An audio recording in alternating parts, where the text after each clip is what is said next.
Again to keep you in suspense.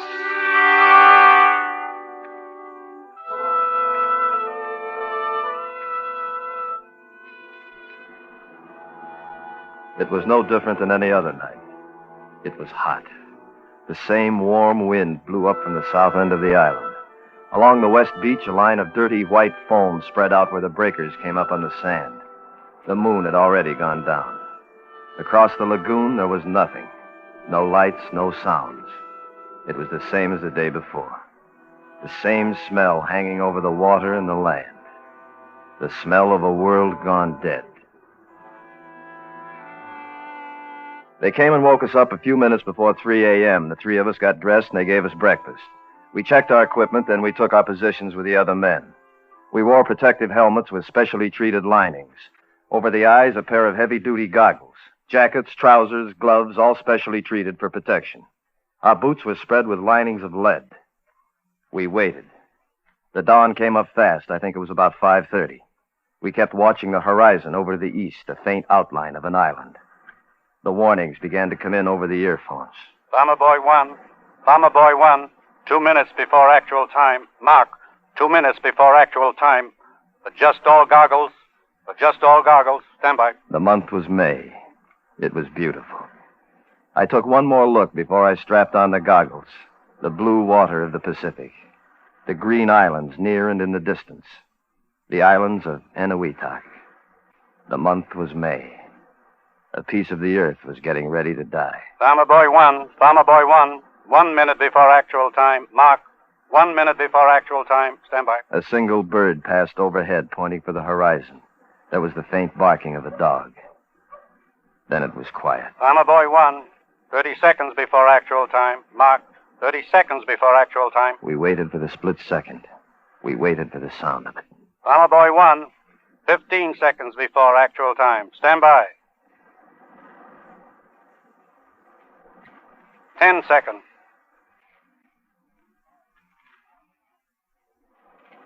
5 seconds.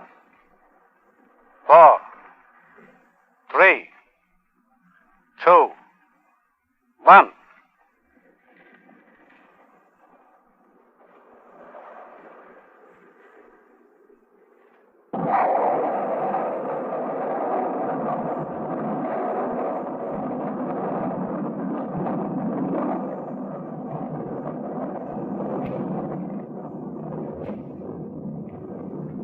We stood and we watched.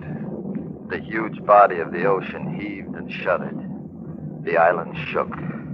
The sky seemed to fill to the bursting point. We knew what it was like. The most powerful atomic bomb yet conceived. The man next to me turned and stared. His mouth was open. There was only one thing to say. He said it. Warner? Warner? Yeah. Dear God. Dear God.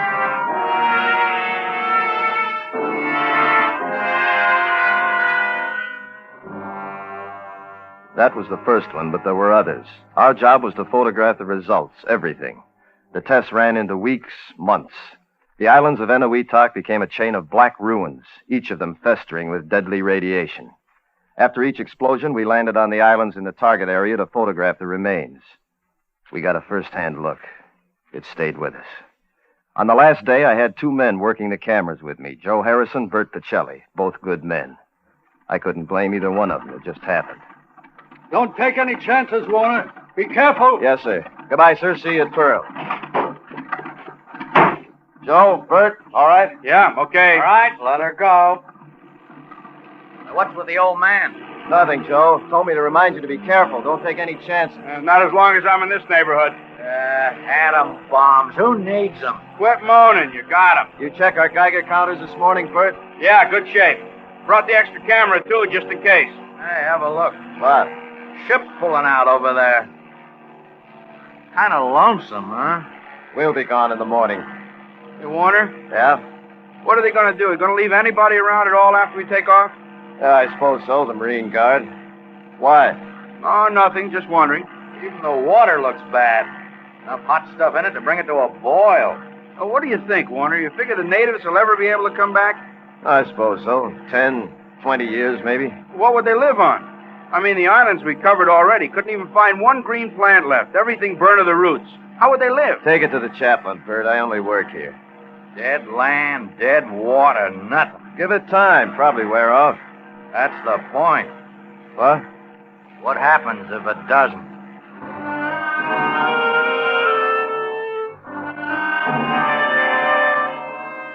That's the last thing I can tell you from memory. What was said, what was done.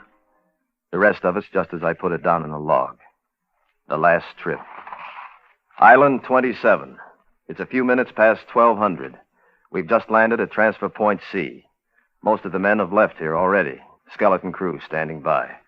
There's one LST left at the landing pier. Harrison, Pacelli, and I move our camera equipment on board. 12:20. We clear the reef and head north for Island 27. Weather overcast. Hey, that's it ahead, isn't it? 27? Uh-huh. Joe, want to take her a couple of points starboard? We'll put her right up there, head of the beach. Okay. These tubs sure take their time. Too bad the plane couldn't have brought us in closer. Well, they still need landing strips. Brought us as far as they could. Hey, Warner? Yeah? This number 27. I thought it was on the fringe of the blast area. That's the way I get it. Why? Try your Geiger counter. Kicking up? Give a listen. Yeah. How about that? Warm dose for a fringe area. Well, you got fair warning. As soon as we land, keep moving. Don't waste any time. Make it go as fast as you can. How about your sidearms, your canteen? All okay, I'm set. Yeah, same here. With any kind of luck, we'll be back at the base for supper. All right, Joe, hold it steady. Right. What's the matter? You look worried. I'm not worried. It's just another island. I'll feel better when we're leaving. Hey, take it easy. Won't hurt a bit. That's what they told him at Hiroshima.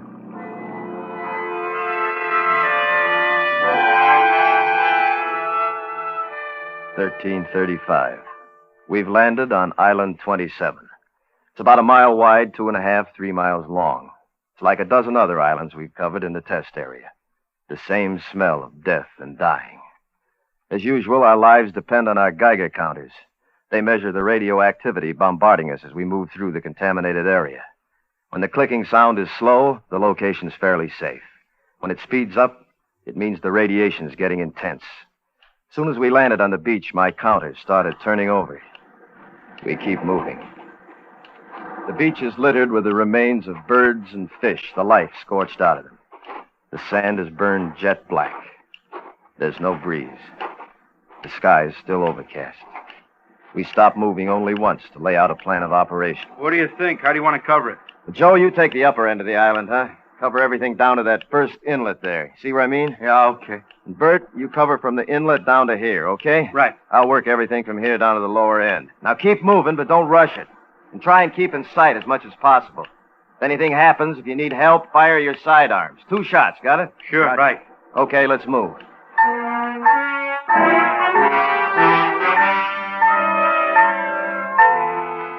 $13:40. We've started photographing the island. Each of us carry 3 cameras, 35mm black and white, 16mm for color, a 4x5 Graflex for the still shots. It's getting warmer. The overcast is starting to lift. In the sunlight, the island looks even worse, what's left of it. As far as I can see, every last bit of vegetation is dead, scorched out. 100 yards back, I came across the remains of a wild pig. It must have been caught in a bomb flash. It's impossible to give you a description. 14:15. The sky's clear, no wind. It's quiet except for the ticking of my Geiger counter. I keep moving.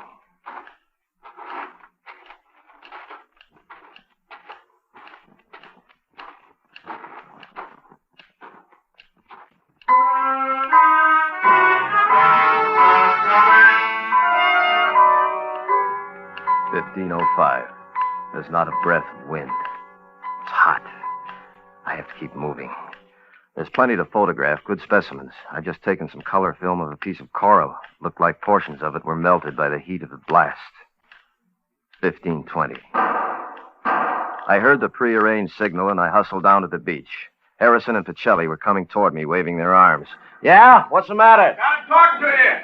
Nothing serious, Warner. It's gonna hold us up, though. What's the matter? Oh, we're short on film. You got any to spare? No, I'm in the same spot. More stuff to shoot than we figured, I guess. You didn't leave any supplies in the boat, did you, Joe? No, already checked it. I want to get something to eat. Getting a little hungry. Guess we should have brought along some rations, huh? Didn't figure it'd take this long. Well, all right, the two of you better take the boat and hustle back to the transfer point. Pick up some food, some more film. Okay. Anything special you want? A couple extra rolls of 16 color if they got it. Better make it fast if we're going to finish up today. Right. Come on, Joe. Yeah. Oh, hey, you sure you know the way back to our transfer point? I think so. We go due south to Island 20, down the east side, the second inlet. You got it. Meet you right here, about 1700, 1730. Yeah. Hey, don't worry if we're a little late. We'll make it. I watched the two of them climb in the boat, start up the engines, and head south to the transfer point. The boat gets small in the distance. In a few minutes, it's out of sight. 1540. I'm alone on the island. I'm alone.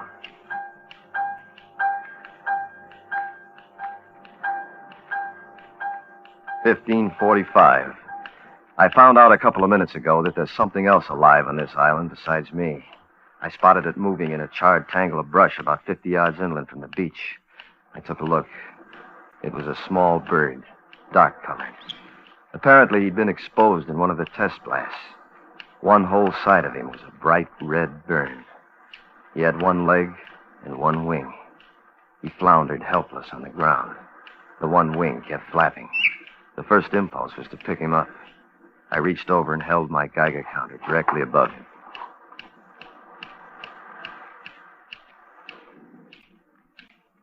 Wasn't anything else I could do. I killed him.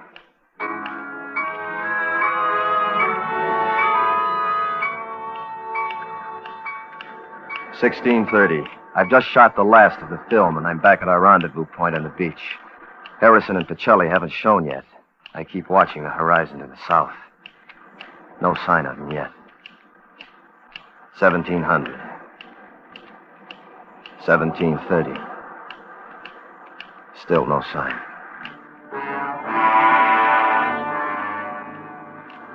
1830. It's practically dark. Just a glimmer of light over in the west. 1845. It's dark, pitching. No light, no sound. Only the Geiger counter. I keep looking out in the darkness across the water. No sign of the boat. I can feel the panic starting in. Where are they? When are they coming back for me? Are they coming back at all?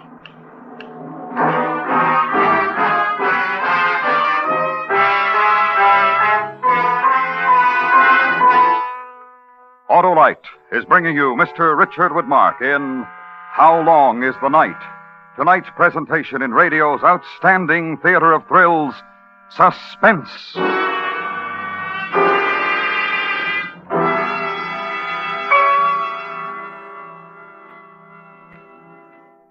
Friends, winter weather's coming fast, and if you want your car to last, you'd better hurry and be wise, for now's the time to winterize. Right, Johnny Plugcheck. It's time for a change of oil and grease, antifreeze.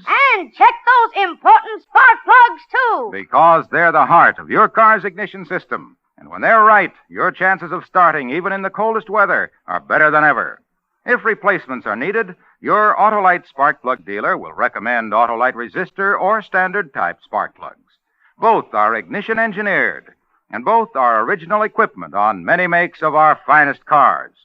By the way, the Autolite resistor spark plug, with its exclusive built-in resistor, permits a wider gap setting, which makes possible advantages such as smoother engine performance, quick starts, and double spark plug life. So winterize right now. Please do. And check those important spark plugs, too. At your nearest Autolite spark plug dealers. And remember, from bumper to tail light, you're always right with Autolite. And now, Autolite brings back to our Hollywood soundstage Mr. Richard Woodmark in Elliot Lewis's production of How Long is the Night? A true story, well calculated to keep you in suspense.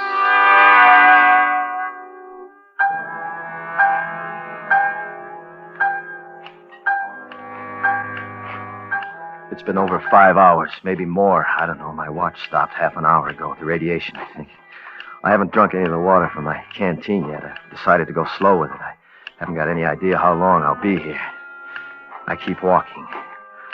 There's not much feeling left in my legs. If I could only sit down just for a minute. But I can't. Gotta keep walking. The Geiger counter's the only thing that keeps me awake. That and the motion of walking. The moon's been up for about 2 hours now. It throws enough light to give me some idea where I'm going. I don't know how long it's going to last. There's a high bank of clouds drifting toward it. If I only had a light. If the boat had only come back for me. What could have happened? Why would they do something like this to me? I keep walking.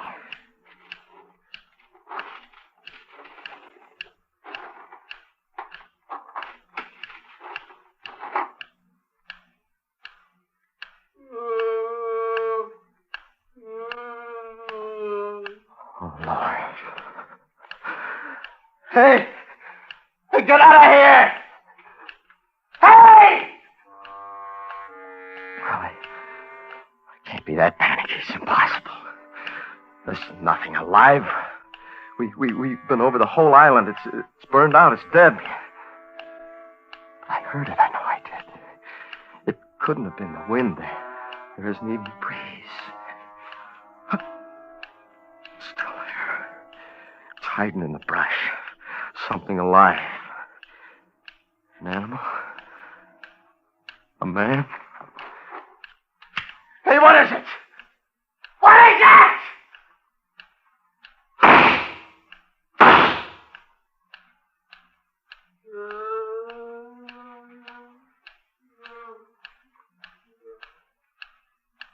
It's gone. Somewhere back in the brush. I guess I scared it off with the gunshots.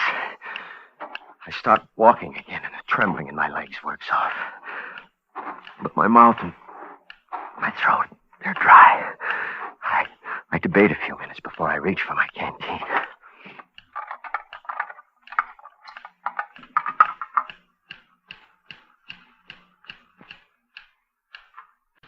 Oh, it couldn't be.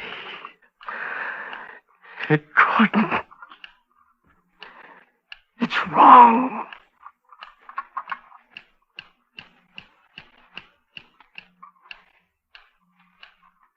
There's no mistake. Reaction the same. It's no use. My drinking water. Radioactive.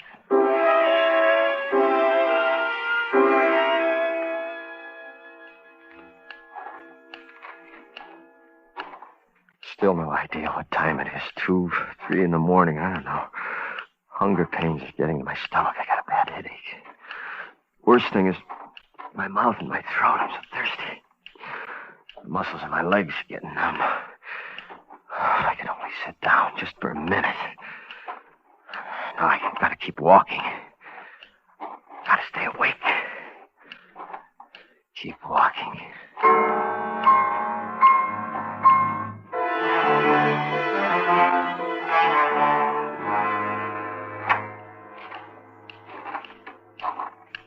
I'm somewhere inland now, north end of the island. A while back there, I thought if starvation sets in, I could always find something to eat along the beach. A dead bird or a dead fish. That illusion didn't last very long. They'd all be the same. Radioactive. What? Get out of here! Get out when you get away!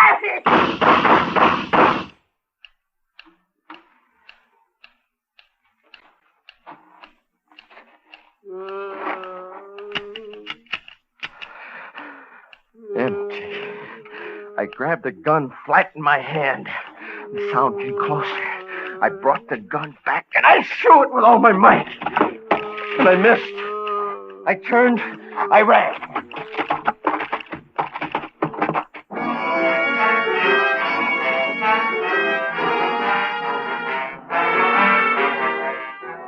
Seems like hours running. I was running. I stopped only once, about 20 minutes ago. My throat was so dry I couldn't get my breath. I reached for my Geiger counter a minute ago. Maybe it happened when I was trying to get away. It doesn't make much difference. Anyway, it's done. The counter's smashed.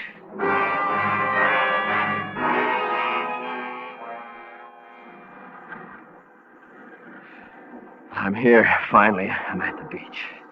No, just in time, too. The moon's gone down. It's dark again, pitch dark. I don't care. There's nothing. There's no water, no food. The gun's gone. Geiger counter's smashed. It's gone. It's gone, everything. It's followed me back. Still there. It's right up there in the brush. Right at the edge of the brush. It's waiting for me. It's waiting for me. But Jelly! Harrison, why don't you come? What happened? Why don't you come for me? What time is it? It's still dark. How long's the night? How long? What time? What time is it? 4 o'clock? 5? What time? Oh, it's just no use. Prayer. Yeah, say a prayer. Which one? Our Father who art in heaven. Hail Mary, pray for us, pray for us, pray for us.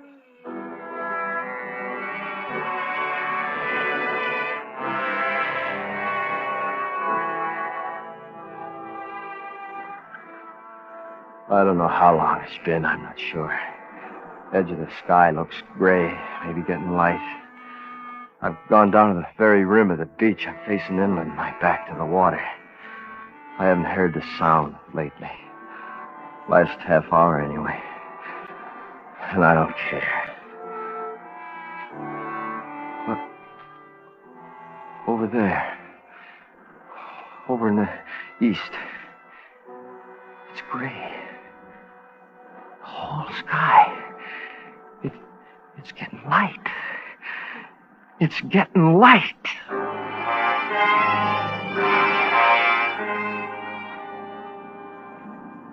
Warner! Hey! You all right? Shelley and Harrison, they come for me. I wasn't thirsty anymore. I wasn't hungry. I was alive. It was more than enough. Hey, you all right? Yeah. Yeah, I'm all right. A lousy boat conked out on us, Warner. Half a mile from transfer point. And had it fixed, it was dark. Wouldn't stand a chance of finding the island at night. Hey, what's the matter? You sure you're all right? You got your sidearms with you? Yeah, why? Up there. Straight ahead of you. Patch of brush. Want to take a look? Why, what's the matter? I don't know. I'll give it a look. Hey, what's it all about? I wish I could tell you. What do you mean? Hey, Warner, come here. Give it a look. Come on. Yeah, what'd you find? Nothing. Just this wild pig here. Wild pig. Yeah, the islands are full of them. I think he's still alive, see? Barely alive. Look at the flash burns, the skin. Pretty horrible. Wild pig. Yeah. You want to take care of it, Joe? Okay. Rest in peace. Amen. Huh? Warner, you sure everything's all right? It's been a long night, Bert. Let's go home.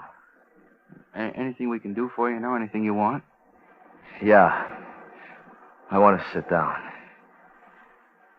I just want to sit down.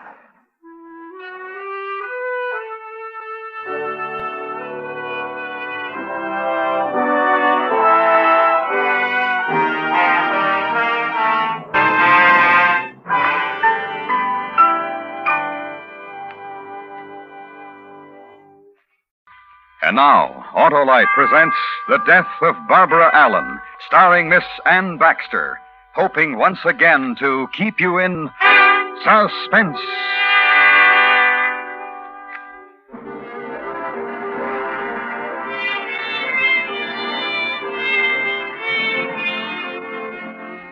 In Scarlet Town, where I was born, there was a fair maid dwelling, made every youth cry well-a-day, and her name was Barbara Allen.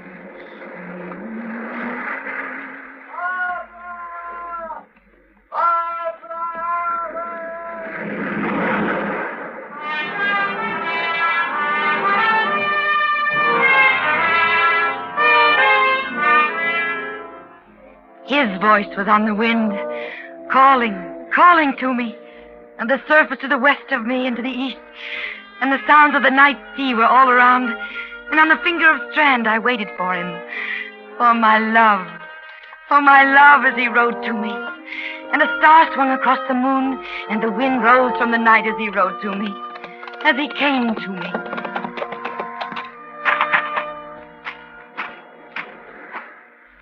I thought you wouldn't be here, Barbara Allen. And where else would I be on such a night?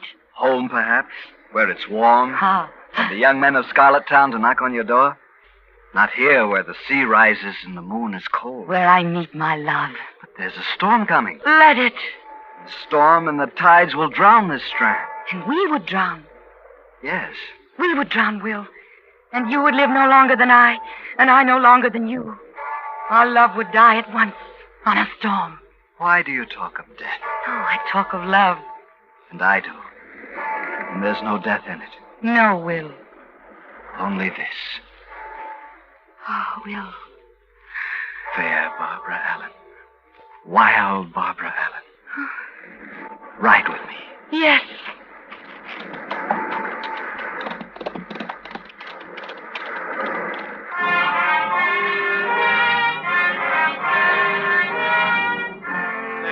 They rode on a stallion black. The sea it was a-swellin', and dark clouds a shadow lay on the lips of Barbara Allen.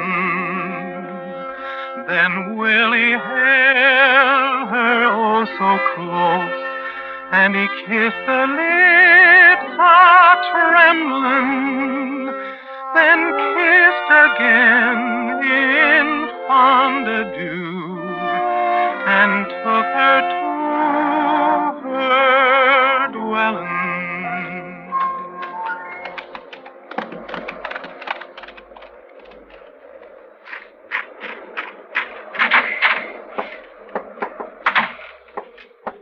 Father? In the kitchen.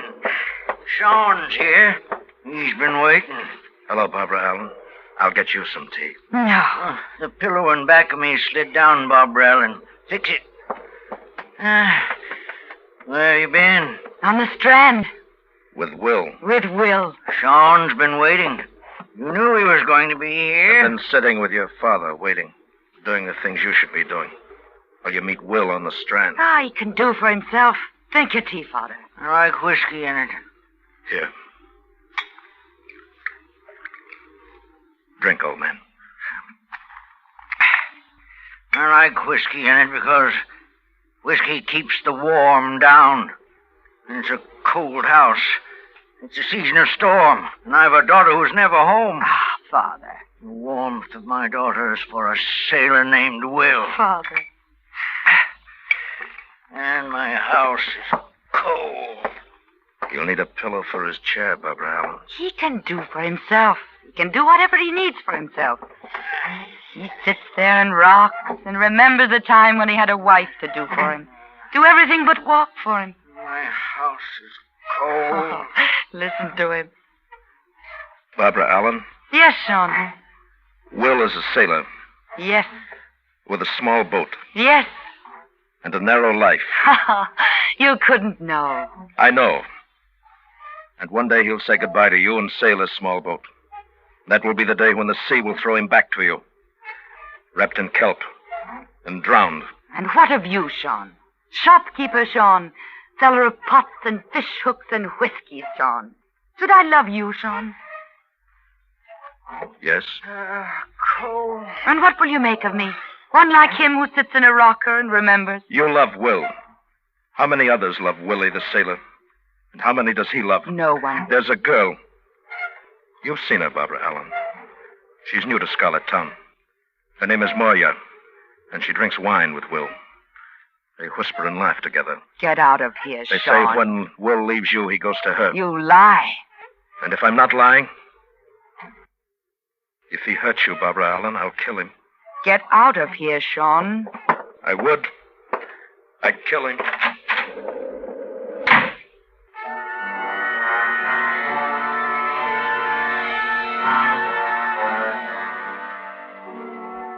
And later I could still hear my father rocking in the sounds of his remembering. For me, it was a night of no sleep.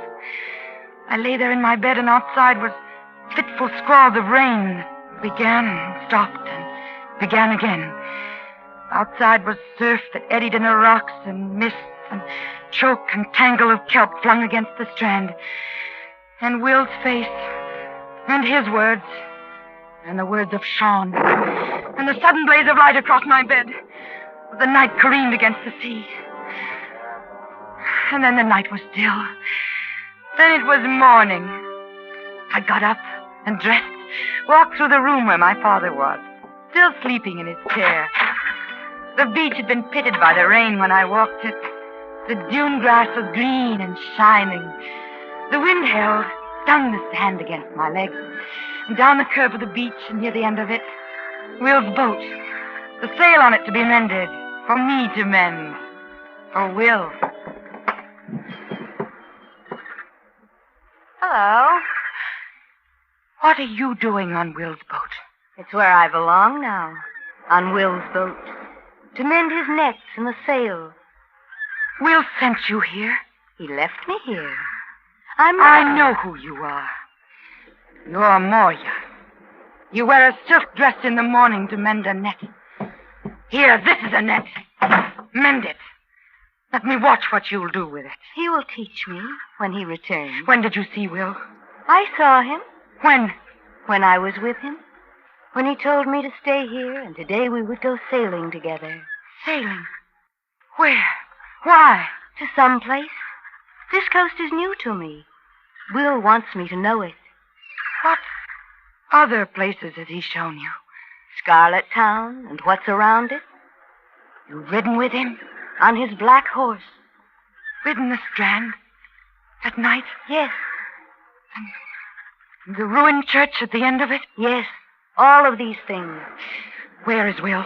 We sail today. Will's in Scarlet Town. He's buying things for the sailing. Wine at and... Sean's. What? Will is at Sean's. And he'll stay there. He won't sail with you.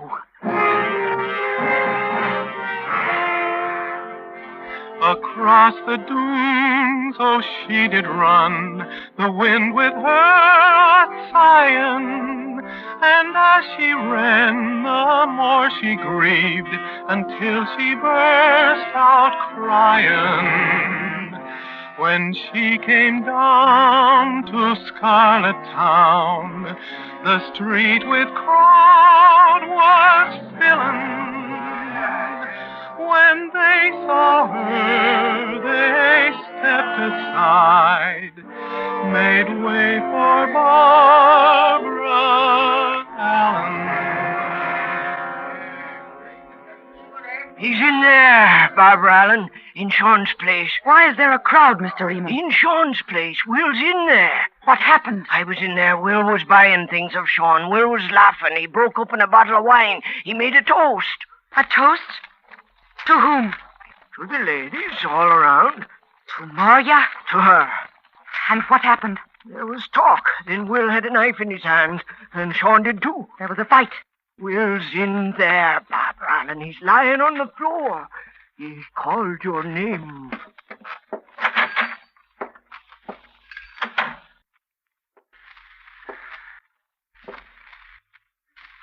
Hello, Will. I'm dying, Barbara Allen. What did you say, Will? I'm dying. Die.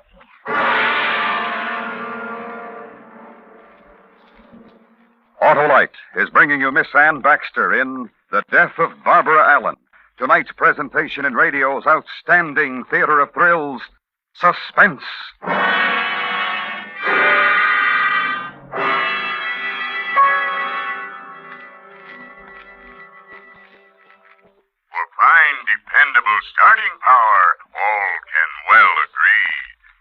us by far, is an Autolite Stay-Full battery. Right, Oscar Otto. And that's the great battery that needs water only 3 times a year in normal car use. The battery with advanced engineering design, Harlow? Right, my loquacious limousine. It's protected with fiberglass retaining mats to give longer life, as proved by tests conducted according to accepted life cycle standards. Why, money just can't buy a better battery than the famous Autolite Stay Full. So, friends, see your nearest Autolite battery dealer. He services all makes of batteries. To quickly locate him, phone Western Union by number and ask for Operator 25. That's me, and I'll gladly tell you the name of your nearest Autolite battery dealer, where you can get an Autolite Stay Full. The battery that needs water only 3 times a year in normal car use. And remember, from bumper to tail light, you're always right with Autolite. And now, Autolite brings back to our Hollywood soundstage Miss Ann Baxter in Elliot Lewis's production of The Death of Barbara Allen, a tale well calculated to keep you in suspense.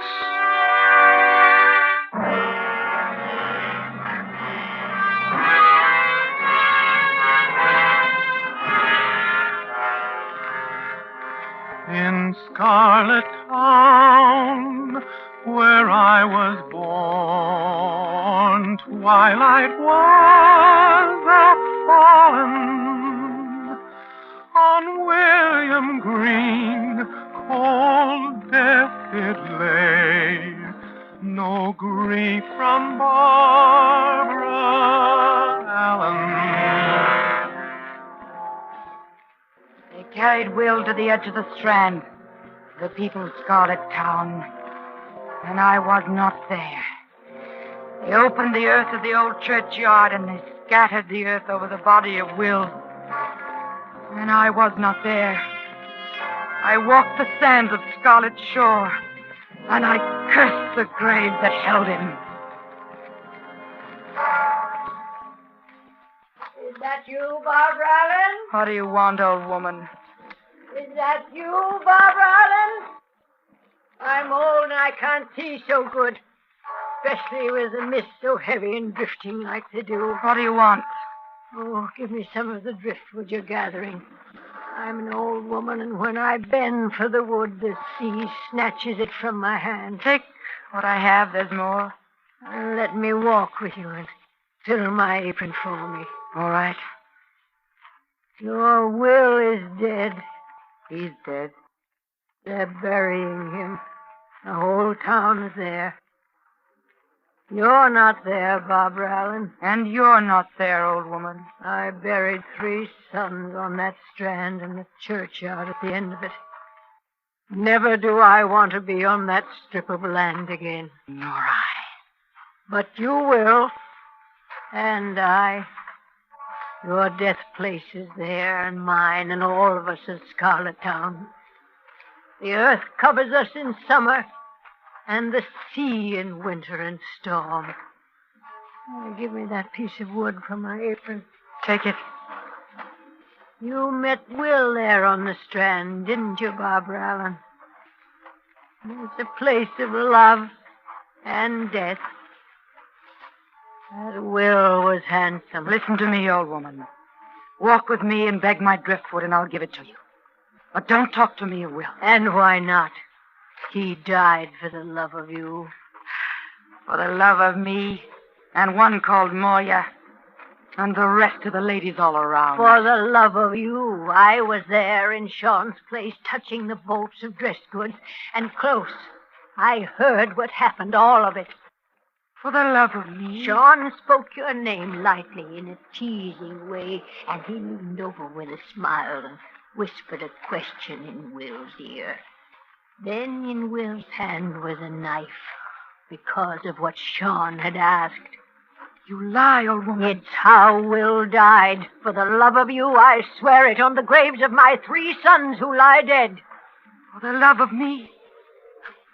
Not for the one called Moya. Her of the silk dress who paid Will to take her sailing. Paid him? This I heard, too, when the toasts were drunk in Sean's place. Gave him money to take her sailing. Will spoke her name lightly and laughed when he told us of it. Oh, fetch me that piece of wood there, Barbara Allen. And my apron will be full.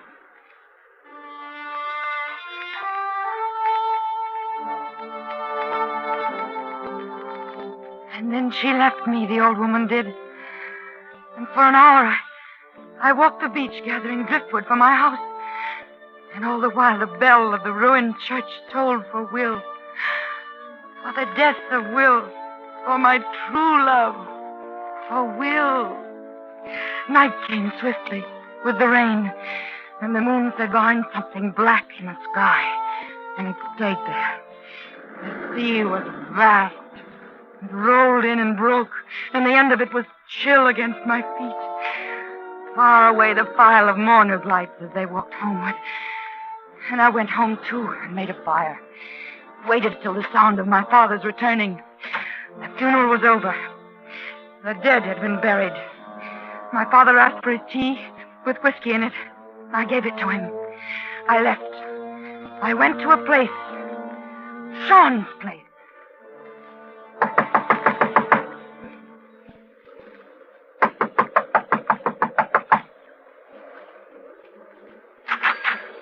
Barbara Allen. The storm outside. You're drenched. Take my coat, Sean. Yes. You killed Will. It was a fair fight. You killed him with a knife. In my belt. You'll hang for it. No, it was a fair fight. According to the law of Scarlet Town, he could have killed me. I'm alive. He's dead. No one will hang. Oh, I'm glad. I was worried for you. Barbara Allen. No, wait. Tell me about it. About what? The fight. How you killed Will. Will was your love, and you want to know how he died? Will is dead, and I can't grieve. Tell me why, Sean. I'll make you happy. Yes. Tell me how you killed Will. Will was a sailor, but he was clumsy with a knife. And when I drew mine, and we faced each other, and we circled, I could tell it. Heavy-footed and awkward. And when he rushed me, I stepped aside, and he fell, and everybody laughed. And I let him get up. And somehow he closed with me and cut me here on my arm. Oh, show me. Oh, poor Sean. We bent back over the counter, the two of us struggling. And I looked into his face, and I saw a thing. Fright. Willie the sailor was scared. And I brought my hand up. Up, Barbara Allen. Oh, you should have seen it. His face when the knife went into him. That knife? In your belt? Yes. I want to see it. Put it there on the table where I can look at it. Sean. Yes? What else will you do for me? What? There's a storm outside, and I came to you. What will you do for me now? Love you. How? With fine things, Barbara Allen. With silk from my shelves. Whatever you want. This one, this bolt of silk. Or this one, or this one. Which one, Barbara Allen? Which one? They're at your feet. Whatever you want. And listen, I have these too. Mirrors. And these. Buttons of shell. And these. Combs of mother of pearl. For your hair, Barbara Allen. Sean. For your hair. And you will love me forever, Sean? For as long as I live. Tell me again. For as long as I live. Yes. You. With a knife, you killed Will. I killed you.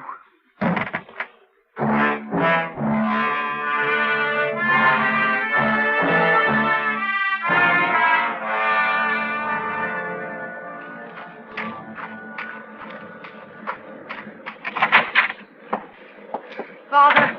You're home, Barbara Allen. Something happened, Father. You left me alone again. The fire's gone out. I went to Sean. Fire's gone out.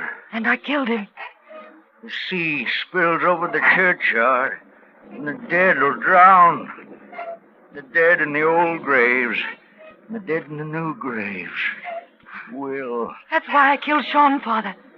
Because of Will. His grave will sink beneath the sea. The storm will wash over it. Lonely. Don't you hear what I'm saying, Father? I killed Sean. Will is dead. I killed Sean. And your life is over. Yes. Like mine. Sit with me, Barbara Allen. Yes.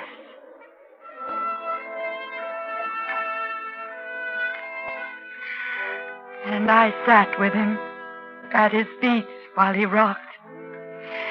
He remembered, and I remembered. And once my father got up, walked to the fire and threw on wood, sat down again, rocked, and I remembered. Will, the grief came and the tears. Will, the tears. His grave would sink beneath the sea. I'll make your bed, Barbara. All right. Say you killed Sean. I did. Look through the window. Oh, the lights. The people from Scarlet Town, they're coming after you. Oh, they'll hang me for what I did. Your love lies on the strand. He sleeps on the strand. Your love is lonely.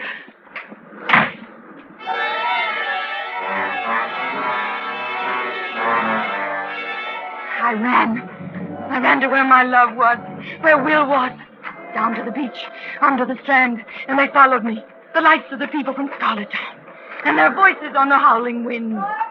And I ran down the strand, where the black sea was covering it, and they followed me. Their voices, and the bell on the wind, and their voices on the wind. I ran, and fell, and ran again to where my love lay lonely. The Will in his grave. In the churchyard I found him. And no longer was he lonely.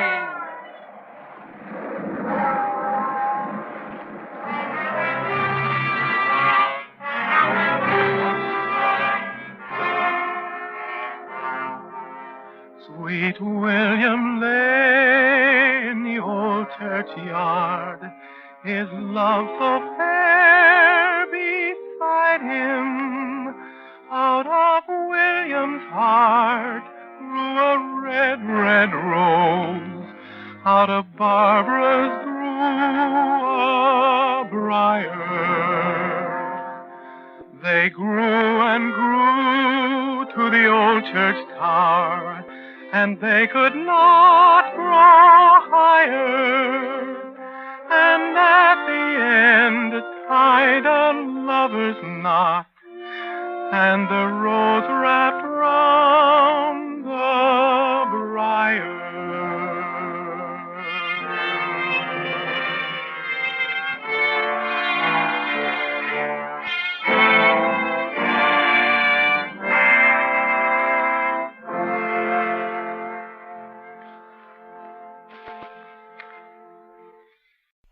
And now, Autolite presents Alan in Wonderland, a true story starring Mr. Cornell Wilde, hoping once again to keep you in suspense. To Judge Gordon Hall, Jr., Judge of the Superior Court, Office 62, County Building, Greenville, South Carolina. Your Honor, as attorney for the plaintiff in the case now before you, I fully realize my absence from court this morning ipso facto places me in contempt. However, due to the fact that I almost had my throat cut, I hope the court will accept this explanation, but we'll keep it in the strictest confidence. When Your Honor adjourned court last Wednesday, I left by train for New York, planning to spend the weekend with friends, return on the 3:50 Sunday afternoon. My stay was pleasantly uneventful until approximately train time, when, due to extremely heavy traffic, I arrived at the station later than expected. I missed by about 5 seconds. The next train wasn't until 11:50. I looked at the station clock to see how much time I had to kill. I took out my wallet to see what I could afford in the way of killing time. Almost immediately, I was aware of a rather attractive young lady coming directly toward me. I told you butter wouldn't suit the works. If the court is familiar with Lewis Carroll's Alice in Wonderland, Your Honor may recall, as I did, that this is a line from the Mad Hatter's Tea Party. Feeling certain that the lady was inebriated, I gave her the Marge Hare's classic reply. It was the best butter. All right, now listen. 7 o'clock sharp. Be at 624 West 15. You'll get your money and instructions there. Make sure you're not followed. Understand? Oh, yes, ma'am. No buts. And you were 5 minutes early. You know that's dangerous. Oh, now look, honey, and next time you better be on time. Obviously, I had received information of importance to someone. Thinking it over, I got a strong feeling it was something unlawful. The next thing was to make sure. I wrote down the address on the back of an envelope and moved a few yards away from where I'd been standing, just under the station clock. At exactly 4 o'clock, a man in a dark suit took up my exact same position. He glanced at the clock, took out his wallet, started to count his money. I walked toward him casually. I told you butter wouldn't suit the works. It was the best butter. Get out of town fast. They're wise to us. Wise to us, but... No buts. The boss says get out of town.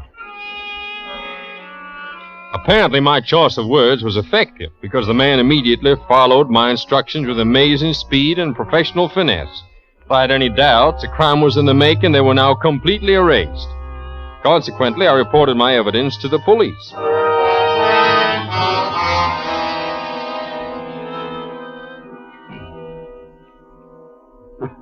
It's certainly an interesting story, Mr. Stone, but, You don't believe me, Lieutenant?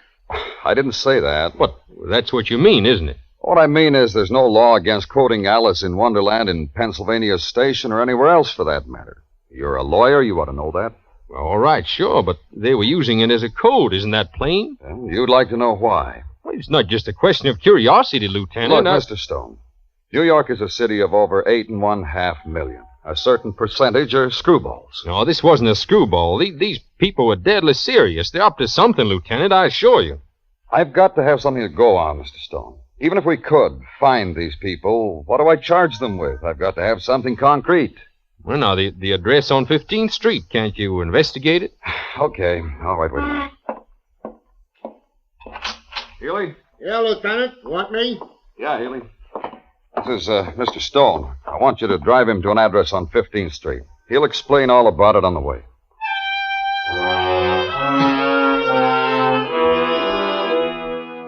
Of course, I couldn't blame the lieutenant for being skeptical. It sounded crazy telling it that way, but it was the truth, and I couldn't help resenting his attitude, as if I'd dreamed up the whole thing, merely to get myself a ride in a squad car. As we drove downtown, I recounted the events to Officer Healy, who fortunately showed serious interest. He explained that this part of New York was not known as a crime center, which further increased my belief that I had stumbled onto no ordinary criminal undertaking. The traffic thinned as we approached the neighborhood of 15th Street. Everything looked ordinary enough, a typical Sunday afternoon street scene. Children at play, strolling couples in their Sunday best, baby carriages, a drugstore open on the corner, and a blind man selling pencils. What was that number again, Mr. Stone? 624 West. Now, that'll be the north side. Now, let's see. 618, 620, 622. That's funny. What? What's funny? Well, they're tearing down the building. That's 624. Got to be. It can't be. You sure 624 is the number? I'm positive. I wrote it down right away. Well, maybe I'm wrong, but let's go over and check. Hey! Hey, you! Yeah? What do you want? Come here a minute. Keep your eyes open, Mr. Stone. Let me know if you see anybody you recognize. All right. What's the matter, officer? Something wrong? Want some information. Who's the boss of this job? Me. I'm the boss. What's the trouble? What's the number here? What? We want to know the number of this building. What? Oh, this was 624. You sure? Sure, I'm sure. 624. I'm tearing down the right building. Don't think I'd make a mistake like that, do you? How long you been working here? 2 weeks. Gonna tear down the ones on both sides, too. I know what I'm doing. You want to see the papers? We believe you. How come you're working on Sunday? Rush job. Anything wrong with that? I guess not. Why are you tearing the buildings down? To clear the lot. You kidding? What are you guys looking for? It's all right. Forget it. You're welcome to watch, but I gotta get back to work. Okay, that's all. Thanks. See anything, Mr. Stone? No, nothing at all. That all looked legit to me, too. I guess the lieutenant was right. I got all hopped up over nothing. Well, that's the way it goes sometimes. Can't get over it. I was so sure from... Oh, you did right anyway. Take it from me. I feel kind of foolish now, but... Don't feel that way. You had cause. Well, let's just forget the whole thing. I'm sorry I troubled you. Oh, no trouble at all. That's what we're here for. Where would you like me to drop you off? My train doesn't leave till 11:50. Well, you got plenty of time. Aren't you taking a movie or something? Yeah, I might as well, I guess. Just drop me off around Times Square, please. Sure thing. Next time you're up from Greenville, stop in and see us again.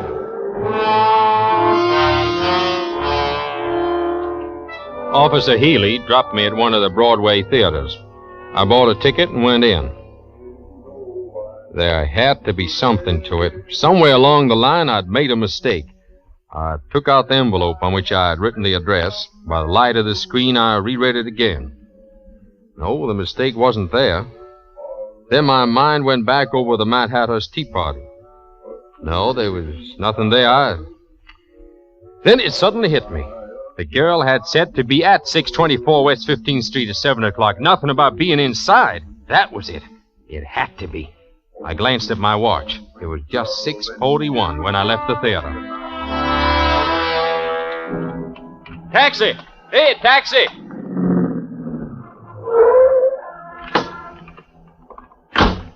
$624 West 15th, and step on it.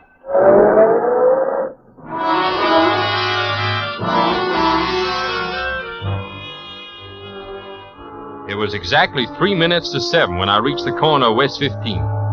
The street was deserted now. I walked slowly toward all that was left of 624. I could see no one, but I was certain I was being watched. I reached the front of the building and stopped. It was exactly 7 o'clock. The sound came from the opposite end of the street. Fortunately, whoever it was would have to pass under the only street light. When he reached the cone of light, I saw a man, well-dressed, wearing dark glasses, feeling his way toward me with a cane. It didn't look real.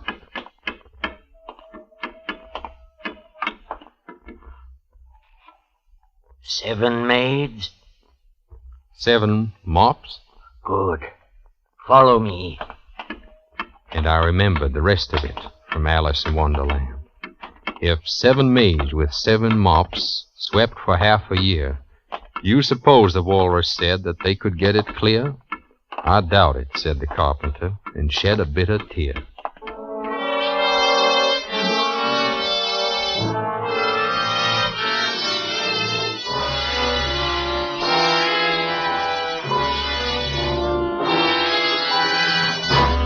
Autolite is bringing you Mr. Cornell Wilde in Alan in Wonderland. Tonight's presentation in radio's outstanding theater of thrills, Suspense.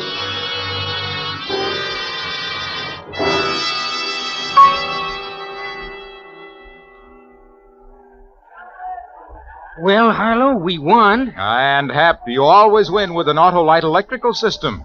That's why it's used as original equipment on so many leading makes of our finest cars, trucks, and tractors. Yes, sir. The boys really went all out today. And so does your Autolite electrical system, Hap. It goes to work the instant you start the ignition and keeps on working every second your engine runs, as well as when you sound your horn, play your radio, turn on your lights, use your electric windshield wiper, or lighter. That electrical system is mighty important to every car owner, eh, Harlow? Right you are, Hap. So, friends, treat your car's electrical system to a periodic checkup at your car dealers or at your nearest authorized Autolite service station. You can easily locate your nearest authorized Autolite service station in the classified section of your phone book under Automobile Electrical Service, or call Western Union by number and ask for Operator 25. You'll find it pays. And remember, from bumper to tail light, you're always right with Autolite. And now, Autolite brings back to our Hollywood soundstage Mr. Cornell Wilde in Elliot Lewis's production of Alan in Wonderland. A true story, well calculated to keep you in suspense.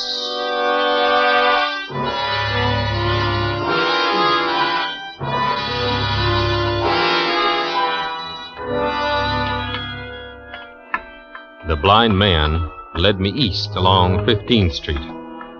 To assure myself, I passed my hand in front of his face. He was blind, all right, if that was any comfort. I had no choice except to follow him, but I still couldn't help wishing there'd been time to phone the police. You were right on time. That's what we like. Yeah, sure. Business is business, ain't it? Exactly, young man, exactly. The dame told me I'd get my money here, that right? As agreed. 1,000 before, 2,000 after. If all goes well. We were informed you're the best. The best? Why, sure. What else? You pay for something. You should get the best. Wait a minute. Is there anyone watching? I don't see anybody. It's too dark. Oh, good. Then we go in here, the cellar. Now, my key. Follow me. I can't see anything. Don't worry. I'll be your eyes.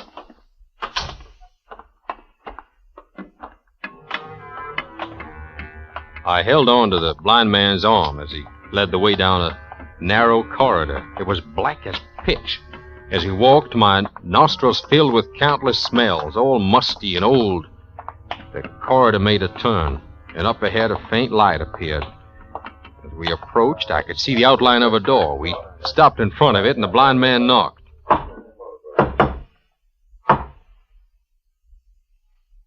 Who is it? Pig and Pepper. The sudden light from the naked bulb was blinding. As my eyes adjusted, a row of iron sinks came into view along one wall. The room evidently had been the building's laundry. Casually shifting my gaze, I observed three men. One was big, all over hair like a gorilla. The second was small, rat-faced. The blind man went over to the third, obviously the boss, whose strange, glowing eyes studied me carefully from behind a battered table. He doesn't look what I expected. What did you expect? A countryman. He doesn't look like a countryman. What difference does it make? They guaranteed he could do the job. They promised me a countryman. They told us we'd have to take what they sent. You're sure he's the one? No mistake. Positive. The appointed place, the appointed time, the password. Even a blind man could see. Let us get on with it, Alex. Give him the instructions. All right. You. Huh? Yeah? Listen carefully. It is now 7:05. They will leave their hotel at 7:30, and they are very punctual. This is Nicholas. Nicholas. Nicholas will be your driver. My driver? You will sit in front with him. Did you bring a weapon? Well, no, Good. Extremely clever of you. In case you were caught coming here, we have a weapon for you in the car. Carlo. Yes. A beautiful mechanism. Accurate. You will enjoy using it. Carlo will be sitting directly behind you in case anything goes wrong. Understand? Oh, yeah, sure. Just as you say. They will probably come out together. Pray for it. If luck does not smile and Santusian comes out alone, let him go. Being only foreign minister, he is less important. Yeah, I understand. It is the Premier, Massini, that we want. Yeah, of course. You must get Massini. If he comes out first, empty your gun in him and forget Santusian. If they come out together, kill them both.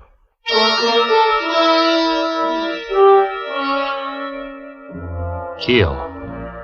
I was being hired to kill. Mazzini, premier of one of the Balkan republics, and Santusian, the foreign minister. Their pictures have been in the papers constantly since they'd arrived for an important UN meeting. Their deaths in the United States would throw the Balkans into an uproar, and I was to be the assassin. It seemed like part of some terrible nightmare. No one knew where I was. If I gave myself away, they'd kill me on the spot. I was in it alone, up to my neck. I needed help. I had to think of something. Stall, anything. You listening?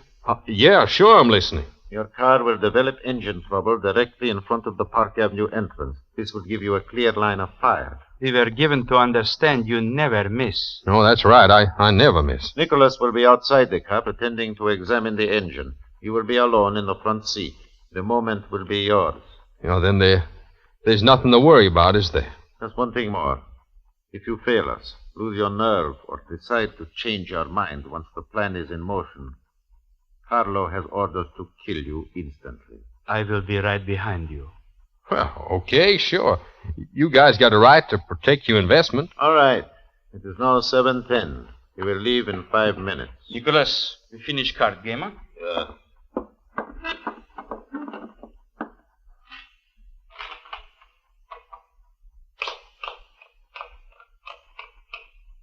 Hey.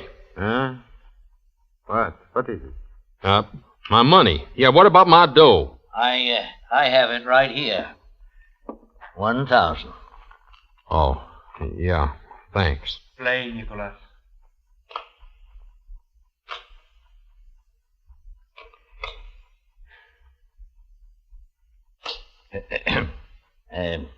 Cigarette, young man? Huh? No, thanks. I seem to sense a nervousness about you. A nervous one? No, I just want to get my hands on that rod. Of course you do. That's the spirit. All right. It's 7:15.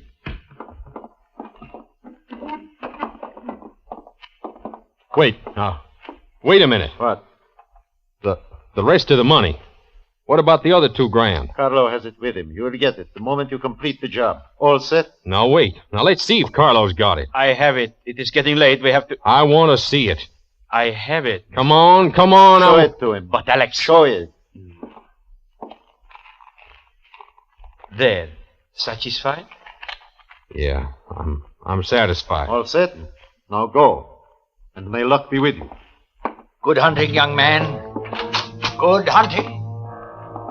We left. Carlo leading now, and Nicholas right behind me. I could only sense that we were headed for the back of the building this time. But even if I'd been able to see in that inky black, the narrow corridor offered no chance of escape. Stairs now. I'd tried to make myself think of something, but I couldn't. Only that I was dreaming it all like Alice, and pretty soon I'd wake up. We came out of the back of the building into a deserted alley. The big ape was still behind me, and Carlo in front. He led the way to a large black car. You ride in front with Nicholas.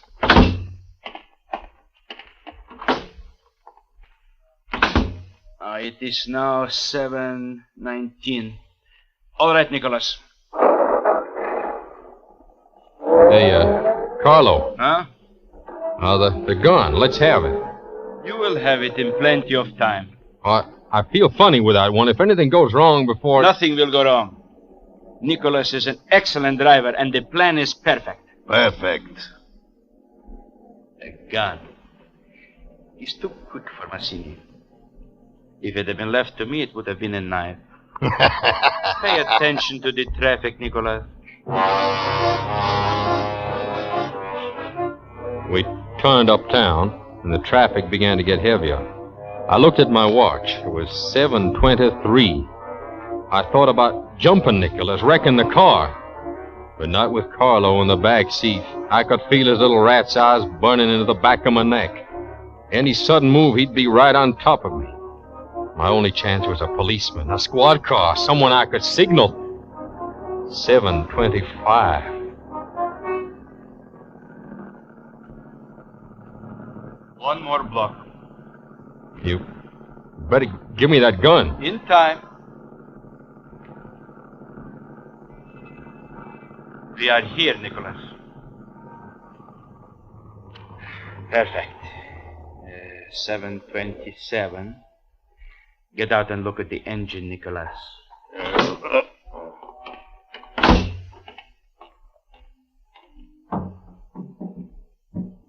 Hey, Carlo. Pay attention to me.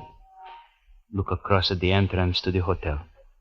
They will come out the left-hand door. The doorman will signal for their official car. It is right back there, you see? They will step to the curb before the car arrives. That is when you fire. Okay, now give me the gun. First, the knife. Knife? At the side of your neck. You feel it?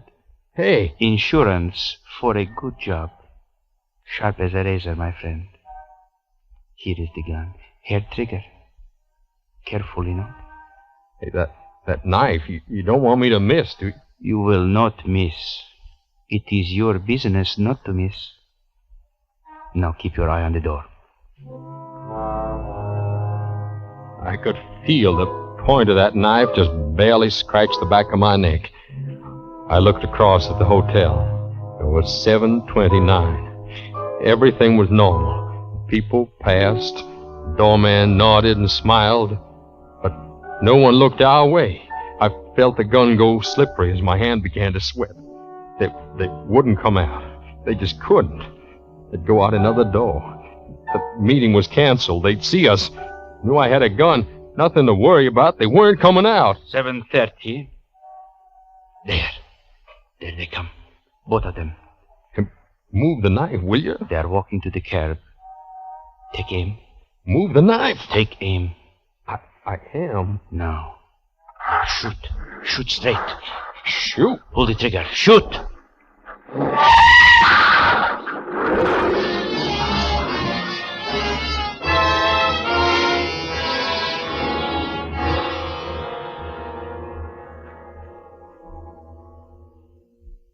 Oh, it all happened at once. It all happened at once. Just relax. You're all right. What? You've been under a sedative. Nurse. Hospital.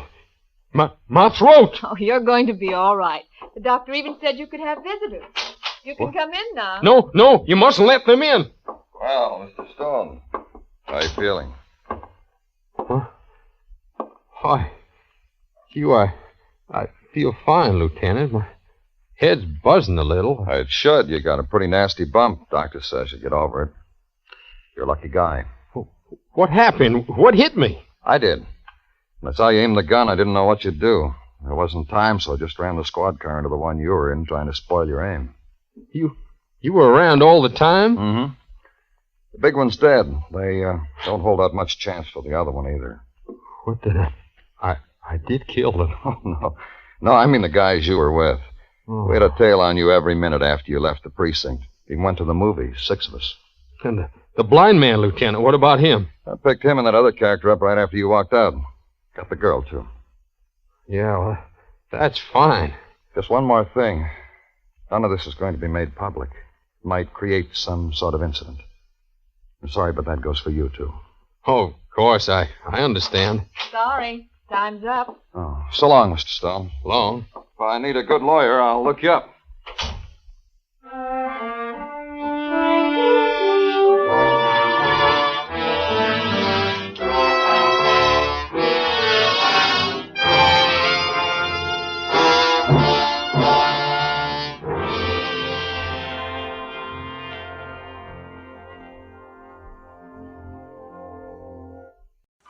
And now, Autolite presents transcribed Frankenstein, starring Mr. Herbert Marshall, and hoping once again to keep you in suspense.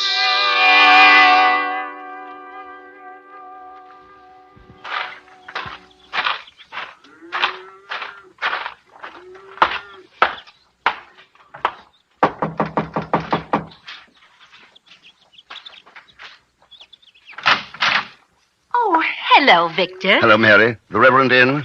Out in the garden as usual. Do you want me to call him? No, thanks. I'll go out. Well, all right. Tell him not to get too dirty.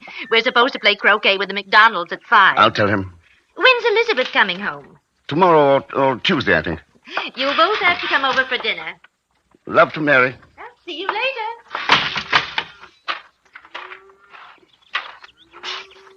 Hi. Oh, you're just in time to give me a hand. Whew.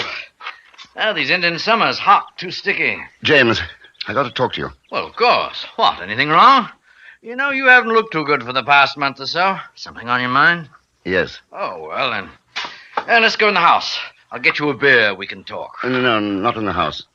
Do you mind if we walk? Oh, of course not. Oh, wait a moment. My pipe over here. There we are.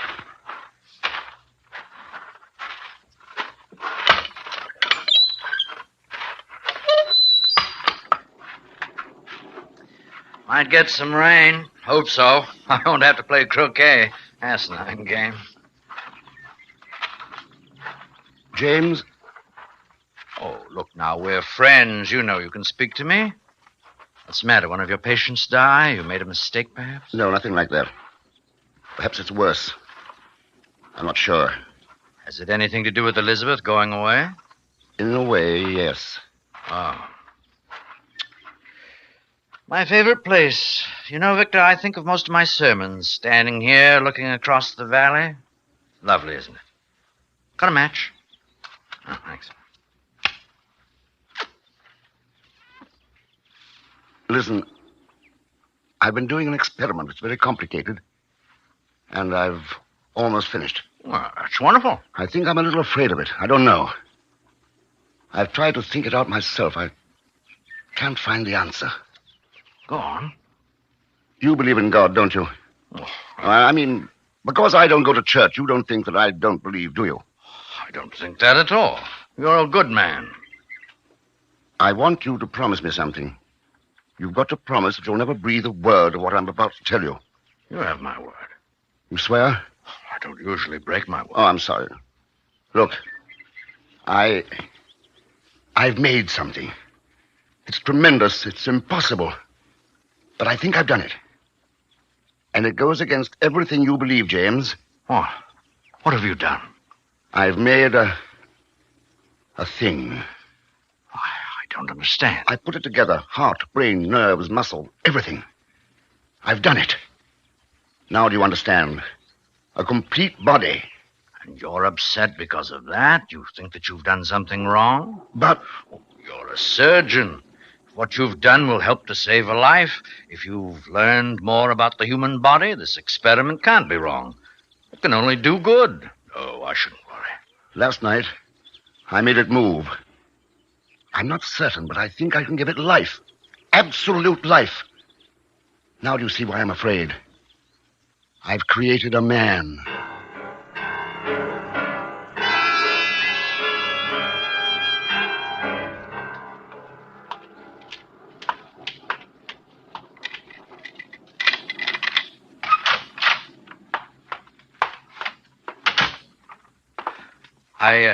I'd better call Mary. She'll be worried. All right, but... I won't say anything.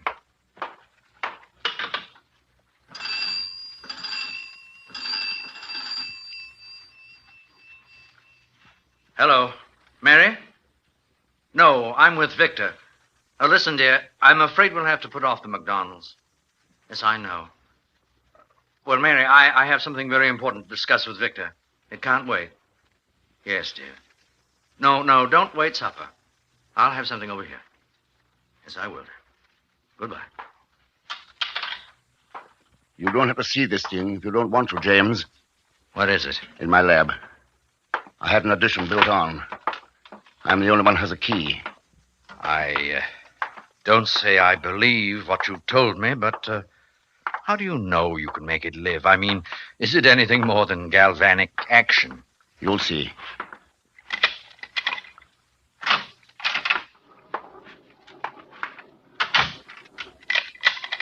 Why lock it? I always do. Oh. Is that the addition over there? Yes.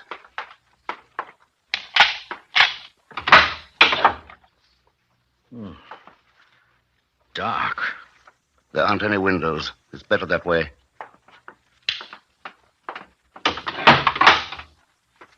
Before I show you, I want to explain. This is what started it. It was mostly an accident. One of the kids brought in his dog. It had been run over, killed. He wouldn't believe it was dead. Expected me to bring it back.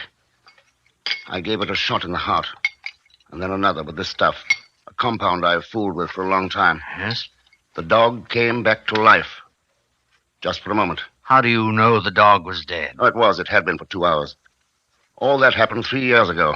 You've been experimenting on things ever since? Yes. It's wrong.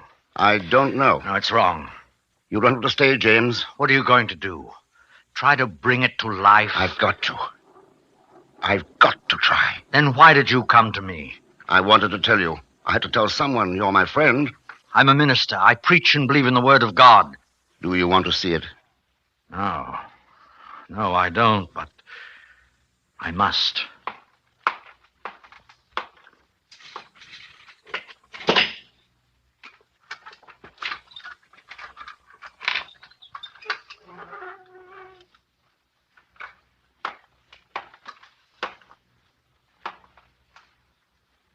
It's not terrible to look at. I've done a pretty good job on it. But it isn't quite finished. I'm not quite done with the face. Oh, my. Well? No. No, Victor. Bury it. Let it be at peace. Don't do it. Even if you can, and I can't imagine it possible, don't even try. Do you realize what it would mean to me, to the world? Standing here with you, looking at that, it's easy to imagine anything. I don't want to. Put it to rest, Victor. Forget it. That's just it. I can't. Not until I find out one way or the other. Watch. What are you going to do? I'm going to show you what happened last night. I don't want to see. I don't care. I know better. Oh, listen to me, Victor. This mustn't go on. You've got to stop it. Not yet. Not until I find out. Does Elizabeth know what you're doing? No. Why did you send her away? I didn't want her here when I made the last test. Because you're ashamed. You know it's wrong. You know what she'd think. I'm not ashamed. I think I'm a little frightened at the incredible greatness of what I've done. It's bigger than anything since the world began. If it moves, if you prove your point to me, will you stop then? Will you destroy it? The formulas, whatever papers you have, destroy all of it, will you? I don't know. Hand me that hypodermic, will you? No. All right. There. If I say I believe you, Victor, if... You don't have to be afraid of it. It couldn't hurt you, you know. There's only enough of this stuff to stimulate a small portion of its brain. I'm not afraid of it. I'm afraid for us all. I've never preached to you, Victor. It moved its left foot last night. Then the right. I'm going to try the arm now. Move the light over, please. Thanks. Watch carefully. Only takes a few seconds. Now.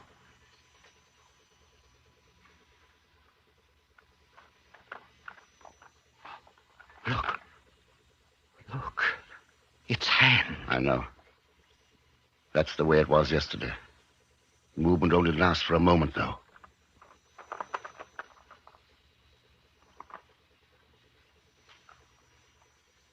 That's all. I don't know what to say. I don't even think I understand what I've seen, except that it's terrible. Because you don't understand, or because of what it means? I'm afraid, if you like. I'm afraid for you, for what you've done. That thing lying there, you've got no right. I won't allow... What's that? What? Listen.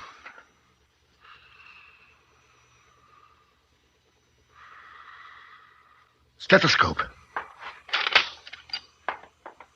It's impossible. There wasn't enough.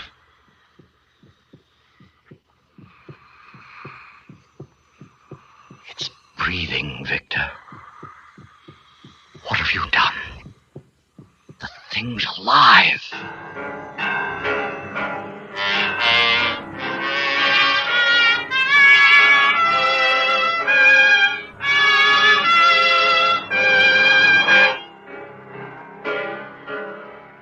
Autolite is bringing you Mr. Herbert Marshall in Frankenstein. Tonight's presentation in radio's outstanding theater of thrills, Suspense.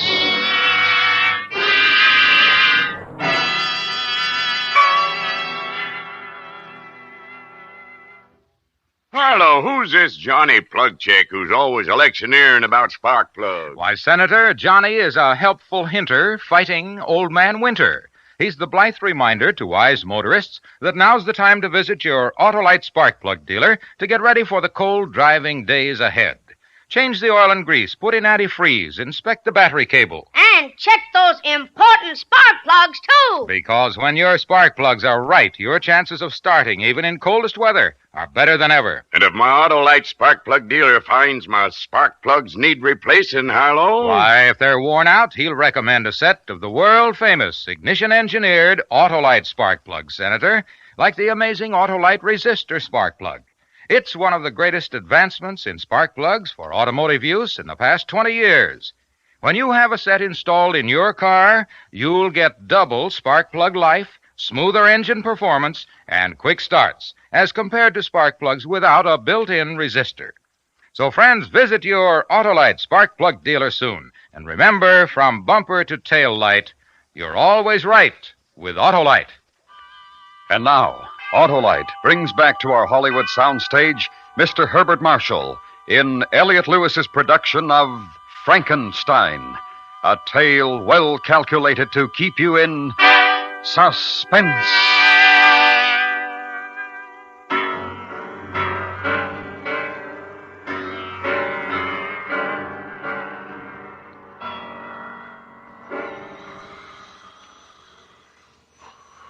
It didn't have enough. It couldn't have. 10 cc. 10 yesterday. Unless the drug's accumulative. Maybe that's it. His eyes are open. What are you going to do? Now, listen to his heart again. It's got to be destroyed. You've got to put an end to it. It's inhuman. Don't you see what you're doing? You can't give it a soul. How do you know? You can't give it... How do you know what I can give it? I've given it life, haven't I? It sees, it breathes, moves, perhaps hears. Yes. Does it hear? Ha! Look, did you see that? It blinked, the head jerked. It hears. It's aware of sound. Does it feel pain? Don't, Victor. It's not an animal. You've formed it like a man. Give it the dignity of one. I won't let you do that to it. I've gone this far, James. Put down the scalpel. What are you going to prove by that? I think you must be mad. I don't interfere with your work, James. Why? There's someone at the door. Yes. I think I'd better strap it down on the table.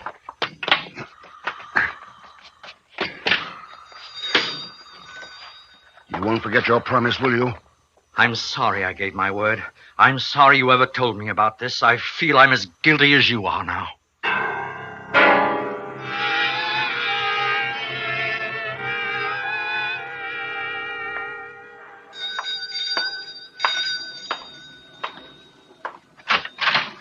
Well, whatever took you so long?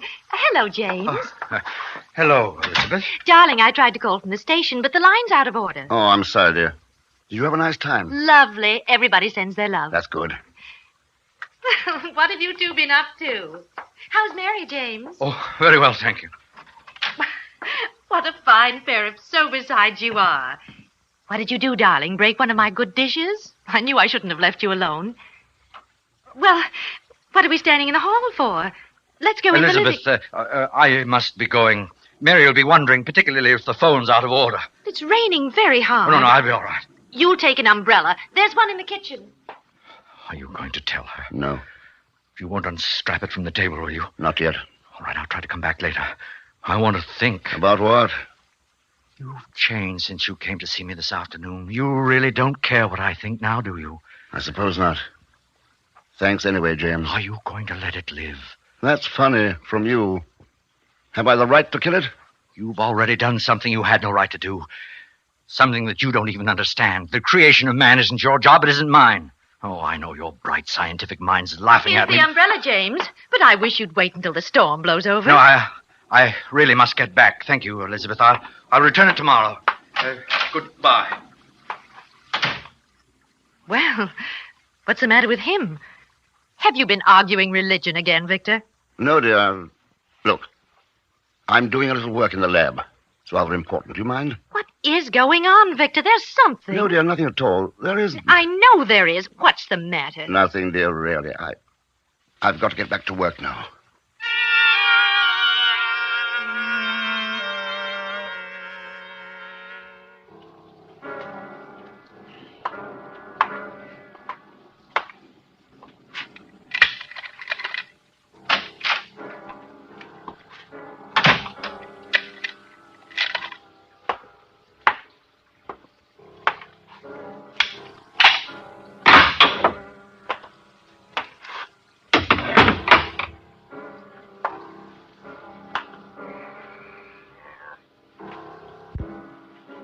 It broke the straps. It got off the table. It broke the straps. It's just standing there looking at me. What do I do? Talk to it? What do I say? Can it understand I've done it? I've done it? It's almost perfect. Muscular control. Coordination. I wish I'd finished the face, though. It must be terribly strong. That's odd. It's not over average size. Now what?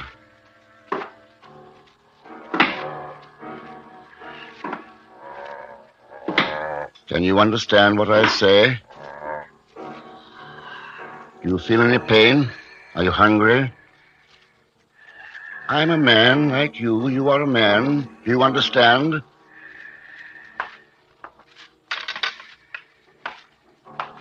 Here. This is a mirror. You can see yourself in it. Look.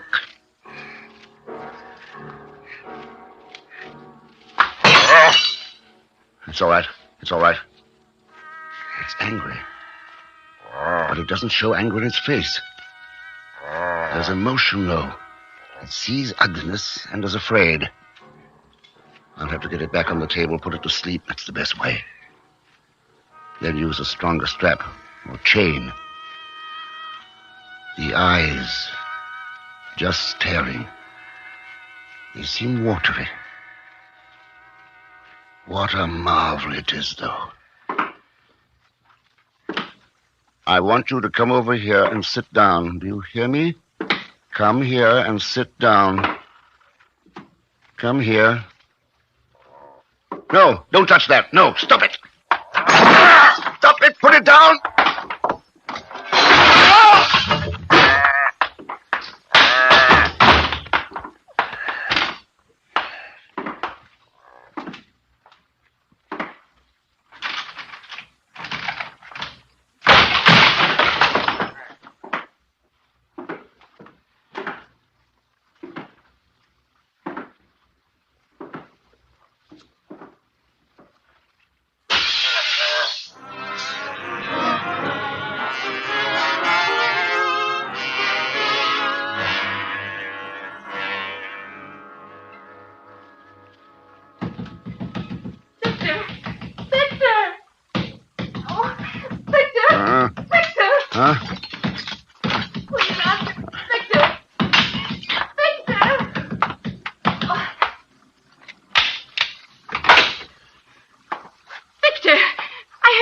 Upstairs. What's happened to you? Who broke the window? The window. Oh, Victor. What's the matter, dear? What's happened? Did you see anyone? No. Did someone break in? Elizabeth, don't ask me any questions. Just do what I ask.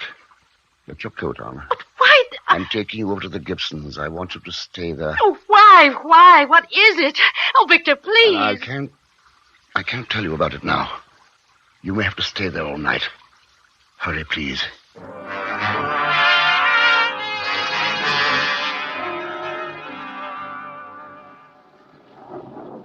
We've got to call the police. No, they'll shoot it. I don't want that. It's just frightened, that's all. Oh, being a fool, Victor. Do you realize what it means? That thing roaming about the country? What about the children, everybody in the village? I'm going to get the police. No, please, James. Give me a chance to find it first. Then what? You do a few more experiments, give it speech, perhaps, and it happens again? It's mine. I made it. I'm not thinking of that now. It's Mary and your wife. We don't even know where it is. If it wants to kill, how do you know where it will start? All right. Just give me an hour. Let me try to find it before we call the police. If I do, I'll take it back and destroy it myself. Do you give me your word? Yes. All right. I'll go with you. Thanks, James. I'll get my rifle. Do you have a gun? Yes. But I'm not going to use it unless it... Yes, unless. That's why I'll take mine. Shan't be a moment.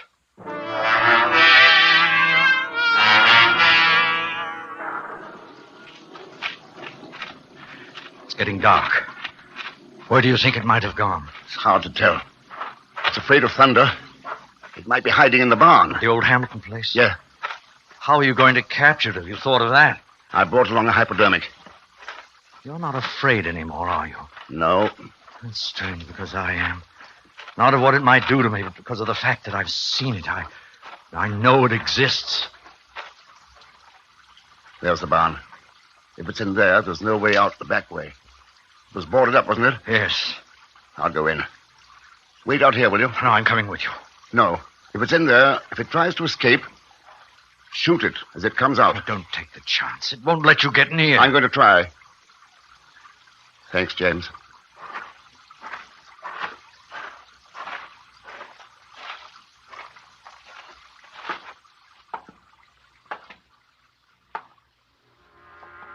I lied.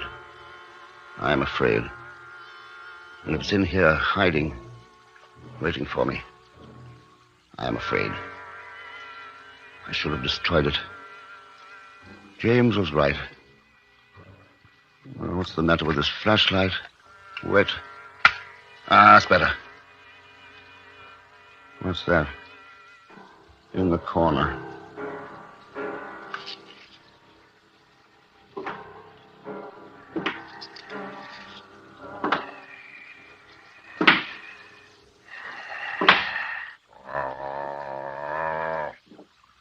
I won't hurt you. It's all right.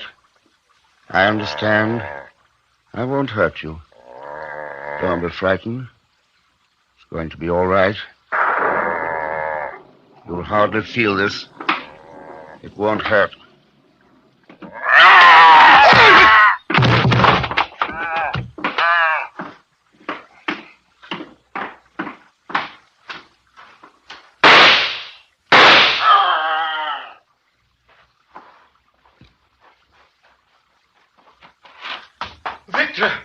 Victor!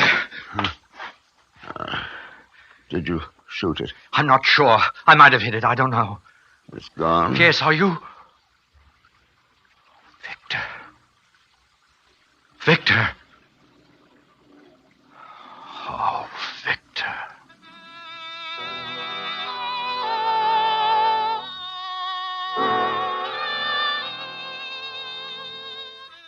He never recovered consciousness again. Outside, I looked for the thing I'd shot at, but there was no sign of it. I returned to the lab and burnt every paper, destroyed every single evidence of Victor Frankenstein's terrible experiment.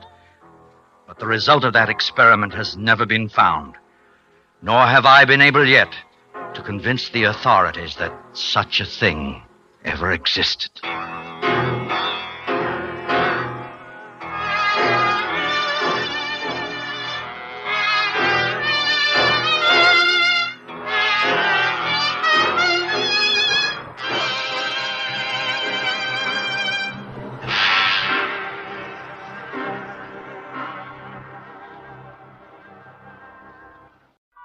And now, Autolite presents The Frightened City, starring Mr. Frank Lovejoy, hoping once again to keep you in suspense.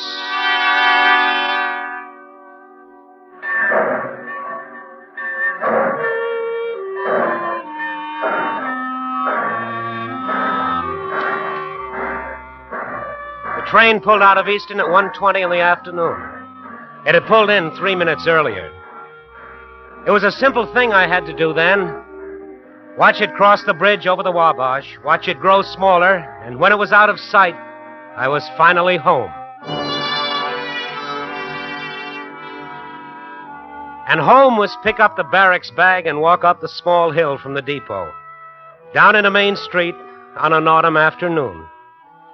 Turn left on Sycamore, down 3 blocks, where the houses are painted white, and there's rockers on the porches and wide elm trees in November color, and the far-off sound of a dog barking and the smell of smoldering leaves, and 595 Sycamore Street, up the path and up the steps. Jane! Janie! Who is it? Janie! Sis! Nick! Oh, Nicky. How's the baby, sis? Oh, fine. He was teething, but he's all right now. I haven't seen him yet. Oh, he's beautiful. How's Johnny? How's Johnny, sis? What? Johnny, how is he? Your husband, my brother-in-law, Johnny, how... What's the matter with you? Didn't you get my letter? I was aboard ship the last 2 weeks, so... Johnny is dead. Johnny went walking one night, and he's dead. One night, Johnny said he was going to walk down to Main Street. He told me he wanted to stop in the police station. He had something to tell the chief of police. He went out, and he was walking along.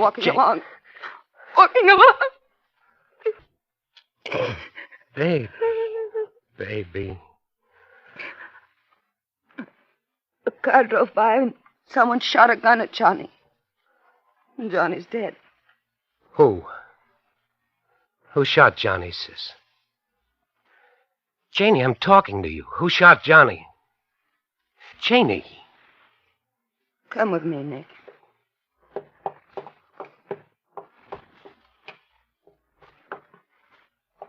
There's your nephew. He's sleeping, and he's my son. He's pink, and he's fat, and he says Mama. He can say Dada, too, but it's a word he won't need. He's a good baby. I love him as much as a mother can love a child. Now, I want to show you something else. I've had it here in my apron, and I've been wondering what to do about it. I found it under my door about a week ago, the day after Johnny was shot. I'll read it to you. Don't talk to strangers. What happened to Daddy can happen to Sonny. Give it to me. My little boy is going to grow up. He's going to play with other boys and laugh and cry when he scrapes his knee on the sidewalk and go to school. Give me the note, and Janie. Live a life. No. No note, Nicky. These pieces get burned, get forgotten. It gets forgotten like everything else that's happened. Who did it, Janie? You're back from a war. Let's everything be peaceful now. Look at my son, Nick. The way he wakes up. So peaceful.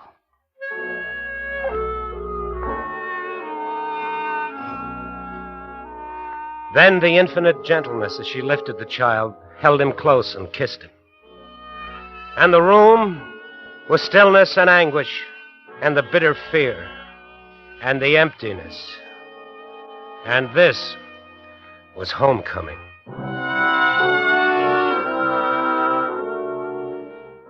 Outside, it was November, the long, quiet avenue, and the glimpse of the coat-sweated woman in her backyard, gathering in her wash, feeling in it the starch of cold autumn wind. Walk to a cross street, then 3 blocks east. Police headquarters. Give a murdered man's name and yours, ask for the chief of police, and in less than an hour be shown into him. Hello, Mr. Crawford. Have a seat. You know why I'm here? Yeah, I do. I just came from my sister.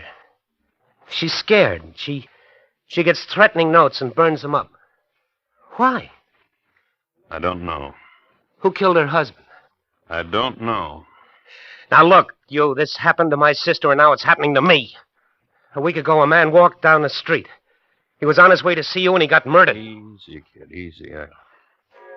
I've got some things to tell you. Tell me. 4 people saw it happen to your brother-in-law. That night, one of them, a woman, was brutally beaten, tossed into a vacant lot. A kid playing in the trash found her there. 2 days later, another witness got a bomb thrown through his nice new house. and almost killed his wife. That's 2. The other 2 won't talk either, like your own sister won't talk. I'm tired, Mr. Crawford. I got a lot of things to clear away. I want their names and addresses. They'll talk to you, huh? They'll talk to me. I want those names. All right. Tell the sergeant in the next office I said you can have them. Mr. Crawford. What? Things have changed in this town. It's different. Hang around. You'll see.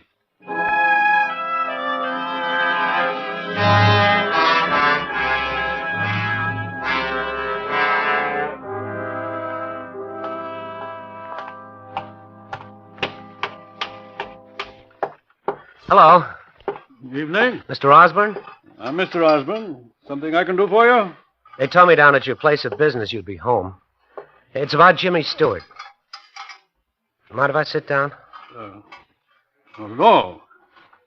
Johnny Stewart, huh? A friend of yours?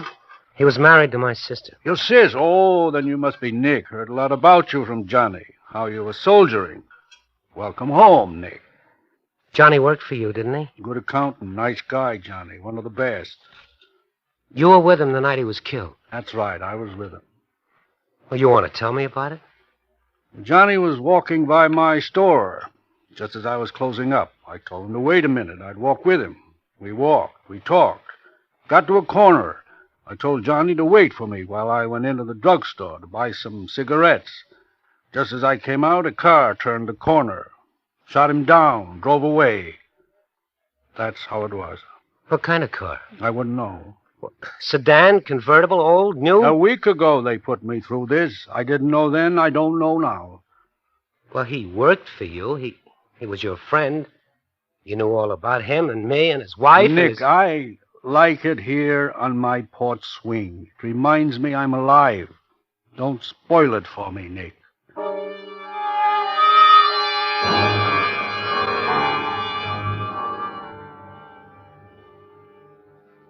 Mrs. Mason, you were sitting right here at your window and you saw it happen. You saw Johnny killed. I didn't see it.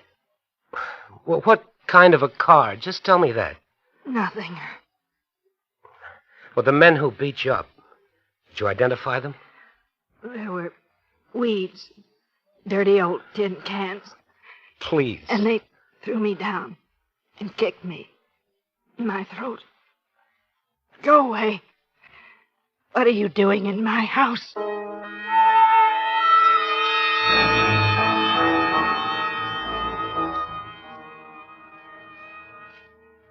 You listen to me, Nick. I can remember when Johnny Stewart was a kid, and he stole penny candy from me, right here in this same drugstore. Yeah, and he grew up to be shot down right on this corner, right outside this store. What happened that night, Mr. Nolan? Nick, I built up a nice business here. 20 years. What did you see? Nicky, it was me had to scrub his blood off the sidewalk. What did you see? Nothing. Nothing, that's what I saw, Nick. Nothing.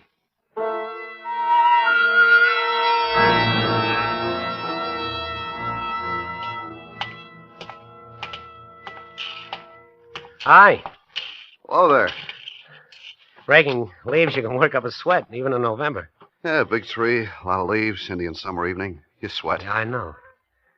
You're Tom Ruxton, aren't you? That's right. I'm Nick Crawford. Glad to know you. Johnny Stewart was my brother-in-law. Oh. Really? You got a nice house, Tom. Thanks. I understand your wife was almost killed when they tossed a bomb into it. That's right. Hazel was out back. Lucky. That bomb was tossed into your house because you were a witness to a murder, wasn't it? House looks okay now. Got nice neighbors. Helped me. We fixed it up ourselves. Who killed Johnny? You're scared to death, aren't you? I've got a pretty good house here, mister. A tract house, GI loan. Once I had a nice uniform, just like you. Now what I've got's a wonderful wife, and anybody asks me, I'll say Hazel's a wonderful wife, and I love her. Like I said, scared. Right now, mostly of you, and whatever you're carrying around with you, I don't want to rub off on me or Hazel. So I'll tell you something. Leave me alone.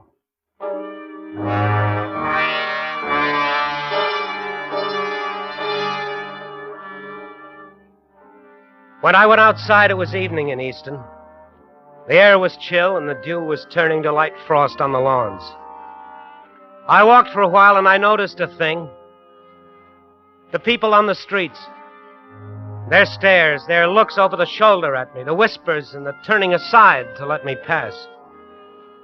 The word had gotten around that Johnny Stewart's brother-in-law was back in town, and he was asking questions. I was being pointed out and walked away from. I'd come home, and I'd come home to a frightened city.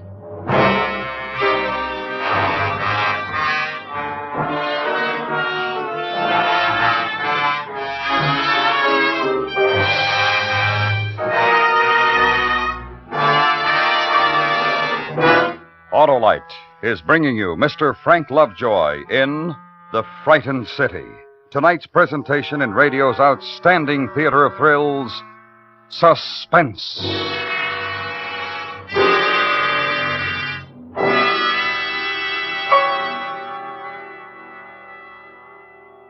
Hey, Hap, isn't that wonderful? Well, Harlow, it looks just like an Autolite Stay Full battery to me. Hap, I'm surprised at you.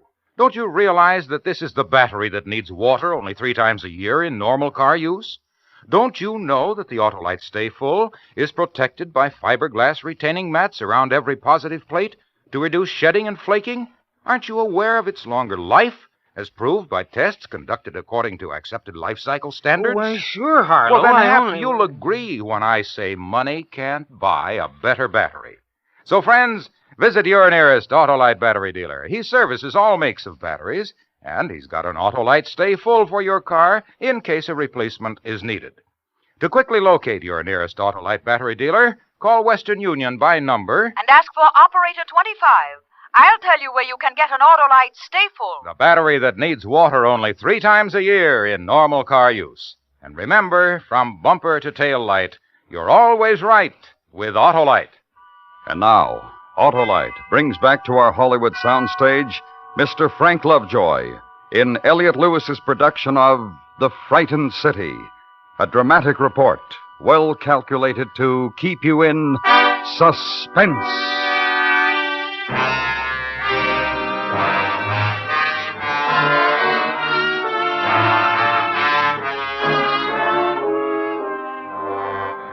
The next morning in Easton, clear, bright.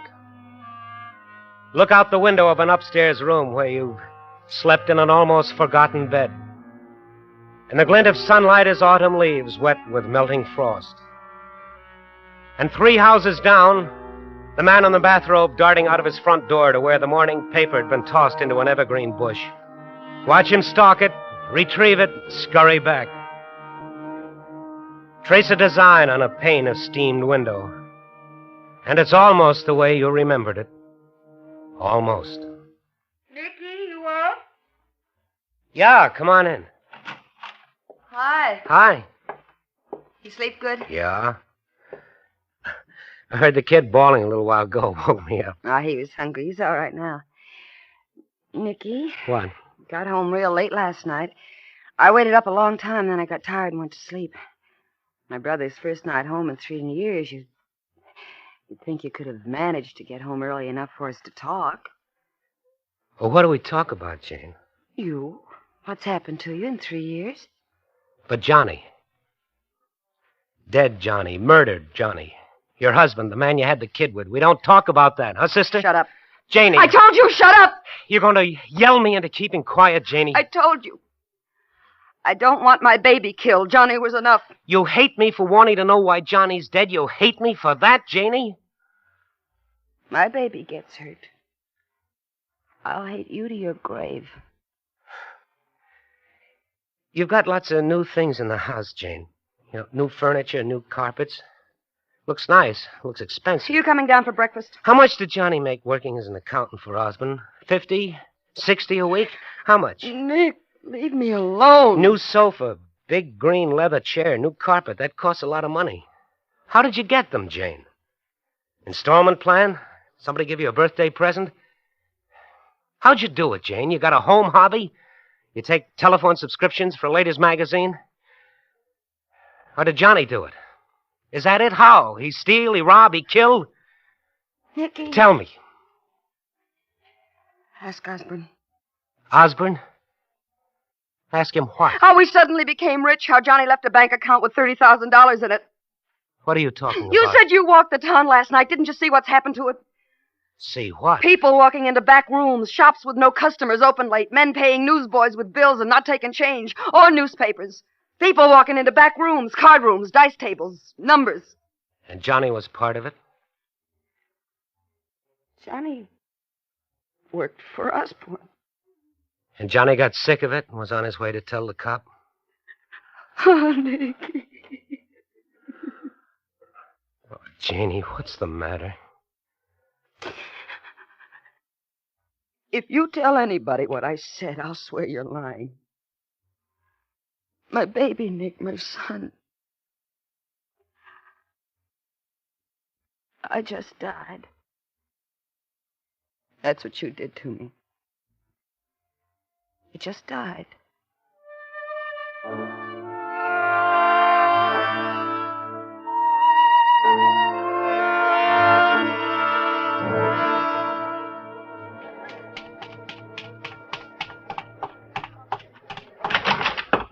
Hi, Nick. What are you... Hey, what's the big idea busting up my office? I'll tell you the idea, Osborne. I reached across that desk to grab you by the throat. And I was going to try to break you in half, but a thing stopped me. You want to know what stopped me, Osborne? What's the matter with you, Nick? I want you to look at me, and I want you to say to yourself, here's a man who's angry. And you say to yourself, here's a man who might reach across the desk and kill me. He hasn't made up his mind yet. On your feet, Osborne. On your feet! Why did you kill Johnny? You're crazy. Talk to me, talk. Tell me, why did you kill Johnny? I was walking with him, son. Walking with him. How could you set him up as a pigeon? It's real simple. Walk with him, then go into a drugstore and wait until he's killed. Now you know how. Now tell me why. You talking to your sister, son? Osborne, you send your boys down to see my sister. They might live through what happened to him, but I doubt it. Tough boy. Soldier boy. Here's what's else, Osborne. This town suddenly stinks. Dice rooms, card rooms, numbers, and everything that goes with it. My brother-in-law gets a shiny garbage disposal, a new grand piano, real fine rugs, and a large bank account. On how much a week? 75 accountants make about that, don't they? We could start you at about 300. Be polite, Mr. Osborne, to a guy who's talking. 500. Polite, Mr. Osborne. That's the word for just now. I could kill you, Osborne. Think about it with me. Here we are in this room. You, the man who's got the whole town of Easton so scared that nobody has a friend anymore. Takes a powerful man to frighten almost 20,000 people, but you did it. Anything happens to me, Nicky boy, you'd get 1 block from here. Let's think about that, too, That's what I'm coming to. Then there's me in this room, and you're afraid of me, and that makes me pretty big, too. But I'm not going to kill you because this is my town. And it used to be a pretty good town. The uniform and the flag and the fist, that's all you need? And there's law and there's people who need to know what's happening here. I'm going to tell you what I'm going to do. Get proof, Nicky? How? About 8 o'clock tonight, I'm going to take a walk, and I'm going to take the same walk that Johnny did. And I'm going into that drugstore, and I'm going to make a phone call. A long-distance call to St. Louis to a newspaper guy I know. And then it's going to be in the papers about a frightened city. And the reporters will come here and they'll find out, Osborne. You're getting real scared, baby. You mean it about taking that walk tonight, Nick? I mean it. Maybe we'll bump into each other. We will.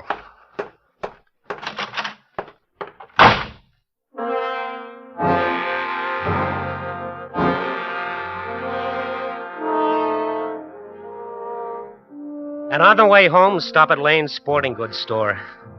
Buy a gun, buy cartridges. And Mr. Lane is all business. No good evenings. No, how have you been, Nicky? Just ring it up on the cash register, not look at you, and walk quickly away from you when it was done. And the walk home. Small town held in November twilight.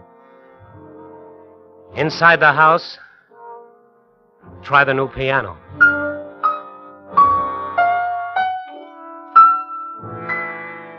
The room where the baby is. Play with him. And Jane comes in and takes him away from you and tells you there's supper in the kitchen if you want it. And eat alone, paper propped against water pitcher. Alone. From now on, everything alone. Because the police wouldn't let you be a pigeon. Glance at the kitchen clock. And it's time. You going out, Nick? Yeah, Where? just for a walk. Will you be late? Maybe. Don't wait up for me.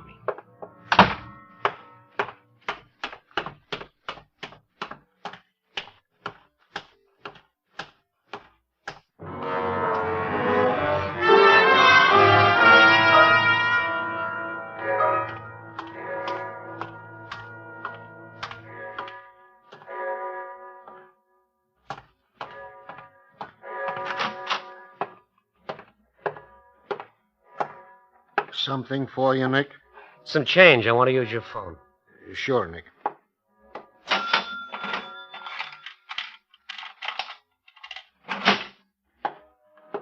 Here, Nick. Thanks.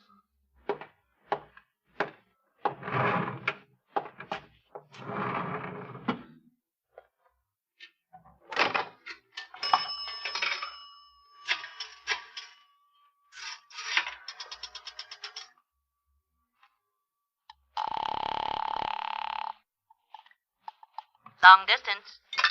Oh, long distance. What's the station-to-station charge to St. Louis? Just a moment, please.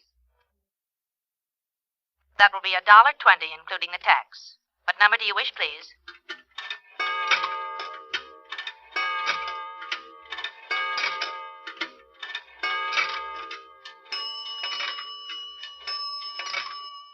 What number are you calling in St. Louis, please?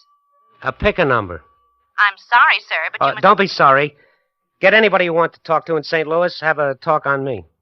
I will return your money, sir. No, don't do that. There's somebody I want to call in St. Louis, but I can't think of who it is. I will give you information. No, just talk to me. I'm sorry, sir, but I can't do that. Operator, I've got to talk into this phone for just a little while longer, just to let somebody think I'm not kidding in case somebody's watching. I don't understand, sir. Would you like information? About what? Do you wish to talk to St. Louis, sir? Do you think I should? I'm afraid I'm going to have to return your money. No, don't do that. I've got a number. Get me, Benton 64373 in St. Louis. One moment, please.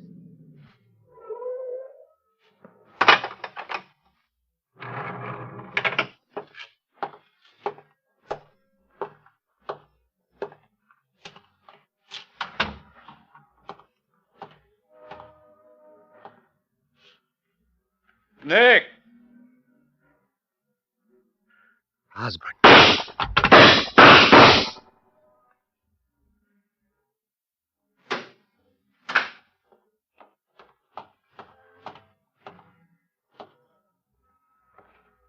Nick. Oh, Nick. Sorry, soldier. And just think, you could have died on a battlefield, not in your hometown.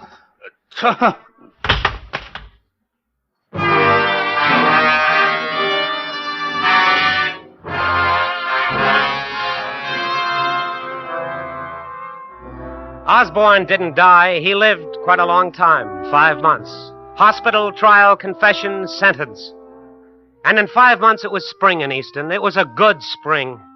And you know how people are. They react to the weather. Hi, Nick. Tree's starting to bud already. You notice? They get friendly and they smile a lot, like winter was a long time, a dark time, and it was over. Come on over to the house when you have a chance, Nick. You do that, you hear? Grass grows in the springtime, but babies grow all the time. Did you see him? Did you see him, Nick? He walked. My son walked. Sure I saw him, sis. He's growing up. That happens, sis. And you know what? He's lucky. He's got a good town to grow up in.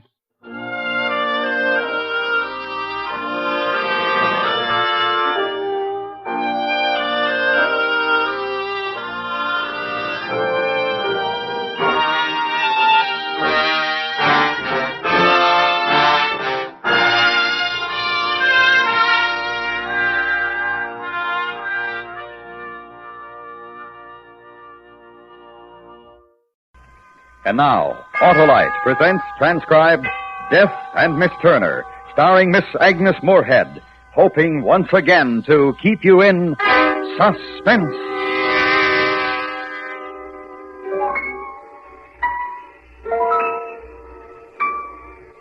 We went out for a walk this morning. I was dead, and I went out for a walk. Miss Briggs went with me. It was her idea. I wouldn't have particularly thought of it. She'd brought the new picture in this morning. She took my chair and stood on it and took off one shoe and hammered the nail in the wall and hung the picture up. She asked me if it was hanging straight, and I said I thought so. And she said, well, and she took off her glasses and gave me a little inquiring expression. She always does that after she's done something for me. She wants my approval. So I looked at the picture hanging there, and I smiled, and I said, it's lovely. Plain black frame. Yes, you're right. That's just the right frame for it. I beg your pardon? The frame. I said it's good. The frame? Yes. Yes. There are some other pictures downstairs we could have framed, if you like. That would be a lot of trouble, wouldn't it? Not a bit. I think I could sleep some more. There's a headache just hovering over me. I don't want to wait until it gets me. Of course. You finish your nap. You know what might be nice, though, later on? To get some air. Go for a stroll in the park. Go out today? And have lunch somewhere nice, like 96 Piccadilly or Claridge's. How about it? I'll ring up and reserve a table. It's cool. Maybe I can borrow that red coat that's hanging up in there. Yes. That's fine, Rachel.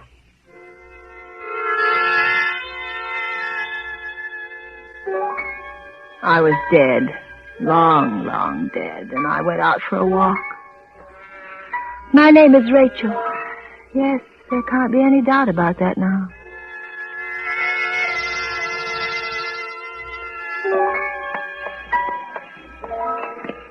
And then the American meets the Englishman and says, well, how are things here, old boy?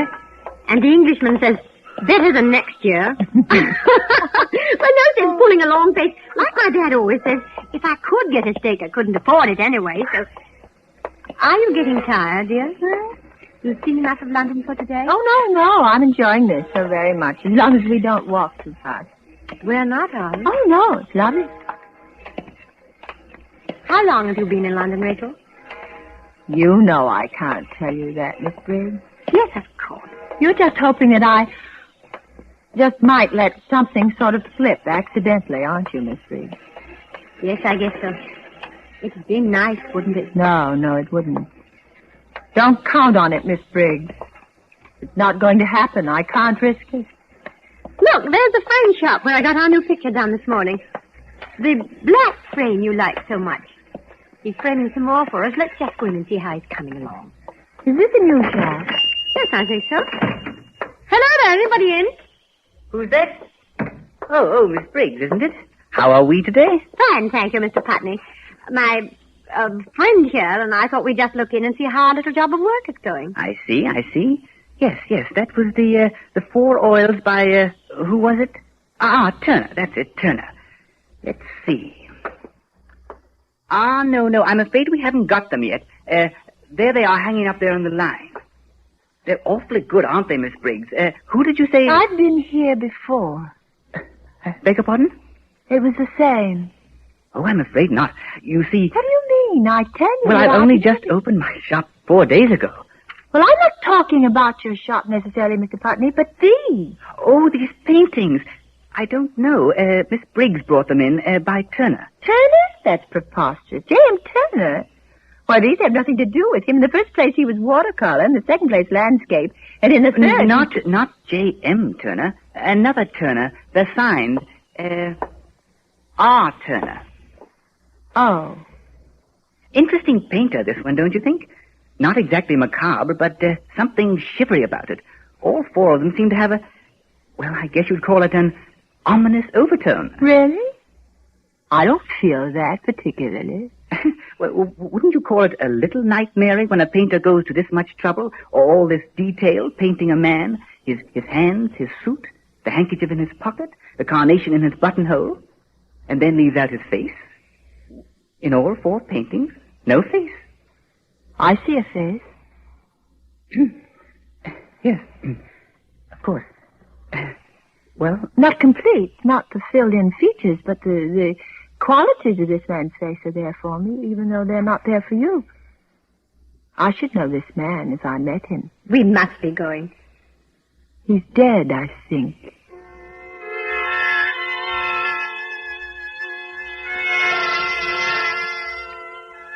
We rode back in a taxi, Miss Briggs and I. She had a bundle which Mr. Putney said she'd ordered or something. I wasn't listening to them. Every time I opened my mouth to say something, I gave them an advantage.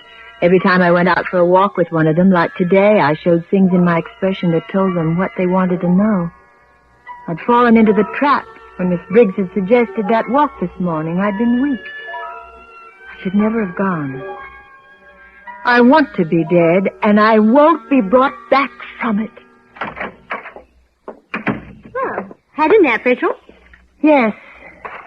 What have you got there? This? Some stuff I ordered the other day from Mr. Putney. Oh? What is it? You laugh. No.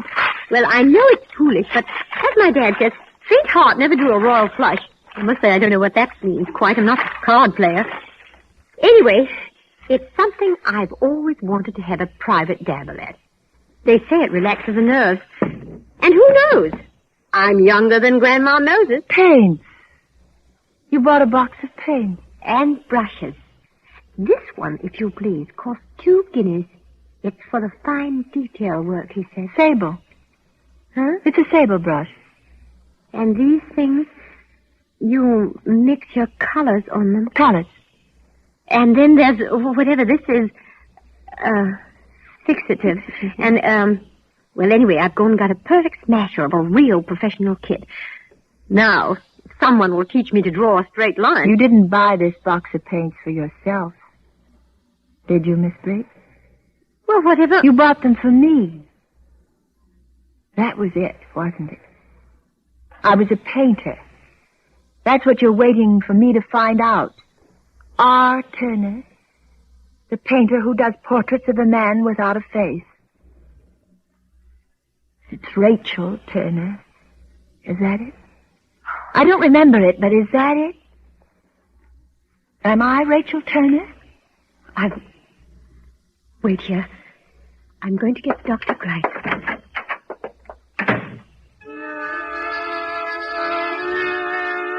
I looked at the door a moment after she'd gone.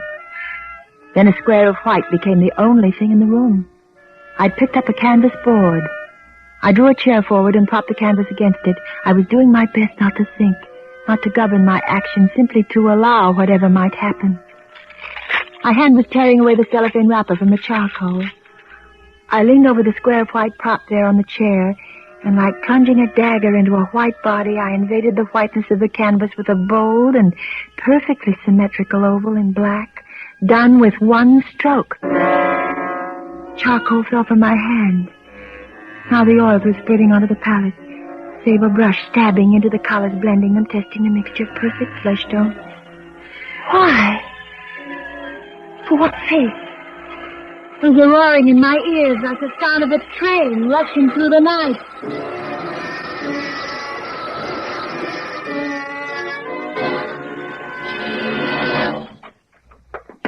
Rachel? Well, we meet at last. That is to say, we meet as people meet in a drawing room, a cocktail party, perhaps, where the hostess hasn't had the time to introduce us all around. We find each other elbow to elbow at the punch bowl. At this moment, you smile to me as I hand you your glass, and I say, my name is Grice. I'm Rachel Turner. I'm a painter. Oh? The subject on which I'm dreadfully ill-informed.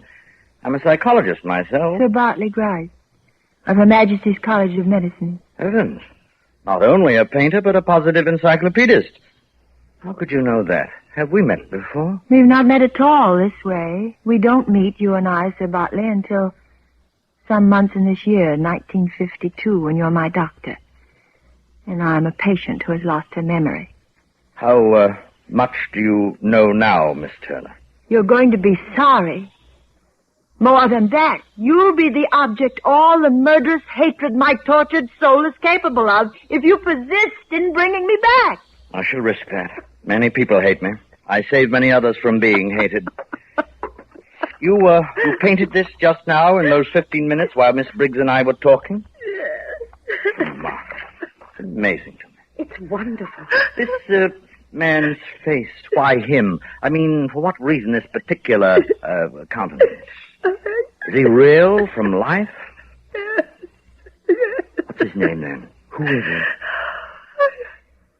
I don't know. I saw him only once. Well, then, why do you feel compelled to bring back this face to show to yourself again now? Why?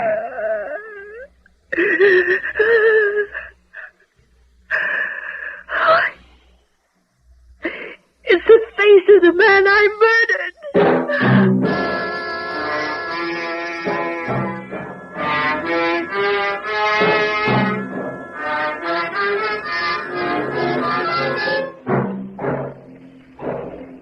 Autolite is bringing you Miss Agnes Moorehead in Death and Miss Turner, tonight's presentation in radio's outstanding theater of thrills, Suspense.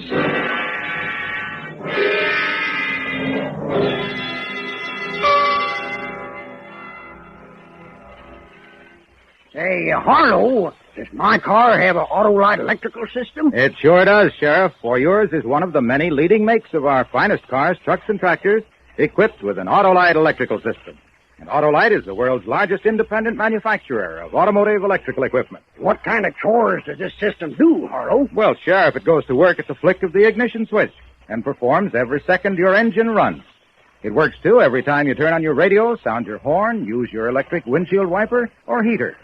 That's why it will pay you to treat the electrical system of your car to a periodic checkup at your car dealers or authorized Autolite service station. You can find the location of your nearest authorized Autolite service station in the classified section of the telephone directory under Automobile Electrical Service. Or call Western Union by number and ask for Operator 25. And remember, from bumper to tail light, you're always right with Autolite. And now, Autolite brings back to our Hollywood soundstage Miss Agnes Moorehead in Elliot Lewis's production of Death and Miss Turner, a tale well calculated to keep you in suspense.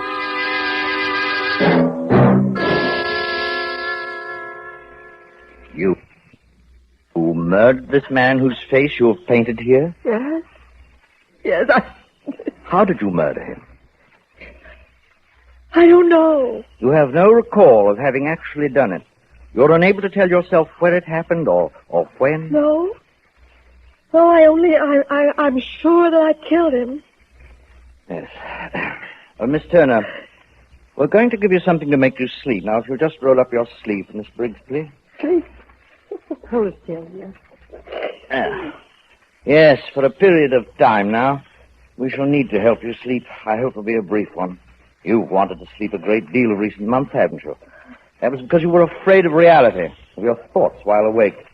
So you were always dozing off, taking a nap, staying in bed till half the day was gone. Now I know I'm a murderess. So I've earned the right to be drugged into forgetting it for a few hours. I was already dead. I'd forgotten. Why couldn't I have been allowed to die? Why not have hung me for it while it didn't matter? What, for what? For a murder you can't describe, of a man whose death in circumstances pointing to violence we have no record? Why, no one on earth has come forward to accuse you of any crime. How did you find me? What was I doing? Where was I when you found me? You must remember what happened yourself. Live through that horror again. Only then will you know what is true. Meantime, I shall help you in every way I can. Hate me if you like. It's better than hating yourself.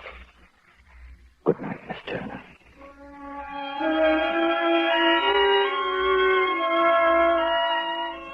So many years to remember. A life brought back to be my own. The figures and landscapes and people which belonged to me when nothing had been mine the day before. It was all there, up until my birthday. What happened on the 16th of April? I remember the night before. It was the last thing I remembered until awaking here in the hospital on the first day of May. I was standing in the lobby of the hotel, just having got off that rickety elevator. And my bag was packed. It was there at my feet. And the porter came around from behind his booth and handed me an envelope. After that, nothing.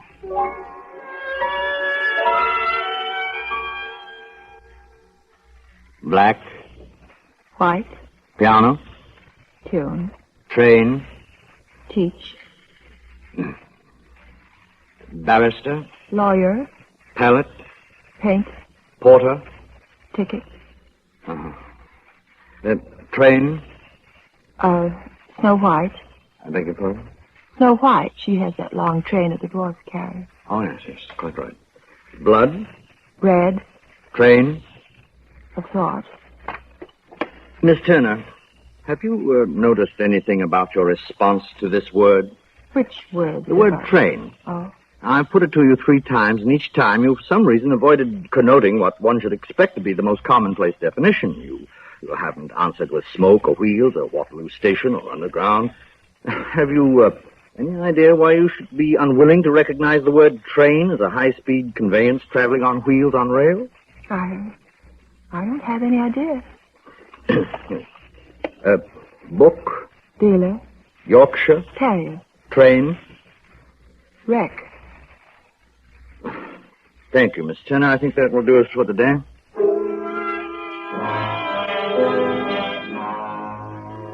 Miss Briggs took me back to my room. I was in a fever.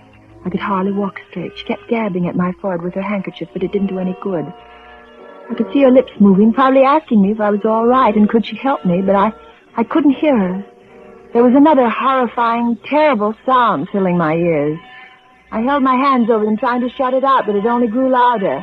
In my room, Miss Briggs tried to push me toward the bed. I could see her lips framing, "You must lie down," but I thrust her out of the way and lunged for the canvas board. My hands and arms were numb, as though they were floating out of my control, except that they ached agonizingly. There were flashes before my eyes, pounding waves that threw my head back and forth, as though I were being battered in some apocalyptic storm. Came a frightful shrieking, torn from the throat of a damned soul in torment, and I fell forward on the ground, and something fell with me. And I saw it, the picture I'd painted, and the voice that was shrieking was my own.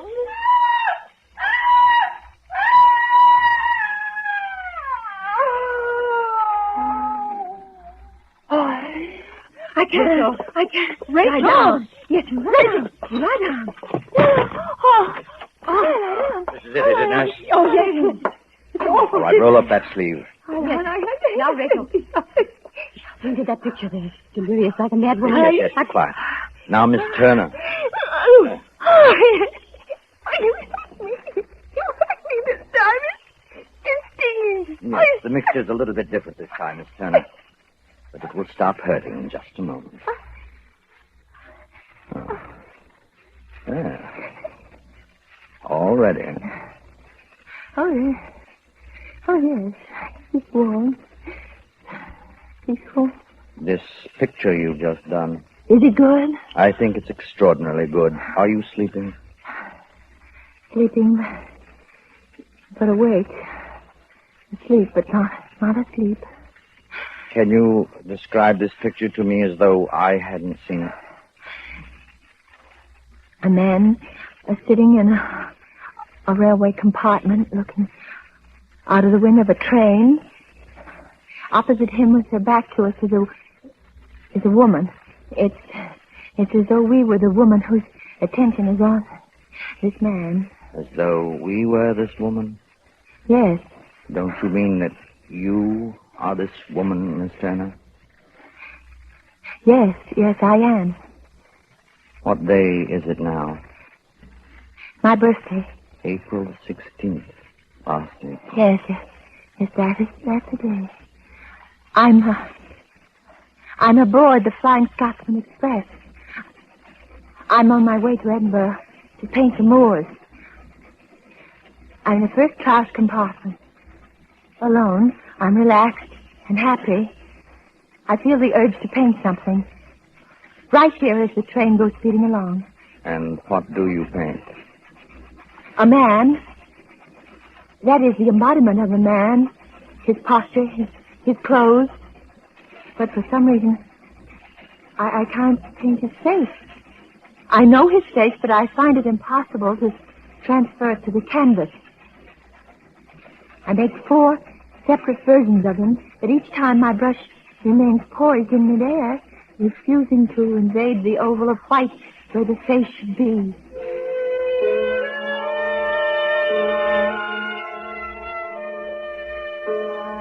At Manchester, I got out to stretch my legs, walking up and down the station platform. And when I resume my compartment, I find that I have a fellow traveler sharing it with me. He's turned away as I enter. He's occupied with closing the windows. It has begun to rain outside. As I seat myself opposite him, he turns to face me directly. He's the man. It's his face which is missing from the portraits that lie on the chair beside me. How do you do? How do you do? How do you do? Pardon. Do you feel not well? Forgive me for staring at you. I mean looking at you in this way. It is all right. Fine. I'm a painter, you see. Artist. Yes, good. An artist. Well, this is the impossible part. Here, you see these pictures? Hmm? Oh, yes. Very interesting.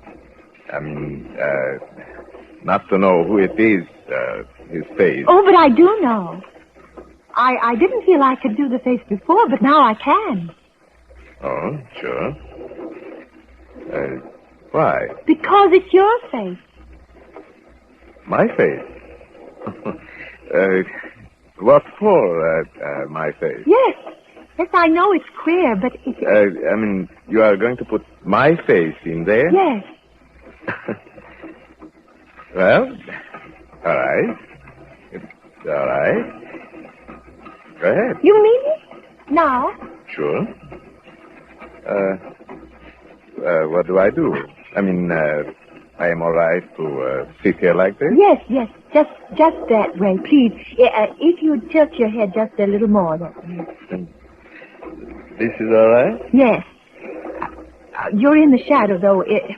If there was only a little more light. Too dark. I have it. Would it be too much trouble if we change places? There's good light here where I'm sitting. Pardon? If we change places, I'll sit over there and you... Oh, change places.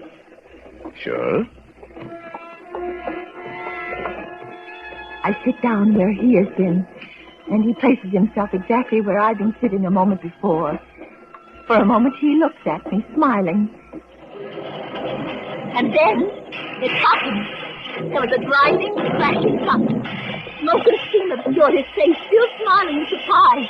And then an inferno of splintering wood and glass and rending steel came screaming at him, and the car split into its flames and got him shrieking in death.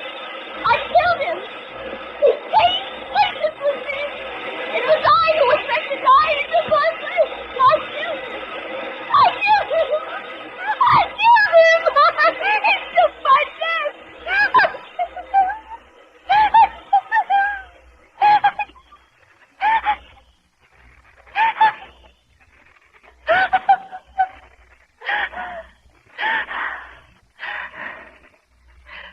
No, you didn't kill him.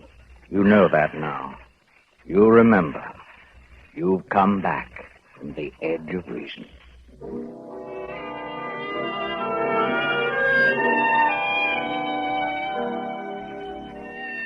I'm going home, sailing at midnight. It'll be midwinter. The snow on that Connecticut ridge. Those leafless elms in their rolling purple shadows. They gave me a farewell tea this afternoon, and I even had a cocktail. The hostess was much too busy to introduce us all around, but a very nice gentleman came up to me and introduced himself. My name is Grice. I'm a psychologist. I am Rachel Turner. I'm a painter.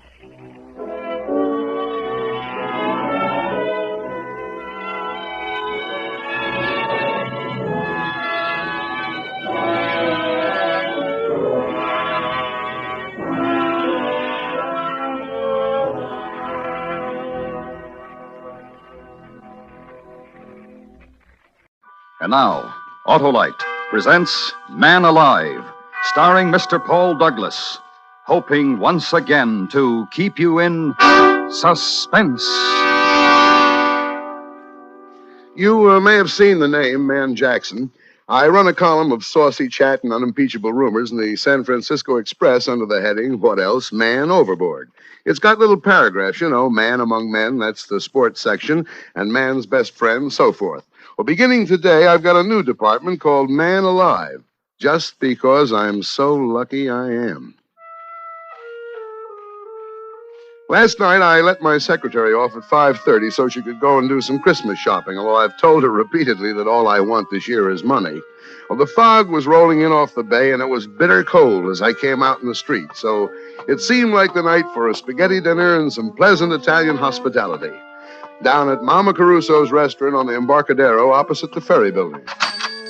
But Mama Caruso had more than hospitality on her mind when she met me at the door. Oh, Mr. Jackson, I'm so glad to find you. I'm just calling your office. Oh, what's the trouble, Mama? Somebody been stealing ravioli? Please, it's my cousin Tony. They tried to kill him. Oh, what happened, Mama? Come on, Mr. Jackson. I make Tony tell you. He does not feel so good, but he can talk all right. You gonna see. She led me to the back of the restaurant, to the table where the family generally sits. The family tonight was a man, small to start with, but even smaller, hunched down in his chair, miserably staring, unseeing, into a glass of wine. On the table in front of him was a battered old concertina. The top of his head was swathed in a clean new bandage. Sit down, Mr. Jackson. Go on, sit down. This is my cousin, Tony Colucci. Tony, this is my good friend, Mr. Man Jackson. Hello, Tony. Hello. Go on, Tony. You tell Mr. Jackson what's happened on you. Well, I'm on the boat. Yeah, what boat? The ferry boat, the Oakland ferry boat. Don't you never hear my music on the boat? Oh, you play the concertina on the ferry ride. Sure. But no more. Tonight they tried to kill me.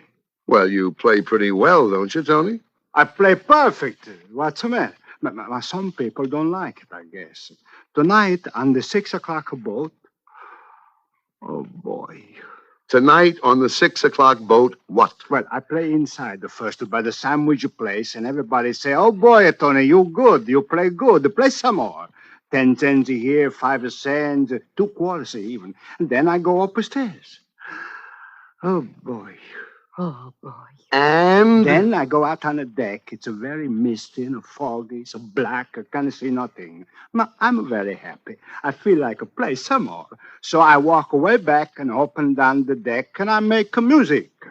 Then all of a sudden, I hear somebody say something to me. I can't see nobody, but I hear him. And what do you think he said to me? Bravo, Tony? No. I have no idea. What did he say? Yeah. What? He say, Cospador. Cuspador, as in barrooms? Cospador. Well, so I say back on top of him, Cospador. I still can't see nobody, so then I hear him say, is that you play Boris?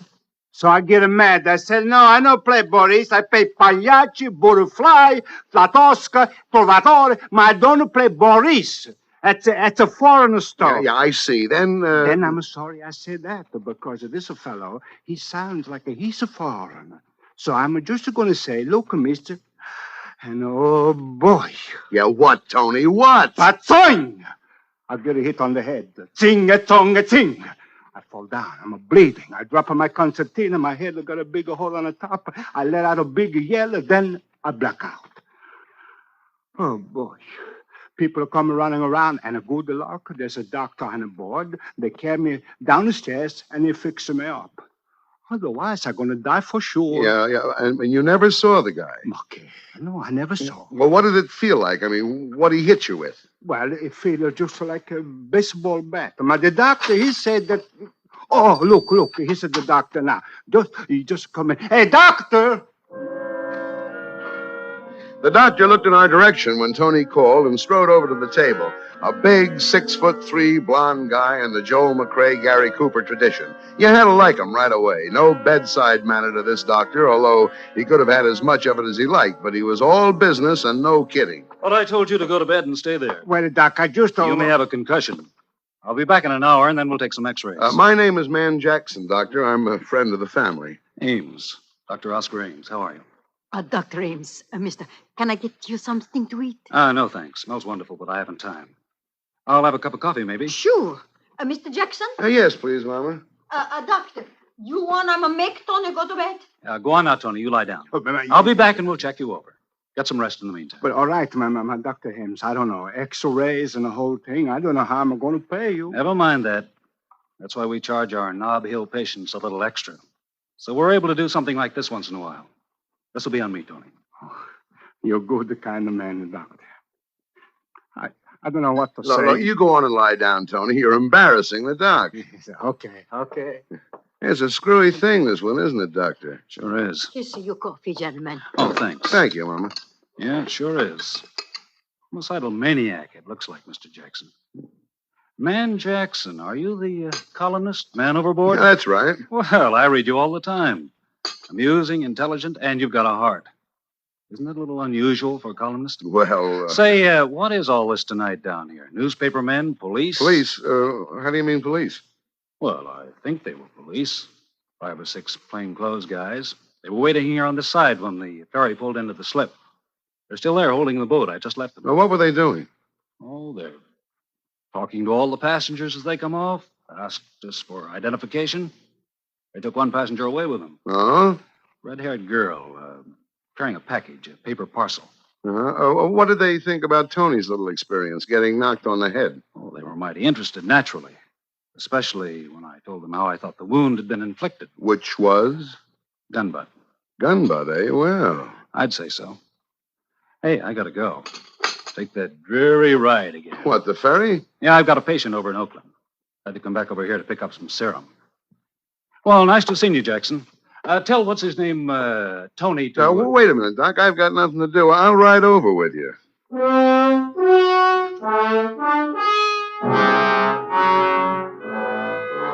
We crossed the street, went into the ferry building. Everything was normal enough in the main waiting room where I stopped to buy cigarettes and a pocket flashlight. But outside on the dock where the Oakland boat was waiting to take off, there were a number of extra characters whom you wouldn't think would have chosen a dismal, chilly night like this for waterfront lounging. There wasn't anybody I knew, and in any gathering of plainclothesmen, local variety, I generally spot 1 or 2 familiar faces. But Dr. Ames and I got aboard, followed by 3 of these gentlemen. The broadest one, who was built for endurance, exchanged pleasantries with us as the boat moved out into the water. Hello, Dr. Ames. I see you didn't miss a boat. Like the old saying. No. Oh, you're one of the fellows I talked to before when we landed. Yeah, that's right. I don't think I got your name. Connolly. This is Mr. Jackson. Yeah? Would that be Lieutenant Connolly or Sergeant, maybe? Just Connolly, no special title. How's the little fella doing, Doctor? Colucci. Tony? He's under care. He, talk anymore? Say anything interesting? I didn't talk to him. Mr. Jackson here did. Oh? Really? Really? What do you have to say? Well, you see, I'm an old friend of his family. What he told me was in confidence, and I'd really have to know a little more about who I'm telling his secrets to. I see. Jackson, your name is? Still is. Nice to meet you, Gospodin. Господин? Means nothing to you, huh? It might. Yeah, it might. Господин sounds like another word. Somebody might think you said cuspidor. It's very funny. Are you going to stay out here on deck? Well, we haven't made up our minds. Is that okay? Ought to go inside. Have a little coffee at the snack bar. Comfortable. Ride's over before you know it. Out here, it's foggy, wet, and miserable. Well, I'm going in. I'll see you later. Goodbye, Doc. Well, maybe he's right. Although I must say he's not my favorite man in the world, that Mr. Conley. It is strictly pneumonia weather out here on deck. Shall we go in? No, not just yet for me. I think I'll stretch my legs a little. Dr. Ames, where was it that Tony got conked? On the upper deck, I know, but which side? We've turned around now, starboard. Just about directly above where we're standing. Yes, right about... Doc, don't point. Our friend Conley and his boys are on their way out to see us again. No, they went back in. You think they're as mysterious as they seem? Oh, definitely that. You know what made them turn back just now? Decide it wasn't necessary to check whether we were still here? No, what? Our cigarettes. They can't make us out here. It's too dark, but they can see 2 lighted cigarettes. I'd like to get up there on that upper deck. Looking for tomorrow's column, huh? You want to get up there and nose around where Tony was, is that it? Well, that's the idea, but those mugs I've got in it. there... Hand me your cigarette. I'll smoke them both a yard apart. When they check, we'll both still be here. Masterful thinking, Oscar. Go ahead. I'll be here.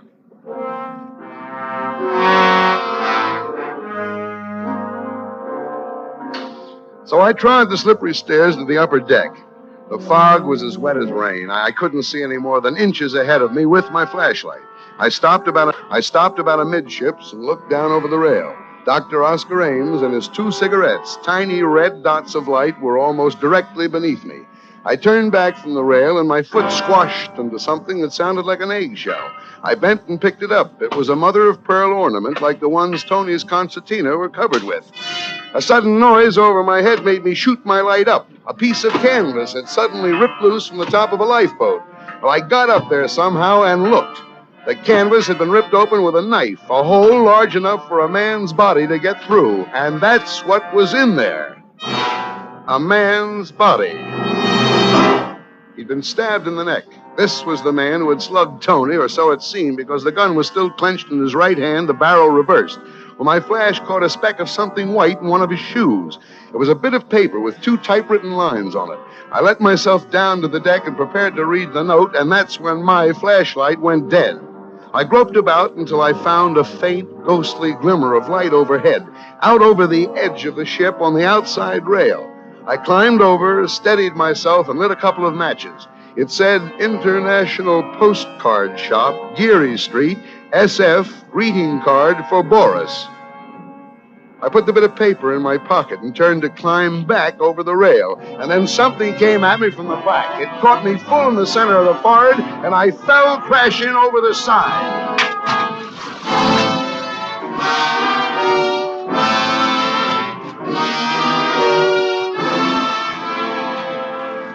They tell you a lot about what you remember when you're going down for the 3rd time. You know what I remembered? I remembered that Господин is Russian for comrade.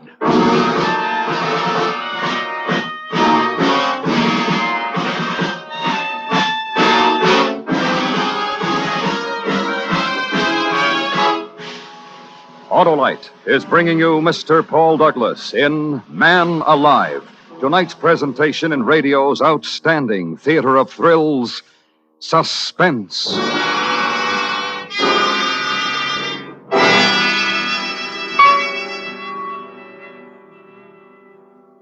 Well, Hap, let's talk turkey. Okay, Harlow, gobble away. Well, I say give the bird to worn-out spark plugs and replace them with a set of ignition-engineered Autolite spark plugs.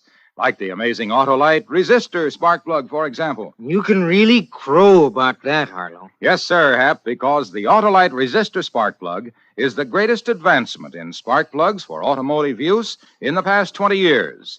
You see, the Autolite resistor spark plug has something extra, and that's the exclusive Autolite built-in 10,000-ohm resistor. Because of this exclusive extra, Autolite resistor spark plugs give you such outstanding advantages as smoother engine performance, quick starts, and double life under equal service conditions. And the Autolite resistor spark plug is only one of a complete line of ignition-engineered Autolite spark plugs for every use.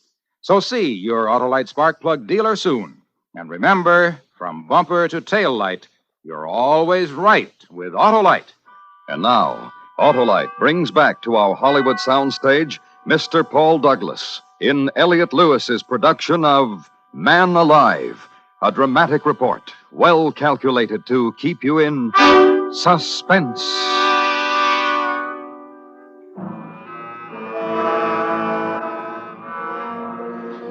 I found myself mechanically keeping afloat somehow and trying to get out of my overcoat.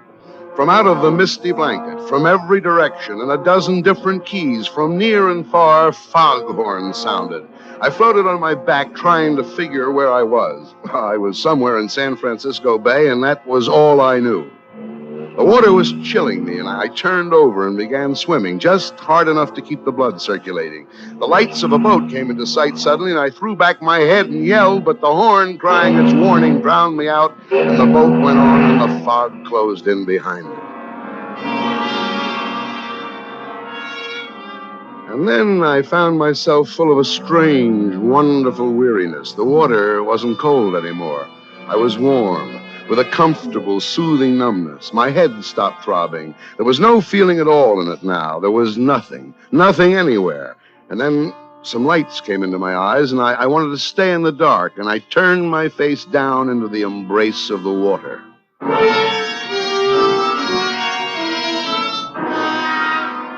And then I wasn't where you'd expect at all. I was lying on a baggage truck that was moving. People were crowding around, walking beside the truck, staring at me. The guy in uniform wheeling me noticed I had opened my eyes. Well, hello, pal. Welcome back to the United States. Well, hello. What part of the United States? Just landing in Sausalito. Lay still. We're taking you over to the hospital. Sausalito? Hey, how long before that boat goes back to San Francisco? Leaves right away. Well, I'm going with it. Hey, wait there. You ain't in no condition. Thanks. I'll be okay. Half an hour later, shivering and shaking in my wet clothes and keeping my mouth clamped tight so my teeth wouldn't sound like a dice game, I climbed into a taxi at the ferry building and went to my apartment. There, I swallowed a half a pint of whiskey, rubbed myself with a coarse towel until my skin was sore. Then I looked in the pocket of the soggy suit I'd hung up to dry. It was still there. The piece of paper from the dead man's shoes, damp but legible. International Postcard Shop, Geary Street, SF. Greeting card for Boris. I got up to put on a dry suit, and then I changed my mind and put the wet one back on.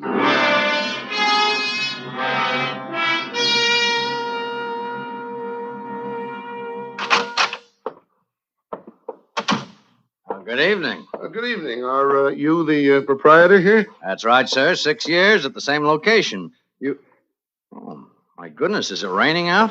You really got it. Dowsing. Yes, I did. A nice collection of postcards. From all over, eh? South America, every place. I pride myself on having the most complete possible selection. Was there something you had especially in mind? Yes, there was. Oh? I'm looking for a greeting card for Boris. You... What's the matter? Didn't you hear me? Yes. Didn't you understand then? Well, what? It's only that I didn't exactly expect somebody like you. What did you expect? Somebody slinking around in a false mustache, wearing dark glasses and an Inverness cape? Well, you know, your type of thinking, you may not be the right man for this job, Господин. Oh, now wait, please, Mr. Lubov. I thought you were dead. You drowned. Yeah. Who told you that? Well, you know. Yes, well, I didn't drown. I jumped in the water when I heard him coming. You can still see how wet I am. Of course. So you escaped. Easily. Now, enough talk. Hand it over. The greeting card for Boris. Very well.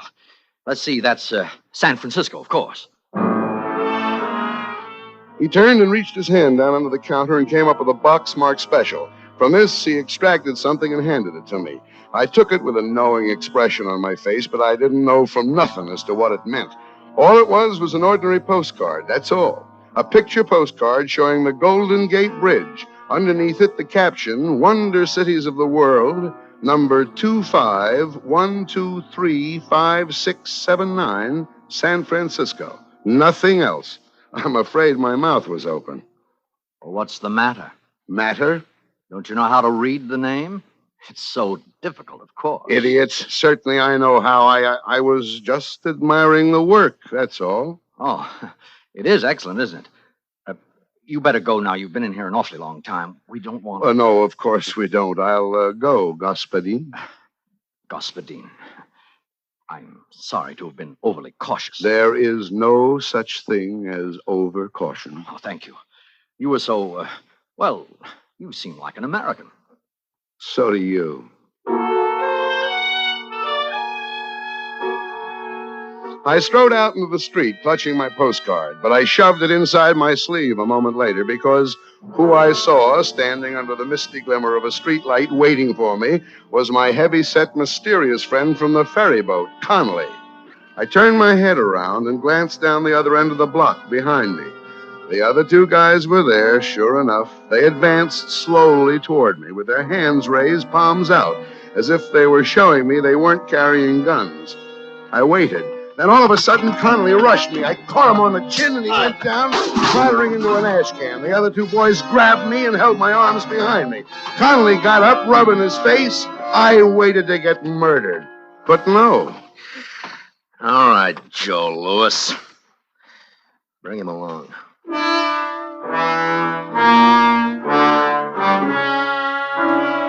And so they did. We didn't go far, just around the corner to a little hamburger place that had a sign in the door saying closed, although there were lights inside.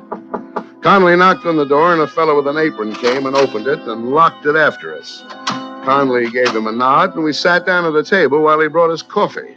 Well, Jackson, we've checked on you. You seem to be okay. You stand in good with the department, friend. What department would that be, friend? This department. Huh? Government. Oh. Now, maybe you can help.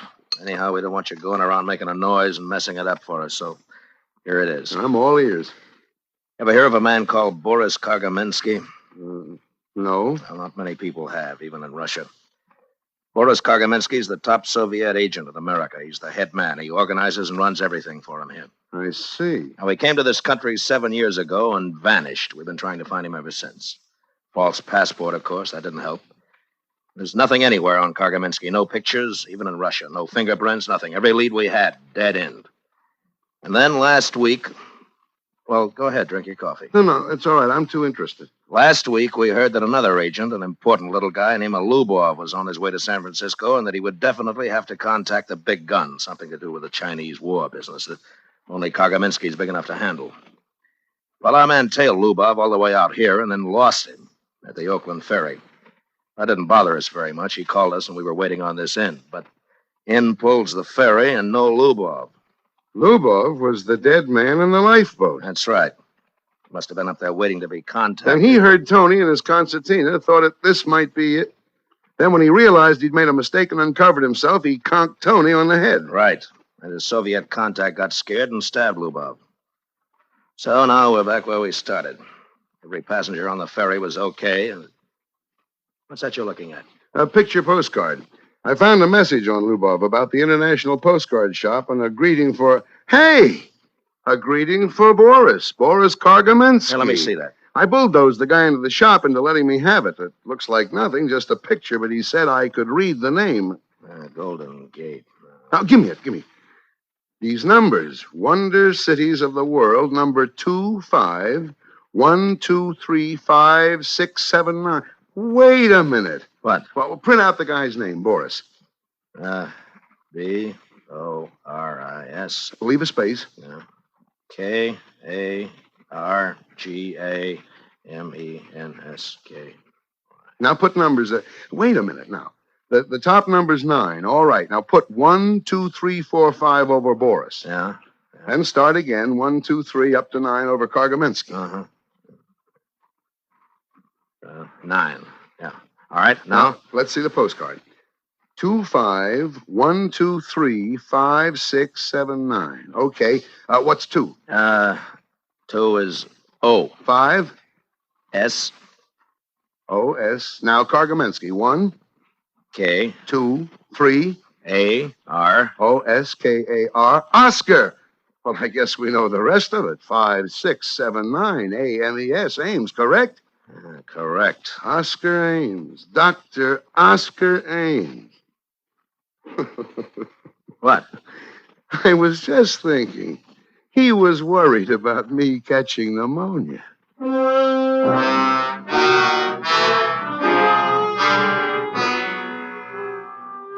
I called Mama Caruso, and from what she said, we knew where to go. We picked him up at the emergency hospital. He was just finishing the operation on Tony's head. We watched him through the glass, and the other young doctor standing alongside of us said he was one of the greatest surgeons they'd ever seen. When he unrolled his gloves and took off his operating mask, he looked up and saw me, alive, and the other boys with me.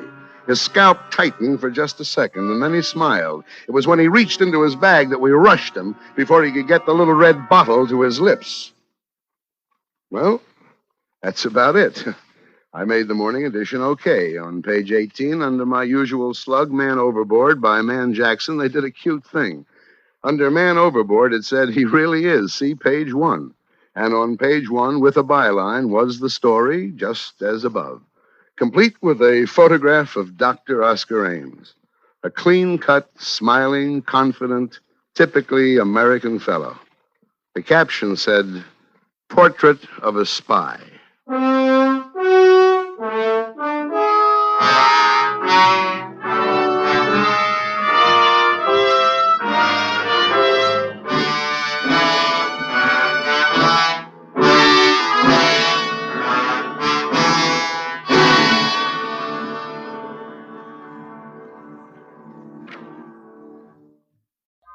And now, Autolite presents The Big Heist, starring Mr. John Hodiak, hoping once again to keep you in suspense.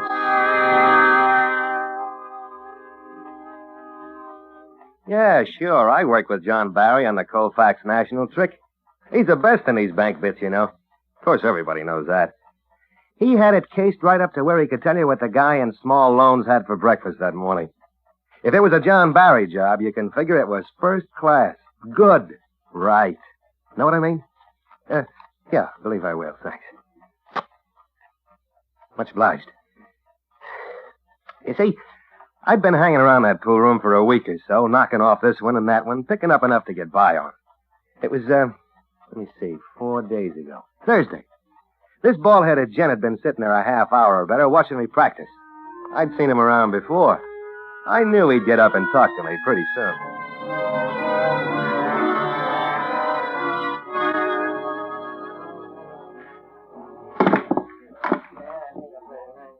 Hey. What's the matter? That's pretty good. Just luck. Don't kid me. I'm not. You like 8-ball? Well, I'm willing to try anything. Swell. Play for a buck? I don't know. What's the matter? Have you got a buck? I'm looking at the way you picked out that cue. You must be pretty good. I'm no good at all. Now, let's hold off playing for a buck right now. Just a friendly game. Well, suit yourself. But you'll be sorry when you see how I play. I'm really no good. You wait, you'll see.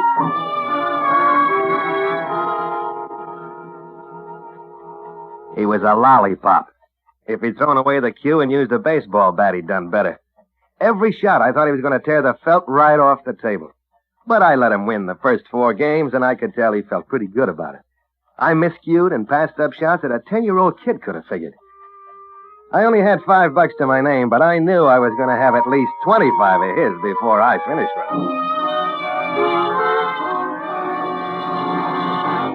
Okay, this will only take a minute. Uh-oh. All of you, over against that wall. Come on, let's hustle it up. Come on, boys, let's not waste a lot of time. Hey, what's up? Looking for vags, I guess. Huh? Getting a road gang together. They like to pick up anybody who needs a shave. Uh-oh.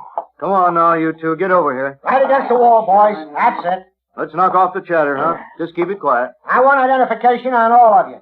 Driver's license, social security card, something that'll tell us what your name is, where you live, and where you work. Dig 'em out. Come on, boys. Hey, I'm in trouble. Huh? No address here.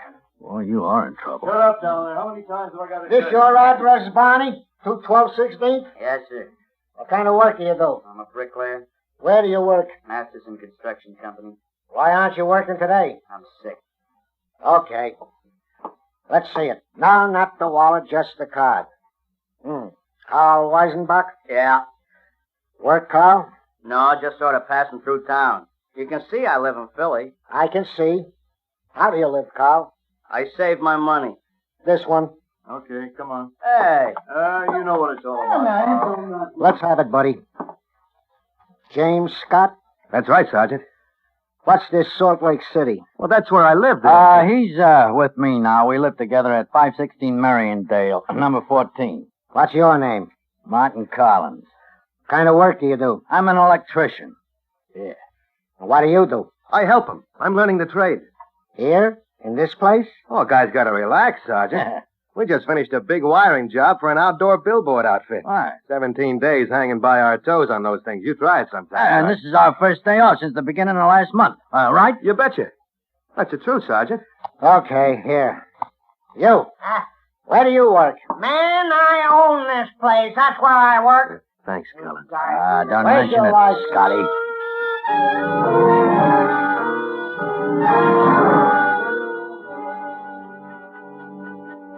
That's about the way it started. Collins turned out to be a little quicker than I first sized him up. I could have talked my way out of it, I guess, but then he just might have saved me 10 days for no visible means. After the cops talked to everybody and hauled a few down, we went back to the table.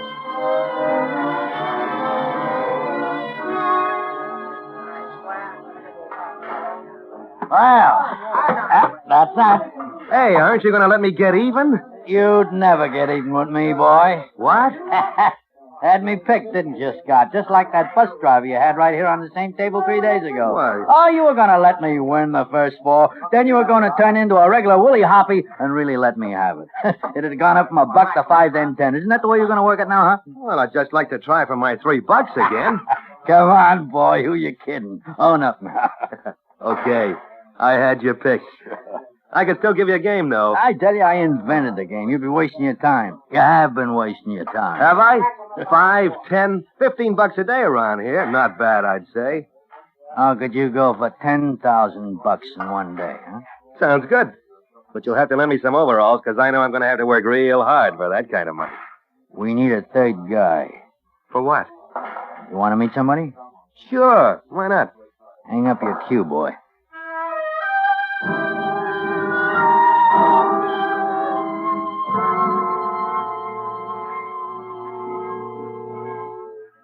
John Barry. Hello. This is Jim Scott, John. Hiya. Come on in, Jim. Tell me where you come from. Salt Lake City. Nice place, Salt Lake. How long you been in town? A week or better. What are you doing in this part of the country? Well, I don't know if I have... It isn't going to hurt you. Just answer questions, Scott. Go on, tell him. You sit down, son. Sure. Thanks. I just like to know a little about the people I work with, that's all. Now, again, what are you doing here? Looking for work, I guess. I drove a truck on my last job. Do you know anybody in town? Couple of people. Who? Oh, girl named Melva. We sort of, got acquainted. A week in town, and you already got yourself a girl. That's good, isn't it, Martin? Pretty good, John. Well, you're a personable young fellow. You have a nice way about you. I don't see why not. Can you use a little money? Well, he said something about $10,000. That's not a little money. It might be a lot more than that. At least 10. Oh, sure. I could use it. What do I have to do? Hold up a bank? No, I'll do that part of it. You just help me. Huh? Yes, it's a bank job. You ever hear of me, son? John Barry?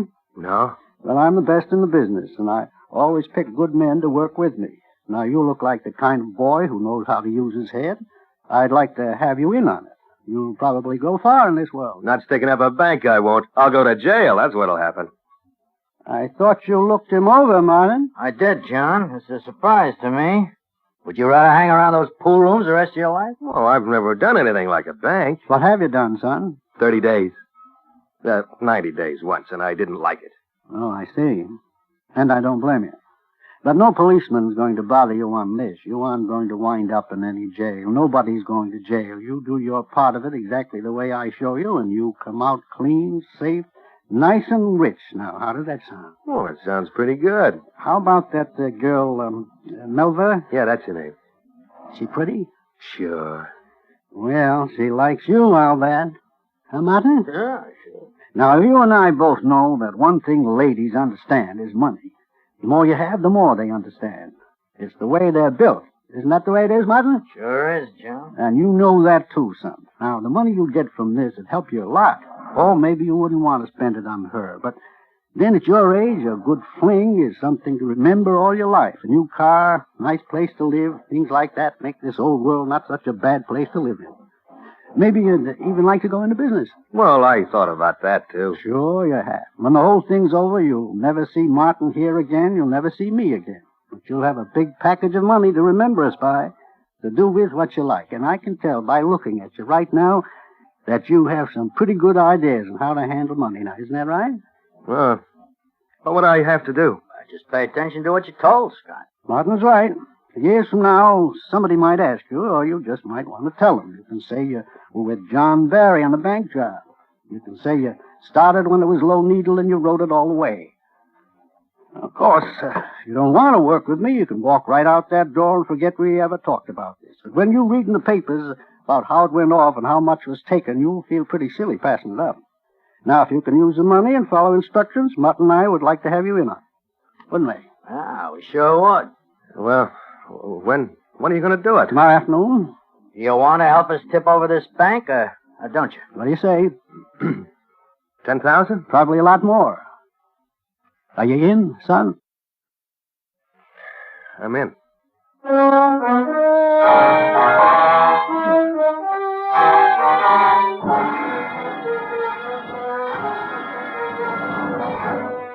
Autolite is bringing you Mr. John Hodiak in The Big Heist, tonight's presentation in radio's outstanding theater of thrills, Suspense.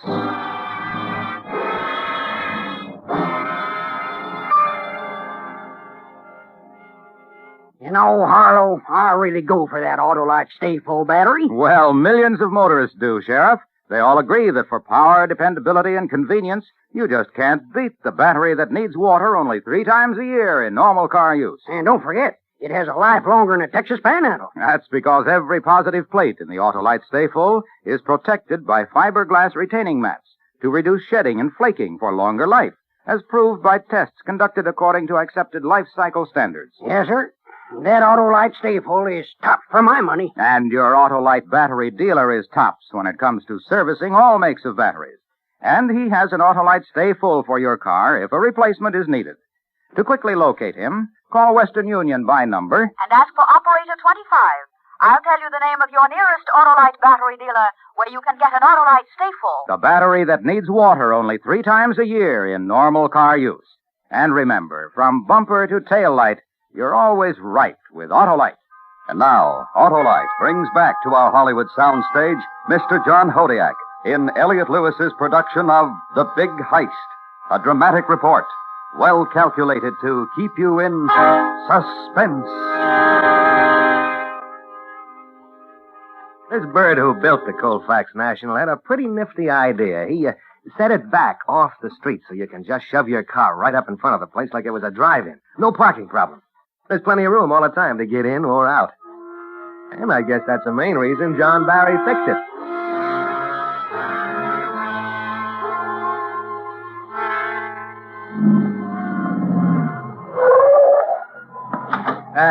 Just a minute, Scott. Huh? Relax. Well, I thought we were going in and look the place over. It's been looked over. I've been at it for the last 8 months. Oh, okay. See that guard in front, son? The one looking at us? He's looking over us, son. He's watching that big clock across the street. He always does. Huh?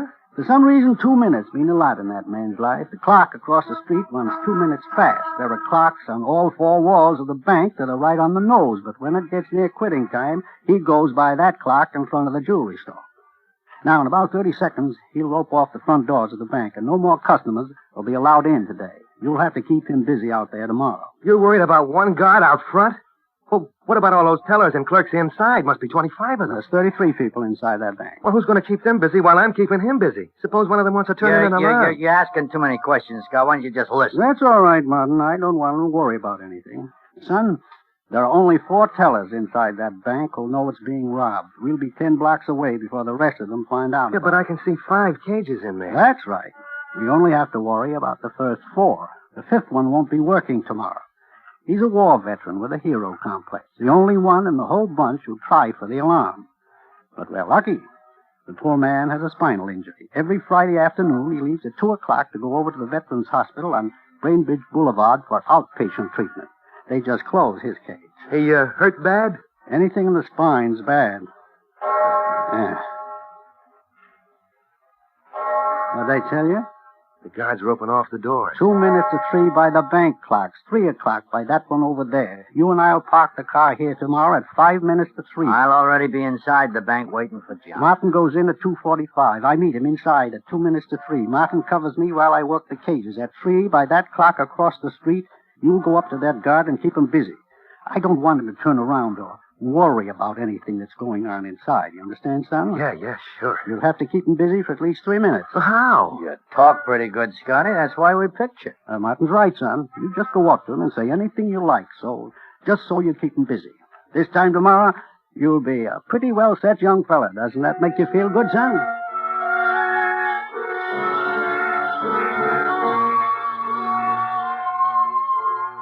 I don't know where I got the notion that a bank robber always wore a dark suit and pulled a hat over his eyes. It was pretty hard to convince myself that an old guy, a fat guy, and me were going to heist the Colfax National. But when we got back to the hotel room and John Barry began telling me all he knew about the insides and outsides of that bank, and the people who ran it, and the people who built it, and the people who owned it, I began to get a lump in my throat for the bonding company. He had diagrams. He had blueprints. He knew the alarm system better than the Ginzo who put it in. And there's a certain safe company back in Ohio that'd make him a vice president tomorrow for what he could tell them about their own time vaults. But until 8 that night, he kept me busier than a flea on a fat man, telling me about everything. I felt pretty good about the whole thing. And I was just getting ready to go up to the room he rented for me when it happened. Here you are, son. Go ahead, son. Take it. It's yours. Wait, you didn't say anything about a gun. I thought all I had to do was talk to that guard. That's right, son. But I'm giving you this right now. I want you to have it. Well, 45. Fine piece, that. Is it loaded? Oh, yeah. You better go upstairs and get yourself some sleep, son. Big day tomorrow. Yeah, I guess you're right.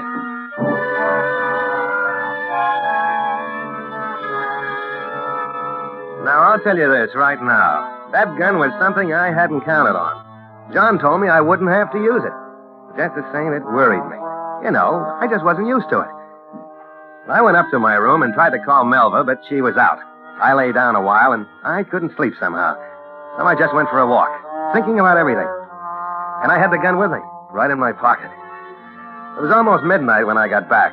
I didn't go to my room. I went right to his.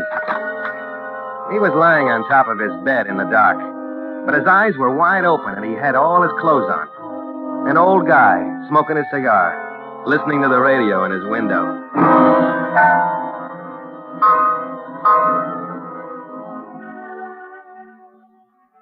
Is that you, son? Yeah. Pretty music, huh? Very nice stuff that man wrote. Yeah. Look, John, I'm out. Out of the job, son? Yeah. Here's your gun back.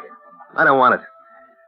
I thought of just scramming out, but I wanted to tell you because you've been good to me today. I see. Mind if I ask you what made you change your mind about tomorrow? Oh, I don't know what it was. I just decided not to, that's all. Got the coffee, John.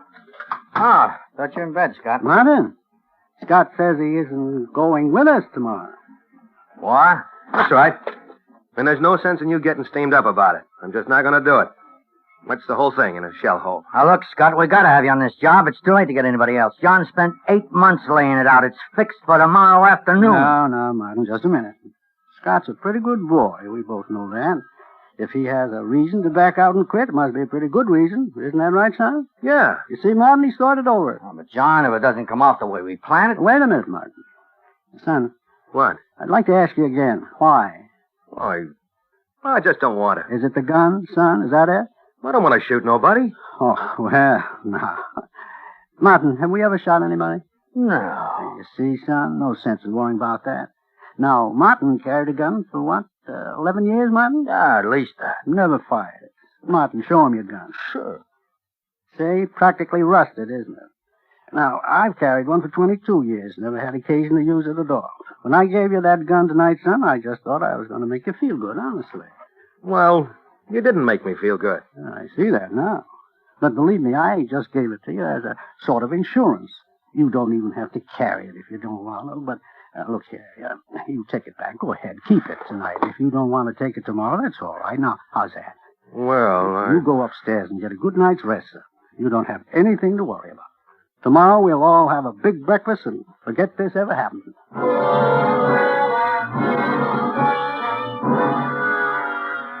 We left the hotel at 2:20.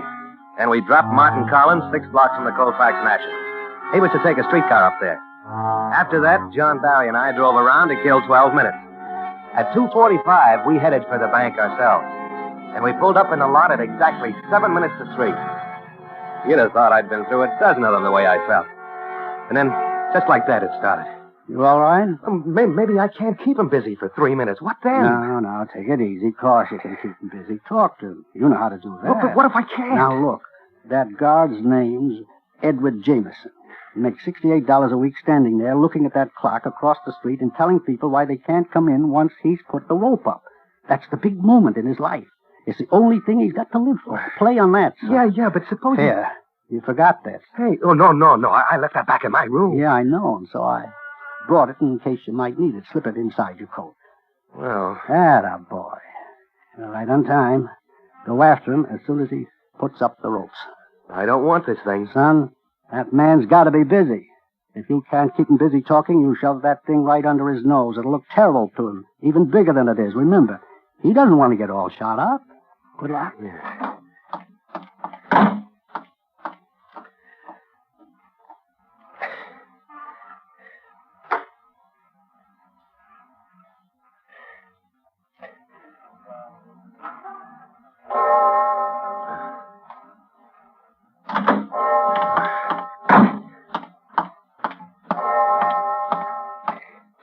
Sorry, sir. After hours. You mean it's 3 already? Afraid it is. There's the clock. Well, it must be fast. I got 2 minutes out. I guess you're slow, sir. Well, you couldn't sneak me in, I suppose. Strictly against the house rules, no, sir. Well, look, one customer more or less isn't going to make any difference, is it? I'm sorry. Once the rope's up, I can let them out, but I can't let them in. Well, this sure puts me in a spot. Is it a deposit? No, I have a piece of property going through escrow now. I just found out the man I sold it to is declaring bankruptcy. Escrow's up at 10 tonight, and I don't want him to have my property. Would you? I should say not. Well, look, if you could just let me in there to talk to the escrow people, I can get myself out of a lot of trouble. What do you say? Well, I think I can help you. Good. I'll appreciate it. Now, look. Mr. Evers, head of the escrow division, is here until 5. Now, the operator isn't supposed to... I was looking over his shoulder, past him, inside the bank. I could see John Barry in front of one of the teller's cages, helping himself to a bag full of money. Martin Collins was standing right in the middle of the lobby, his right hand stuck down inside his coat pocket. Every one of the tellers were looking at him with a sort of wide eye, like they couldn't believe it. Old John was nudging somebody in front of him. Looked like a vice president. And they just kept going from cage to cage where he'd pick up the cash. Nobody made a move. I don't think any of the customers that were in there, or anybody else outside the tellers, knew the place was being robbed. Well, what is it? Aren't you going to call Mr. Evers? Huh? Well, what are you looking... Move back! Hey! Back! Or I'll let go! Look, are you crazy?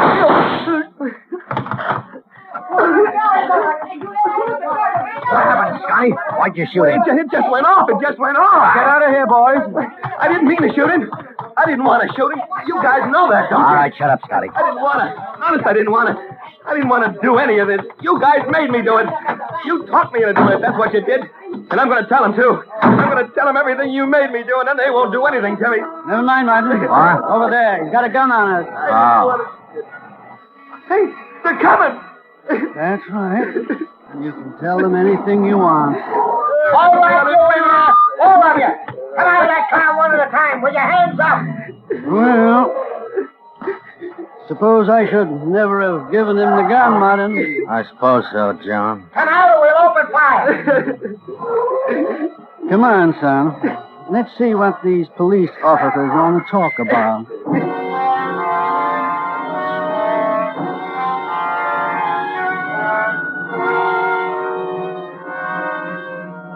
This John Barry, and remember, he's the best. Looked like any old geezer you'd find filling prescriptions behind a drugstore counter or reading books in a public library on Sunday afternoons. But let me tell you, he had it. Every time he opened his mouth, he made sense. He was pretty good at that old chatter, too.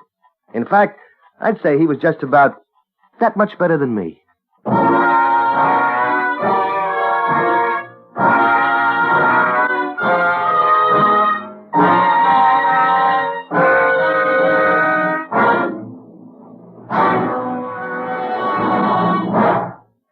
And now, Autolite presents Joker Wild, starring Kathy and Elliot Lewis. hoping once again to keep you in suspense.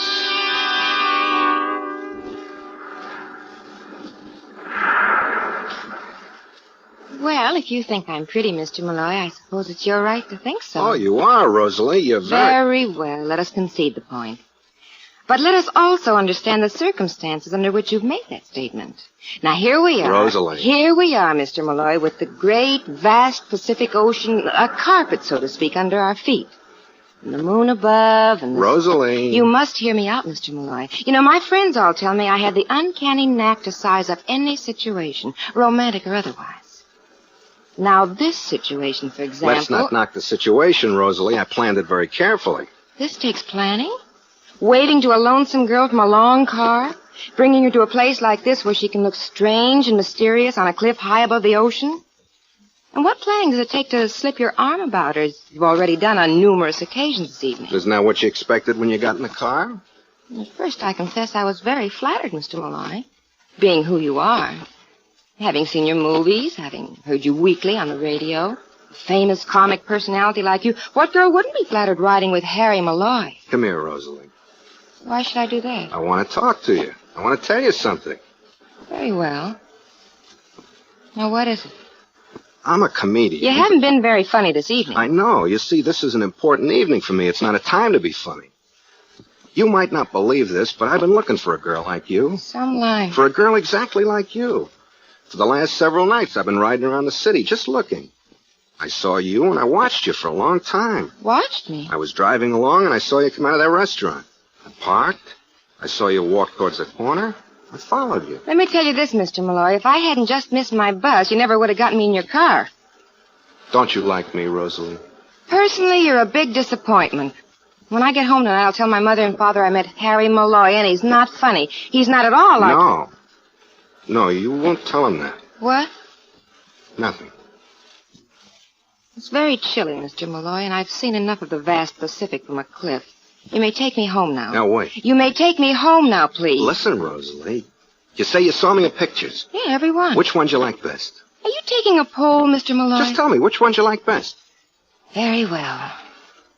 The one where you dressed up like a girl as a disguise. Gee, you were funny. I saw it 3 times. You know that thing you did, that funny way you walked? You like that, huh? Oh, it was a scream. I screamed, I know that. I guess everybody did. I'll do the bit for you. Come on, get out of the car. That's it. Now, give me your coat. You mean it? Sure, I mean it. All right. Gee, wait till I tell Mom and Pop. Yeah. There we are. Turn your head, Rosalie. I'm going to roll up my pants legs. There we are. And this one. You can look now, Rosalie.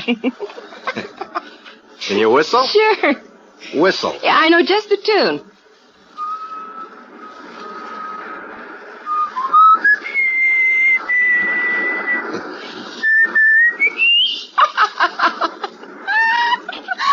I'm funny, huh?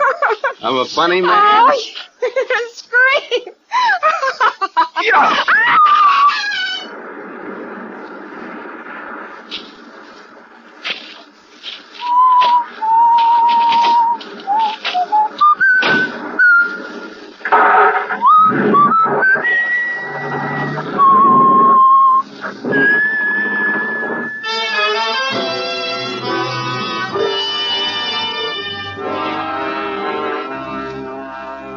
The fact that I just killed a girl doesn't change a thing. I create comedy. I stand up on a stage, or my picture's on the screen, or I stand behind a microphone. People laugh. Had that girl say it, an uncanny knack. That's it. And it's been going on for 22 years. Think about it. 22 years making funnies. It's quite a nice life. Big cars, 3 of them, big house, 2 of them, 1 in Palm Springs, 1 in Hollywood. Money, lots. It's a nice life, but there's one problem. No one takes me seriously. Harry Malloy, comic, buffoon, clown, nothing else. Even I began to believe it. Until the other day, I set up a problem for myself. Harry, I said, you make people laugh. How about making them cry? You create comedy, I said. Now let's see if you can create a tragedy. So I planned it, and I just did it. I pushed a girl named Rosalie off a cliff. She had a mom and pop. They'll cry. That's very tragic.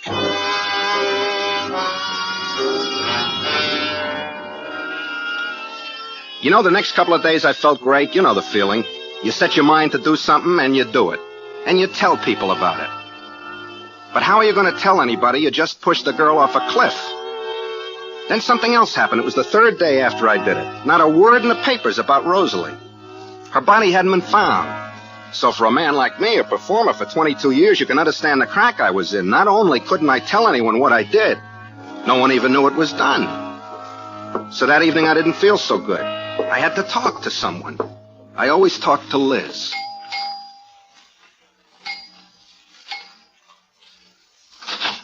Harry, lover, come in, wherever you are. Freddie, Dad, look what we got. Ah, look what flew in. Oh, where have you been? Kiss me, lover. We're playing a game, Harry. Come on. Me and you, Harry, will kill him. Let go, Babs. I want to say hello to Freddie. Just wave. He'll understand. Cut it out. Liz, I want to talk to you. We're playing a game, Harry. It's important. I got something on my mind. Try it on all of us. We'll laugh, darling. Honor bright. Hey, Harry, I'm striped in certain seasons. I got 2 legs, and I hibernate. Now, what am I? Later, Freddie. I want to talk to Liz. It's the game. Under what am I? He's a bear in a pinstriped suit. Don't tell him. Liz. You look worried, lover. What's the matter? Let's go in the kitchen. For a drink of water, Harry? I haven't had an invitation like that since I was 14. How about that, kids? Harry asked me into the kitchen. Why, I haven't heard that since I was 12. Let me know what happens, Liz. I can't remember. Please, Liz. Sure. Close the door. What's the matter, honey? I want you to tell me something. All right, lover, you name it, you've got it. What kind of a man am I? That's the game Freddie and Babs are playing. I mean it. I want you to tell me. You're 4 square, kind, courteous, loyal, obedient, and trustworthy. You're a lot of laughs, and I love you. You really love me, Liz? No, not really. But I'm a lot of laughs. For 10 years since I've known you, up until just now, honey. Just now, you're dull. All of a sudden, I'm not a big yak, and all of a sudden, I'm dull. Is that the way it is? That's right. I'm going to tell you something, Liz. You don't know me. You don't know the kind of man I am. All right, I'll play. What kind of man are you? I got things going for me nobody knows about. All right already, and? Inside it eats, Liz. I got more to me than making people laugh. Pagliacci, huh? That's an old bitch. You stay here in the kitchen and sing. I'm going to go in and play with No, listen to me. Lover. Please, Liz, listen to me. Make it brief, Harry. 3 days ago, I did something. Something naughty? Now, listen. I've got to tell you about it. I got to tell somebody about it, or it's no good. You flipped? I'm not just a clown, Liz. That's what I'm trying to tell you. I did something important, something big. This is the last bite I'll give you, Harry. what did you do? I made somebody cry. Harry. What? These are the jokes, huh? These are the jokes? I did it! Guess what I am? I'm a fuzzy bear in a pinstripe suit. See, Harry? Freddie knows what he is, so I'm going to tell you what you are. A comedian. You're a funny fellow. When you're not funny, Harry, you're dead. Let's have laughs, huh?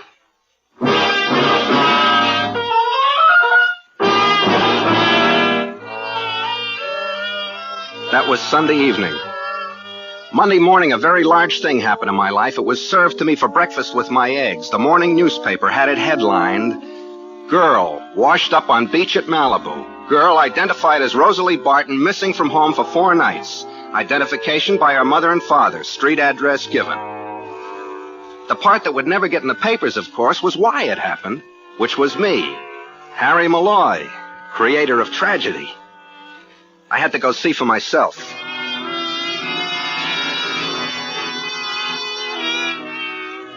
Rosalie Barton lived in a cheap little California bungalow. 1 floor, 1 palm tree, a geranium bed that needed watering. One thing was funny, though. Have you ever noticed the audience a tragedy gets, especially when it's for free? Well, the Barton house didn't have it. There should have been all over the lawn, onto the pavement, neighbors, kids, the people who hop in their cars and come from all over the city to look in on tears. But no, nobody around.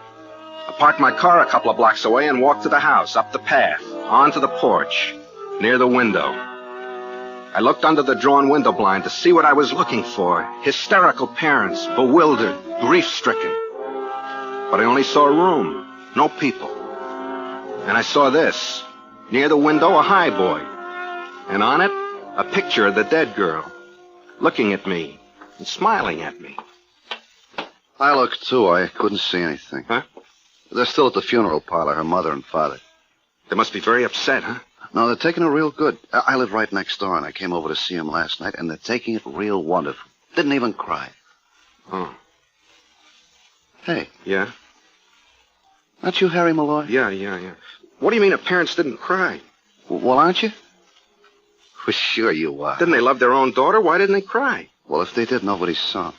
Hey, what are you doing here, Mr. Malloy? Well, it happened. I was just driving by. Oh, it's just driving by. No, seriously. I'd read about what happened. Seriously? You seriously? Well, yeah. I'm trying to tell you Hey, that Jonesy, look who's here. Harry Malloy. Hey, no, wait. This is my neighbor, Jonesy. Harry Malloy. Hi, Harry. How are you? Hey, you gonna be here a minute? I want to get my wife. Get your wife? What do you need your wife for? He kills me. Wait a second. Hey, Reba. Reba, come here a minute. Jonesy never does a thing without Reba. You'll like Reba. Yeah. Great giggler. Yeah, well, I gotta go. Oh, come on. Stick around, Mr. Malloy. The whole neighborhood feels bad about what happened to Rosalie. Oh, stick around. You want funnies now? A young girl, someone you knew, murdered, and all you do is laugh. It's a funny face you make. Hey, here's Reba. Hi, Harry. What are you laughing about? I haven't said anything. Some giggler, huh, Harry? All right, calm down now. I want to tell you something. Reba? Reba. Seriously. I want to tell you all why I'm here. I read in the newspaper about a girl's being killed. And I was driving by. He was driving by. Get this. Go on, Harry. I was driving by. Just like a similar situation happened to me once before. No, seriously. Ran out of gas, huh? Had a flat tire, Harry? What? Go on. Tell us what you're doing here. You get this, Johnson. Go on, Harry. Well, I stopped by because I saw a fellow looked hungry. So I pulled over and I said to him, hey, you look hungry. He said, no, I'm not hungry, but I would like 10 cents for a cup of coffee. So I offered him a dime. Yeah, honest, I did. But he just shook his head. He wouldn't take it. I said, what's the matter, mister? You asked me for a dime for a cup of coffee, didn't you? He said, if you don't mind, Mr. Malloy, I'd like 10 pennies. I said, why? He said, I like drip coffee. So I gave him 6 pennies. Let him drink it without cream. You're the funniest man in the world, Mr. Malloy. You kill me. You kill me.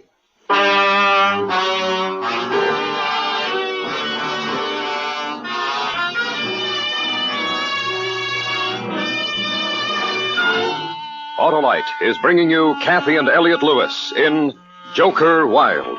Tonight's presentation in radio's outstanding theater of thrills, Suspense.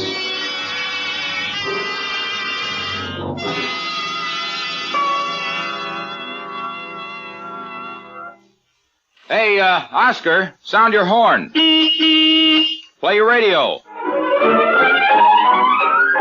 Start your engine. Hey, what's all that for, Harlow? Why, all those operations depend on the sure, smooth performance of your Autolite electrical system, Oscar. And so do the lights, heater, electric windshield wiper, and lighter. They all depend on my Autolite electrical system, Harlow? They sure do, Oscar. And what's more, your Autolite electrical system works every second your engine runs.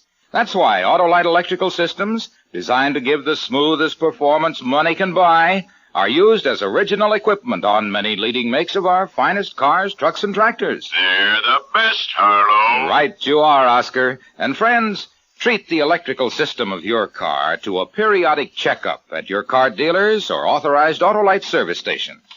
To quickly locate your nearest authorized Autolite service station, look in the classified section of your phone book or call Western Union by number and ask for Operator 25. And remember, from bumper to tail light, you're always right with Autolite.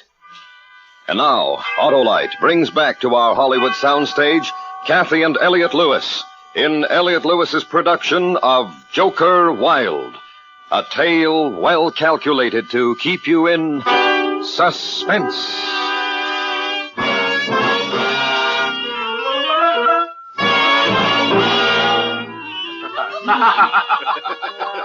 I told them jokes and they laughed. No tears, no tragedy, just funny stories. I was a murderer and they were laughing. It was a good performance. Not exactly the one I counted on, but a good performance. I left them laughing and begging for more.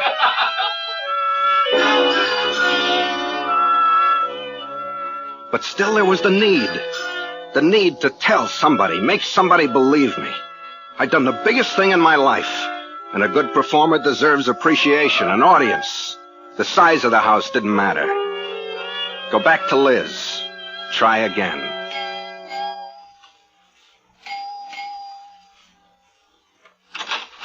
Hi, lover. Can I come in? When did you ever have to ask?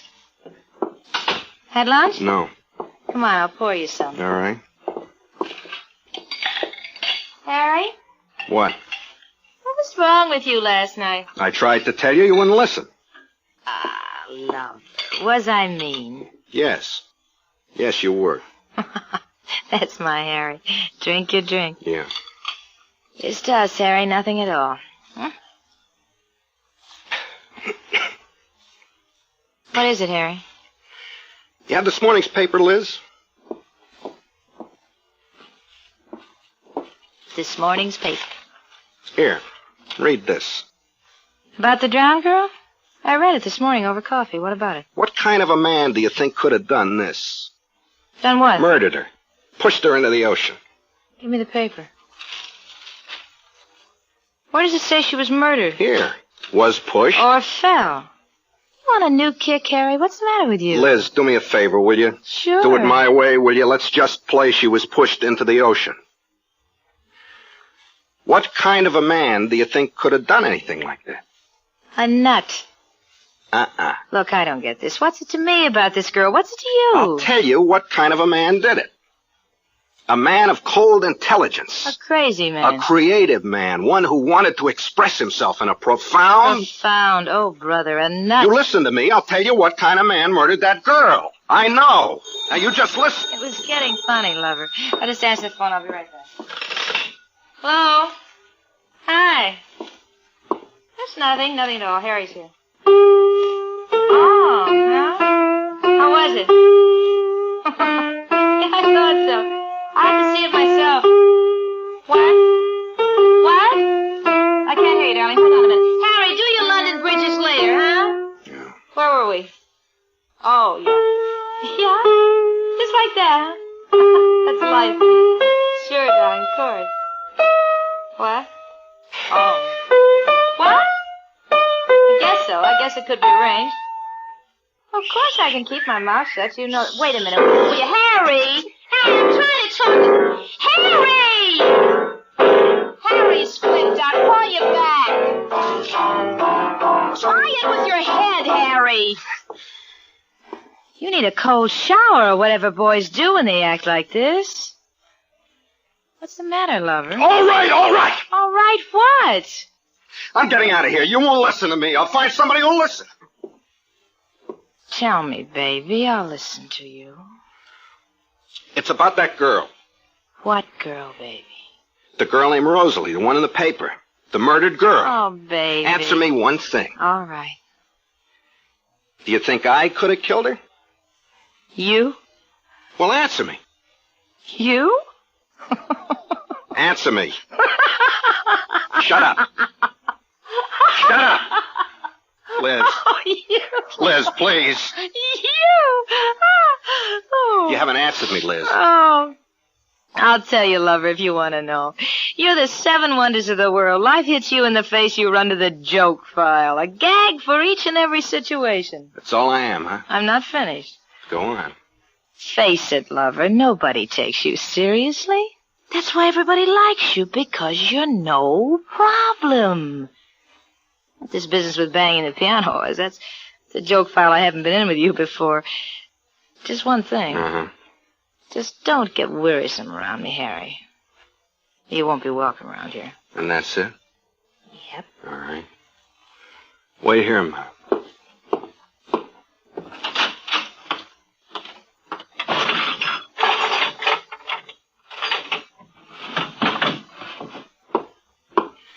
I'm borrowing your carving knife for a minute, Liz. What for? You see, Liz, there's no use trying to tell you something. I gotta prove it to you. This is going to be great. It could be at that. What's it going to be, Harry? I'm gonna kill you. That's my Harry. Yeah. What's my bit, lover? Yell, scream, run around? Let's just work it out together. Ready? Come on, kill her. Yeah. Well? I'm gonna kill you. You said that, Harry. What's the matter? You're running out of material? I'm not kidding. I'm supposed to act scared. All right, Harry. Ah! You just wait. I don't know what you're doing, Harry. You better have a finish. Start running. All right. Oh. Swell. Now I need a new lamp. No, you won't need it. That's the finish? You fall flat in your face? Oh, Harry, how corny can you get? You stopped doing that bit when you left vaudeville. My nose. It's bleeding, lover. Move your head a little this way so you don't get it all over the rug, huh? Oh. Come on, sit up. Sit up. That's it. Give me a knife. Hold your head back. Don't be a baby. Hold your head back. Bleed bad. Oh, I'll get a towel and some ice cubes. Hold your head back now, Harry. Here. How do you feel? Hurts. I'll put this ice in the back of your neck. Stop in a minute. Feels good. Sure it does. Liz. Mm-hmm. That girl Rosalie. Oh, look, Harry, I don't know what this new character is, but why don't you go home until you get funny again? I killed her. Sure. I did, Liz. I picked her up, drove her out to the ocean, pushed her off a cliff. How's her nose? Stop bleeding. Why don't you go home? I'm not kidding, Liz. I murdered that girl. You still don't believe me, do you? No. I tried to kill you, too. Well, you'll work it out. We'll practice sometime. Liz? Mm-hmm. Liz? Don't you see, Liz? I'm not kidding. I never was kidding. I've got to kill you to make you believe me. Kill you, Liz.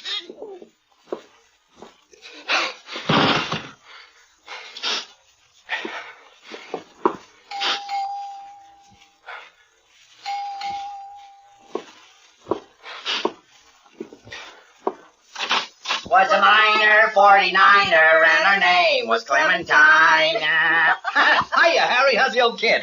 Kiss me. Oh, where's Liz? I'm forced to ask. In there. Right over there on the floor. On the floor? Hiya, Liz.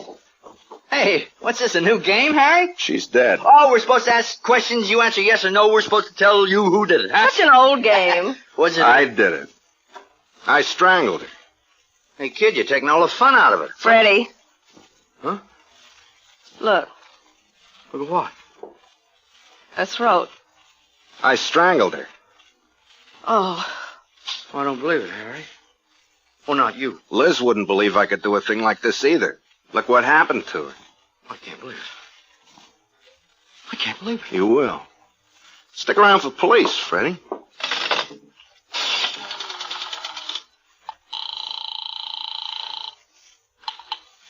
Number, please. Get me the police.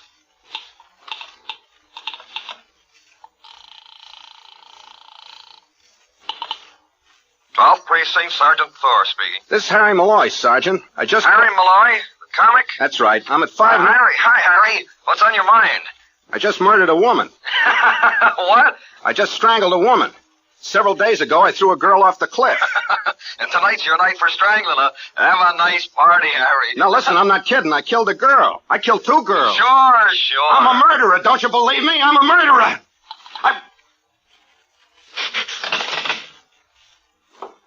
Give me the phone, Harry.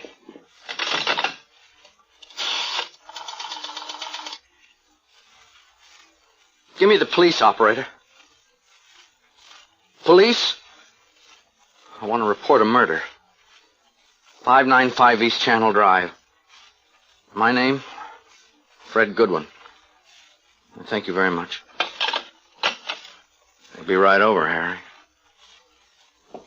Harry, why? I'm quite a guy, huh? Answer me. You're quite a guy. Harry. Oh, Harry. Listen to her, Freddie. She's crying. See what I can do?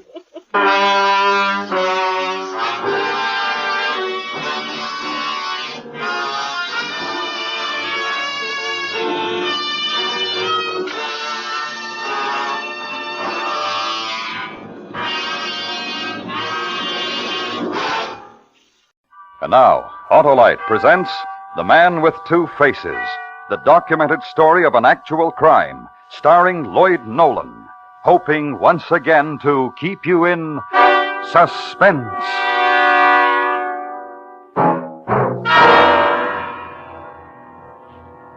They dug him up on my birthday. He was 6 feet tall and 4 feet under. It was just an accident. They were digging in a cellar and they found the buried packing case. They hauled it out and opened it. Inside the case, they found a steamer trunk. They opened that. He was jammed inside, doubled up, his knees against his chest. All he had for company was a pile of quicklime. He was wearing a blue suit, a big smile, and 2 holes in his skull. The best dressed skeleton you ever saw.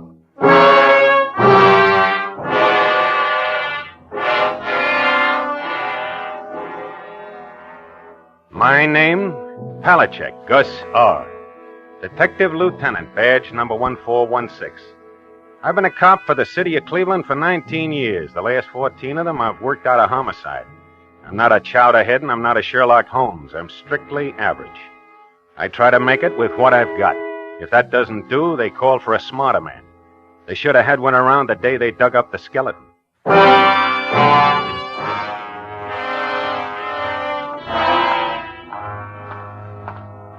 We completed our preliminary investigation at the spot where the packing case was uncovered.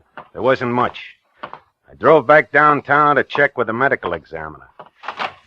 Hey, Sam. How's it going? Oh, hi, Gus.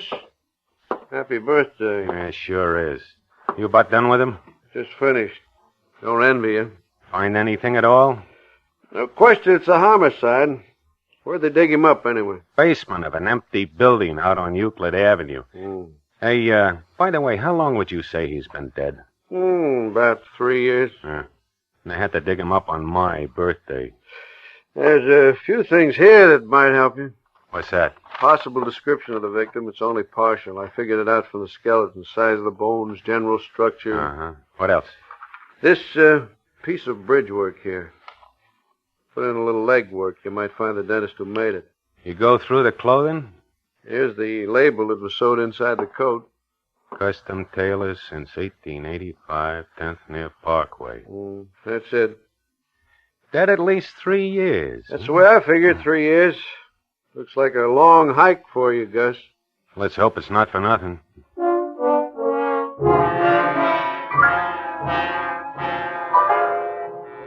As I say, masterminds don't run in our family. I have a tough enough time figuring a homicide that's 3 hours old, let alone one that's going on for 3 years. With me, tracking a killer, strictly hammer and saw work. I grab what I figure's the strongest lead and start hiking from there. The next day, I checked with the custom tailors who had their label on the suit we find on the skeleton. This suit here? That's right. It's got your label on it. You remember who you sold it to? What's the matter? This some kind of a joke? I don't pound the pavement for laughs. What are you talking about? Well, this isn't my suit. It's a fake. Huh? Look, in my whole life, I never made a suit like this. It's a fake. Somebody took my label and sewed it into a cheap store suit. You sure of that? Well, naturally, I'm sure. Here. Look. Yeah? Look at how it's made. This is not hand stitching. It's stitching made by a machine. Cheap store suit.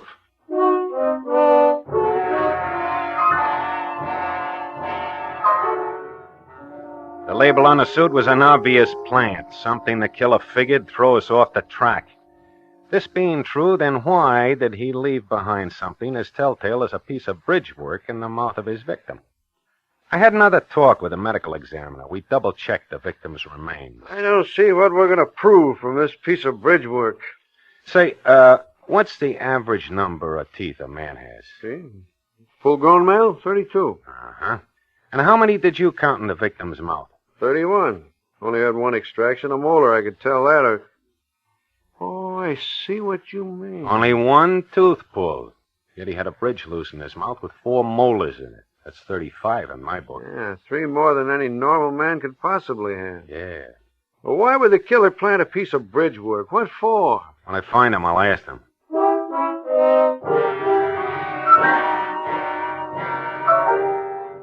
That made 2 phony plants the killer had made. The piece of bridge work and the suit label. I looked for one more. I found it. The victim's hair had remained intact. It was dark brown and gray. I took a couple of specimens and had them checked. Someone's playing games, Gus. How do you mean, Doc? Well, a specimen of the dark brown hair. It's fine, silky texture. Uh-huh. Gray hair's thick, coarse. Big difference. Possibly could have come from the same head? Not a chance in the world.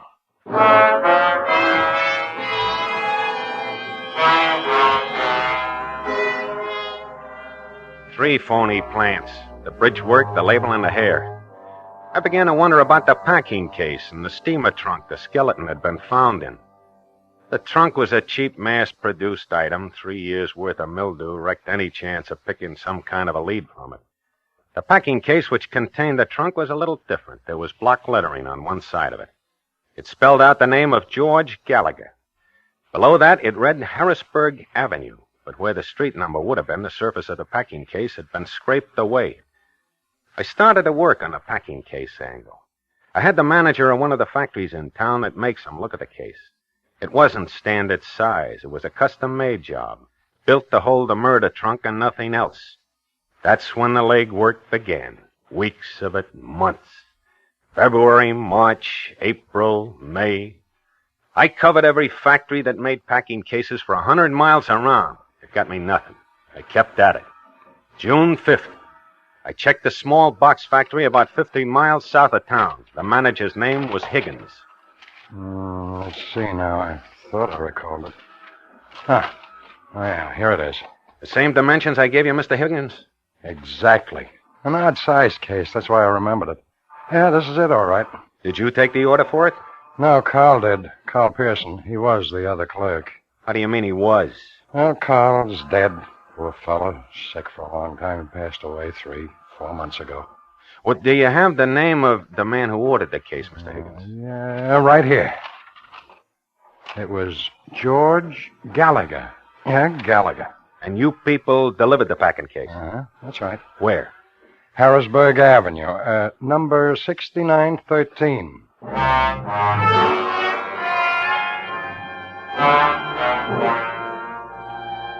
The first real break in 6 months. It had finally arrived. I felt pretty good about things on our way back to the city. The feeling didn't last long. When I got to the right block on Harrisburg Avenue, I find out that the delivery address for the packing case did not exist. 6913 Harrisburg Avenue was a vacant lot. I started canvassing every house in the neighborhood. No one had seen a packing case of any size delivered anywhere near the vacant lot. It took a week of climbing stairs, pushing doorbells, before I found a neighborhood gossip who claimed that she had seen the packing case delivered. Her name was Emma Mackenzie. Why, yes, of course I remember it. I remember seeing it standing there that day. Standing where, Mrs. Mackenzie? Well, right at the front of that empty lot down the street. Large packing case. Half of it blocking the sidewalk. Oh, certainly made me mad. Well, how do you mean, man? What made you mad? Well, there were a couple of nails sticking out of the case. And on my way to the store that afternoon, I happened to pass by it, and my coat got caught on one of the nails. My good black coat. Oh, it made a terrible rip. I see. Yes. I turned to this young fellow standing next to the case, and I really told him. I remember very well. It was just last year. Excuse me, ma'am. You said last year? Yes, that's right. Happened about a year ago. Well, maybe a little longer. You're sure that it wasn't 2 or maybe 3 years ago? Oh, no, I remember distinctly. At the most, I'd say it couldn't have been more than, 14 or 15 months ago. Well, now, this young fellow that was standing next to the packing case, you happen to remember what he looked like, ma'am? Well, not in any detail, no. He was tall, though, on the thin side. And he had buck teeth, I remember that. Used foul language. About how old would you say he was? Oh, not more than 28 or 30. Uh-huh. Now, how about his hair? You remember what color it was? Why, yes, it was blonde.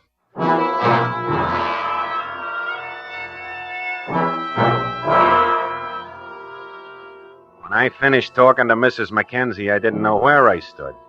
Either I was wrong about the killer's hair being dark brown or gray, or else there was more than one man mixed up in the homicide. And more important, the case was only 1 year old. So somewhere along the line, the medical examiner made a mistake, a big one. Maybe it was the quicklime that threw him off, I don't know. The important thing was he was wrong. So the basement of the building wasn't vacant at the time the body was buried. I checked back with the owners of the building and found out that at the time it was occupied by a laundry that had since gone out of business, the White Star Laundry. The owner and manager turned out to be a Myron Wagner. I finally located him at his home in the south end of the city the night of the 4th of July. It was a big gray house set well back off the street. Wagner was an Austrian immigrant, pleasant, cooperative. I interviewed him in the dimly lighted living room. It was a hot night. Outside, you could hear the kids with their fireworks. What can I do for you, Lieutenant? There's just a couple of questions for you, Mr. Wagner. Try not to hold you up. Oh, that's all right. I'm not going anyplace. What is it you wanted to know? You owned and operated a laundry in the basement of a building downtown on Euclid Avenue. Is that right? Yes, that's right. We're out of business now, though. Have been for some time. You closed down about 12, 14 months ago? Yes, that's right. We didn't have much luck. Now, I'd like a straight answer, Mr. Wagner. Did you ever know a young fellow by the name of George Gallagher? Mr. Wagner? Yes, I know the boy. I guess I should say I knew him. You tell me anything about him? Well, he came to me one day asking for a job, George did. I thought he was a nice-looking fellow. He was tall and blond and clean-looking. I hired him as a night watchman in the laundry. He seemed to like the job. We got along fine together. Uh-huh. Go ahead. But then, one night, I went back to the laundry to get my briefcase. There were some tax papers in it I wanted. After I got them, I went down to the basement to say goodnight to George. He met me on the stairs, a crazy look on his face. I didn't know what's wrong with him. I didn't know if he was drunk or what it was. What'd he do? Oh, yeah, he screamed at me. Go back. Don't come any further. Come down here and I'll brain you. I'll brain you. Well, I got out as fast as I could. I thought he'd been drinking. You happen to see what he was doing down in the basement? No. He had a shovel in his hand. That's all I remember. All right, what happened? You fire him? Oh, I didn't have the chance. He left that night. He never came back. Did you read in the paper about the body that was dug up from the basement? Yes. You think Gallagher's responsible? Well, I don't know what else to think. I can never forget it. He came up the stairs toward me, screaming at me, holding that shovel, screaming. And his hands. Yeah? Both his hands. Covered with blood.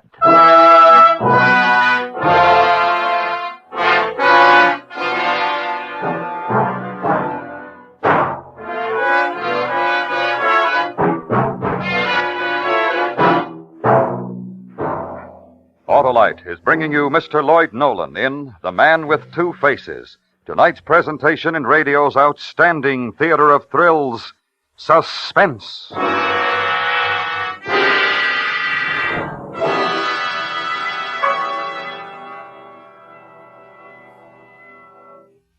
Say, Harlow, you want smoother performance, quick starts, and double spark plug light? I sure do, Sam, and I know you're talking about the outstanding advantages of the Autolite resistor spark plug. The greatest advancement in spark plugs for automotive use in the past 20 years. I sure am, Harlow, because... Because the Autolite resistor spark plug is original equipment on many leading makes of our finest cars. And, like the complete line of ignition-engineered Autolite spark plugs, is famous throughout the world for quality and performance. And you get something extra with the Autolite resistor spark plug. And that's the exclusive Autolite 10,000 ohm resistor, built right into every Autolite resistor spark plug to make possible such extra advantages as smoother performance, quick starts, and double spark plug life. So, friends, see your nearest Autolite spark plug dealer.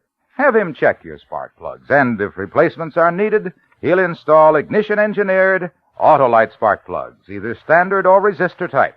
And remember, from bumper to tail light, you're always right with Autolite.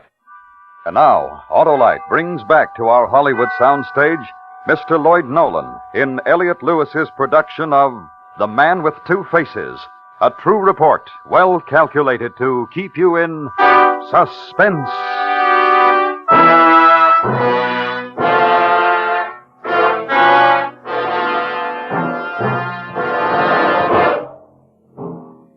I talked to Myron Wagner for another hour, but I got nowhere.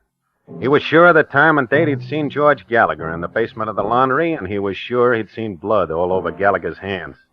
He couldn't give me any idea who the victim might have been, and he didn't know a thing about Gallagher's possible whereabouts. I asked him why he didn't report it at the time, and he told me he was afraid the bad publicity might hurt his laundry business. The next break came in early October. We found a pawn shop in the downtown area that had loaned $20 on a watch to a George Gallagher almost 22 months before. The watch had never been redeemed. It had a name engraved on its back, Albert L. Henderson. The city directory had an A.L. Henderson listed at a Hanford Street address. I checked it out. A dark-haired woman who identified herself as Mrs. Henderson answered the door. After the preliminaries, I showed her the watch. Yes, my husband's watch. Where did you get that? Where's your husband now, Mrs. Henderson? Is he home? No. I don't know where he is. Well, when do you expect him home? Can you tell me that? Well, no, you see, he's gone. He's got in some trouble. He ran away. When was this, ma'am? How long ago? Oh, about 2 years. 2 years in November next month. He was partnerships in business. He stole the money. He ran away. You any idea where he is now, Mrs. Henderson? You ever hear from him? No, never. No letters, nothing. He went away one day. He never came back. Uh-huh. Who had told you about your husband stealing the money? His business partner? Yes, Mr. Hoffman. Myron Hoffman. He's a nice man. Albert was lucky to have him for a partner. I don't know why he did that. Now, about this watch, Mrs. Henderson. Did your husband ever pawn this watch at any time? What, pawn his watch? Oh, not Albert. That's the last thing he would let go.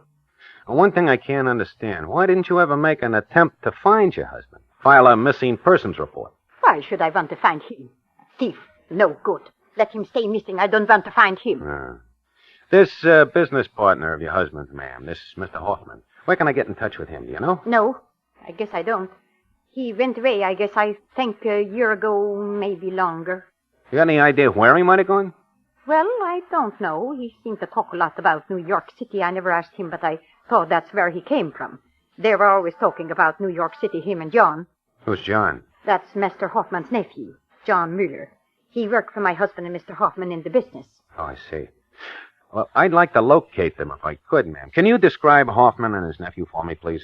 Well, I guess Mr. Hoffman was about 50, 52, gray hair, about my height, 5 feet 6 inches. Uh-huh.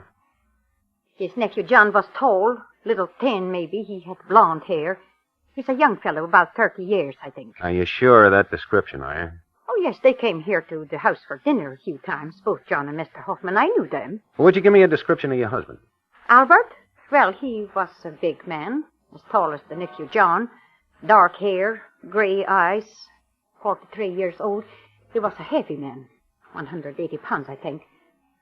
Why do you want to know, officer? How about your husband's teeth, Mrs. Henderson? At the time he disappeared, did he still have his own? Oh, yes. Albert had wonderful teeth. Strong. Uh-huh. Did he ever have one of his teeth pulled out, do you know? Yes, just one. Why? I guess that does it. Does it? Well, this makes no sense.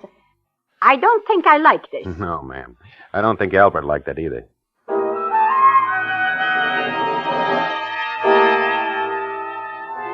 The next day, we got out an all-points bulletin on Myron Hoffman and his nephew, John Mueller, alias George Gallagher. We finally tied in the last piece of evidence. The day after, I took a train for New York City. I spent the better part of a month there. Legwork, phone calls, more legwork. It didn't go for nothing. December 13th, I took the train back to Cleveland. Next morning, I checked in with Captain Rogers in charge of homicide. Check? How'd it go? Good trip? Tired. I think we made the grade, Captain. Oh, what's the story? I got enough here to start a novel. Here's page 1. Yeah? Mr. Henderson's business partner, Myron Hoffman. He's from New York, all right. He's got a record there long as your arm. Bunco, forgery, narcotics, grand theft, robbery, everything but murder. Here's a collection of his mugshots. Oh. None of them too recent. No, I know. That's the only drawback. Last one taken 12 years ago. It's pretty interesting, though. Here, take a look at those profile shots. Yeah. All the difference in the world. See?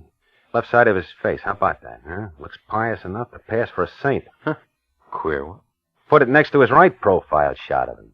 You'd swear it wasn't the same man. Looks like the worst thief in the world. Not a bad advantage, huh? Saint on one side, thief on the other, 2 in 1. Well, what does it mean? All right, let me lay out the rest of it. Now, this Hoffman's nephew, John Mueller, he used that George Gallagher alias. Yeah. I found his sister. She told me she hasn't seen her brother for 3 years. Mm-hmm. So I took a flyer. I got the name of Mueller's dentist from his sister, looked him up, showed him the bridge work. We took off the skeleton. He identified it. He made it for John Mueller, Gallagher, 5 years ago.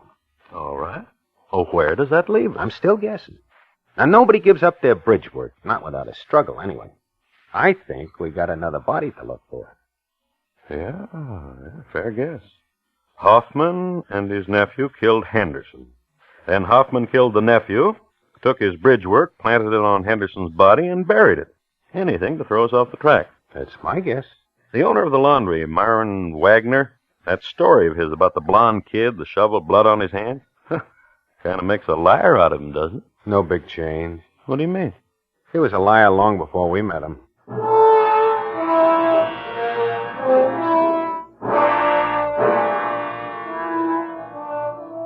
December 15th, my birthday, 1 year, right to the day. I left the office, got in a car, and drove to the south end of the city. I pulled up in front of the same gray house, got out, and walked up the stairs to the front door. The name on the mailbox was still the same, Myron J. Wagner. He answered the door himself, ushered me into the same dimly lighted living room. He was calm, relaxed, perfectly at ease. It was very good of you to come, Lieutenant Palachek. The early evening, good time to visit. Well, it's not a social call, Mr. Wagner. A few things I want to talk to you about. You want to get your hat and coat? My hat and my coat? Oh, what is it you mean? We want you downtown, Mr. Wagner. A couple of questions we'd like to ask. Questions?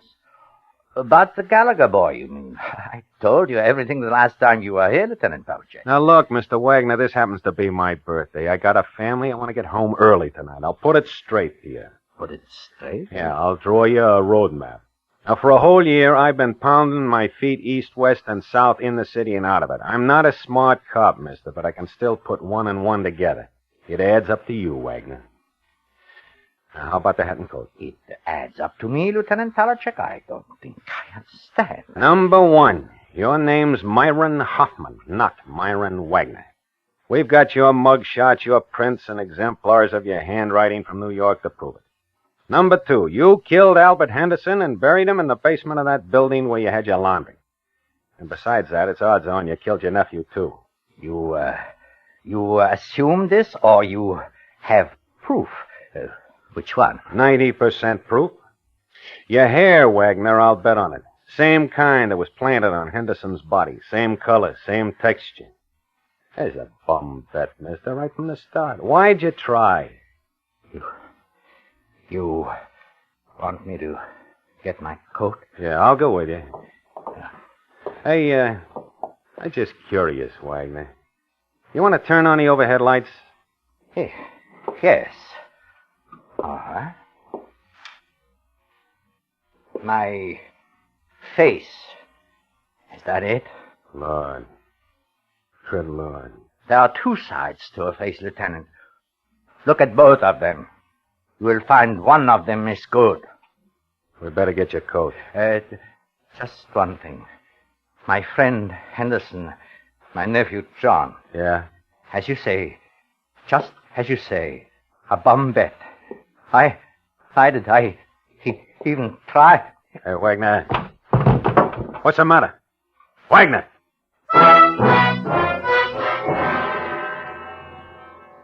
Deputy Coroner got there a half an hour later. He ran a fast check on Wagner, and he put his money on a heart attack. The autopsy confirmed it. Later on, I tried to explain what it was like. I mean, standing there and watching Wagner's life suddenly drop out of him. He turned to stop at the door when his hands went up to his chest.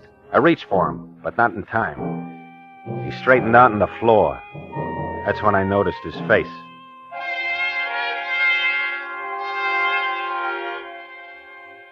The left side. The side that made him look like a saint. It was changing. In front of my own eyes. The whole face, the whole side of it, fading all into one. Like a thick brown stain over the skin. The same look as the right side of the face. Dirty, dark, twisted.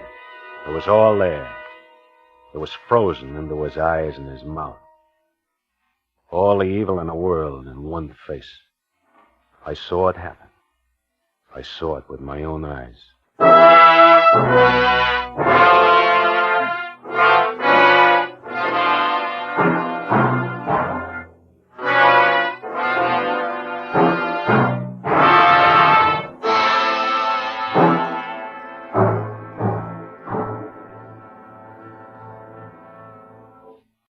And now, Autolite presents a dramatic recreation of Arctic Rescue, starring Joseph Cotton, hoping once again to keep you in suspense.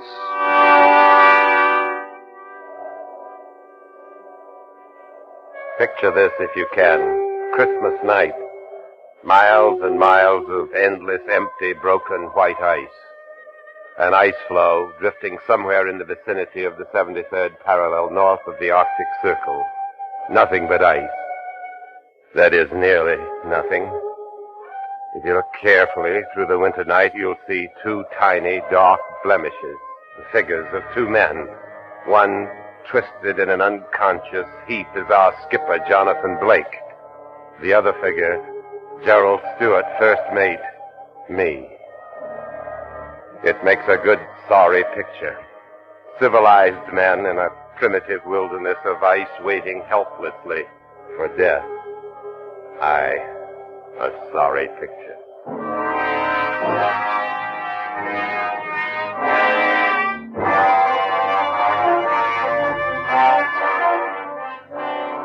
It's a far different picture you'd have seen if you'd been a part of the excited crowd standing at the battery on the New York waterfront on a June morning, the year 1852.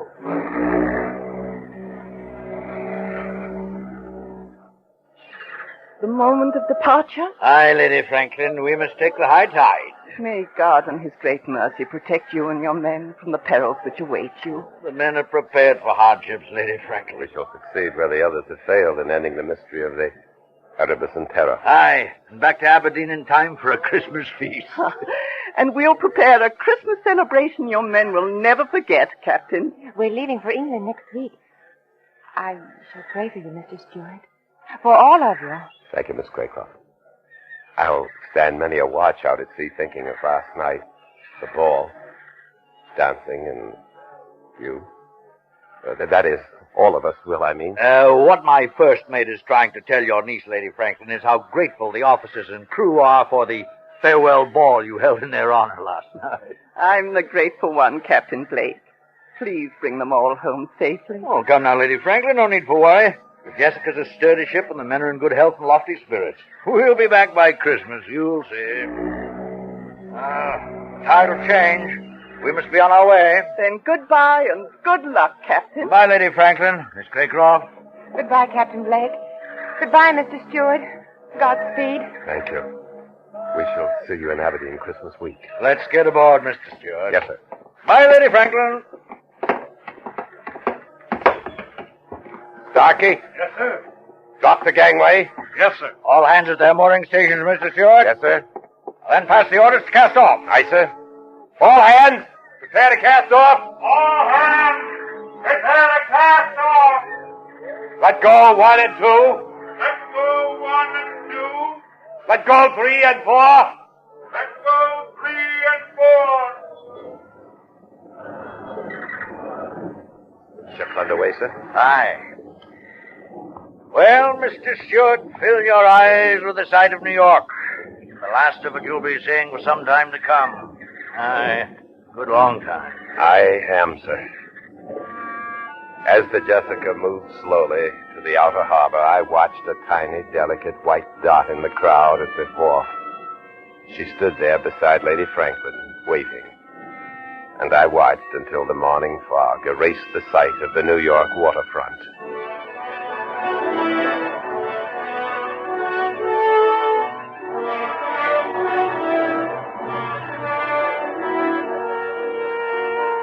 Aside from the ship's log, I have decided to keep a running account of this voyage. This account will be transferred to a watertight jar and thrown into the currents should any sudden disaster occur.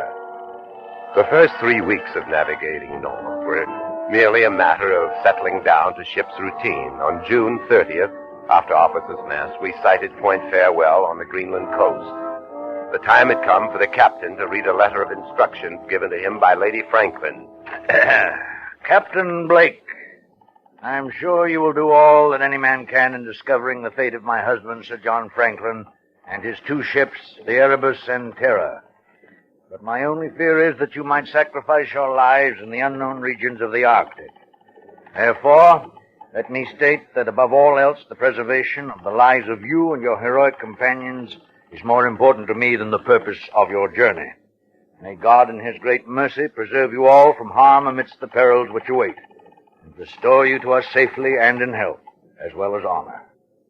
Your sincere and attached friend, King Franklin. Well, these are the only written instructions I have, gentlemen. Now then, Mr. Stewart, the map, please. Yes, sir. Well, there it is, gentlemen, the most recent Admiralty map of the Arctic regions that we are approaching.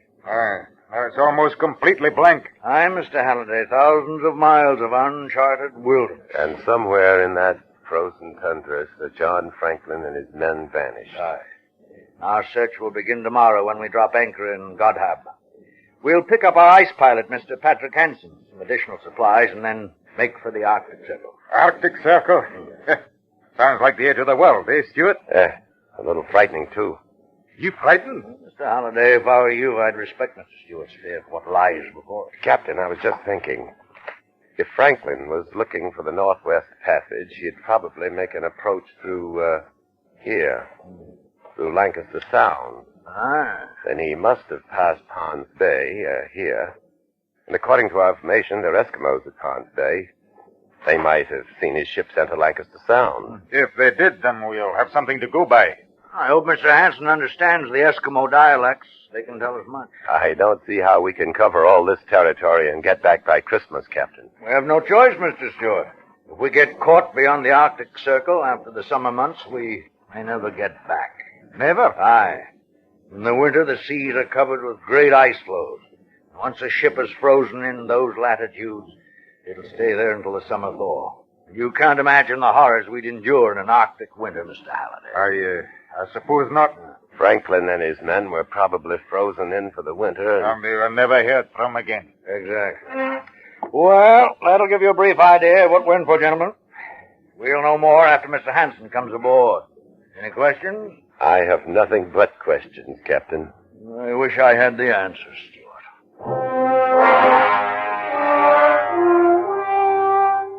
Noon the next day, we dropped anchor in the harbor at Godhab. Here we would take on coal, additional winter clothing, dogs, and Eskimo drivers, and Mr. Hansen, our ice pilot. Godhab was nothing more than a few huts of the Baffin Bay Trading Company, and as we prepared to go ashore, a longboat suddenly appeared alongside.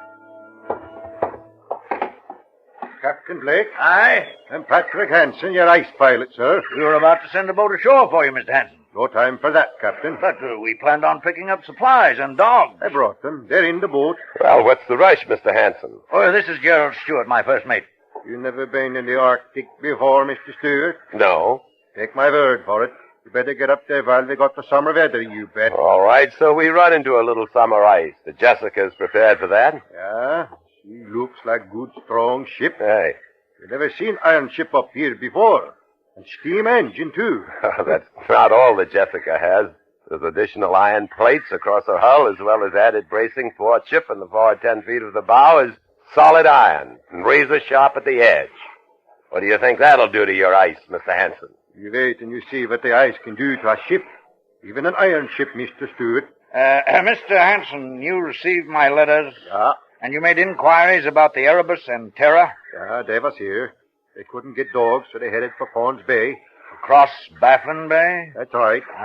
Just as we thought. Mr. Halliday. Aye, sir. Get those supplies aboard, then prepare the ship to sea. Right away, sir. At once. Steward. That's it. You can chart a course for us. We'll cross the Arctic Circle next and on to Ponds Bay.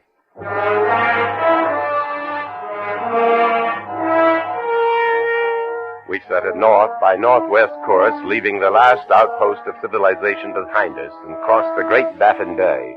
On July 4th, we crossed the Arctic Circle without ceremony. Then we had ice freezing on deck, in the rigging. A day later, we saw our first floating iceberg. For this time of year, we should not have seen either one.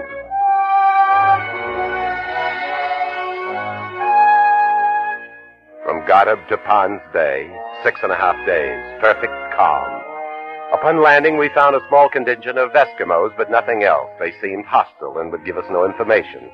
Then, as we were preparing to return to the Jessica, one of the natives, a girl, rushed from one of the huts and down to the beach. What's it? Oh, what's she saying, Mr. Hanson? I'm not sure. Oh, Captain, look.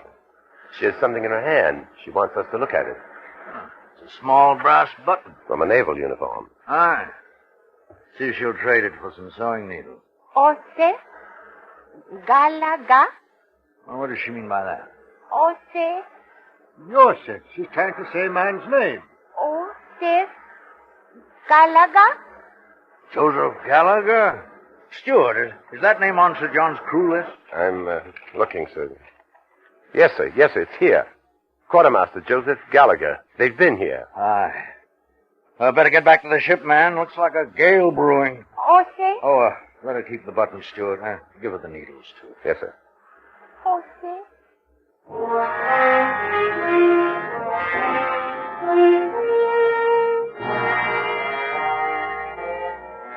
After leaving Ponds Bay, 2 months passed without incident. Then we entered Lancaster Sound and approached the scarcely charted islands along Barrow Strait. There we encountered great mountains of floating ice, and we had only a few hours of twilight each day. We crossed the 75th parallel and north into Wellington Channel to Bathurst Island, the last of the charted islands on my maps. Then on September 10th, weather changed. Northwest gales, sleet, and heavy fogs that forced us to a bare crawl, and even worse, mammoth ice floes that closed in all around us. Mr. Steward. Yes, sir. Keep an eye on the temperature. I am, sir. Ice! Ice! Dead ahead! Quartermaster, starboard 6 degrees. Sleet, you've been getting smaller all the time. Captain, the temperature is still dropping. 10 above zero. What do you think of this lead, Hanson? I think maybe they better back out of here. Back out? Take a look astern, Hanson. Back out where? Captain. Oh, what is it, Halder? The rudder will not respond.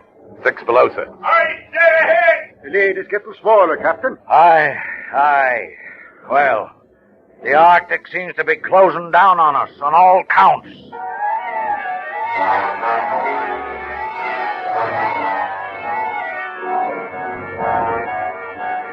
The walls of the lead moved in closer until a man could jump to the ice from either side of the ship.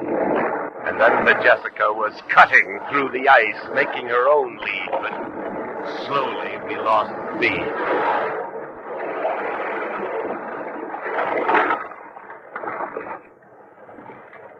Finally, the ship gave up to the ice.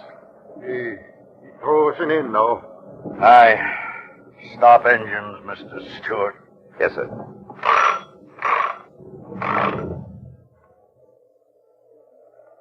Well, Captain Blake, looks like they can forget about looking for Sir John Franklin in his ships. Now that we're frozen in, we're going to have to look out for our own lives, you bet.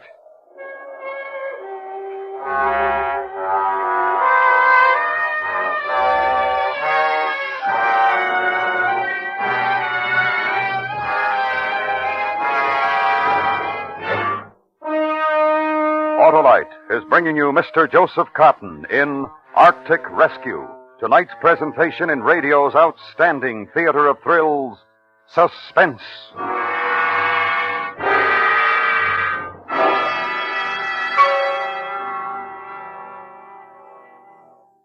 'Twas the night before Christmas, and outside the door, a man was trying his starter once more. But try as he would, the car wouldn't go, for the battery was dead. Out of water, you know. That man should have had an Autolite stay-full battery, Harlow. Right you are, Hap. There's the battery that needs water only 3 times a year in normal car use. Because the Autolite Stay Full has over 3 times the liquid reserve of batteries without Stay Full features. And, in addition, it has fiberglass retaining mats protecting every positive plate to reduce shedding and flaking and give longer life. as proved by tests conducted according to accepted life cycle standards. Money just can't buy a better battery. So, friends, see your nearest Autolite battery dealer. He services all makes of batteries, and he has an Autolite stay full for your car if a replacement is needed. Just call Western Union by number and ask for Operator 25. And I'll tell you where you can get an Autolite Stay Full battery. The battery that needs water only 3 times a year in normal car use. And remember, from bumper to tail light, you're always right with Autolite. And now, Autolite brings back to our Hollywood soundstage Mr. Joseph Cotton in Elliot Lewis's production of Arctic Rescue, a true story well calculated to keep you in suspense. September 10th, 1852. Unless a miracle occurred, we were frozen in the Arctic for the rest of the winter months. A sea of ice surrounded us, and the ship took on a starboard list from the pressure of the floe. Rations were cut in food, water, and coal consumption. Furious gales came and went, and there were more freezing temperatures, often as low as 35 below. The doctor was a busy man. Nearly all hands suffered from frostbite, many from gangrene. Conditions aboard the Jessica were deplorable. I thought they couldn't get worse. October came, November, December, and we thought of home and the holidays and of Lady Franklin and Miss Craycroft sitting alone at the Christmas feast that was to be held in our honor. On Christmas Day, the cook outdid himself. We had a feast aboard the Jessica on the last of the salt pork and beef. And with the last of the Alsop's ale and minced meat, the cook made pies. And we had us a celebration, Christmas Day, 1852. Men, the captain has a word to say. I dropped below to offer you my greetings on this holiday and to wish you a much happier Christmas next year. Thank you. And you. Silent night, holy night, all is calm, all is bright.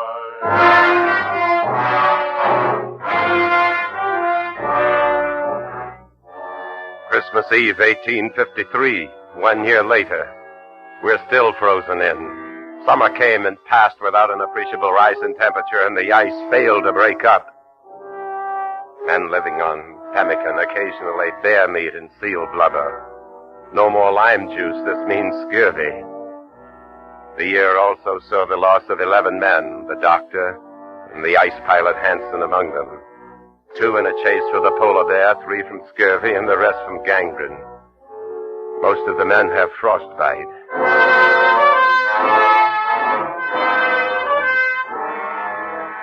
Our second Christmas in the Arctic. The floe that holds the ship is drifting south down Peel Sound.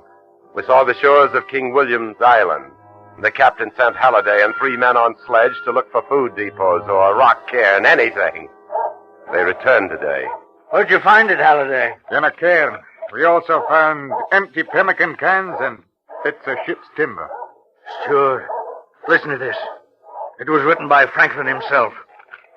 1851, latitude 69 degrees, longitude 98 degrees west. HMS Terror sank when ice broke. Erebus still frozen in. Beset since April 12th, 1850. We are deserting the Erebus. Attempting overland march to Baxfish River, to Hudson's Bay. If unheard from when this found, we must be considered lost. Sir John Franklin, Captain HMS Erebus. We've found what we came for. Aye. They're all dead. Aye. If something doesn't happen pretty soon, we'll be dead, too. Makes for a very Merry Christmas, Captain. Captain. I heard it. It's the ice. Breaking. How long do you think our iron plates will last against this, Captain? Great cracks opened in the ice, and then out of the water through the openings another great mountain of ice would rise. Great slabs that would have been 100 yards wide, shattered, upended, and sank into the churning water. All around us, great jagged fingers of ice crashed up. All hands abandon! Stewart, get your chops. We're going out on the ice, too. Yes, sir. I could feel the ship jarring loose under me, and suddenly the Jessica read sharply, throwing me across the deck. The last sound in my ears was that of the Jessica tearing loose from the ice.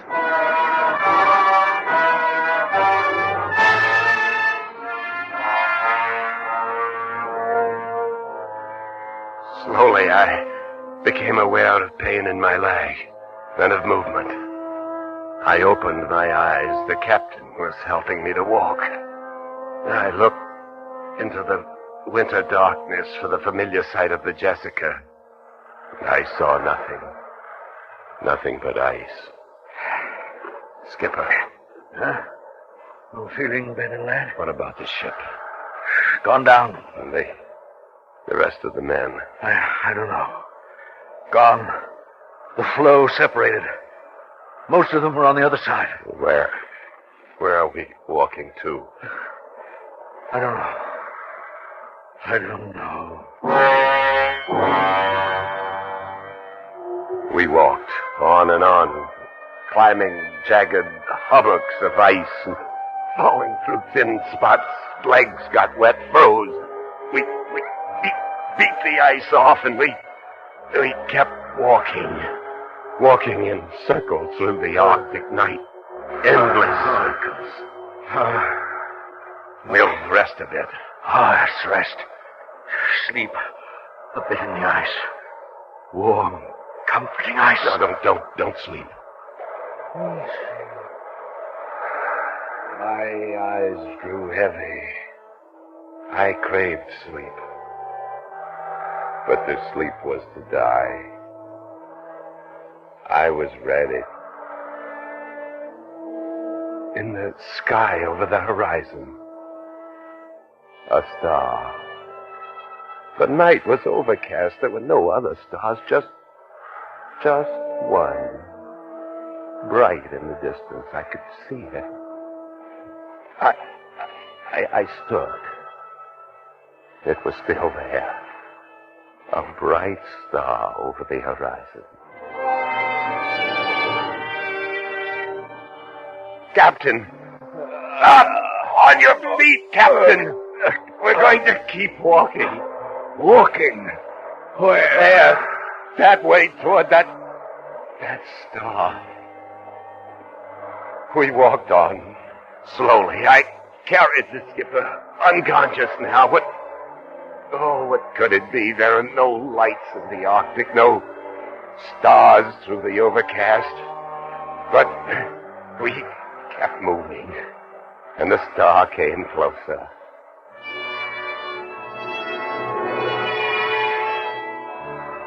I couldn't believe what suddenly appeared. Through the darkness directly beneath the star was the vague outline of a ship. A ship. Mates! Mates, help! Help me!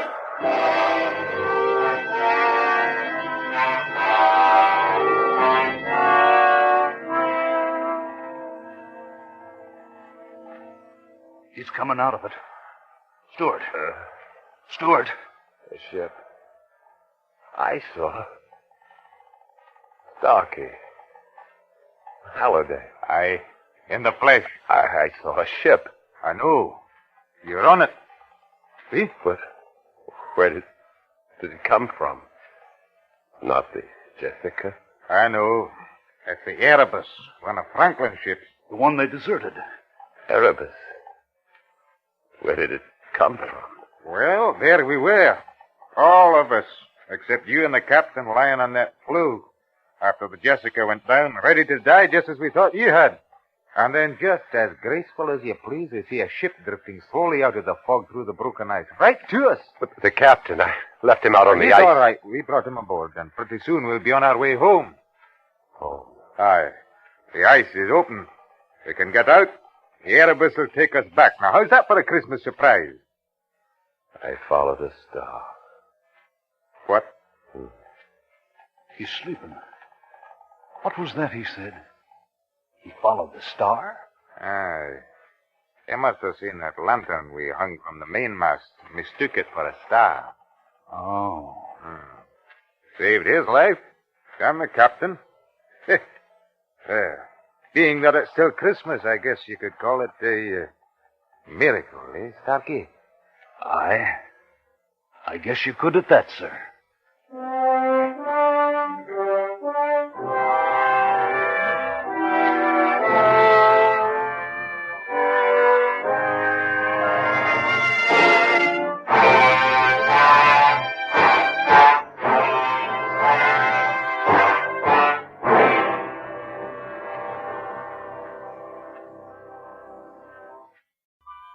And now, Autolite presents transcribed Melody in Dreams, starring Mr. John Lund, a dramatic report based on fact, hoping once again to keep you in suspense.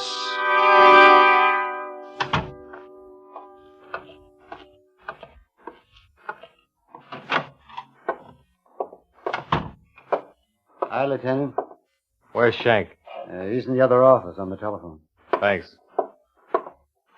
Right, Mr. Graff. Yes, sir. I have the address. We'll try to get out there as soon as we can. Keep the girl there. Yes, sir. Oh, hi, Chris. What was it, Lou? Might be the lead. Fat chance. There was a guy named Graff, Walter Graff. He lives out on South Tyburn. We found a cache of marijuana cigarettes hidden in an old coffee can in his daughter's bedroom. How old is the girl? All of 16. She nearly went hysterical when the old man confronted her with a can with the cigarettes. Yeah, they all do. This kid's throwing convulsions. Old man must be a funny character. Can you imagine? Made a citizen's arrest of his own daughter.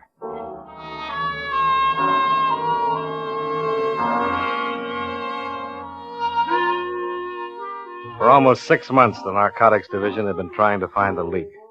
The hole through which an estimated $70,000 worth of drugs was being passed to high school kids monthly, in the forms of marijuana, opium, and heroin.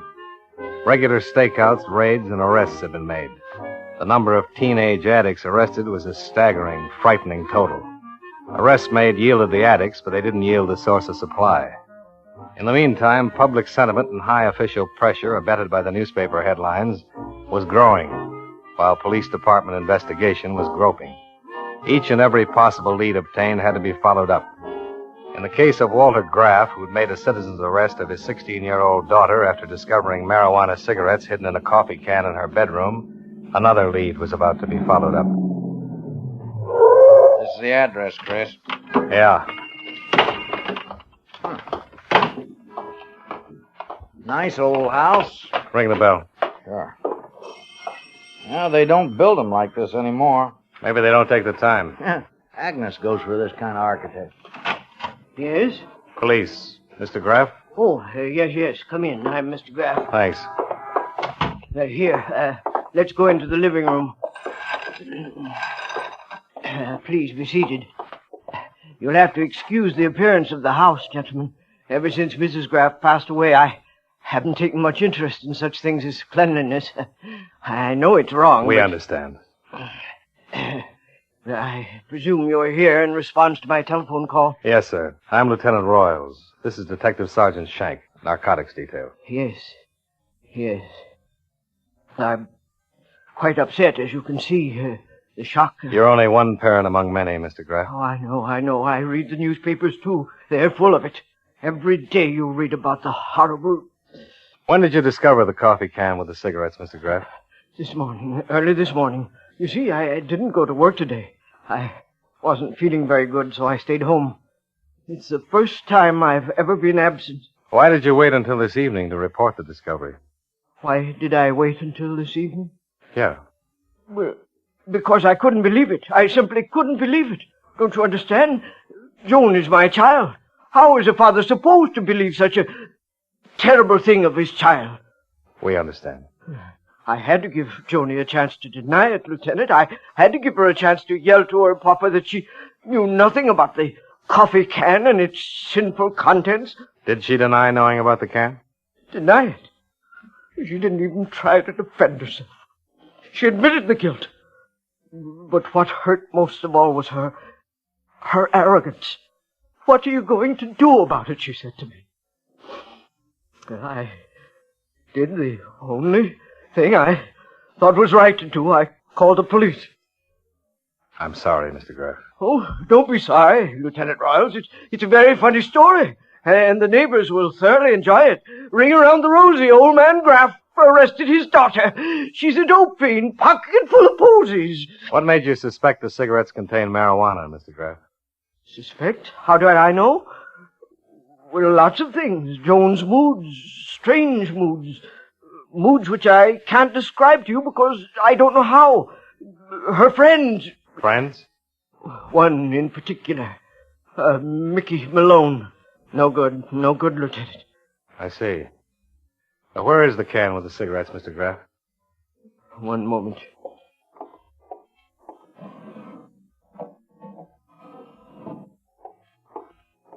Here, Lieutenant Boyle. Here. The poison. Take it. Burn it. Destroy it.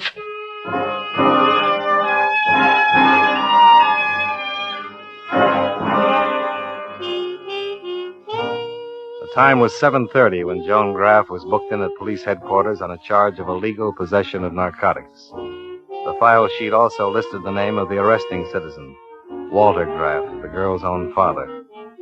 Joan was a plain-featured girl, bleached blonde hair, fair skin, narrow hazel eyes, and a slim, slight frame. After Detective Sergeant Shank had finished typing the police report, we took the girl back to interrogation for further questioning. Go ahead, Joan. Sit down. Thank you. Tell me, Joan, how old are you? 16. Do you know why you're here? Yes, my father arrested me. That's why I'm here. You've broken a law, Joan. A very serious law. Does everyone get a sermon? This is no sermon. You've been charged with illegal possession of narcotics. That's a very serious charge. I know. I also know I'm a minor. Yes, you are. In which case, you'll be turned over to the juvenile authorities. What'll they do to me? They can do a lot. They have the authority to take you out of school, away from your friends, give you the treatment you need. They can also send you to a detention home if necessary. What kind of meals do they serve? They don't serve cigarettes like these in detention homes. Where'd you get them? Nowhere. They didn't just happen out of thin air. Where'd you get them? I don't know where I got them. Look, Joan, you've broken a law. You've done something very wrong. But it's not entirely your fault. You're not the real enemy. The real enemy is the person who sold you these cigarettes. And that's the enemy we want. Who was it? Please, I don't remember where I got them. Are you trying to shield somebody, Joan? Is that it? No, it's nobody. I don't know. All right, Joan. All right. You don't have to tell us. I'm not going to force you to do something you don't want to do. That'd be wrong. But there's something I want to explain to you. And I want you to try to understand it. It's about your father and what he did. My father. When he arrested you, he did the only thing he thought was right. I'm his daughter. His own flesh and blood. Yes, his own flesh and blood. That's right. Right. And don't you realize what it must have done to him inside? I don't want to talk about him. Please. I've got 2 children of my own, Joan. 2 small boys. Please. If they were older and either one of them had done something like this, I swear to you I'd do the same thing that your father did. Okay, Lou. That's all for now. Let's go. Lieutenant. Yes? Lieutenant, I'll tell you. I'll tell you where I got the cigarettes. All right, tell me. From Nicky. Nicky Malone. My boyfriend from high school. Do you know where Nicky gets them? There's a coffee shop somewhere near our school. That's how Nicky gets the cigarettes, I think. Haven't you ever been to this coffee shop with Nicky? No. I don't even know where it is. I see. Will I put out a call on the Malone kid? No, I don't think that's necessary. We'll go out to the house and talk to him. Lieutenant. Yes, Joan? I understand. Understand what? My father. His hurt inside. I have that same hurt.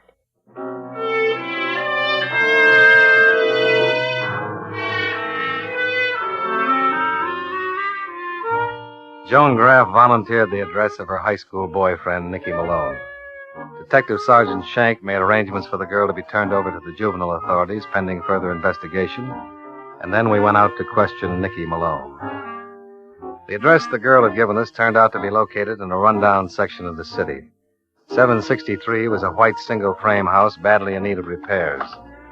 The shades were drawn, but a dim light inside indicated someone was at home. Want to knock? Sure.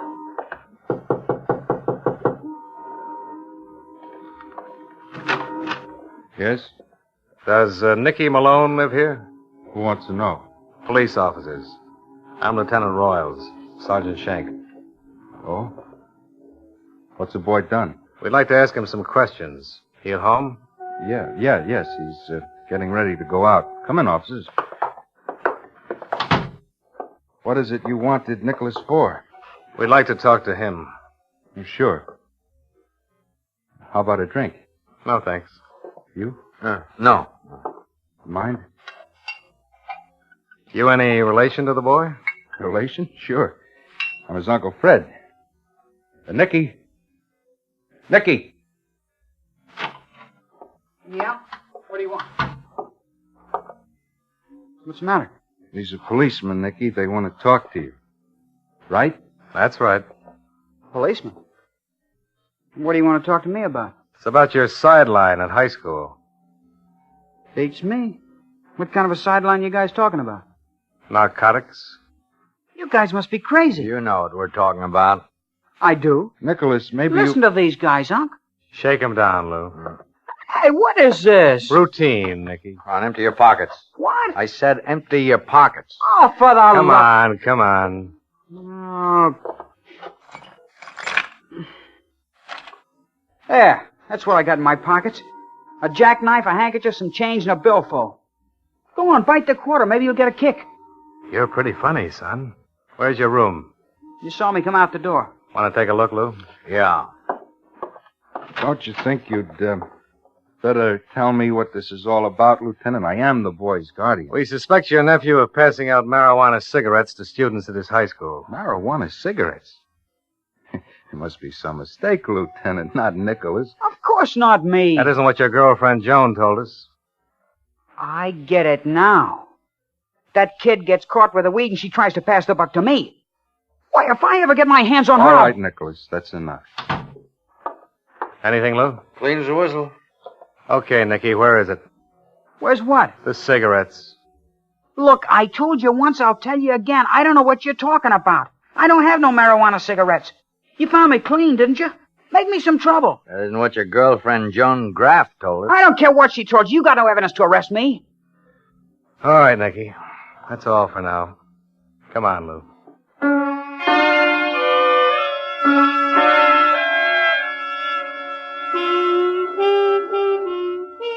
And we were right back where we started.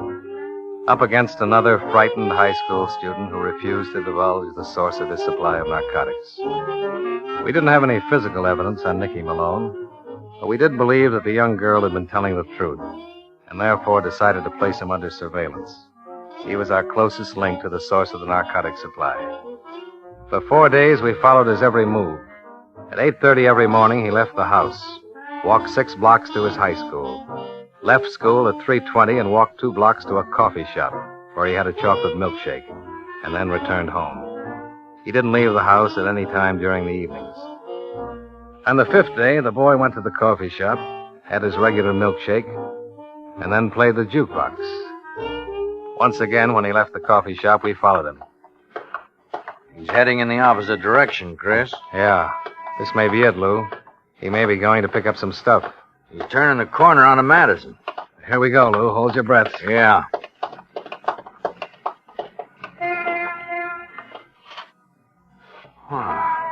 Pretty bright kid, huh, Chris? Yeah. If we're right about him, we've got nothing but trouble. He's disappeared.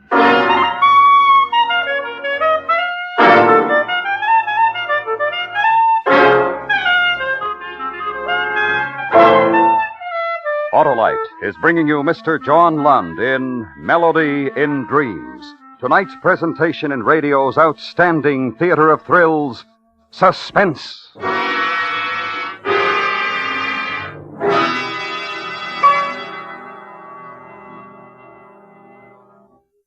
Any New Year's resolutions, Harlow? Two mighty important ones to help car owners everywhere, Hap. Oh, how, Harlow? Why, by reminding them that their car's electrical system works like a beaver every second their engine runs, and it provides energy for starting, sounding the horn, lights, heater, radio, electric windshield wiper, and cigarette lighter. Autolite makes complete electrical systems used as original equipment on many leading makes of our finest cars, trucks, and tractors. Right you are, Hap, and that's why my second resolution is to tell car owners to treat the important electrical system of their car to a periodic checkup for top performance at all times. Good advice, Harlow. Right. So, friends, have your car's electrical system checked by experts.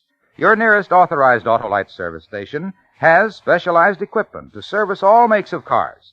You can quickly locate him in the classified section of your phone book under Automobile Electrical Service. Or call Western Union by number and ask for Operator 25. And remember, from bumper to tail light, you're always right with Autolite. And now, Autolite brings back to our Hollywood soundstage Mr. John Lund in Elliot Lewis's production of Melody in Dreams, a dramatic report well calculated to keep you in suspense.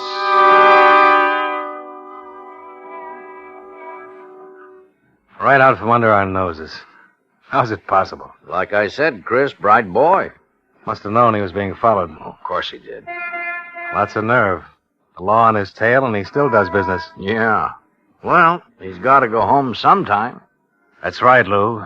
He's got to go home sometime. And that's where he's going to find us.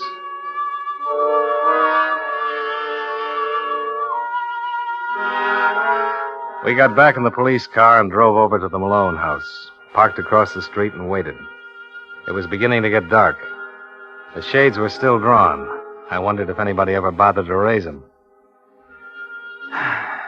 Time passes slowly when you're waiting. Cigarette, Chris? No, my mouth feels like an oven now. Somebody's home. Probably his polite uncle. Funny guy.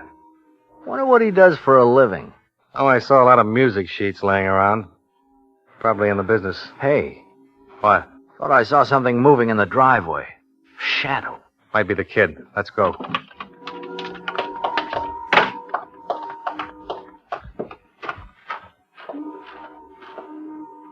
It is somebody. Get your flash ready. Okay, hold it. Hey! All right, kid, stand still. Don't move. What is this, cops again? Yeah, Nicky, cops again. I thought I shook you guys once. Why did you shake us, Nicky? Because I don't like being followed. That's your story, son. Where have you been? I haven't been anywhere. Where'd you go after you lost us? I went for a walk in the park. What did you do, pick up the stuff? What stuff? All right, Lou. I'll hold the light. Shake him. No! What is this, a habit? I got some rights. Come Leave me alone. Get Come on, easy, son, easy. Hey. What's this, Nicky, in your coat pocket? Nothing. It ain't nothing. Give me that. Open it up, Lou. Chris? That's an awful lot of nothing, Nicky. 6 packs of marijuana cigarettes.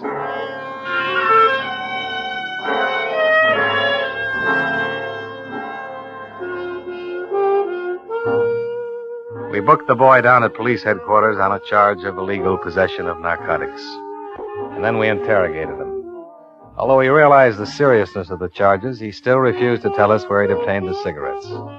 His guardian uncle was notified and came down to see the boy. He seemed quite concerned.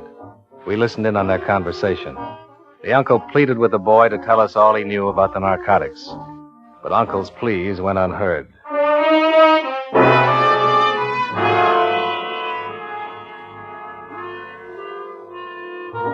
A few days later, I decided to bring Nicky Malone and Joan Graff together, face to face. I didn't know what I hoped to learn. Maybe nothing.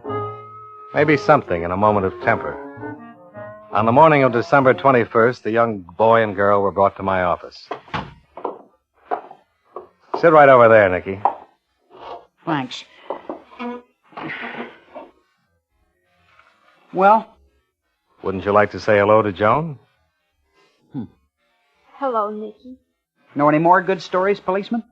Nicky, I'm so scared. Scared of what? This whole thing, it's so terrible. She's right, Nicky.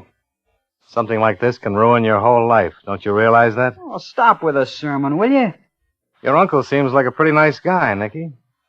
How did you turn out to be such a bad apple? Is that part of your job, policeman? Telling people what they are? No. No, it's not, Nicky. I'm sorry I said that. Because basically, I think you're a good boy. I think you're intelligent enough to know what's right and what's wrong. And you know this is wrong. I don't have to reason with you. The thing that really puzzles me is why an intelligent young boy like you refuses to right this wrong. You made a mistake. We all make mistakes. Mistakes are forgivable, Nicky. Nicky, the lieutenant is right. Ah, what do you know anyway, loud mouth? Couldn't keep your mouth shut, could you? You had to tell him. I hurt my father, Nicky. I hurt him very much. I had to tell the police all I knew. Big blabbermouth. Well, find yourself another boyfriend, sister. Nicky. See if he'll get you a stick. Yeah.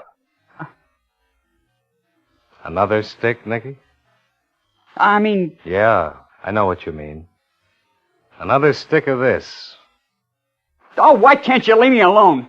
Give me a trial. Send me up. I don't care what you do. Trial? Jail? No, son. They're not the answer. Not really. I'm trying to make you understand that you've got a long life ahead of you. It'd be a shame to ruin it now.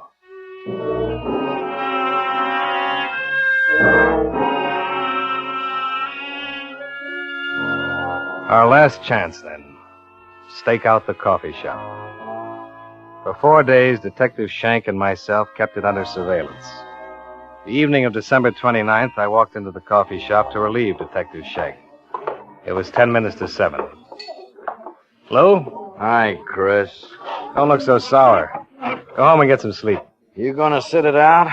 Yeah, a couple hours, maybe. I'll sit around with you for a while. How about a cup of coffee? Yeah, I'm up to here, no thanks. Anything? No, nothing. Just stares from the guy who owns this place. He keeps leering. You want me to stick around, go play a record on the jukebox. Here's a dime. The jukebox? Yeah, play something. Let's make it festive around here. The afternoon Nicky got away from us, he broke his pattern. He did something different. Something he'd never done before. He played the jukebox. That's right. He played the jukebox.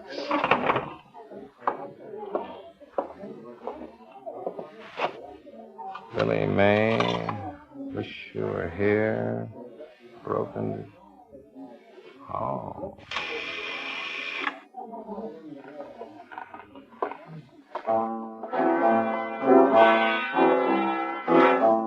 Thanks. Now I'll stay with you for a while. Might even have a cup of coffee. I was right about Nicky's uncle being in the business. What? This is his record. He wrote the tune. He's playing it. Whoa, what do you know? The guy's a celebrity. So that's what he does. Lou, the night we picked up the Malone kid, we thought he was coming home with his stuff, right? Yeah. We couldn't see it. It was too dark. But what if it was the other way around? What if the kid was leaving instead of just arriving? Yeah. We've come in here for 4 days straight. That record wasn't on the machine. The day that the kid disappeared, he played the machine. Come on. Let's talk to the guy at the counter. You the owner, mister? Yeah, I'm the owner. Police officers. Police? Oh, hey, now, what? Don't get excited. Just want to ask you a few questions. Well, sure, officers, anything. There's a new record on that machine by a Freddie Malone. Oh, yeah, him. I know him. Nice guy. Nice guy? Yeah, every week he comes in, slips me a 10. Slips you a 10? Yeah, put his record on the machine. Says even if it does cost him dough, he wants to push it. It's a nice tune, Melody and Dreams.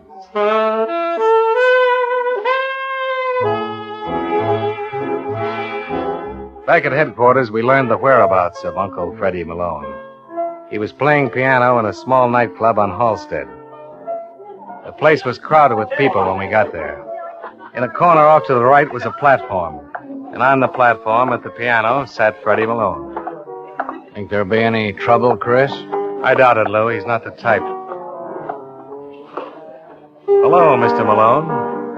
Hello, police officers. You have a request? Yeah. Melody and Dreams. One of my favorites. That's no surprise. It was wrong, huh? Real wrong. A lot of poor innocent kids, Mr. Malone.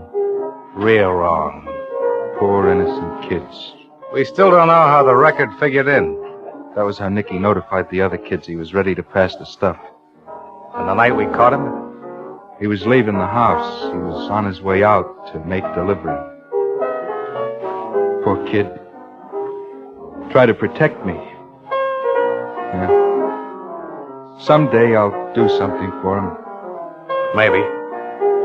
Shall we go? The manager won't like it if I don't stick around. It's going to be a big night. Can't stick around, huh? Not tonight, Mr. Malone. Let's go.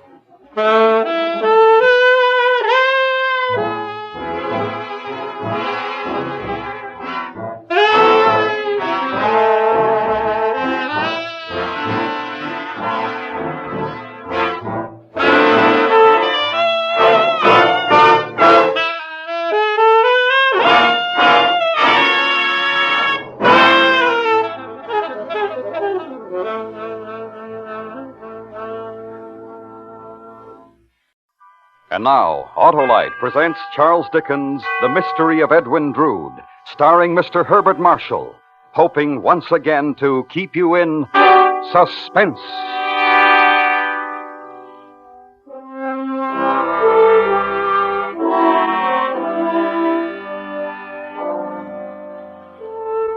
This is the last night I have to live, and I will set down the naked truth without disguise. I was never a brave man, but the task comes without much difficulty. I can speak of myself as if I had already passed from the world. For while I write this, my grave is digging, and my name is inscribed in the black book of death.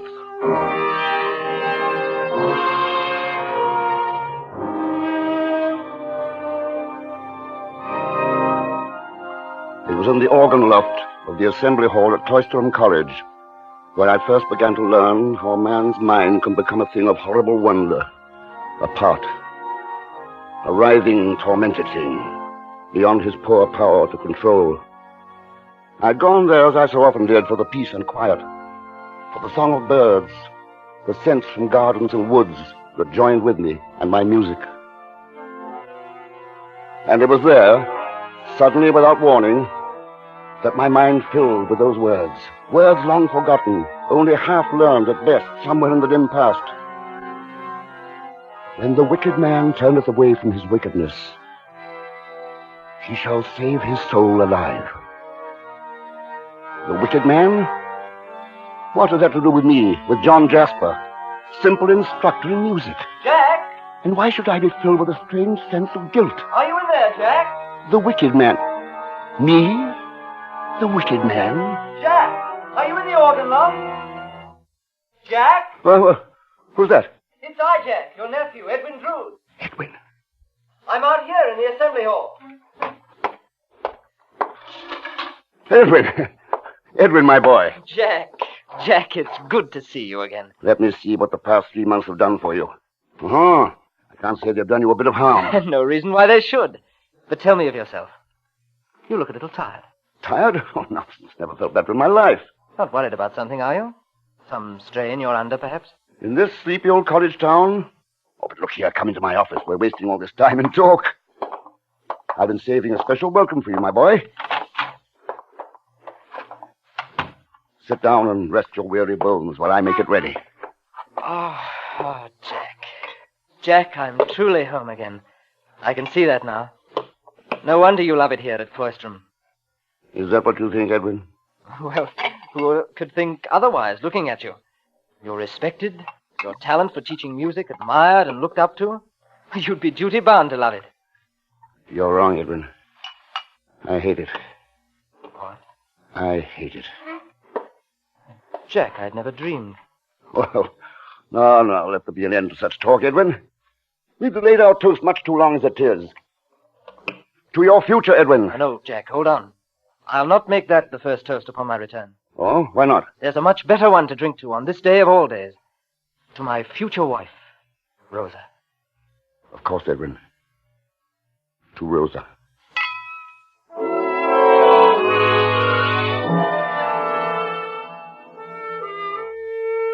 As we stood there, Edwin and I, drinking to her, to Rosa, I began to realize why those words about the wicked man had come to me just before his return. It had been a warning that might have already come too late.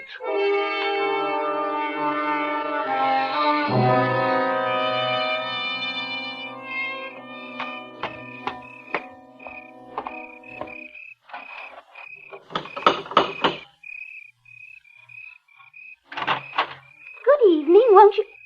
Oh, it's Mr. Jasper. Good evening, Rosa. Have I startled you? Why, no, Mr. Jasper. It was only that You were expecting someone else? Well, Edwin said that he might get here early. I'm sorry I disappointed you then. Oh, no, it isn't that, really. Oh, I'm being quite rude, aren't I? Please come in. Thank you, my dear. You look most charming, Rosa. I'd swear that gown was purchased in London expressly for your party tonight. You surprised me, Mr. Jasper. I didn't know you were so observant concerning women. Concerning women, Rosa? Or you? Why, me? I'm only one of your music students. No. You're a good deal more than that to me, Rosa. I'll open the parlor. We can wait there for the other guests.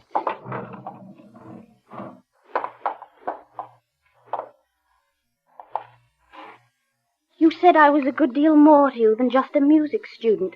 What did you mean? Edwin's my nephew. You're his betrothed. Surely the love I bear for him extends to you also. Oh, I hadn't thought of your feelings toward me in just that way. Had you thought of them then? Allow me to be frank, Mr. Jasper. I'm going to marry Edwin despite the fact that I do not love him.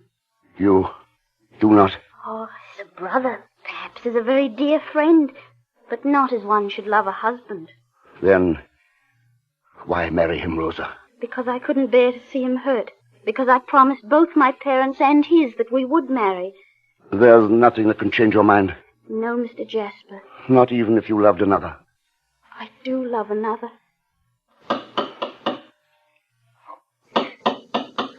The other guests. Rosa. Oh, excuse me, please. I must let them in.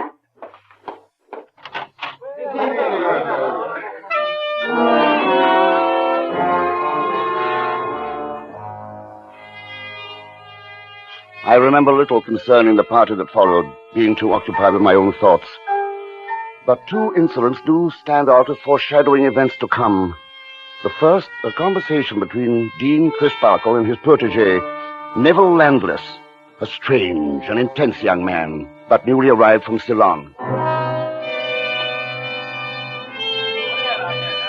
Yes, of course, my dear. She's a beautiful girl, Dean. One of the most beautiful it has ever been my fortune to meet. It might be best for you to curb your admiration, Neville. Rose is already spoken for. In Ceylon, that is not always a reason. I need hardly remind you, my boy, that this is Cloisterham in England. I warrant her fiancé would not take too kindly to your attitude. Fiancé? Young Edwin Drood. Ah, yes. I now understand his air of proprietorship.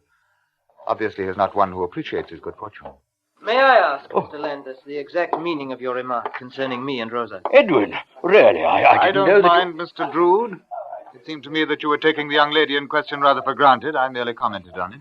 A manner of comment that hardly comes under the heading of civility in England, Mr. Landis.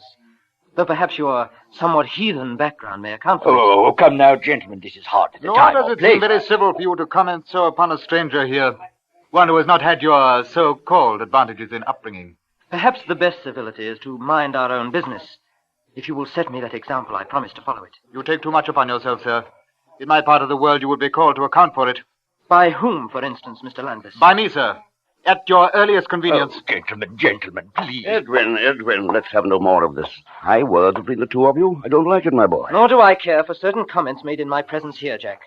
This is hardly a matter of moment, Edwin. We are all hosts here to Mr. Landless, a stranger newly arrived. You should respect the obligations of hospitality. Shall it be over, then? So far as I'm concerned, Jack, there's no anger left. Mr. Landless? None, Mr. Jasper. So be it, then. The incident is over.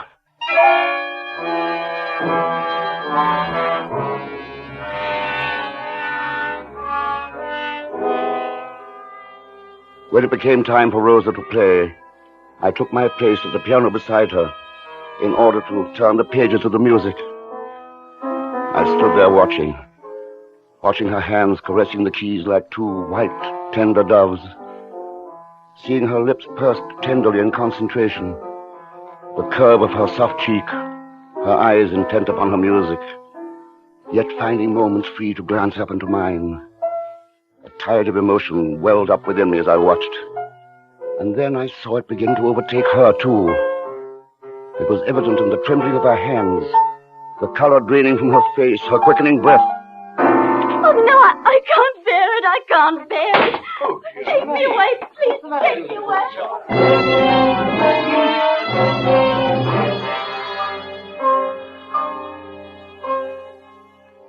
It was then the decision was made. It was then I knew that the end result was as fixed in time as the inexorable approach of death. In this instance, the death of Edwin Drood.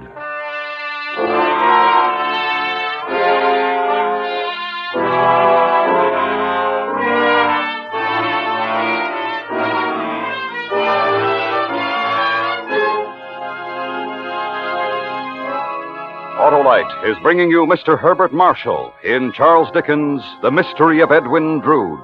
Tonight's presentation in radio's outstanding theater of thrills, Suspense.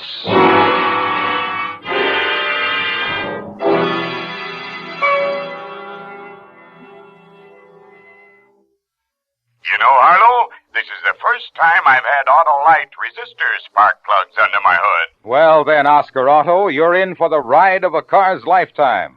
The Autolite resistor spark plug is the greatest advancement in spark plugs for automotive use in the past 25 years. They sure step up my performance. That's because Autolite resistor spark plugs have something extra that gives you something extra.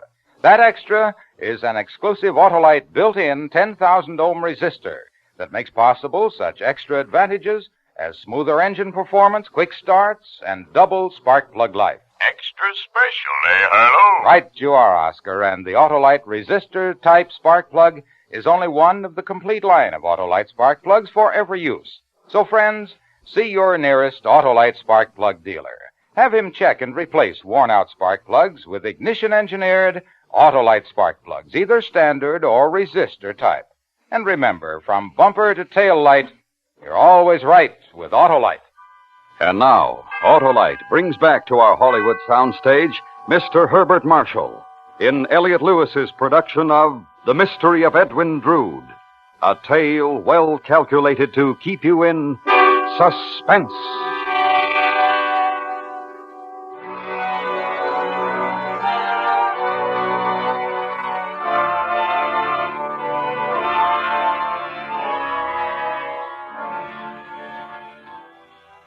I have said that a man's mind can become a thing of horrible wonder, a part.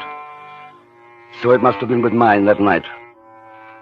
For I know now that the plan, the complete, the perfect plan, was born the very moment that Edwin Drood led Rosa from the room.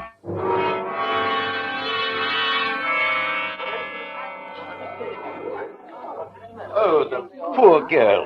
She's quite evidently overwrought. Yes, quite overwrought. Little wonder, with the strain she's had to bear. It can hardly be conducive to one's nerves when a fiancé becomes proprietary and overbearing. It would appear that your earlier differences with Edwin Drood still rankle, Mr. Landless. I believe I have my anger well under control, Mr. Jasper. Though the same can hardly be said for the circumstances that provoked it. Oh, come now, Neville. It is hardly becoming to maintain such a disagreeable attitude. Hardly becoming, perhaps, but a natural reaction.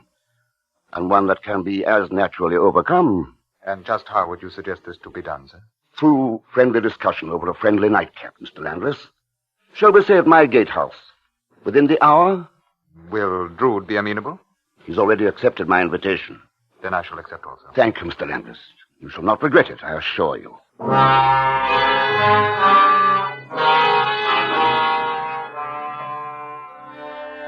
I took my leave then, and pursued my way through the silent cobbled streets of Cloisterham. My path led me beside the city's venerable crypt, that strange jumble of old walls, ancient druidic stone, and decaying monuments, wherein dwelt the bones of centuries of Cloisterham's dead. Upon reaching it, I forsook the cobblestones of the street for the rubble of the crypt. Beware that there mound by the yard gate, Mr. Jasper. Oh, is that you, Doddles? Aye. Well, what was it you said? I said, where the mound, Mr. Jasper? Why, what is it? Lime, that's what. Lime? What you call quick lime? Aye. Quick enough to eat your bones and your boots. With a little hand stirring, quick enough, surely, to eat your bones. Really? Now, you use it in your stonemason work, do you? Aye. Though it's little enough stonework for Doddles these days. But with the mayor and them wanting to learn where the olden ones is. Oh, yes. Searching for the final resting places of ancient druids, aren't you? Aye. Trying task it is, too. What with the way they're buried here, without no rhyme, no reason. Scattered about like in walls and under passageways. At best, I'd say it was an impossible task. Doddles. Not for Doddles and his hammer, it's not. Hammer? How can that possibly help? Well, look you over here, Mr. Jasper. Here's a wall. Thick it is. Over 6 feet. Crumbling bad in spots. Hard to tell just what might be buried there, if anything. But Doddles will soon put an end to that mystery.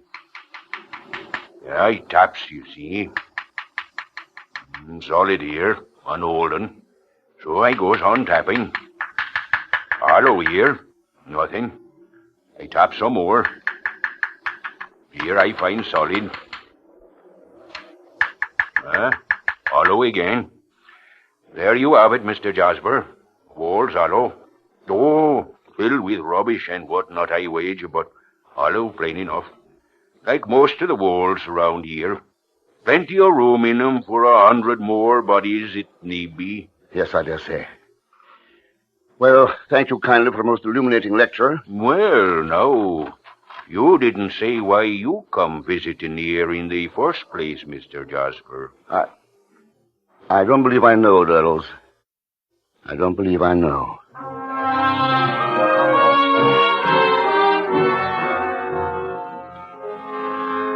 When I arrived at my lodgings, Edwin was already there.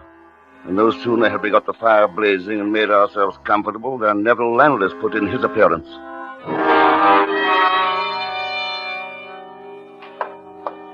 Please to sit down, Mr. Landless. Whatever small comforts you find here, consider to be your own. My thanks, Mr. Jasper. Turn up the lamp on the desk, will you, Edwin? I'll prepare some mulled wine for that nightcap I promised. Of course, Jack. You'll probably notice, Mr. Landless, that I have the lamp so arranged as to illuminate a painting over the chimney place. I had noticed it, Mr. Jasper. You'll recognize the subject, of course. Miss Rosa. I could hardly fail to do so, though the portrait is far from flattering to the original. Oh, don't be so hard on it, Mr. Landless. It was done by Edwin, who made me a present of it. I'm sorry, Mr. Drood. If I had known I was in the artist's presence. I doubt that your remark would have differed, Mr. Landless. Perhaps it would not have, Mr. Drood? Oh, come now, gentlemen. Let there be no more of this. The wine is prepared. So. And surely no lady, or at least a portrait of one, should intrude on the drinking habits of good friends. For you, Mr. Landless. Thank you, sir. Edwin. Thanks, Jack. And now, for the first toast of the evening, I should like to propose one to my nephew. A most fortunate man. A toast in truth, Mr. Jasper. I shall drink to it. Thank you both, gentlemen. Yes, Mr. Landless, I ask you to observe my nephew, for he is indeed one of the most fortunate men of the world. And an enviable state, if I truly possess it, Jack. How can you doubt it, my boy? A family estate that eliminates the burdens of economic necessity. Rosa, eager, waiting to supply you with the greatest blessings of domestic bliss and love. Quite different from your prospects and mine, is it not, Mr. Landless? Yes, quite different, Mr. Jasper. Upon my soul, Jack, I almost feel apologetic for having my way smoothed as you describe. Almost, but not quite. Perhaps it might have been better for Mr. Drood to have known some hardships in the achievement of his possessions. And why, pray, might it have been better for Mr. Drood to have known hardships? Yes, Mr. Landless. Tell us why. Because they might have made him more sensible of good fortune that is not the result of his own merit. Have you known hardships, may I ask? I have. And what have they made you sensible of? I have told you once before tonight. You've told me nothing. I told her that you take a great deal too much upon yourself. You added something else to that, if I remember. I did. I said that in my part of the world you would be called to account for it. That part of the world is a long way off, I believe, at a very safe distance. Say here, then. Say anywhere that gentleman may be found. What would you know of gentlemen, Landless? You may know a common thief or a common boaster when you see him, but you're surely no judge of gentlemen. I have taken all I'm going to take from you. Here now, Edwin. Stand still. Mr. Landless, give me that bottle. I'll give it to your precious nephew. I warn you, Drood. I'll cut you down someday for this. I swear it.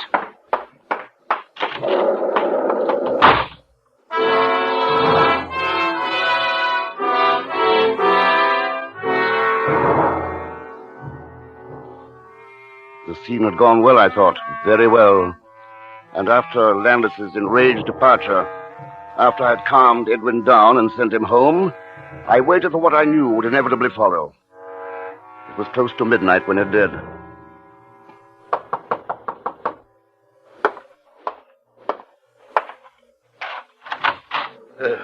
May I come in, Jasper? Of course, Dean. I understand you had some difficulty with my protege tonight. He told you? Oh, there was no overlooking his wrought-up state when he came home. I questioned him at once. He must have been rather difficult. Murderous might be a more exact term. Murderous? Surely you exaggerate, Jasper. I hardly think so. But what could justify the use of such an expression? The facts. I feel certain that if I had not been there to intervene, he would have laid Edwin dead at his feet. Oh, unbelievable. And yet he did repeat to me the warning he gave young Drood. That he'd cut him down someday? His exact words, Jasper. I think, sir, that you have in your charge a most dangerous man. One who might well attempt to carry out his threat against Edwin's life. Oh, no, I can't believe that, Jasper. I'm confident that if we could get them together again, get them to shake hands upon it, all their differences could be resolved. You're much more optimistic than I. Surely it's worth a try for your nephew's sake, if for no other. Talk to him, I'll talk with Neville. I know he'll meet with Drood whenever and wherever you say. Very well, Dean, I'll try. Though I say to you now, and you are my witness, I'm convinced that unless Neville Landless leaves Cloisterham, the end result could be nothing but tragedy.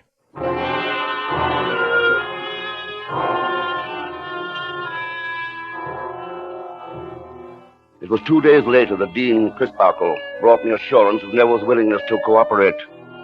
Immediately I sought out Edwin Drood for a dinner on Christmas Eve, just the three of us. And so the stage was set, and the hours flew, and the ugly streets of Cloisterham turned bright and gay with the holly and the mistletoe. The dinner in my lodgings went cheerfully and well that Christmas Eve. The holiday spirit burned as brightly as the fire in the hearth. There was peace on earth to all men of goodwill. Not even the unseasonal storm that began to rage outside could dampen the gaiety of the evening. Rather, it served as a challenge, an opportunity to heighten the feeling of good fellowship that seemed to be born that night.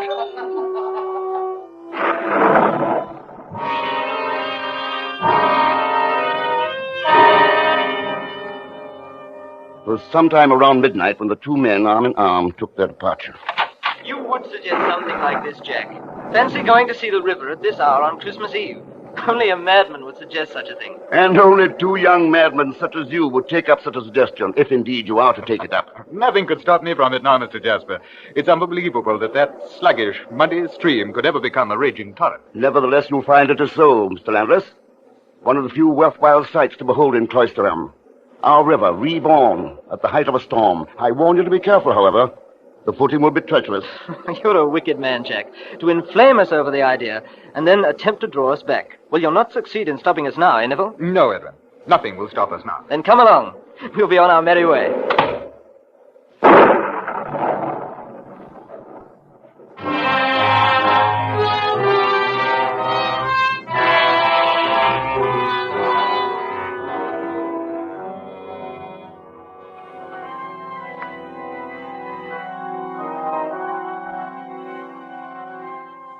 There is little I can tell you of the night that followed, for there is little that I remember clearly.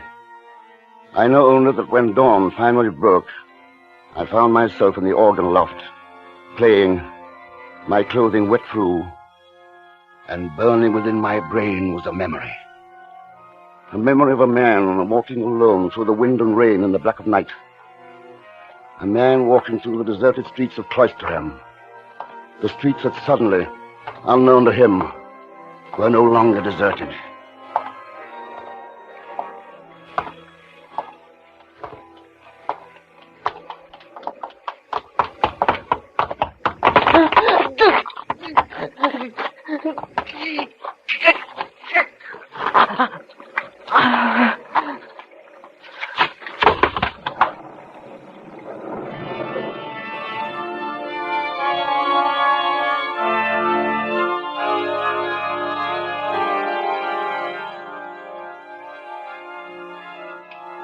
A memory, I said it was. Or was it a dream? I did not know. But as I sat there in that organ loft, in the dim light of Christmas morn, there was one thing I did know. Edwin Drood would never be seen again.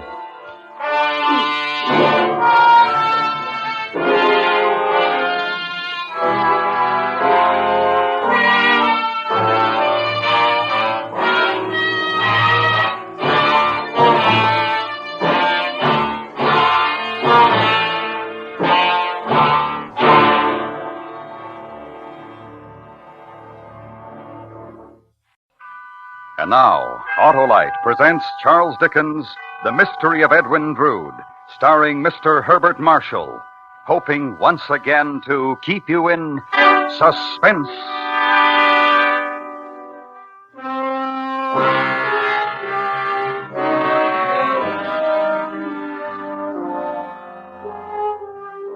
When the wicked man turneth away from his wickedness, he shall save his soul alive. So it has been said. So it has been written. But what of him who strives to turn away in torment and desperation and finds that he cannot?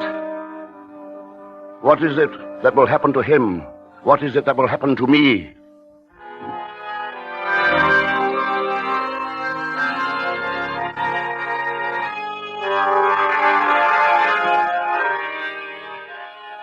It was on a gray Christmas morn that I, John Jasper, instructor in music at Cloisterham College, sought the answers to those questions.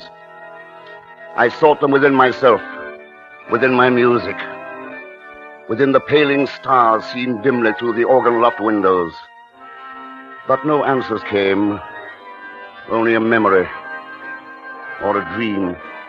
I seemed to see a man walking, alone, through the deserted night-blackened streets of Cloisterham. The deserted streets which were suddenly no longer deserted.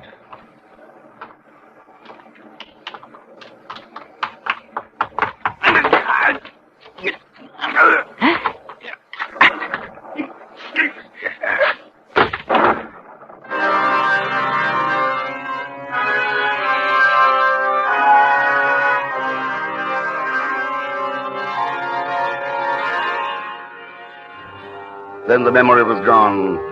The dream was over. And I was at my gatehouse lodgings looking for him who should have been there, looking for the man I suddenly knew would never be there again. Edwin! Edwin!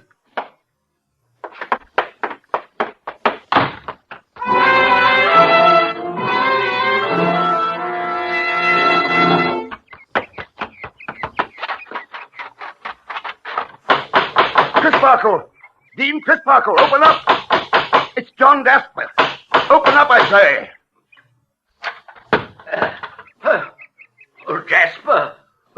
What is it, man? My nephew, Edwin Drood. Where is he? Edwin? Yes, he went to the river last night to look at the storm with Neville Landless. With Neville? Yes, and he never came back. Where is he? Ask Landless where he is. Neville's not home either. Not home? I'll be down directly.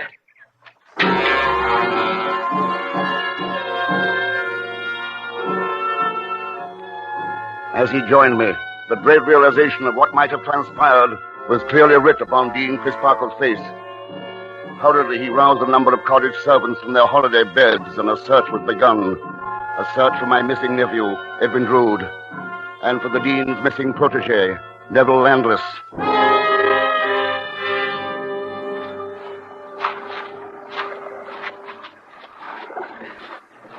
There it is.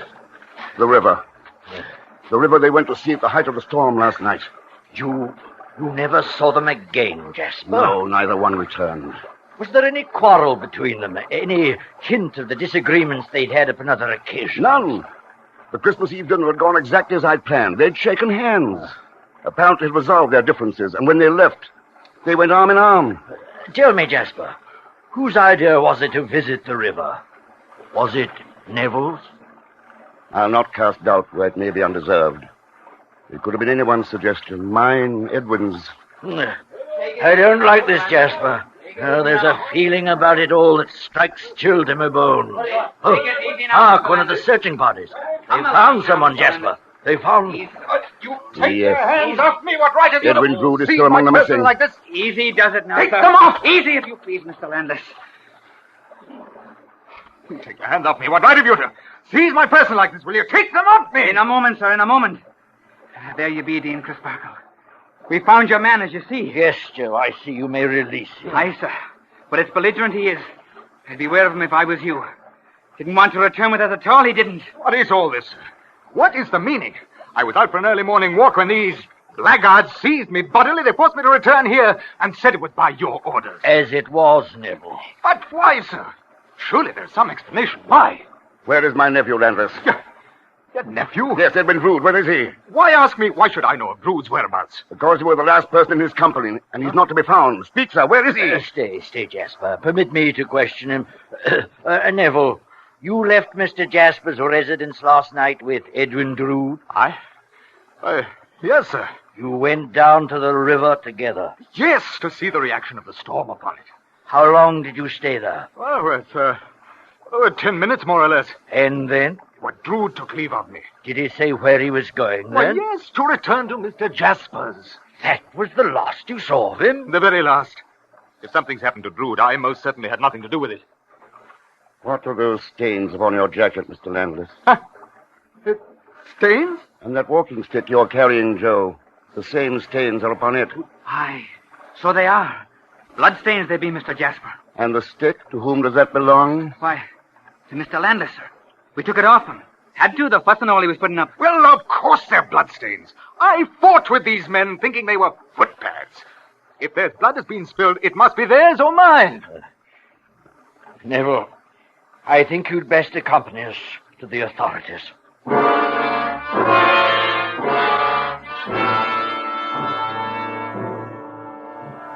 At my suggestion, we repaired to the residence of Cloisterham's Lord High Mayor, Mr. Thomas Sapsea. And as we stood there in his parlor, the rendering of authority was as I knew it would be. Not unlike the person of Mr. Sapsea himself. Unimaginative, dull, stupid.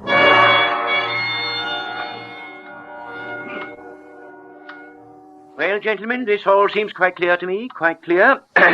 And I am one who has spared little pain, gentlemen, in training myself to see things clearly. They may be clear to you, sir, but they are far from being so to me. Patience, young man, patience. Justice will be done here, of that you may rest well assured. Yes, well assured. And now, allow me to enumerate the situation. Point number 1. There have been several witnessed quarrels between the two young men in question. The missing Edwin Drood, the here present Neville Landless. The quarrels had been repaired, sir. Mr. Jasper himself bears witness to that. I have stated there was no quarrel or apparent difference at your last meeting, Mr. Landis. Quite so, quite so. One meeting without quarrel, several with. The scales are unbalanced, I quote. Particularly, one might say, as the subject or object of those quarrels was the fiancée of Mr. Drood. Surely, Mr. Sapsea, it is not necessary to bring a young lady's name into this. I apologize for the necessity, Mr. Jasper, but it would seem to me that the charming and delightful Miss Rosa is truly at the heart of the matter confronting us. At its heart, yes.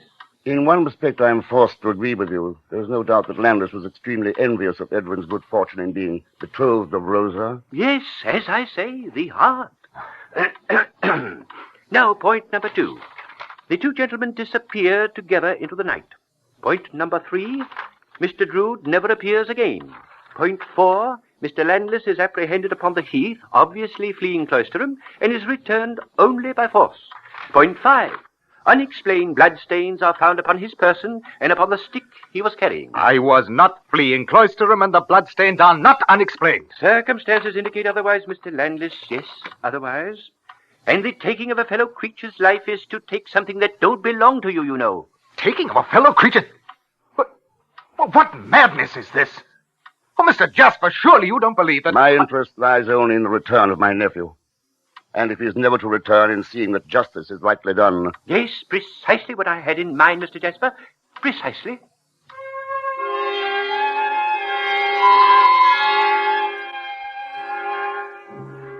My further suggestions to Mr. Sapsea were immediately carried out. Placards were posted, the river dragged. A feverish search began. Days went by, then weeks. And the end result was nothing. No trace of Edwin Drood was ever found.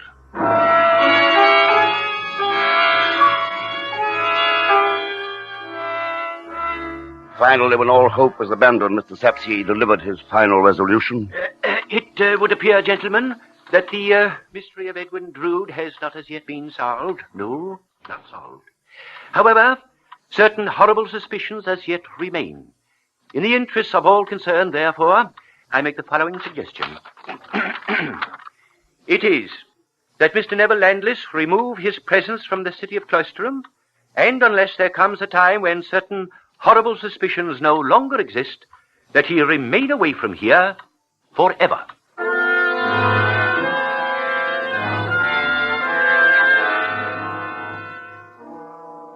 Late afternoon of that same day, I went to see Rosa. We met in the garden of the seminary house. You wish to see me, Mr. Jasper? That is a desire which has lived with me for a long while, Rosa. Only the unhappy circumstances of the past few weeks have prevented its fulfillment. And you feel that Mayor Sapsea's announcement has now cleared the way for you? Not for me. For us. Grief does not come to an end with an official pronouncement, Mr. Jasper. Surely even the natural sadness you feel must be tinged with relief. Relief? You no longer are faced with the prospect of a forced, distasteful marriage to Edwin. You're free of your promise to your parents. Now that Edwin's gone, there's nothing to prevent our getting married at once.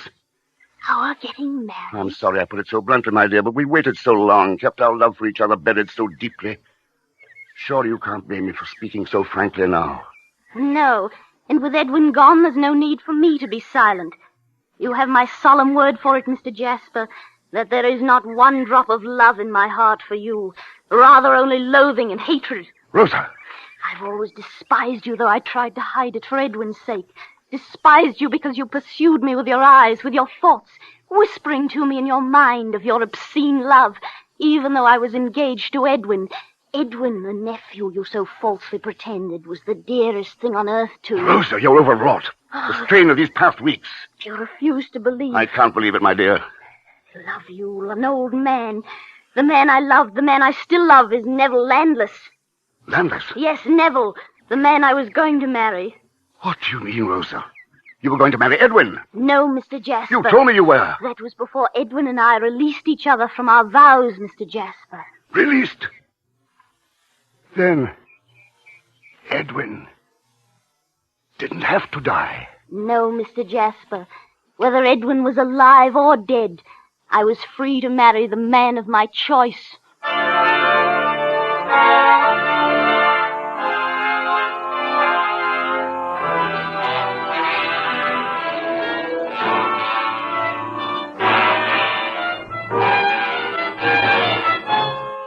Autolite is bringing you Mr. Herbert Marshall in The Mystery of Edwin Drood. Tonight's presentation in radio's outstanding theater of thrills, Suspense.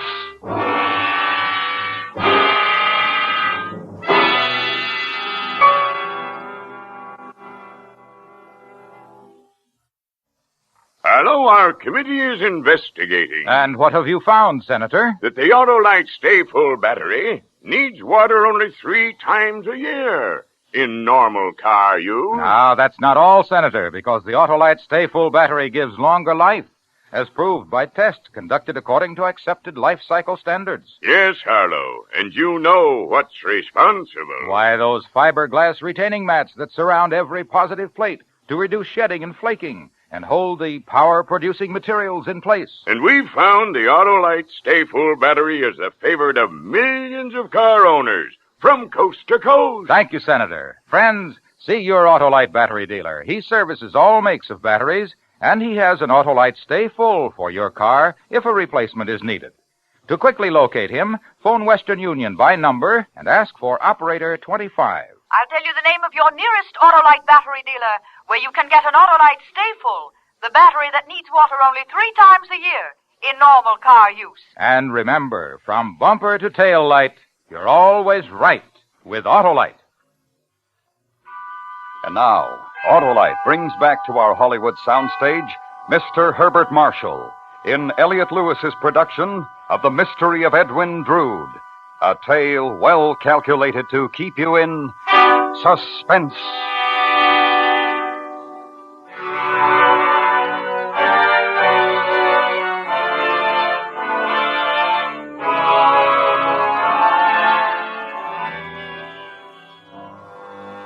How does one relate the ending of a world, the stunning collapse of all that has meaning, of all that is life? I will not attempt to do so. For everything that can be said was said on that fateful afternoon. And so the story of Edwin Drood was over. Or so I thought.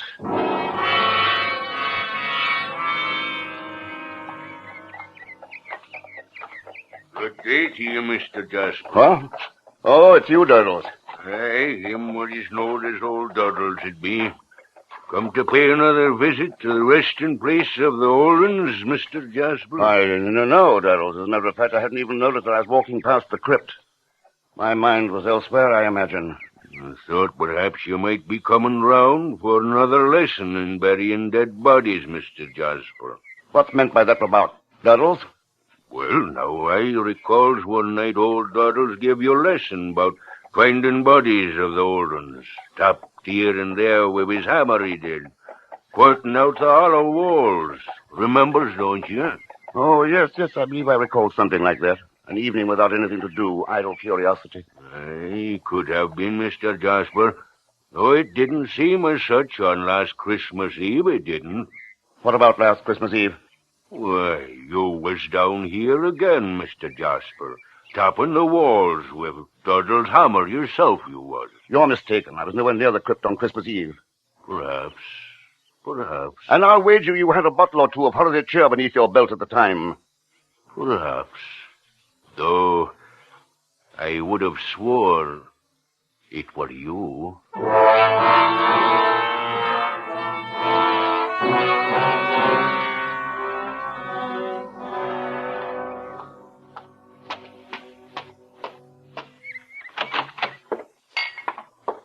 Hello! Come in, Mr. Jasper. Come in. And who may you be, sir? Datchery's the name, Dick Datchery. Came calling, found you out, made myself at home. So I note. This? Favorite of mine, mulled wine. Thought I'd prepare, honor the occasion and all. The occasion of an absolute stranger making himself at home in my lodgings. Not ordinary circumstances, Quite agree. Nevertheless, honorable occasion. Then perhaps you'd care to explain, Mr. Datchery. Gladly.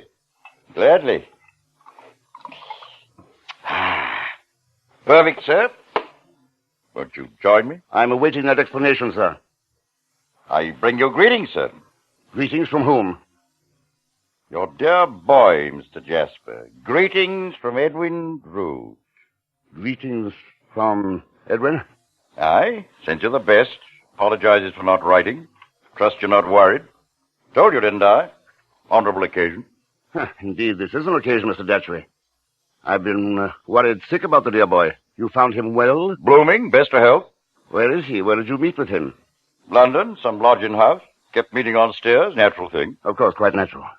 Business took me to Cloisterham. Told Edwin. Made me promise a greeting. Here I am. Care to try the wine? Quite good. My apologies, Mr. Datchery. Certainly I would. Toast to Edwin? To Edwin.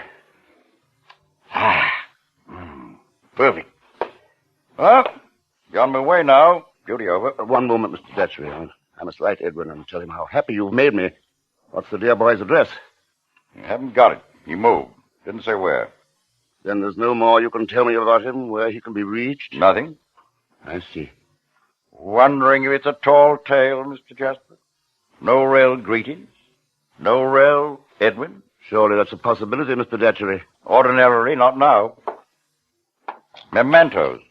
Wanted you to have them. To remember him. Duty's fully discharged. I'll be leaving.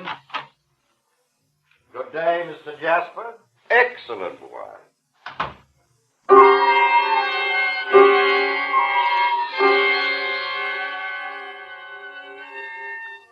I scarcely heard him leave, this Mr. Datchery. I was staring at the objects he'd placed upon the table. A watch and chain. Edwin's watch and chain. He'd been wearing them the night of the big storm. The last night he'd been seen alive. Mr. Datchery! Mr. Jasper, one moment, please.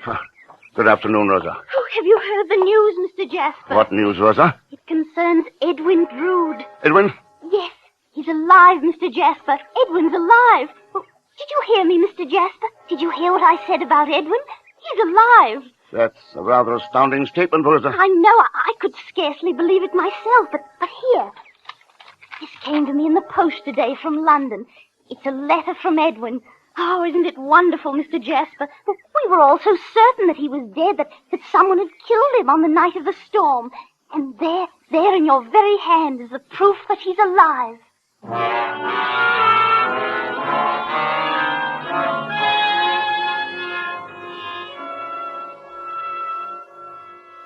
No greater horror can visit the mind of man than the certain knowledge that he has suddenly become mad. And such was the horror which dwelt within me that fateful day. For it was the only explanation that was left. Edwin was dead. He had to be. The memory or dream that had lived with me since Christmas morn was too clear, too sharply etched, for there to be any doubt. Edwin was dead. And yet, within a single afternoon, two people had brought me proof that Edwin was alive. Proof as clear, as sharply edged, as that memory. A sane mind does not exist in a world of such paradox. I'd gone mad.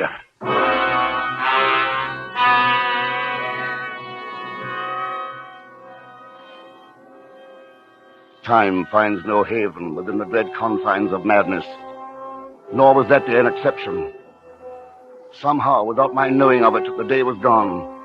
In what had been a sunlit sky, a night-darkened storm lay muttering ominously.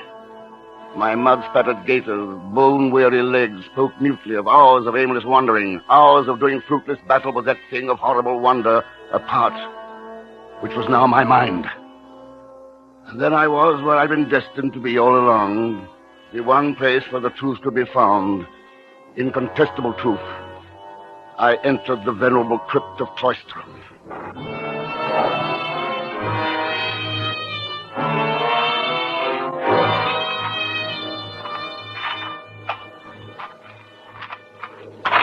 Flashes of lightning etched in weird relief the ruined habitations of the dead. Half-standing pillars of stone assumed the attitude of watchful guardians, grinning evilly from their sentry boxes of the night. And the broken wall toward which I made my way was an ancient catacomb, concealing within it the secret that only I knew was there. I climbed to its top and looked down upon the rubbish that almost filled the hollow space between its sides. A rusty spade lay nearby. I seized it and began to dig.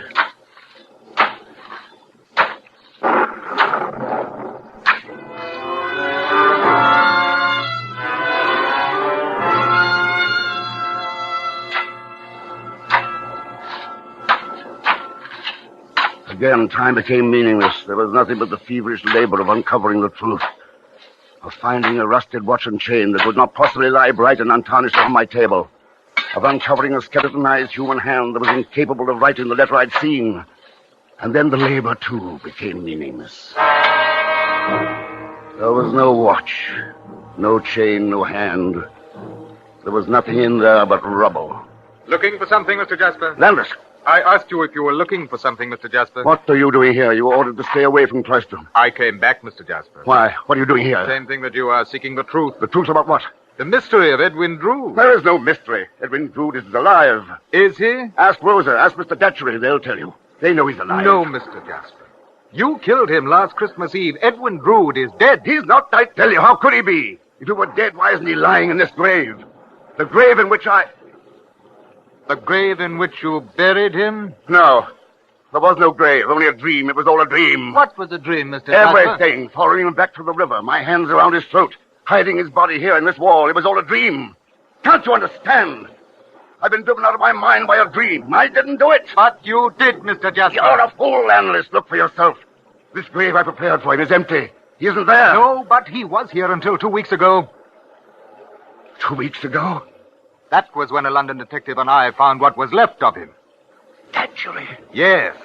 With the help of Durdles and his invaluable hammer, we found Edwin Drood, found the watch which identified him.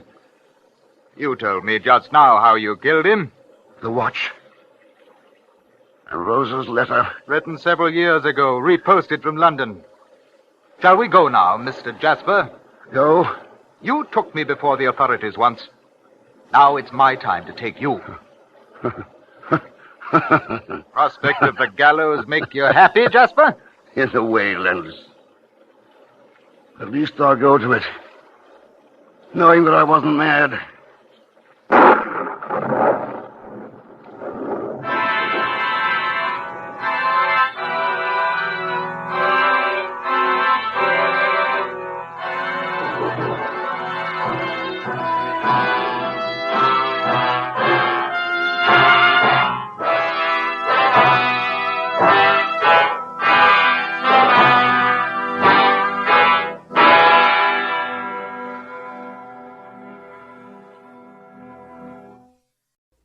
And now, Autolite presents Mr. John Hodiak in Gold of the Adomar, a story based on fact, hoping once again to keep you in suspense.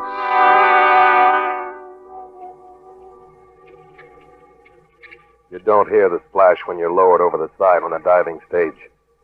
Draped in 200 pounds of lead, copper, and rubberized canvas, the main concern at the moment is precarious balance between the inlet and exhaust air valves.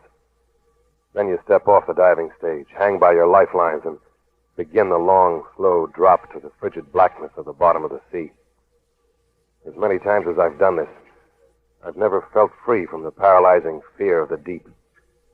The ocean seems to take on a malignant personality. But this time the stakes are high.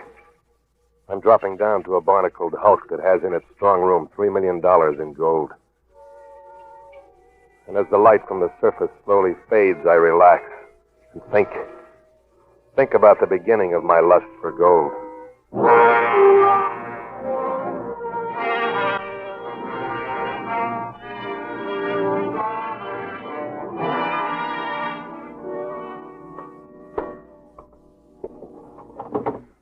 Won't be the same without you, Nick. Thanks.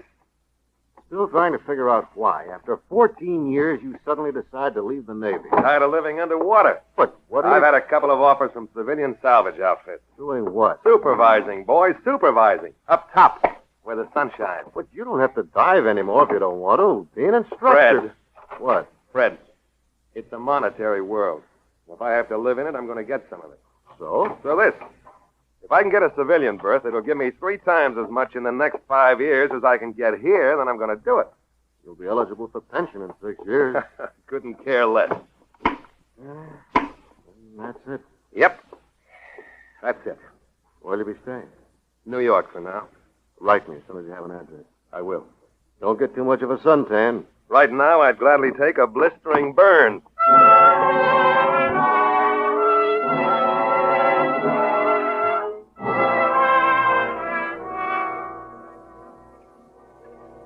Sunburn. Someday I'll get one. Maybe after all this is over, I'll have enough of the monetary world to bask in the sun for the rest of my life. Right now, though, I'm cold. I have to swallow over and over again to clear my ears. This wasn't what I had in mind when I left the service.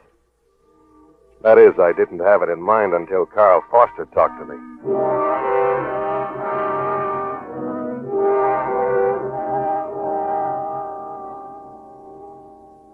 I went to the Navy Yard hoping to talk you into getting a leave of absence.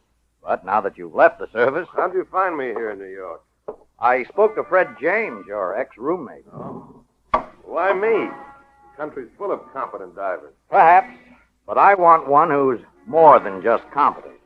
What's the job? Then you'll take it? Your friend. On what? Equipment. Most of all, money. Well, I've got the equipment. And the money? How about 1/5 of $3 million? Let me tell you something, Mr. Foster. Carl. Carl. When I made my first dive into deep water, I had dreams about getting the loot from every sunken Spanish galleon that ever sailed the high seas. But I'm grown up now. This is another treasure hunt, and it's no deal. I've done that bit. But this isn't just another treasure hunt. This is the gold that went down with the Adomar. The Adomar's never been located. It's in 24 fathoms of water. Yeah, go on. I trust you, Nick, but I can't afford to take chances. Forget about the location for a minute. Forgotten. What kind of shape's she in? Oh, I don't know for sure. All I can tell from topside is that she seems to be resting in a gully. Not good. Any chance you might be wrong? Oh, possibly. My instruments only gave me the general condition of the wreck. Well, then you haven't been down. No, and I can't anymore. Why not? Heart. Oh. Last case of the bend's ruined. Sorry. But if you haven't been down, how can you be sure it's the Adomar? I'll tell you. As you probably know, the Adomar was en route to Morocco from here with $3 million in bullion. The rest of the cargo had a secret loading manifest. 1910, wasn't it? 1911. She was last heard from 26 miles southeast of Nantucket Lightship. And disappeared. Right. They've looked for her for 42 years. Well, and how can you be sure it's the Adomar you've located? Little over 20 miles southeast of the Lightship, I found a wreck. Now, I've checked records till I'm blind, and there's no known wreck of that size reported within 15 miles. That's kind of flimsy proof. I got a deal for you. Go ahead. Make one dive for me. If it is the Adomar, we continue with our prearranged deal. If not? I'll pay you $500 for the dive. Good deal. How soon can you get your equipment together? We're ready to sail right now. You were pretty sure of yourself, weren't you? To answer that, I'll deliver a message from your roommate, Fred. What's that? He told me to tell you it's a monetary world.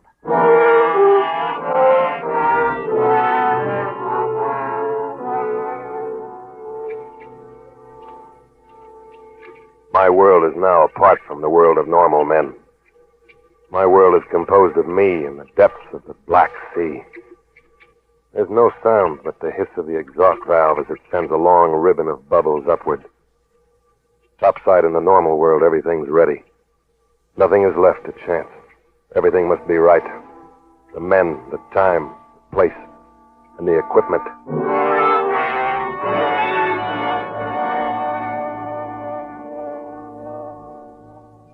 Name it, and you've got it. The ship's rigged to tackle anything. You weren't kidding when you said you were ready to go. No, I wasn't. Shall we? Anchor's away. Mr. Gordon. Aye, sir. Hoist anchor. We're on our way. Aye, aye, sir. Let's go to my cabin. Good idea. I want everything right when I go over the side.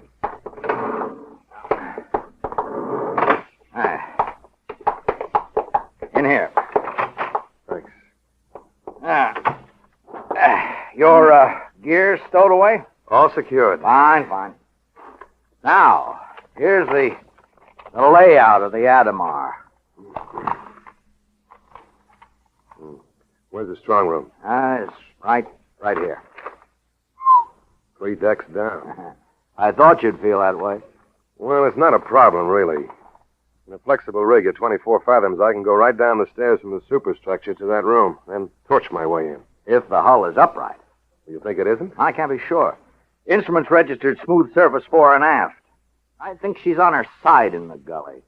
There weren't any survivors, were there? No. On the night she sank, a CQD was picked up, but before recognition was given, it was gone. Maybe we'll find out how she went down. Maybe. But remember, we only have a week. Anyway, if she's on her side, here's what we have to do. Wait a minute. You said you only had a week. Why only a week? Before I located this, I'd already contracted to go to South America for 5 years to do a series of salvage jobs. I don't want to take the chance of somebody else finding the Adomar while I'm gone. Well, isn't the bullion worth more than the contract? Well, it is, if it's there. I've seen empty strong rooms before. You want to get in, get the loot, if it's there, and get out, is that it? On the button. Ergo, blasting instead of torching. Blasting, huh? What about the rest of the cargo? No one seems to be able to get a hold of a copy of the manifest. We may find something interesting when we get the hull opened up. Ah, yes, we may. Well, here we go. Yep, here we go. And I didn't even get a sunburn. Huh? What was that? Nothing at all.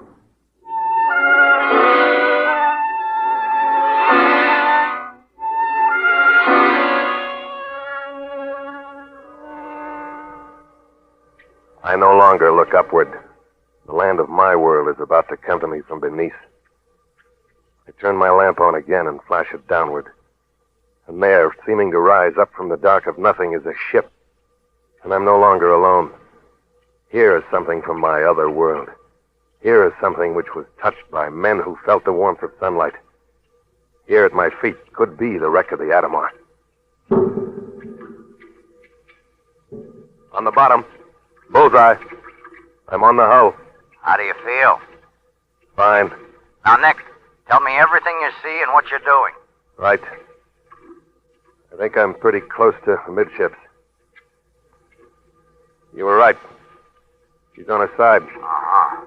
Now, remember, you've only got an hour. I'm going to check the boat deck for a nameplate. Okay, but be careful. Yeah. Topside. Here? You won't have to pay me for the dive. It's the Adomar?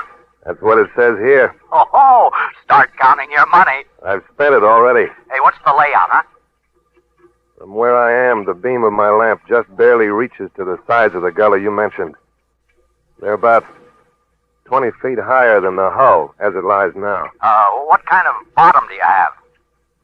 Can't say for sure. But it doesn't look like sand. Probably mud. Watch your footing. Okay. Going over to... What's the matter up there? Little chop sprung up. We're pitching a bit. Give me more line. Oh, on its way. I'm near a side entry port. Can't make out the number. Let me check. You're on the starboard side, you say. That should make it the one next to the purser's office. Where's the strong room from where I am? About 20 feet aft of you. I'll check.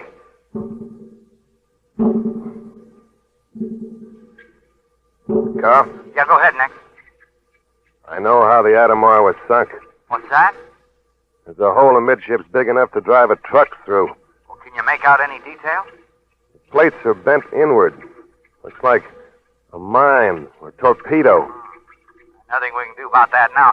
Are you near the strong room yet? Heading for it right now. Got to get around this hole. You want us to lift you over? No. I'll find foothold on the rivet. Portholes. Topside. Carl. Yeah, what is it? Slipping. No foothold. Take up the slack. Take it up. Hey, haul away, Gordon. Haul away. Carl. Your lines are taut. Can't budge them. Slack off. Hey, Nick. The bottom's mud, all right. I'm in it over my head. Lost my lamp. Can't see a thing. Look, Nick, we're going to pull 3 times on your line. Let us know if you feel it. Go ahead. I said go ahead. We did. Didn't you feel it? No. We'll pull a little harder. Slack off. Slack off. My lines are fouled. Are you sure? I think they're fouled on one of the bent plates in the hull. What are you going to do? I don't know. I don't think I'm ready to die.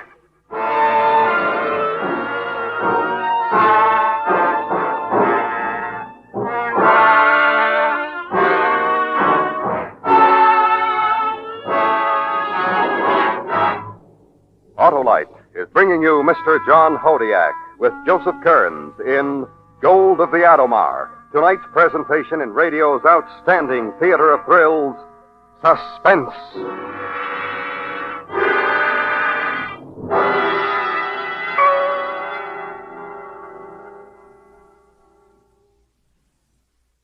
Say, Harlow, how long's Autolite been making them automotive electrical systems? Why, Sheriff, since way back in 1911, when Autolite developed the first 2-unit, 6-volt electrical system used as original equipment. All that time? Yes, Sheriff, and the Autolite electrical system has a big job to do. It goes to work when you start your car and works every second the engine does, as well as when you blow your horn, turn on your heater, radio, or lights. Well, now that Autolite electrical system's pretty good, Harlow. It's the finest money can buy, Sheriff. And because the electrical system is so important to smooth economical operation of your car, it should be treated to a periodic checkup by your car dealer or authorized Autolite service station. To quickly locate him, look in the classified section of the phone book under Automobile Electrical Service. Or call Western Union and ask for Operator 25. And remember, from bumper to tail light, you're always right with Autolite. And now, Autolite brings back to our Hollywood soundstage Mr. John Hodiak in Elliot Lewis's production of Gold of the Adomar, a true story well calculated to keep you in suspense.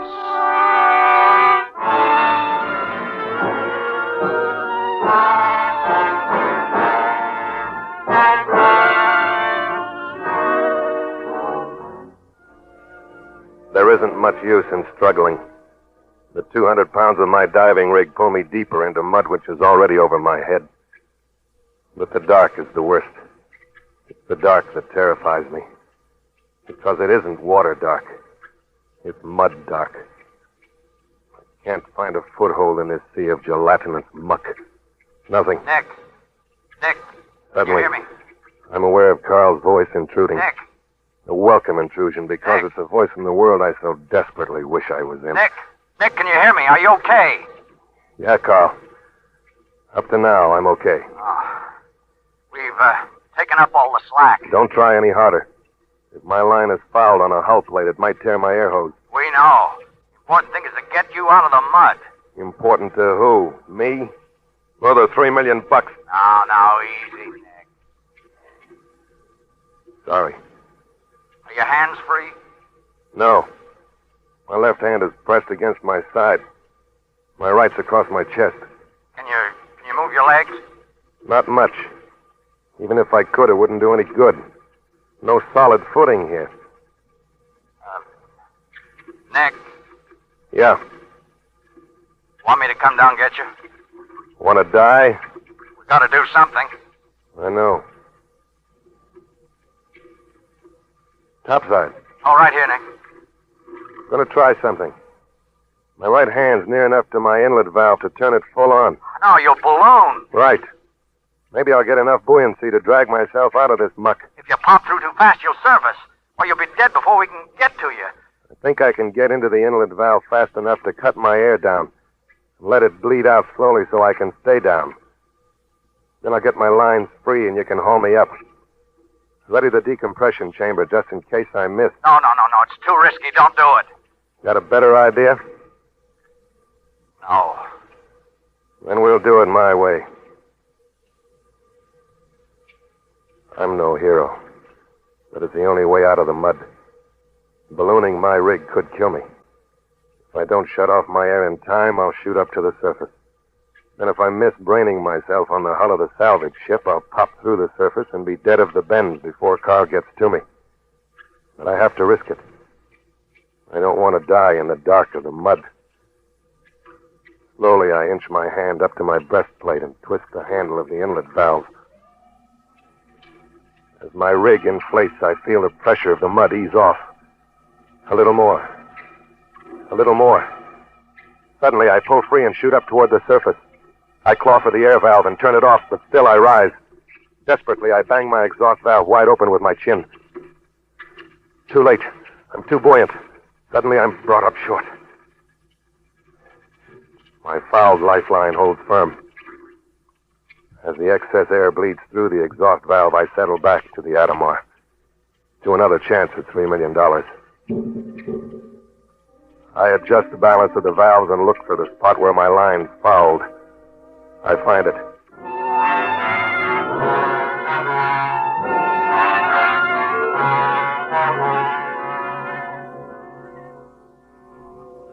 Here, have some more coffee. Thanks. Oh, man, that air smells good. Well, I guess that's that. What do you mean? That's that. Well, you're not going down there anymore, are you? Of course I am. I'm a diver, not a tourist. That was a pretty rough go down there. Yes, it was. But there's also $3 million down there. I'm not going to let a little mud bother me. What's funny? You calling it only a little mud. Yeah, I guess so. Now that you're going ahead, what's the next step? Blast. When? Tomorrow morning. How many charges do you think it'll take? About 3. One thing bothers me. What's that? That gully the Adomar's in. Any chance of the sides caving in from the blast? I thought about that, too. I don't think so, Carl. I'm going to use control charges. Most of the blast effect will channel into the plate. Okay. Why don't you turn in now? It's been a rough day. I think I will. What about you? In a few minutes. Okay. Good night. Night, then.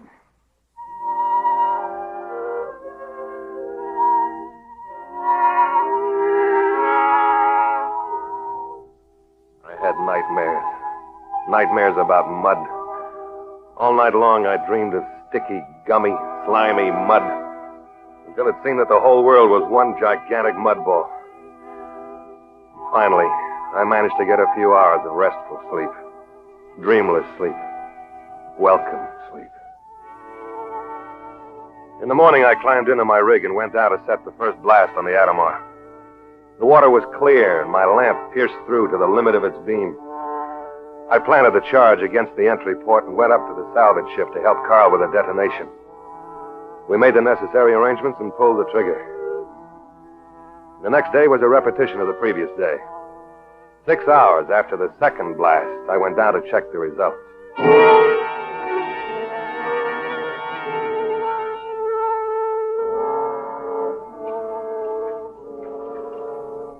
How'd we do? Knocked off a little more than I expected. The cargo hold is exposed. Looks like there was only one bulkhead between it and the strong room. I'm going to check it. Okay, but don't take any chances. Relax. That gold is as good as aboard right now. Topside. Yeah, go ahead. I know why the cargo manifest was secret. What'd you find? Dynamite.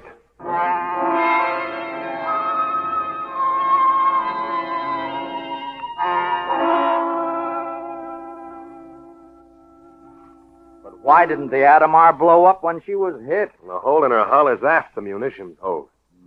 Any one of a dozen things could have diverted the shock. But a main hold full of munitions and dynamite. No surprise to me. A cargo hold full of munitions isn't a surprise? Under ordinary conditions, yes, but under the conditions surrounding the voyage of the Adomar, no. All right, I'll bite. What were the conditions? Well, first we know that she sailed in 1911, July 2nd. Well, what's that? I'm coming to that. On July 1st, a German warship, the Panther, sailed into the harbor of Agadir, port of Morocco. I think I'm beginning to get the story. This was the incident that almost caused a war between France and Germany. On the button. Well, then the reason the Adomar was on its way to Morocco was to deliver the essentials of war, money and munitions. That's the way I got it figured. Well, now the secret manifest begins to make sense. Doesn't it, though? What do we do now? That's your job. One more blast. Are you nuts? The next blast might set off all the munitions. No, it wouldn't. Nick, that stuff's been underwater for over 40 years. Why, there wouldn't be one chance in a million of that happening. It happened once before. When? 1930, the Artilio in the harbor of Tiburona. Oh, yeah, but the TNT in the hold of that wreck had only been underwater 13 years. 1333 makes no difference. But there is a difference. That other stuff was only in 10 fathoms. It's 24 fathoms here. There's enough pressure down there to squash every shell, let alone seep into every crack. All right. What do you want to do? Blast. Even if it means planning 2 small charges and 2 separate trips. It'll still be faster than an underwater torch. Supposing the whole wreck blows. Well, then you lose 1/5 of $3 million. And you? I go back to South America. Well? Okay. Hate me. I'm greedy. Let's go.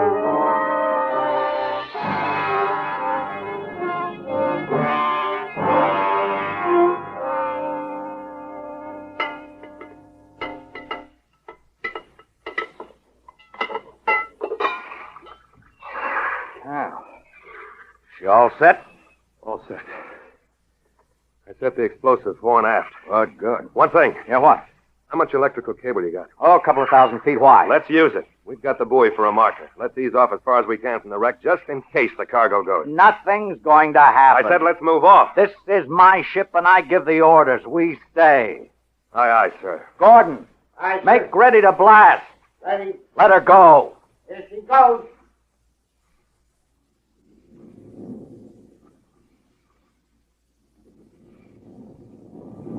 He blew up. The Adomar blew up. Hang on. Hang on!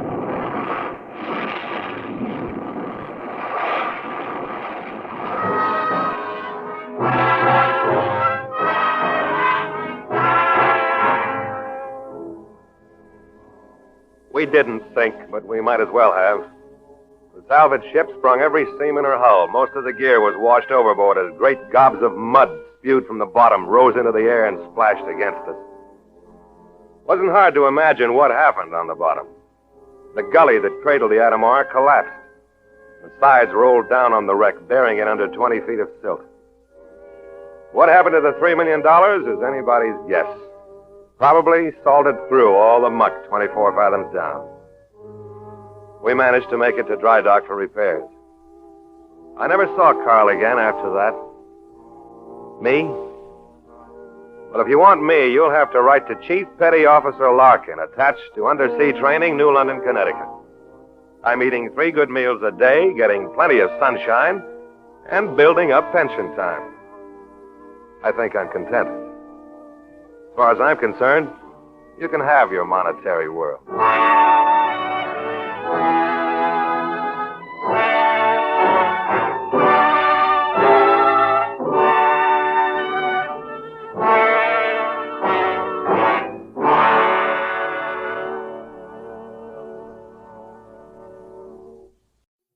And now, Autolite presents transcribed The Spencer Brothers, a true story with only names and places changed, starring Mr. Richard Widmark, hoping once again to keep you in suspense.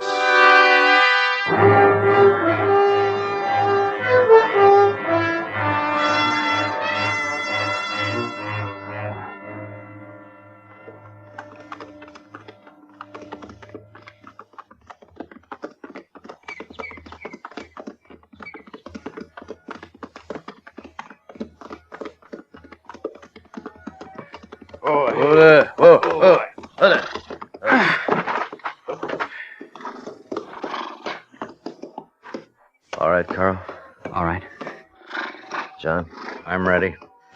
We'll go then. Don't look at the bank. Look any place but there.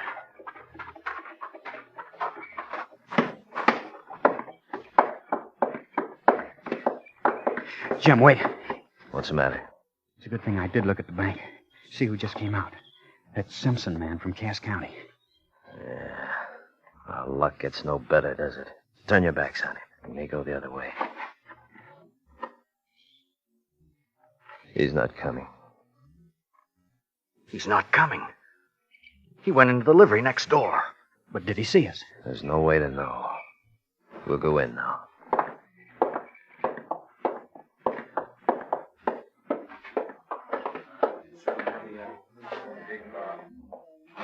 Not many of them. Need only one at the door. You, John.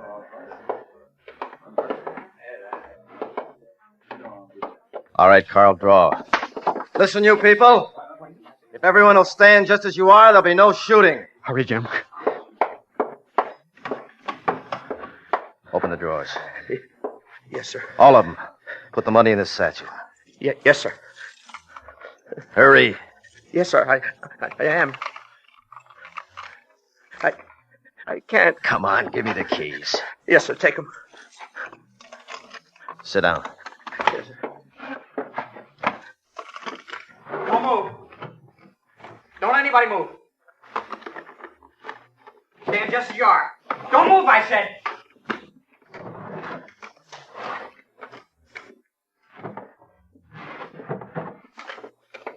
Stay where you are. Yes, sir. And don't stand up. Yes, sir. It's all over. Don't move, anybody. And don't try to follow us. We'll kill anyone who does. You've taken too long. Put your gun away. I'll cover while we leave. No one move. We're too slow. Hurry. We've been here too long. We're all right. Put your gun away. We'll walk to the horses. Hey, isn't that the Spencer boys from Cass County? Simpson, keep going. Hey, hold up. Hey, don't you remember me? Simpson from your county. Carl, no! Carl, with your gun, you've surely killed us all. Come on! Come on here! Come on!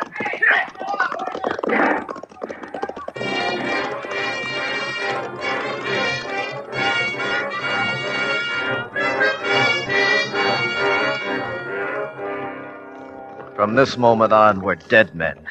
Now, surely there's no future for us except by miracle. No excuse for Carl's shooting except that he's the youngest and that he was frightened. And a useless killing. It accomplished nothing. I'm sorry, Jim. I couldn't help it. Nobody else knew us. When he called out our name, I had to stop him. It's all right, Carl. You stopped him. You stopped us, too. Well, yeah. They heard our name. I'm sorry, I couldn't help it.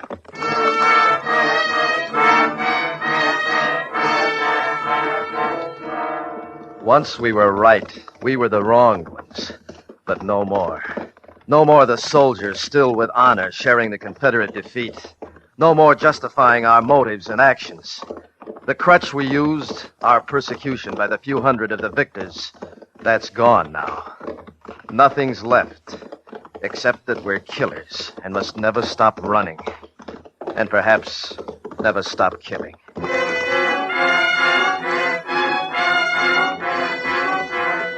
We'll have to hide now. Then we'll think instead of riding blindly. We'll think tonight and plan something. A man can't think without thinking of a future. We'll think us a future. Lie us a future if we have to.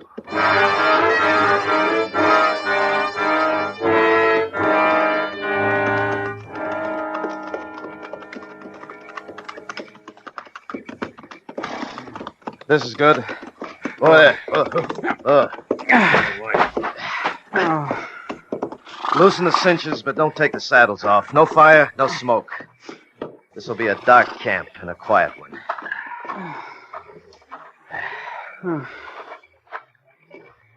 You haven't spoken for an hour, John. What is there to say, Jim? That we're brothers. All right, we're brothers. And the mistake of one is the mistake of all of us. Seems to be the way it is. I'm sorry, John. But wouldn't we have been hunted for the robbery? If Simpson hadn't been there, no, we wouldn't have. But he was there. All I could think was Simpson mustn't be there, and I killed him so he wouldn't be. What do you think we should do, John? Keep going, I suppose. Where? I don't know. Well, I've been thinking. All of us agree that killing Simpson was a mistake. But in the rest of our plan, we were right and justified. So we can still stand up among honest men. Where are we going to find honest men who'll let us stand with them? We'll leave Missouri and go west, far west, Colorado territory, where the country's just opening up. How do we get across all of Kansas to get there? How do we leave here? What road do we take? Sure that there's no posse waiting to ambush us. Has the word spread so fast, Jim? 5 hours? Yes, I think it has. Traveled faster than we have, no doubt. But I have a plan. By it, we'll find new lives in a new country. We'll talk of it after we rest.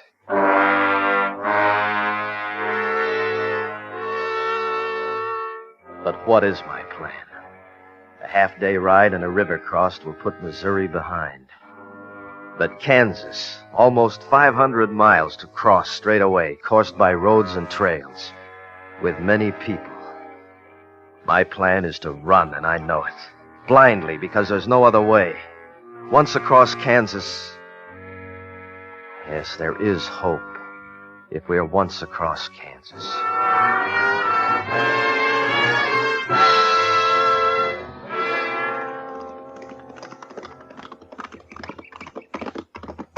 Oh, there. Oh, slow down.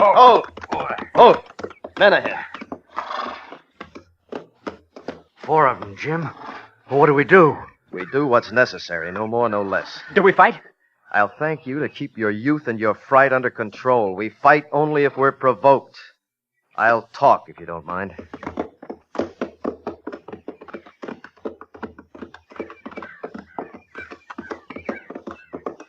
Afternoon, friends.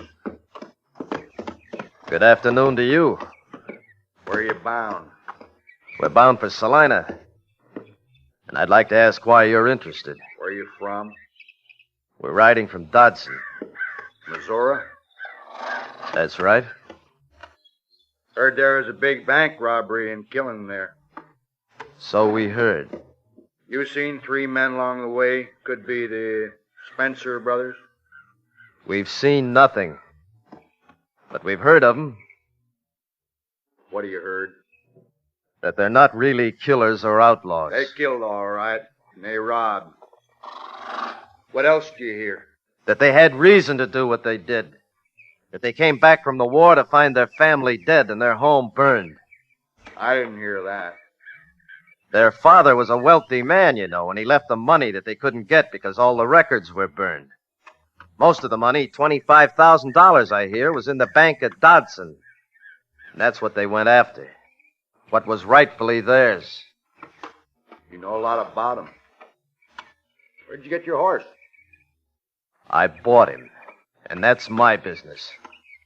You should have stole another. The brand on his flank marks you as the Spencer brothers. Now, look out, Carl! John!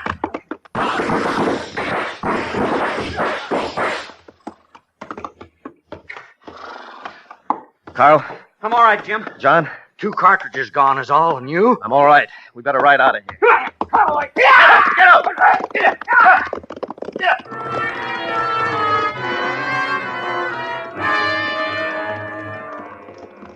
I know how the word will spread. 4-man posse was ambushed and murdered by the Spencer brothers. More men on the trail after us. And less than half of Kansas crossed. Better at Shiloh. Better at Bull Run. Run. Run. Run after your future, Spencer brothers. It's fast getting away.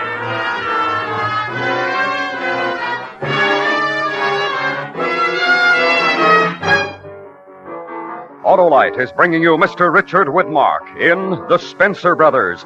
Tonight's presentation in radio's outstanding theater of thrills, Suspense.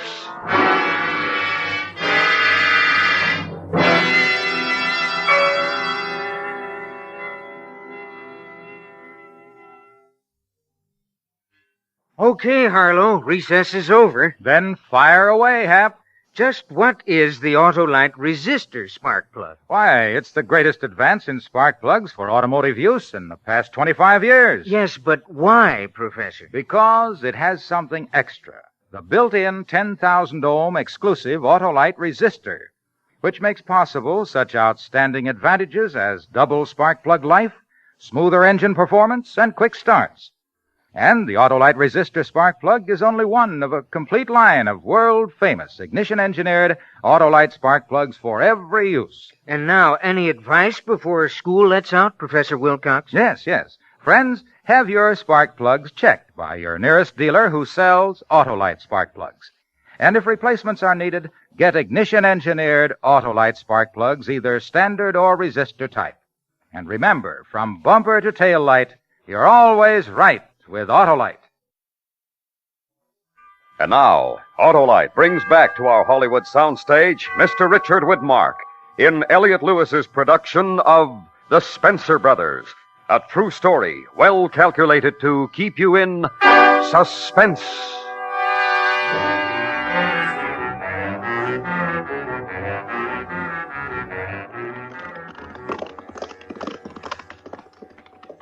Grantville, St. Mary's along the river, and half of Kansas is crossed. At the price of brothers, but more important, at the price of horses. They can't go on. The next house or settlement, we have to stop. There's no choice. Whoa there. Whoa. Carl? Yeah, Jim? We'll stop soon. We have to. John, how are you? Not complaining, Jim.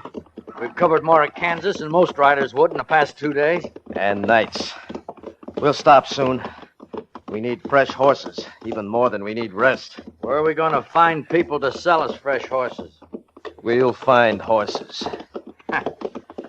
We have $25,000. It isn't safe to stop and spend $1 of it. It will be. When we get across Kansas, our money will mean more than our names do. That'd be nice. Behind us. I heard something. I don't know what. Come on. Get out of here.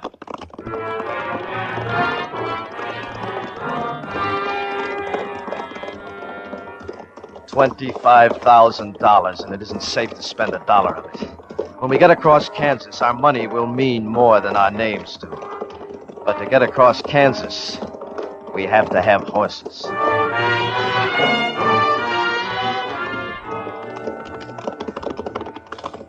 Jim? Yeah. There's Pals ahead. Pull in. Think we should try it, Jim? Yeah. It's an isolated place. Why is there a lamp burning so late? Maybe they're waiting for us. We can't ride these horses through the next day. We're north now. Maybe we aren't the criminals here. We are in the south. We might find friends. Friends? Hope there is a place where we find friends. You'd like to wait outside, Jim, and I'll go in. I'll go with you. Get it. Come on, boy. Come on.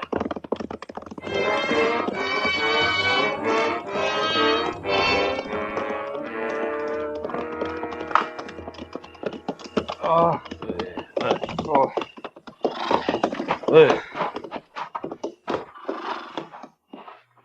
Wait. Why don't you look through the window, Jim? See if you think it's all right. I'll be back.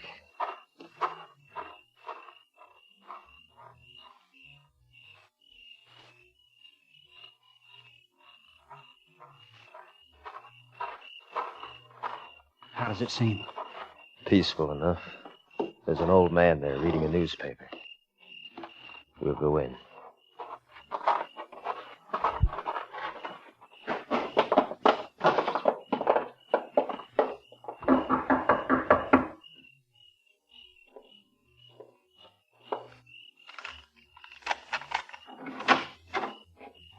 What do you want? Well, not your rifle pointing at us like it is, my friend. Man with a head on will greet strangers at night with a rifle. What do you want? We've ridden a long way and our horses are tired. We wondered if we could buy fresh mounts from you. If you have the money, you might. We have the money. Well, then, come in. Thank you. You want horses? Where are you going so fast? We're crossing Kansas, going west. Where are you from? Missouri. What's the matter with Missouri? You ashamed of it? No, sir. What part of Missouri? From Dodson by any chance? Yes, we're from Dodson. Any trouble about that? The word's come out here that the three Spencer brothers came from there, heading west. You wouldn't be them, would you? Needing horses. I'm tired of this. What if we were? John, stop. What if you were? With a $5,000 reward on them Spencer's heads? I'm a mind to hold you here till I find out who you are. Get back. I don't think we will. Carl! Jim! The lamp. Where are you, Carl? I'm here. Help me. How bad, Carl? Where are you hit, Carl? In the chest, I think. I don't think it's bad. I'm sure I can keep up with you. Get him outside. We've got to move him outside. Come on, Carl. Come on. Can you walk? I can walk and ride, too. Where's your gun, Carl? I dropped it. There, found it. Come on, Carl.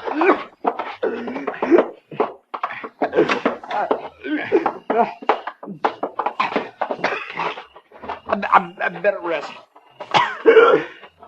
I'm all right, but it's colder out here. Put him down, John. You won't leave me? You know we won't, Carl.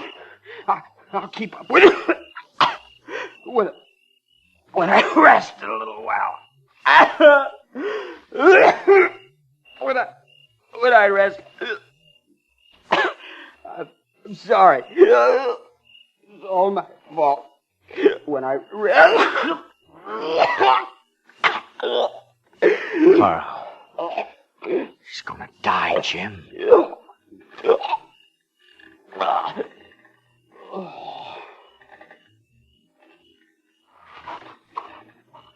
Look. The lamps at the house ablaze. The flames from the house will draw everyone within miles. We gotta go, John. And leave him? The stable's over there. We'll have time to saddle some fresh horses if we hurry.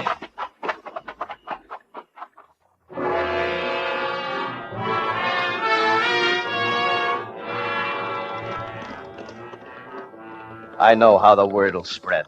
A house burned down and an old man murdered and cremated by the Spencer brothers. One of the Spencers killed, 2 left. 2 Spencer brothers heading west on stolen horses.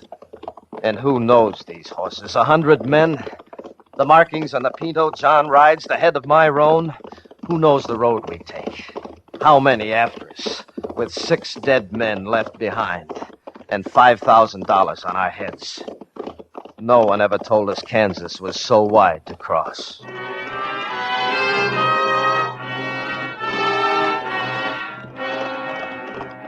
Pull up, John. Oh.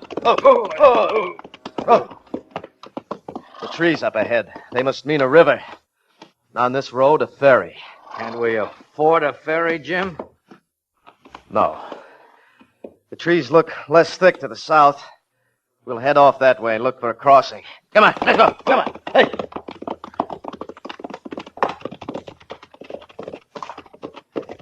It's the Smoky Hill River, John. It means we're getting close to the border. We're close to a lot of things, Jim, and you know that. The end or the beginning. The border is what I keep thinking of. They could know the road we take. They could know what we decided on and guard the crossings south and north.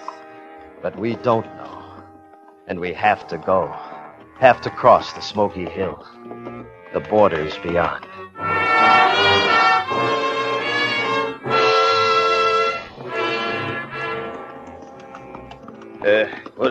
Who there?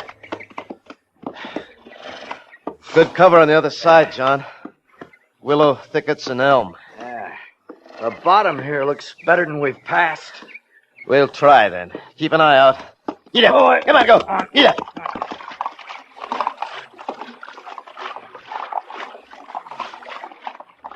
Jim, sunlight on metal upstream. Come on, faster, then. Get up. Come on, go. Go. Come on. Jim, John, I can't stop. Come on, get up. Come on, let go. Come on, go.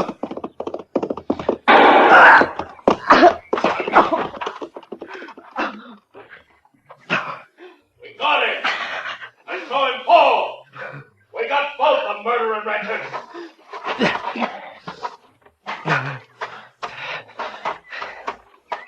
He's still alive. I saw him get up. He's going up the hill.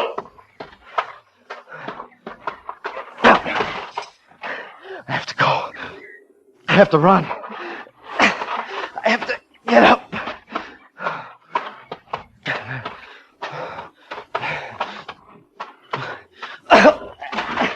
We're not killers. There was a mistake. We went after what was rightfully ours. Come on, run, Spencer Brothers.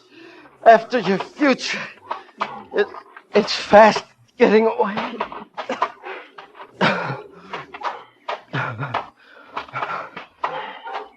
Who is it? What's the matter? What's the matter? Where's the border? Just across the field there. Help me. Help me get there. No, I can't. I'll pay you. I'll pay. No, my money's gone. My horse. I saw a horse running that way towards the border. Help me. Help me find him. I can't. There he is. Please. This way. We got him in the open. Help me, please. Girl, help me. Get away! Get away from me!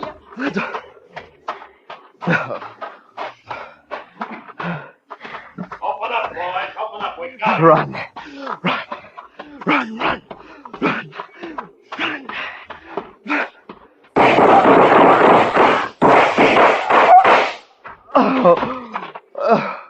He's down. You got it.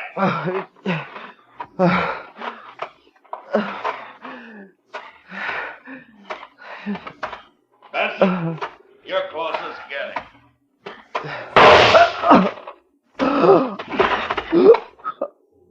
Carl. John, what?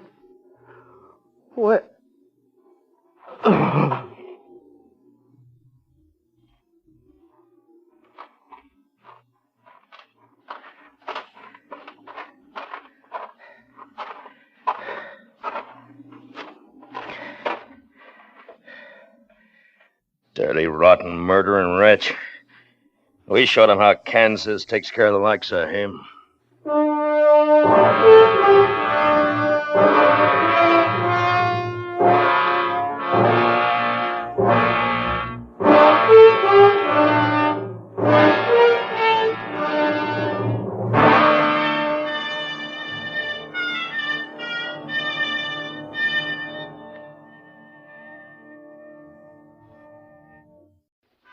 And now, Autolite presents transcribed Plan X, starring Mr. Jack Benny, hoping once again to keep you in suspense.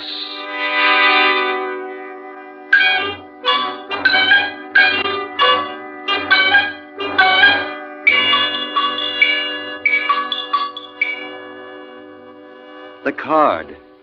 Do you have the card yet? One more run through the machine. Touareg, when do you think the Earth rocket is arriving? Tomorrow. But if the Grand Council wanted the card before now, they should have asked me before now.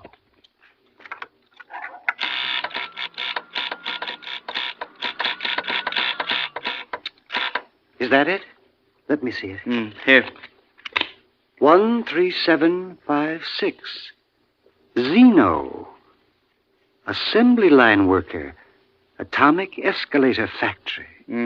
Touareg, this is the man for the job? He has the specifications called for. An assembly line worker. Why, it's incredible. Incredible.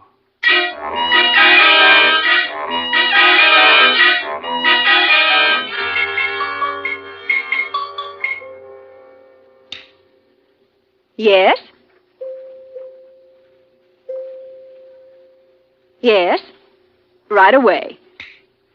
You may go in now, Zeno. The Grand Council is ready for you.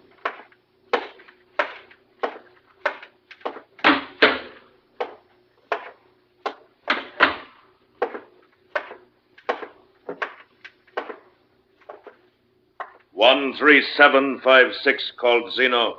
Come forward. Yes, sir. Zeno, the Grand Council of Mars has a mission for you to perform. Me? A mission? You have been selected because of the qualities shown on your work and identity card, Form 42-A. Set habit patterns, attention to detail, no strong emotional or biological drives, and complete suppression of imagination. Well, I always pride myself Do not that speak unless questioned, Zeno. The Grand Council has other important matters of state. Of course, of course. You have heard the telephone broadcast that an armed rocket from the planet Earth is approaching Mars. Oh, I did hear something about it, yes. Their course has been plotted as bringing them to a landing on the plain outside the city at 10:14 tomorrow morning. 10:14. You know, I wouldn't mind seeing that. You will see it, Citizen Zeno. Me? You. Well, I'd certainly like to, but I'm due in the atomic escalator factory at 8. I'm on stair treads, you know. And We've arranged a leave from your job. Leave? Well, I'm not arguing with the Grand Council, but I've got a pretty important job there, and... 13756, you've been selected to meet and deal with the Earth rocket. Me? You will put Plan X into operation. Plan X? Citizen Zeno, every Martian for the last 50 years has been thoroughly grounded in Plan X, if and when a rocket should come from the Earth. Oh. Oh, Plan X. Oh, you see, I thought you said Plan X. Of course. Then you understand and accept the responsibility. Oh, anything to help out. Those assisting you on the mission will be in contact with you. Good, good. Have the other council members any questions? I don't believe so. 13756 called Zeno. You are now officially operating under the provisions of Plan X. Well, thank you.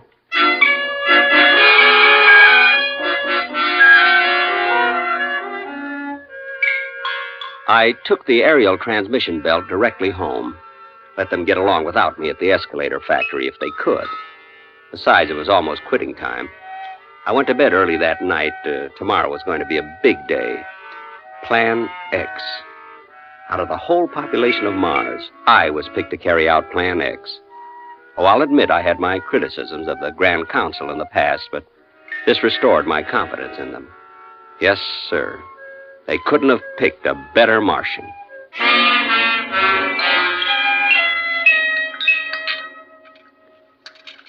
I think I'll have a second cup of ostrich, Mother. Zeno, you haven't time. You'll be late for the factory as it is. As I told you, Mother, I'm on leave. Orders of the Grand Council. Oh, yes, of course, Plan X. But will the Grand Council care if you don't get your job back? There won't be any trouble. They couldn't replace me in stair treads, and they know it. Pass the Gorot, will you, Mother? Here. But it's fattening, Zeno. Well, I got a hard task coming up, Mother. I owe it to myself. And you will be careful, Zeno. Oh, Mother, if I've told you once, I've told you 1,000 times. It's just an invasion rocket from that stupid planet Earth. So will you stop worrying? Ah, you're just like your father was, Zeno. Too brave for your own good. I am? Well, it's nothing, really.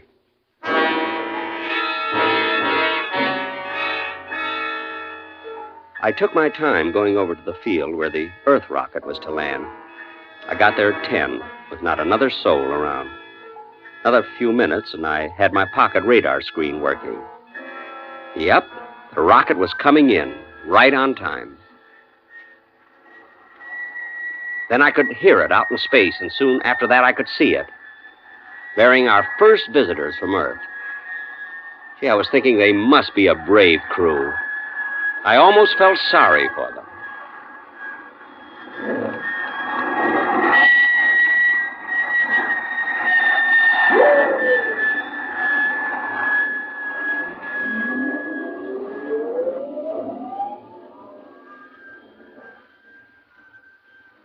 It wasn't a bad landing. Not the greatest, but not bad. After another 10 minutes, a port in the side of the rocket started to swing open, and I walked over. If I do say it myself, I made quite an impression. Commander, look. Great Scott, what is it? Commander, I think we've met our first Martian. All right, keep back, everybody. Dr. Fielding and I will deal with it. Him, whatever it is. Hand me the Martian kit, Parker. All ready, sir? Come on, Fielding. We'll be ready for anything. Right, Commander. Oh, incredible. Absolutely incredible. I'll try to talk to him. We, Earth people, we friends. Friends? We come from out there.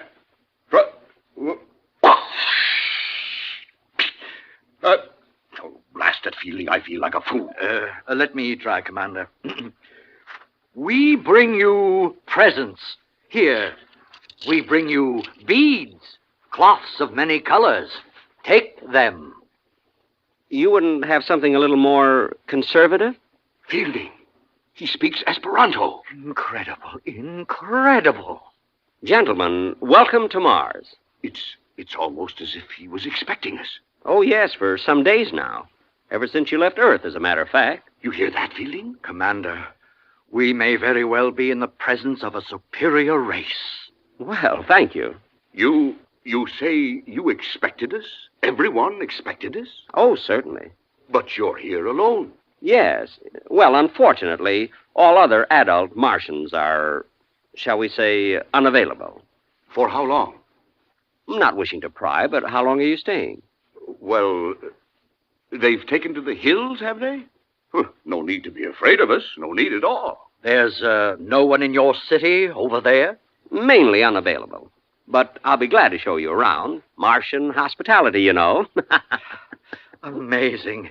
Can we go right away, Commander? I'll get Connie. You can call her, Fielding, but we don't want to blunder into a trap. All right, men. All in. Parker, take 3 men and stay here for rocket guard. Yes, sir. Ready, Fielding? All set, Commander. Connie, I want you to meet our first Martian. Dr. Fielding, I don't believe it. Miss Morrison, this is, 13756. Called Zeno. Miss Morrison, this is Zeno. How do you do? Well, how do you do? Incredible. But he's almost handsome in a strange way. And he speaks our language. Maybe a trick of some kind. Expedition Force, on to... It's a little difficult to pronounce. On to the city!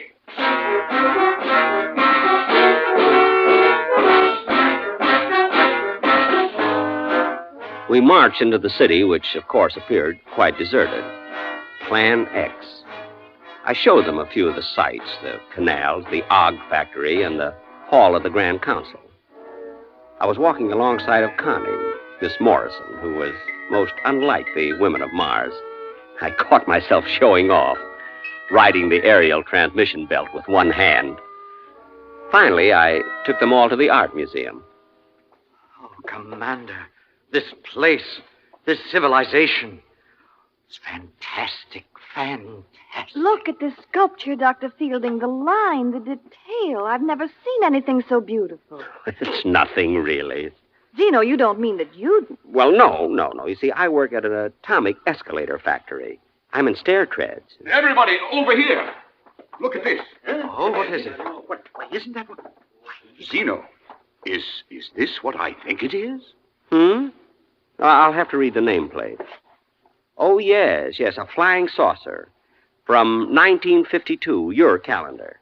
100 years old. 1952, the year of the flying saucers. Then they did come from Mars. Oh, yes. But none of them ever landed on Earth. Why? It just didn't seem worthwhile. Nothing personal, of course. I just can't get over this planet. It's so different from anything we imagined. Now, here's something you might be interested in. Right over here. What? Looks like a weapon of some kind. Oh, yes. Yeah, you see, it's a paralyzer ray. It's 300 years old. But why do you have it in the museum? You don't mean that weapons like this are 300 years obsolete? Well, you might say that, yes. You see, no adult Martian has carried a weapon for hundreds of years. Well, why not? Why should we? But to defend yourself. Well, we just have no aggressive impulses, that's all. Well, if someone struck you, wouldn't you strike back? I couldn't. But it doesn't matter. No one could strike me. No Martian, that is. Yes. We've never had any trouble. Zeno, you're in the diplomatic service? The escalator game. Yet you were delegated to meet us. Yes, by the Grand Council. You see, we stopped having diplomats handle our important missions years ago. Again, nothing personal, of course. I see. But you are empowered to deal with us. Deal with you? I certainly am. Good. Now, it seems logical to me that we should work out a mutual defense pact. Not right now, of course. Mr. Zeno! Mr. Zeno! Who's that? It looks like children. We have to see him, Mr. Zeno. Just some little friends of mine. Oh, they're darling. What's the problem, Ormy? We're building something, and we're all out of uranium. We need some right away, and... Zeno, does he mean real uranium? Oh, of course, Dr. Fielding. Oh, it won't hurt them a bit. We have to have it right away, Mr. Zeno. We just have to have it. This city was deserted. Where did these children come from? Oh, you know how it is with kids when they get to playing. You'll get the uranium for us, won't you, Mr. Zeno? Will you? Fascinating. What are they playing, Zeno? Yes. What's the game? I don't think you've heard of it, Commander. It's called Plan X.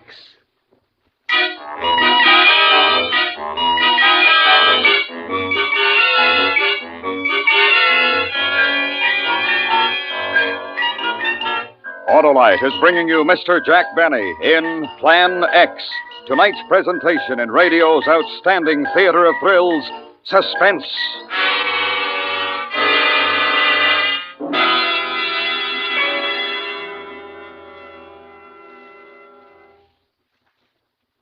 Say, Harlow, do you like to make speeches? Sure, Hap, especially about the Autolite Stay Full battery. Friends, Romans, motorists, lend me your ears while I praise the greatest of the great, the incomparable Autolite Stay Full. The battery that needs water only 3 times a year in normal car use. The battery that gives longer life as proved by tests conducted according to accepted life cycle standards. The famous Autolite Stay Full has over 3 times the liquid reserve of ordinary batteries. And because every positive plate is protected by fiberglass retaining mats to reduce shedding and flaking, the Autolite Stay Full just naturally gives longer life than ordinary batteries. And where can one get this glorious battery? From your nearest Autolite battery dealer who services all makes of batteries. To quickly locate him, just phone Western Union and ask for operator 25. And I'll tell you where you can get an Autolite Stay Full, the battery that needs water only 3 times a year in normal car use. And remember, from bumper to tail light, you're always right with Autolite.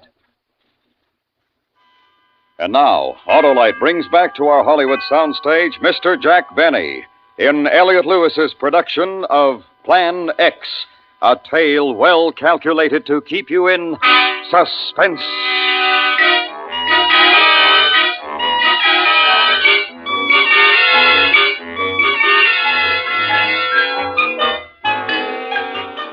For the next week, I showed the Earth expedition around the city, signed a few treaties, and had several long conversations with Miss Morrison.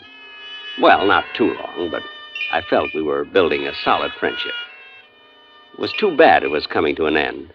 You're not going out again this evening, Zeno? Mother, so I've been out 2 evenings in a row. Doesn't have to be fatal, you know. This is the time of year you always get that chest cold. Oh, chest cold, chest cold. Anyway, Mother, I have to go over to the rocket. Don't they plan to go back to Earth tomorrow? They plan to, yes. Miss Morrison promised to take a little farewell walk with me this evening. Don't let her keep you out in the moonlight too long, Zeno. Mother, why, that's the most ridiculous thing You just don't know how attractive you are. Now, Mother, Miss Morrison and I are merely friends. And to think of anything beyond that is just... Mr. Zeno! Mr. Zeno! We're almost finished the game, Mr. Zeno. Good, good. All finished, Army? Just about. It's tomorrow morning at 8:45, isn't it? 8:45. Anything else you need, Army? I mean, any more uranium? No, I just wanted to make sure it was 8:45. Well, see you in the morning, Mr. Zeno. Goodbye, Mrs. Zeno. See you in the morning, Army. Such a cute little fellow, Zeno. And smart. Is he? Mother, you have no idea.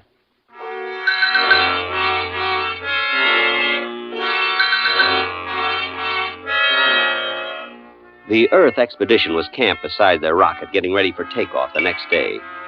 Connie, Miss Morrison, waved when she saw me coming. I waved back, and then she smiled at me, and I smiled back. It was a beautiful evening. We walked out over the plain, Connie and I, and then we sat down quite close. Connie lit a cigarette, and I opened up a package of Gurkhag. Zeno. Yes, Connie. Miss Morrison. Connie. How is it you're not married, Zeno? Don't Martians believe in it? Oh, definitely. But there's Mother and... And what? Connie, you don't find me a little bit strange? You mean because you're a Martian? Not exactly. You see, even to Martian girls, I'm a little bit strange. I find you very attractive, Zeno. Really? You're from a superior race? Well... The commander may not see it, but Dr. Fielding does, and I do. Your civilization, your culture, and you. Actually, I'm... What are the other Martians like?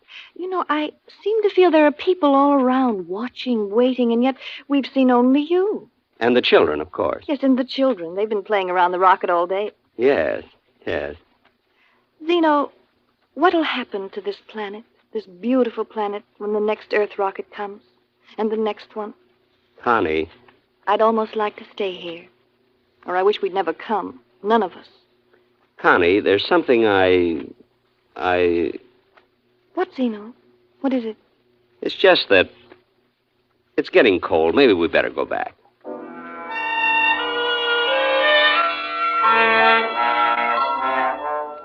I walked with Connie back to the rocket, and then I went home.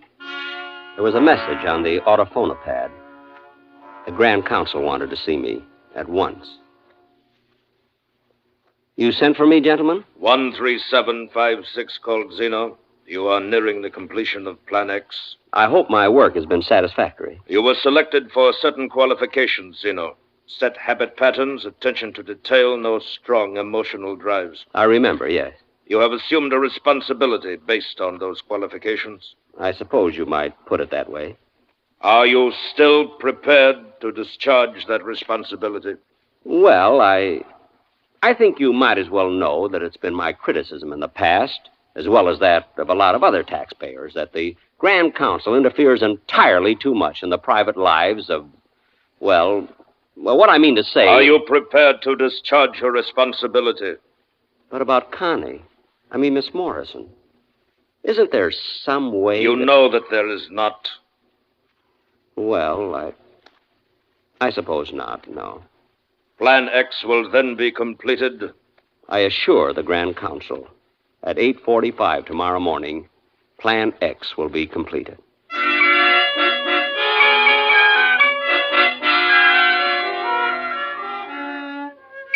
I didn't sleep well that night, and Mother was worried when I hadn't any appetite in the morning.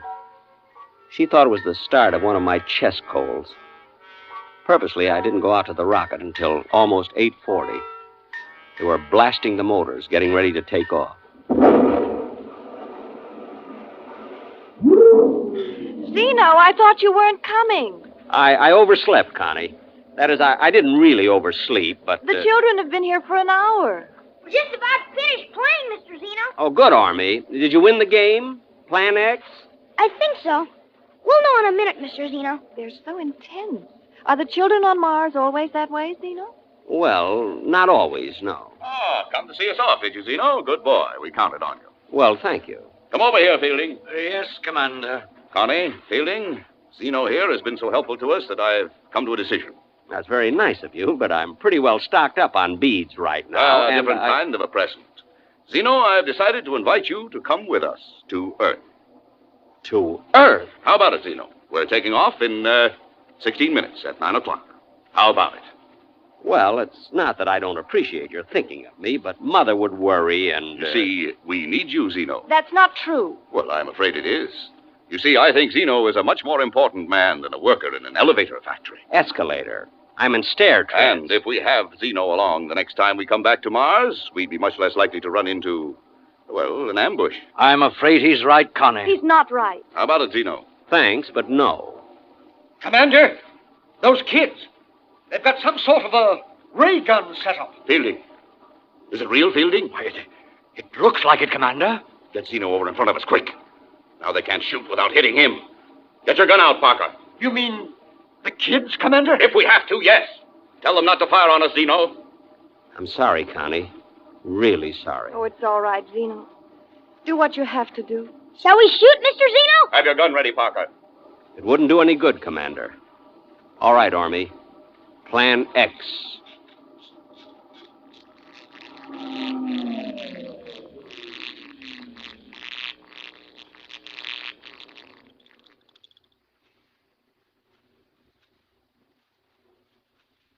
Did you fire, Parker? Me, sir? Fire a gun? Why, I couldn't. I couldn't do a thing like that. No, of course you couldn't. I don't know what made me ask. The rocket, its motors have stopped. Its motors have stopped, Commander. Well, we aren't going anywhere, are we? Someone said something about going back to Earth. Back to Earth? Oh, no. Of course not. Of course not. Everybody all right? What happened, Commander? What happened? Nothing, really. It's just that Ormy and his little friends built a maturity ray. It takes people who are, shall we say, less advanced and increases their IQ by several thousand years. It's amazing. Child's play. Zeno, do you mean to say... Commander, Dr. Fielding, Parker, Connie, permit me to congratulate you as fellow Martians. Utterly amazing. Connie. Look, here come the Martians. Our fellow Martians, thousands of them. They're coming to welcome us. Connie. Oh, look at them. Oh, they look so handsome, so intelligent, so... Connie. Yeah, excuse me, Zeno. I'll be back, Commander. I have to go to them. I'll be back.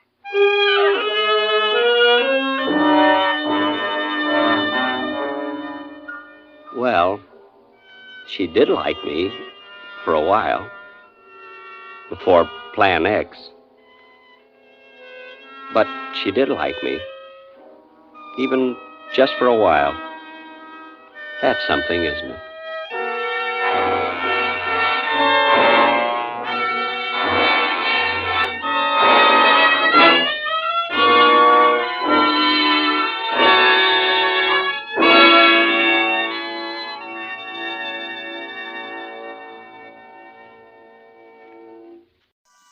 And now, Autolite presents The Man Who Cried Wolf, starring Mr. William Powell, hoping once again to keep you in suspense.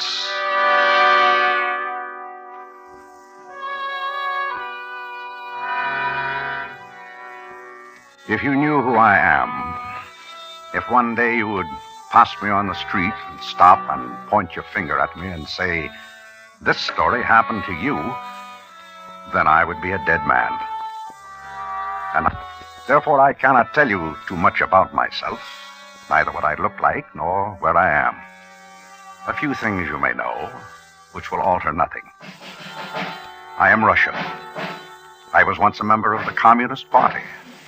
And until recently, I was attached to the Russian embassy in Mexico City, a cipher clerk. 3 years of it, attached to the embassy in a strange new land. Here a thing needs emphasis. The people, the Mexican people, they worked, they sang, they laughed, they had families, cried, played, hoped, loved, like Russian people, but with a difference. They did these things when and how and where they wanted to, not by directives. The word is freedom. It took me 3 years to know its meaning. For this, I was almost murdered. To you, my name is Leko. It started at 9 o'clock in the morning, when I was walking toward the cipher room in the embassy. Comrade Leko, if you please, comrade. Can you spare me a moment? Of course. In here, please. My office. Sit down, sit down. Thank you. And how is your wife, Lilia? And the little one, his name... Ivan. Ivan. He must be, let me see, 3 months. 3 months. Amazing. I believe Ivan recognizes me. I have heard of other children his age who travel in airplanes. Bottles and equipment to make formula. These things are provided. I don't... Of course you do. Travel in airplanes. Ivan will do it. Therefore you, therefore your wife. I have been recalled? I have suggested it to the ambassador. The ambassador to Moscow. Approved. Moscow to the ambassador, etc. But why? Because I suggested it to the ambassador. I see. Of course you do. However, you should know this. I have written a letter which will precede you by diplomatic pouch. As your superior, my impressions of you. The gist of it you must know. No, I don't. You will be missed here in Mexico. I've told them that. Thank you. By many friends, Mexicans, Americans whom you have met through your Mexican friends. Then I am being recalled as a poor security risk? Exactly. Now, your key to the cipher room. Comrade... The key. Oh, yes. I have it here. To detach it will... Zapotin speaking. Yes, comrade. Oh, yes, one moment. Comrade Leko, if you please wait for me in the corridor. Of course. Yes, comrade. Yes, ambassador. I have told him.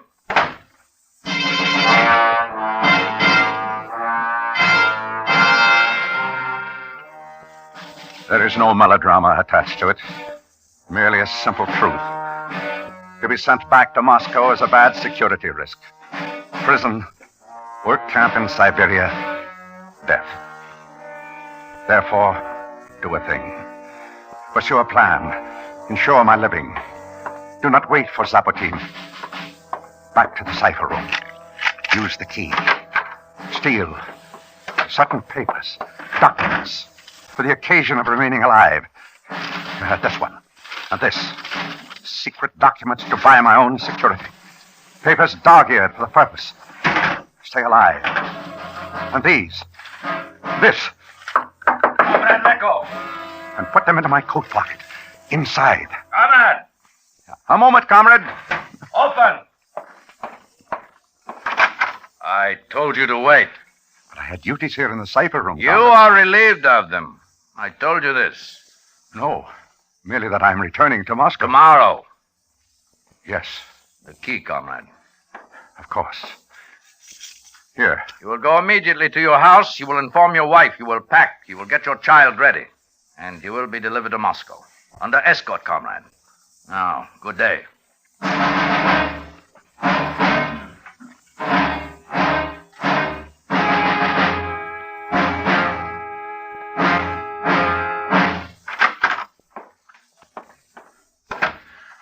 Lilia. Lilia! You, Meadows? Is it you? I was but in the kitchen doing the things of the morning and... Meadows. What? It is morning and you are not at the embassy. You are here. Why? The child, Lilia. Where? He has been fed. He is bathed and he sleeps now. Lilia. There is cold in your hands. Close. I will warm you. Lilia. Why? Say to me why you are of illness. Yes, that's it. An old illness. Then we will call a doctor. We will... No, Lilia. But this chill in you that I cannot warm. Fear. Fear of death. To run in streets blazing with sun and still to be cold. What cure for that, Lilia? Death? To begin tomorrow. For you. For me. And for the child. I don't know what there will be for the child. Your lips spoke death. I'm being recalled, Lilia. Why? Why? You have worked hard for them. And I have talked to people here. And I have sat in sunlight and laughed with them. And somewhere in darkness it was observed and reported.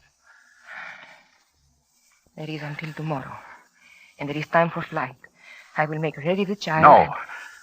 If we run, they will find a quicker way to kill us. I have a plan, Lilia. For a year now I've had this plan. And it will keep you from death? Listen to me. I've stolen certain papers from the cipher room. Documents of theirs that can buy back our life. I had them here in my coat. From whom will they buy our life, Meadows? Who will now want... Will you listen to me? You are to take them. Here, take them. Yes, Meadows. You put them in a briefcase. And then you'll take the boy and dress him and go to the Plaza Zocalo. And the bench there near the great fountain. Yes. And you are there so the child will have sun if anyone asks. And you'll keep the briefcase hidden until I come to you. You understand, Lilia? Yes. And then quickly, get ready. Yes. Go, Lilia, quick.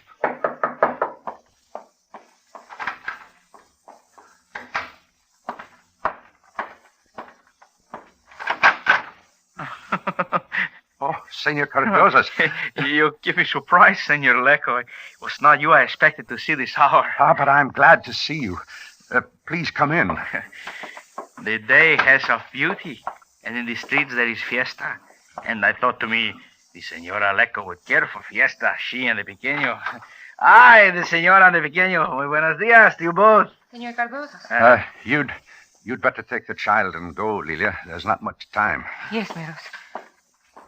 But, Senor, I've come for you and the little one to the fiesta. Lilia. I'm sorry, Senor Cardoza. Perhaps another time. Come to us soon, Meadows. Another time, Senor, when I will not disturb. I, too, will go. No, wait. Yes? 3 years we've known each other now. Neighbors. You've done kindnesses for us. Are you also my friend, Cardozas? But this is a question of ridiculous. That I am your friend? I, who have held the pequeño Ivan in my hands? Who have babysit for him? Who have... Listen to me. Just listen. I've come across certain documents. They prove a conspiracy exists between members of your government and mine. These papers can buy back my life. I have only until tomorrow to sell. Oh, I have read of such grotesque things. Where do I buy back my life, Cardosis? And Lia's and Ivan's? You were a lawyer and a Mexican. Where do I trade? It is to ponder. A moment. Now, if I were not a poor lawyer, if I were an editor, perhaps, of a great newspaper, and there was a week's headlines to be had for so little price. Oh, pardon, how frightful I am. I did not mean that. Editor. Newspaper. Yes, of course. Oh, mil gracias, Cardosis. 10,000 thanks for our lives.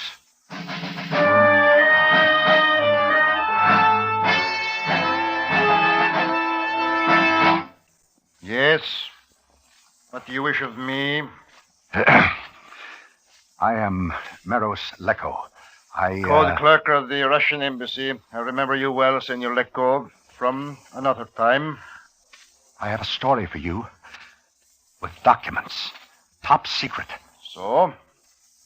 The documents prove that there's a conspiracy between certain members of your government with mine. I've stolen them from my embassy. They're yours if you want. And the price, senor? I told you. My life, my wife's, my 3-month-old child, our lives. Very cheap, senor. Bargain rates. You had the courage to steal secret papers of the Soviet. You, a Russian citizen, and this is what you want? Not money? I've been recalled to the Soviet. There'll be a plane for us tomorrow morning. An escort. And after that... Where are the papers? My wife has them. She's waiting for me on a bench in the Plaza Zucaro. The boy's with her. I'll go to her. Tell her that you'll take them. Oh, you... you people. Intrigue, drama, the promises of violence and of revelations and the easy words on your mouths. Life, death. It's like the last time you came to see me, huh, Senor Leko? What? Not a year ago, Senor Leko, you were here. You then had another thing to sell. Listen to me. The thing of Dr. Diego. Remember? Professor of electronics in the University of Mexico. He, too, was in conspiracy. You told me then. And it was false. A savage lie. You and your government wished only to relieve us of his brains. To get him out of your evil way. To destroy him and slowly us. It was a lie, I admit it. I had orders to do that. But this... But this... This is of a fable, senor, of the boy who cried wolf once too often. And now it is a man who has cried wolf. Please, you have to believe. Not I, senor. I have more wisdom of you now. Run into streets. Cry wolf to the masks of fiesta. Perhaps one of them will believe, but not I. Go. Cry wolf. They'll kill me. Lilia. The boy. Adios, senor.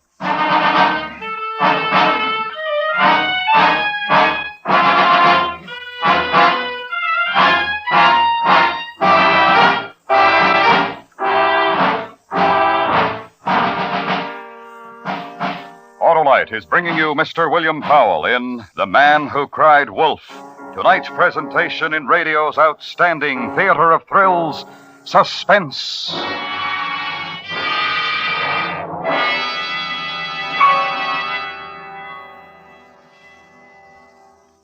Say, Sam, did you know that 41 years ago, Autolite designed the first 2-unit, 6-volt automotive electrical system used as original equipment? Sure. And Autolite electrical systems have been used as original equipment on leading makes of our finest cars, tracks, tractors, and boats ever since. Eh, Mr. Wilcox? They sure have, Sam. And all the units which make up the world-famous Autolite electrical system, including the coil, distributor, generator, starting motor, spark plugs, voltage regulator, and battery, are related by Autolite engineering design and manufacturing skill to give the finest performance money can buy.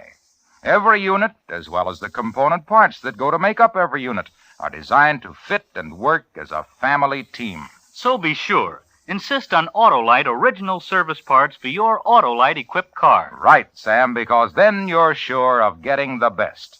Friends, you'll find it pays to keep the Autolite electrical system of your car a family system. Insist on Autolite original service parts. And remember, from bumper to tail light, you're always right with Autolite. And now, Autolite brings back to our Hollywood soundstage Mr. William Powell in Elliot Lewis's production of The Man Who Cried Wolf, a story well calculated to keep you in suspense.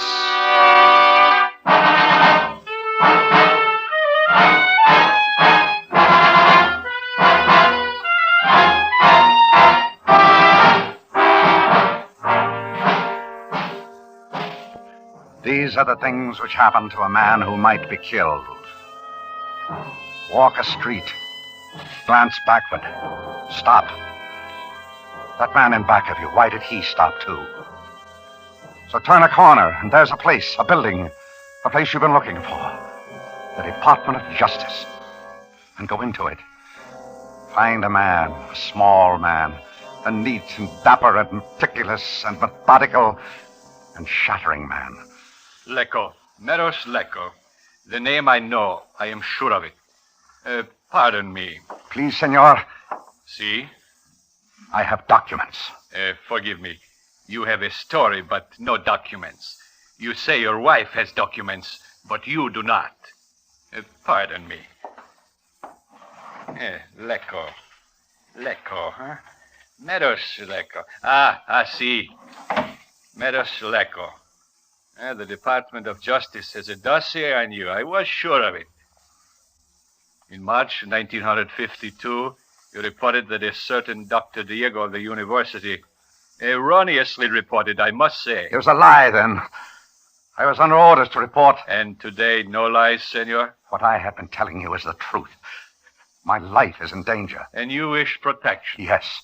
For me, for my wife, for my child. Senor. Yes? You are a Russian national of the embassy. Has your embassy been informed of this thing that is about to happen to your life? Don't you understand? Those are the people who want to kill me. I understand only that once you endeavor to involve my government in an unpleasantness with your lies. However, the Russian embassy, please.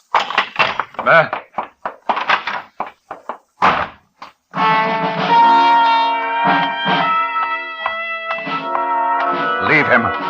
Get away from him. Flight from a phone call to death. Mine. And for a woman who sits in the plaza near a fountain and waits. And for a child whose fingers play with drifting golden feathers of sunlight. And try not to run. Through a long corridor of marble and columns. Quick, blurred faces. And of voices. And their fleet murmurings of the tongues of terror. And great doors of metal and glass open onto a pavilion of steps. Closer now to the images of Fiesta, to the masks of Fiesta, to the women and the music and the spinning scarlets and golds and green of Fiesta. And across the street is a lifetime away. The cry of laughter and small fright. You've made a child, a young boy, sprawl against confettied pavement and take the precious time to help him to his feet and say you're sorry. A few steps to another building. To a shuttered door and beat on it. Because there's help there and refuge. And Senor Cardoza's. The office of Senor Cardoza's. Cardoza's! Cardoza's! Senor Lecco. Let me in. Venga usted, amigo. Come in. Always I close my office for Fiesta. He wouldn't listen to me, Cardoza's. He wouldn't believe me. Huh? Oh, the man of the newspaper. Someone has to believe me, Cardoza's. Someone has to see those documents. Perhaps. What? A friend to me in the secret police. I could say to him of you, and perhaps he... Maybe... You have no wish of secret police, Senor Lecco. Get to him. Tell him. I have but to phone to him. He's a friend from student days. He will meet us.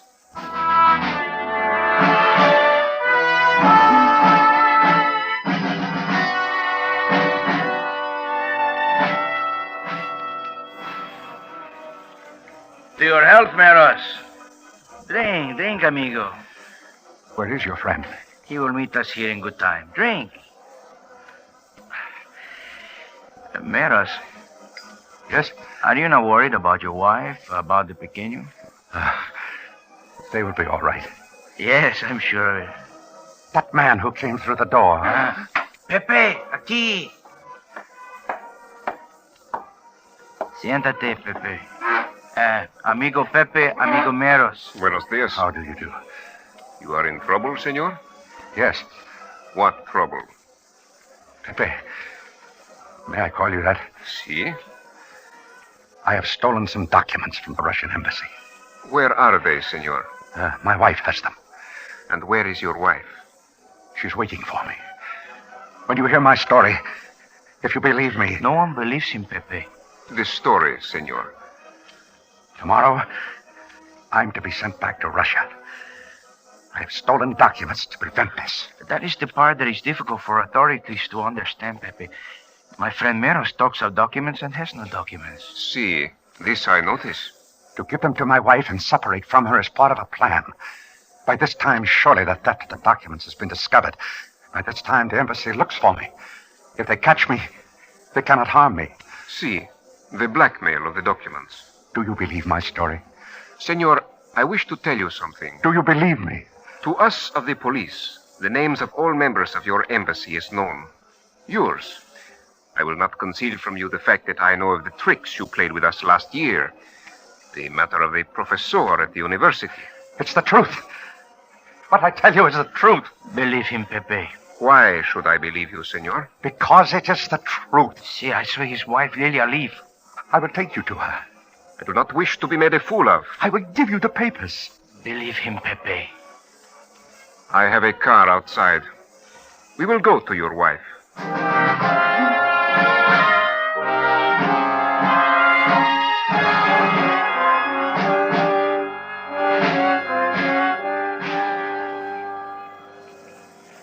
Turn here. My wife waits for me at the Plaza Zugallo. And she will wait? With my son. Yes, pequeño Pepe, 3 months. Senor? Yes? Your wife is Russian also? Yes. And a member of the party? Yes. How can you be sure she did not return to the embassy, deliver back the papers, and when you arrive at the plaza, a trap? Oh. Funny? Very.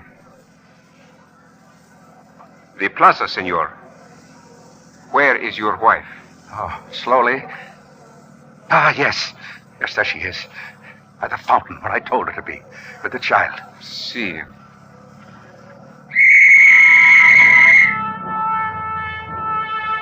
Do not look at me so, Cardosas.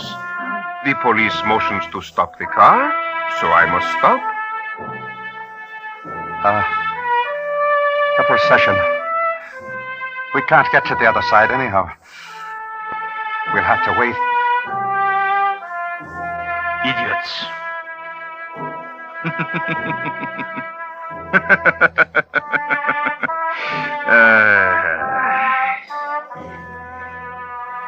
A parade.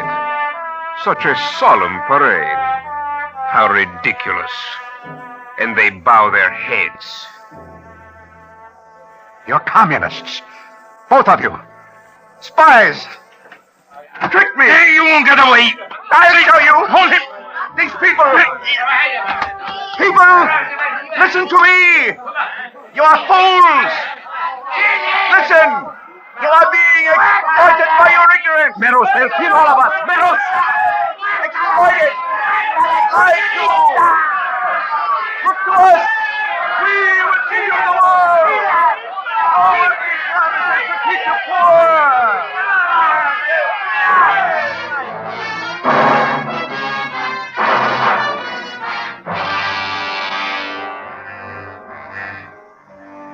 And that's the way it ended. The crowd ended it. The crowd I enraged with lies. The old lies. Communist lies. The lies I had once lived. They enveloped us. They turned over the car. And the last thing I saw, Gadosas and Pepe, communists who tricked me. The terror on their faces. The last thing I saw.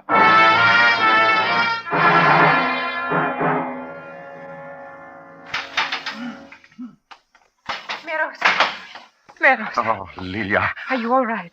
Yes. And Ivan? At home. Home? Where? At another place. Meadows, you are released. I will take you there. And the papers?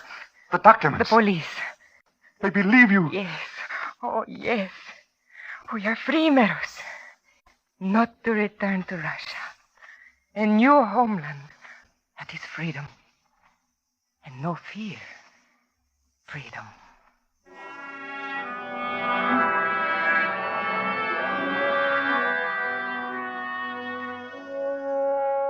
Where we are now, we are not known. And it is freedom where we are. And there are hopes, and there is love. And I am alive. But if one day you would pass me on the street and stop and point your finger at me and say, "This story happened to you," then I would be a dead man.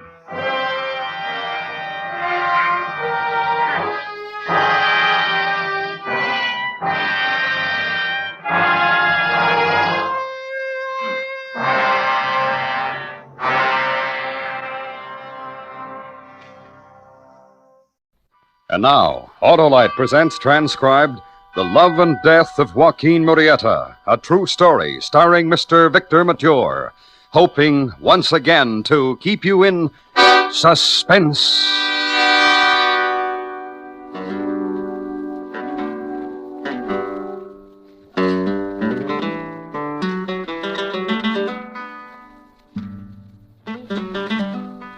To whomever it may concern, I leave this letter to explain how, with justification, the son of a grandee in Mexico, the son of wealth and prestige and courtesy, can be turned into an outlaw and a killer. The beginning was near Calveras, in a peaceful summer evening, given over to the singing of birds and the peaceful occupation of such as I, a peace which was interrupted. Joaquin! Joaquin, help me! She's gonna die. Let's get away from her. Joaquin! Help me! Help me, Joaquin! Joaquin, where are you? Joaquin! I need you! Come to me, Joaquin! Carmen, what have they done to you? Help me. Take me home. That I would die in our home. Yes. Help me up. No! I cannot. Carmen, the moving is not good. Help me. Help me.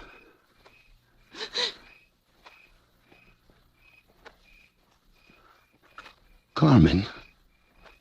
Carmen.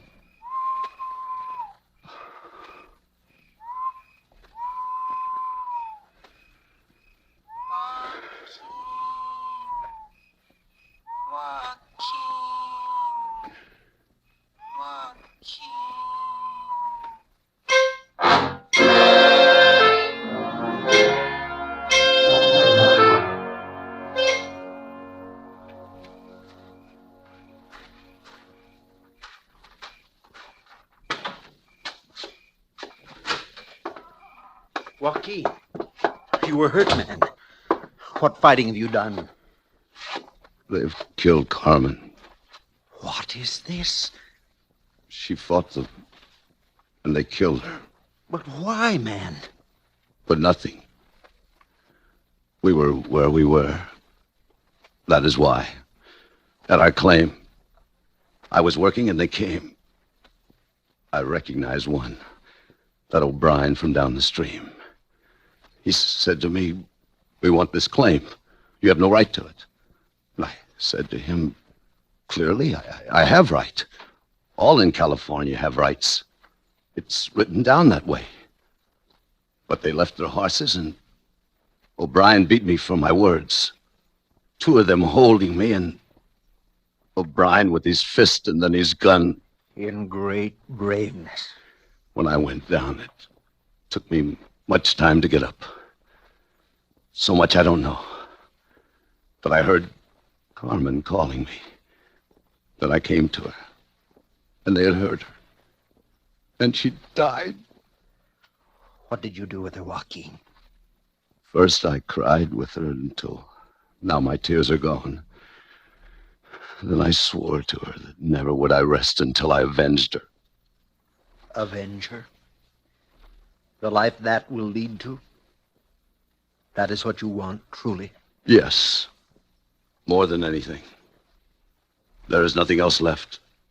I know your feeling. I am with you, Joaquin. How did she die? By this knife. That of O'Brien. Yes. I remember him. Here it is. And I plan to return it. Joaquin, help me! Help me! Help me!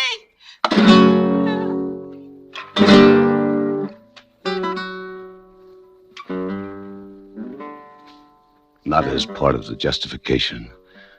I remarked that my wife Carmen and I left Sonora, Mexico to go to the California goldfields with dreams of happiness and wealth. And when we arrived in that country, we found it invaded by many without faith or decency of law to govern them. They wore their evilness as they wore their beards, without shame, professing only hatred for our people, seeing in us only a conquered race without any right or privilege. Thus came about the death of my wife, and bad fortune, not my own, instead.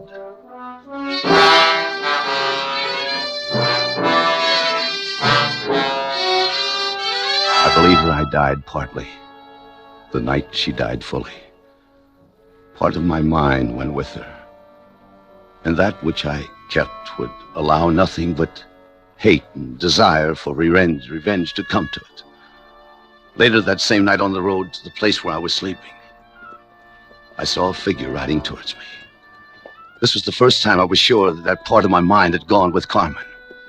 The moon was high and white, and when I saw this man was one of them, I knew it was O'Brien.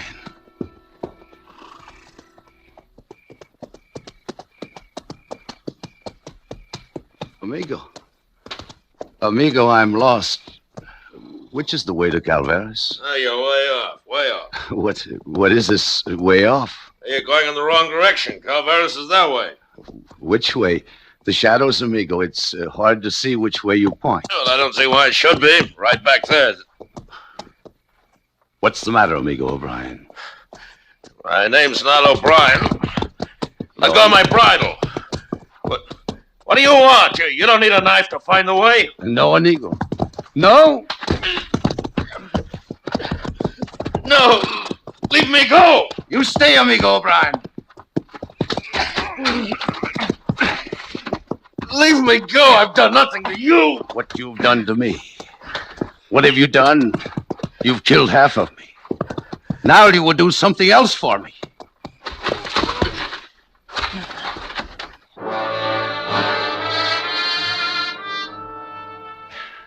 And then I looked at him. And with the moon right, I saw it was not O'Brien. And then I knew I was a killer, and that a price would be put on my head.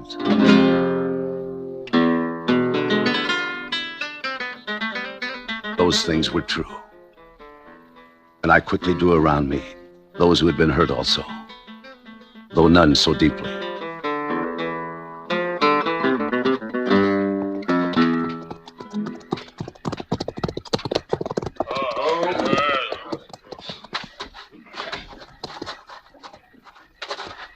We have come, Joaquin. You were cautious. We never rode together until we were near this place. That's good. Who came with you? Manuel Garcia. Yes, one. Greetings, Joaquin. What I hear of you must have been very hard, of very much emotion. That part's finished. You choose to ride with us, Manuel? I am here, Joaquin. For what other reason? To smell the night air? What they did to your brother, is it enough? Enough. He bought a horse from them and committed the crime of riding him home. On the way, others stopped him and accused him of stealing the horse. They tied him to a tree and horsewhipped him. Then, without the privilege of being conscious, they hanged him from the same tree. Would you judge that to be enough? Welcome, man. I will kill well, Joaquin. Who else, Manuel? Luis Guerra. Yes, Manuel. Here is one you do not know, Joaquin, but he is conditioned. Luis Guerra. Good evening. You're young, Luis. Young enough to come to California with my mother and father. The land of gold. What you found instead? They are dead. Our claim is worked by others. Is it enough, boy? To ride with us? You are young, and none of us know how long we will ride or how long we will live. I saw them die. It was enough. Pedro Gonzalez and Fernando Fuentes.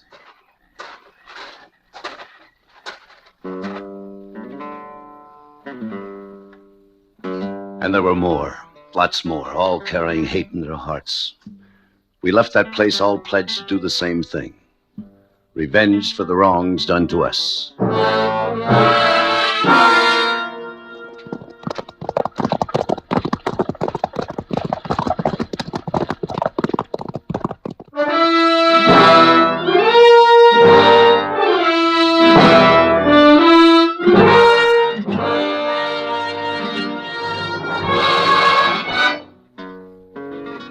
Autolite is bringing you Mr. Victor Mature in The Love and Death of Joaquin Murieta.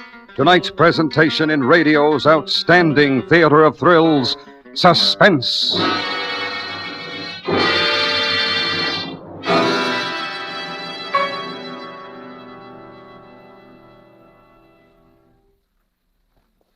Say, Harlow, you mentioned both Autolite standard and resistor type spark plugs. Right, Senator, and both are ignition engineered by the same Autolite engineers who designed complete ignition systems used as original equipment on many of our finest makes of cars, trucks, and tractors. Well, what's the Autolite resistor spark plug, Harlow? Why, Senator, it's the greatest advance in spark plugs for automotive use in the past 25 years. It is? It surely is. The built-in Autolite resistor makes possible such amazing advantages as double spark plug life, smoother engine performance, and quick starts. And the resistor spark plug is only one of a complete line of Autolite spark plugs for every use. And my nearest Autolite spark plug dealer has them, eh, Harlow? You can bet your Homburg on it, Senator. Friends, see your Autolite spark plug dealer for a spark plug checkup soon. To learn his location, just phone Western Union by number and ask for Operator 25. And remember, from bumper to tail light, you're always right with Autolite. And now, Autolite brings back to our Hollywood soundstage Mr. Victor Mature in Elliot Lewis's production of The Love and Death of Joaquin Murieta, a true story well calculated to keep you in suspense.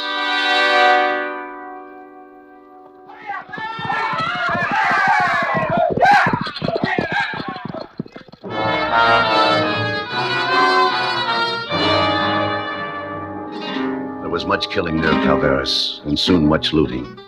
I searched for O'Brien, whose knife I carried, but found him not. Then there was more killing in many places, San Jose, Marysville, and many others. In the beginning, I had an excitement so great that I cannot tell it. But during that time, I listened, and I didn't hear the bird. The excitement started to pass away, and I found that I followed my men instead of leading them. It was after an attack near Oris Timbers that Manuel Garcia and boy Luis came to me when we were at camp near the ranch of San Zapatero. They knew I no longer received satisfaction.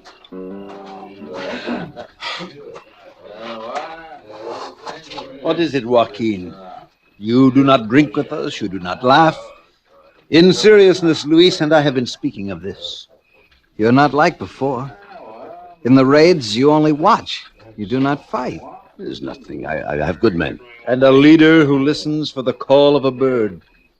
There has been talk of this. Let them think what they wish. What is it, Joaquin? We are your friends. Tell us. Look, I have no stomach for it anymore.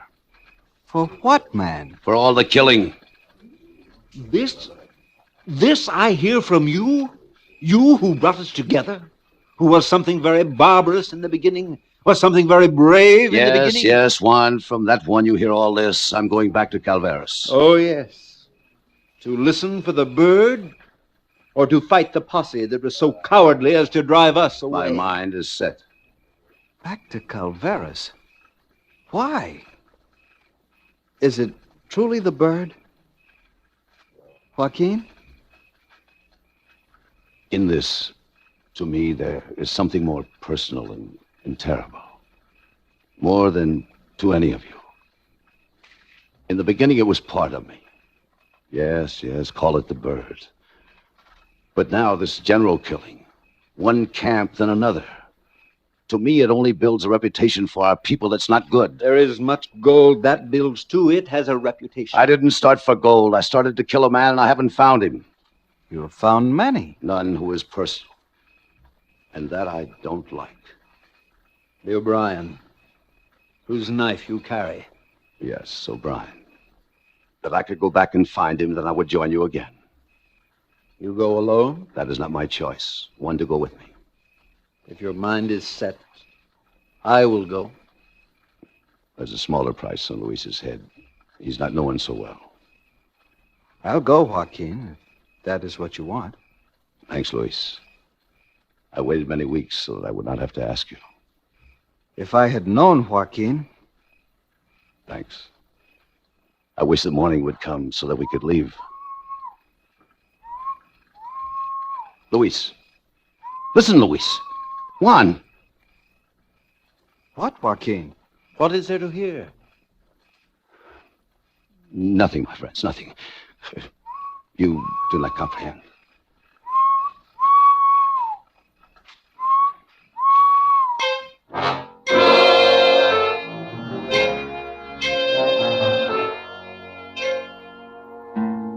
I knew my thinking was right from the omen of the next morning.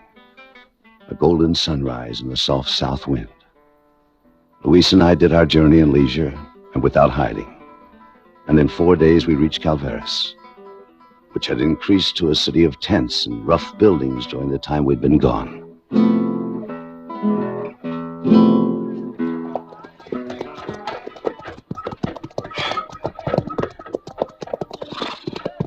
This place has missed us. We had it burned to the ground. Perhaps we'll come back someday. I hope so. For now, look around for anyone who seems to recognize us. I am looking, my friend. But for anyone who would not know Joaquin Murieta. The town is filled with strangers.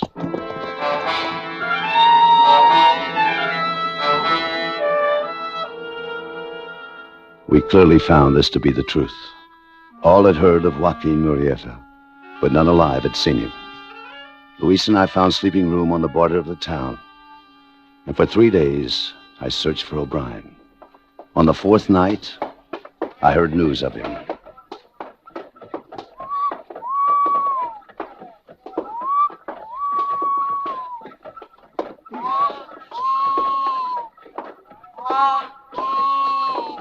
Luis, wait. Yes? Luis, we will have a drink in this place. Come.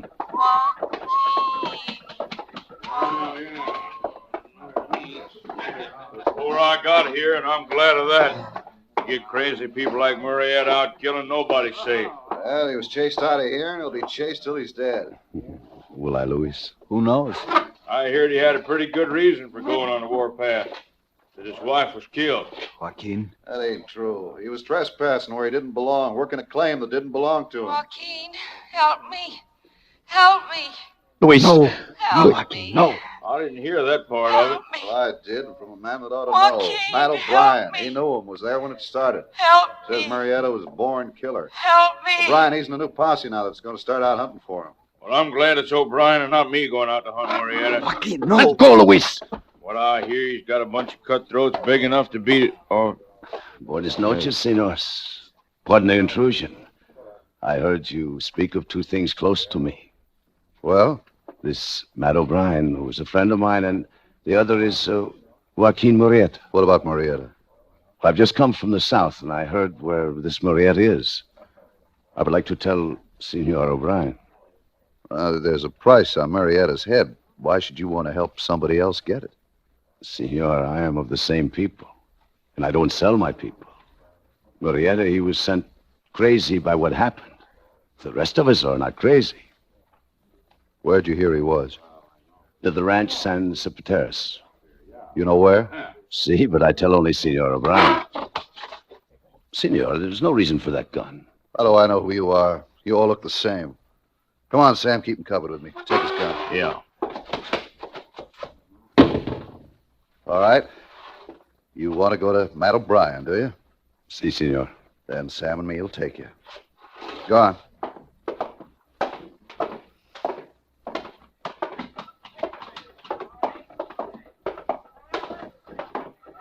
You say you were south. Why? We're selling horses. Where? Los Angeles. How'd you hear about Murieta? From a friend of mine. Hey, you don't talk straight. We'll see what Matt O'Brien has to say about this. Help me. Help me. Help me.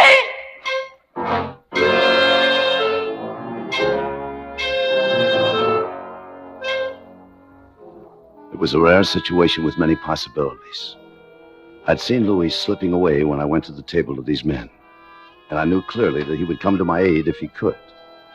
But my worry was that he would come too soon, before these men could take me to O'Brien. Then my worry was that he would not come at all. Lamps on. He must be home. Joaquin! Hey! No! What?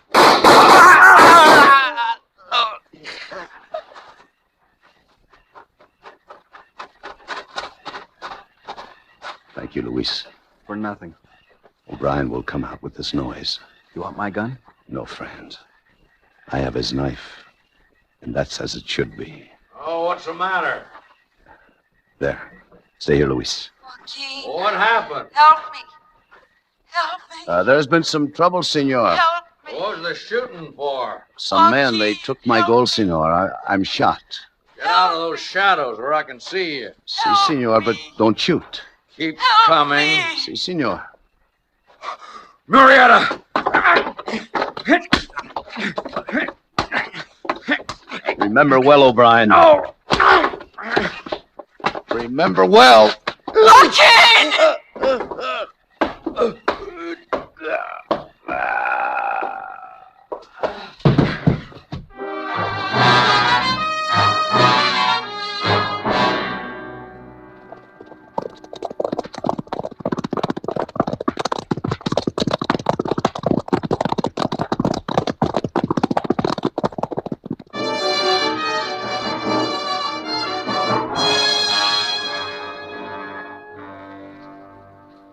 From that moment to this, Luis and I have been only a jump in front of the posse. But last night, we heard them ride by as we lay hidden. And all this day, we have heard or seen nothing. We've rested, feeling safe. And I've used the time for the writing of this history, which now is ended. I know the debt can never be paid. There is no way ever to avenge Carmen's death fully. But I've done my best. But now I've had enough. I hope to follow this letter soon to Sonora and take up the peaceful life of a gentleman again. My loss will never be. What is it? I think I heard something. I don't know. Where? From below. How close? I don't know.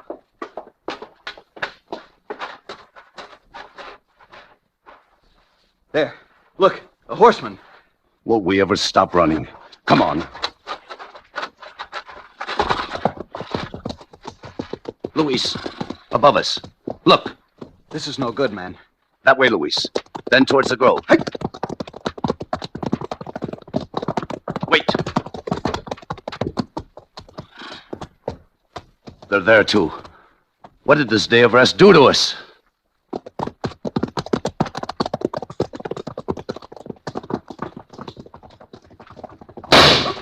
Joaquin! Go, man!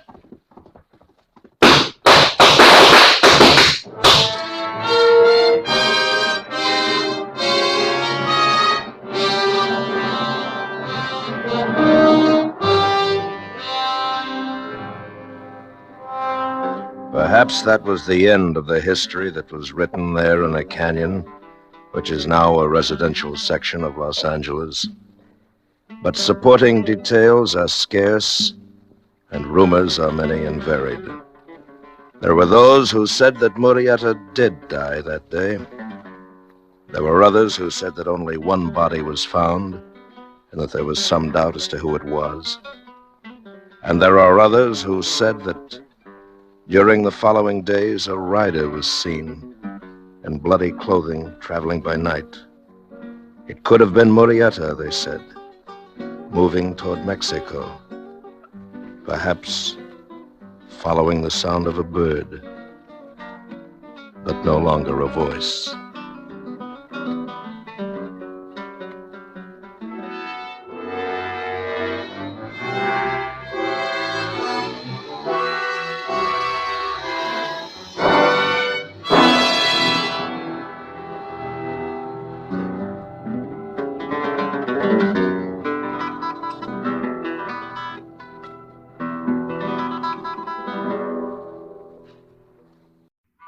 And now, Autolite presents Miss Rosemary Clooney in St. James Infirmary Blues, hoping once again to keep you in suspense.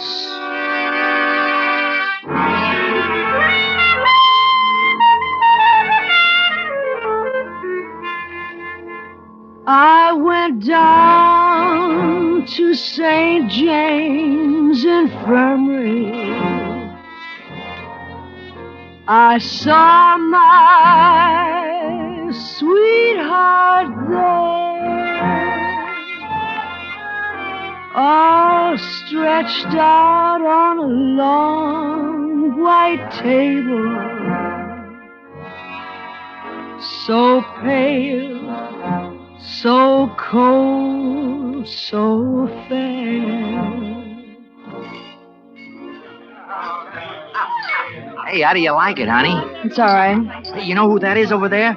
Brock Martin, and all those guys around him. Mm-hmm. Every one of them gangsters. I told you, didn't I? I told you I'd take you to the fanciest speakeasy in New York.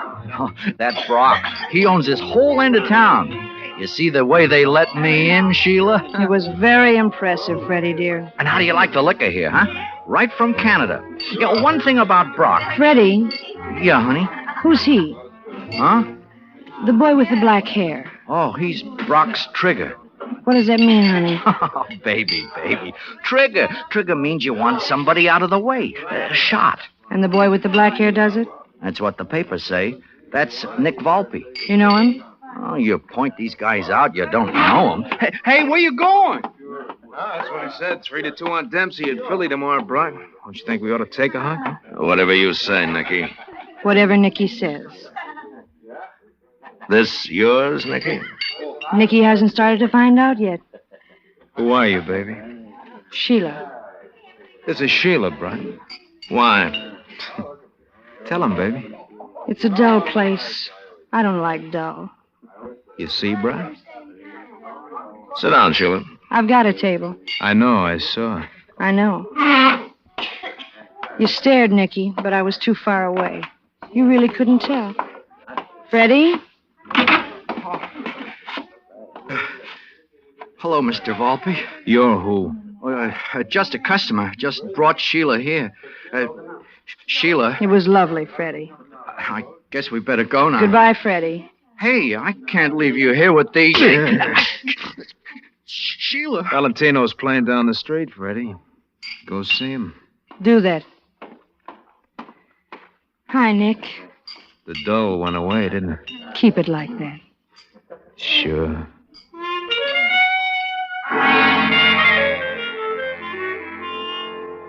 I'd roam the wide world over, but none so sweet, so fair as my loving baby Nicky, like red rockets in the air.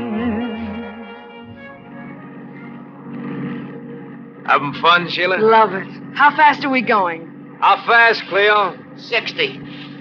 Next corner, Cleo. I know where to stop, Nicky. Don't worry. You all right, baby? You think so? Yeah, I do. You're not going to get hurt, are you? Nah, never. Be back in a minute. Cleo, Yes, ma'am? how long have you been with Nicky? Driving him? Oh, a long time. He's nice, isn't he? Not while he's collecting. Not now he isn't. But exciting. You ought to go home. Exciting. This week. A whole week of Nicky.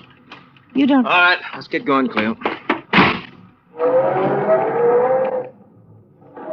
Any trouble, boss? Just pie. Little guy in that store even thanked me for the protection we give him. Nicky. What, baby? Nothing. Just Nicky.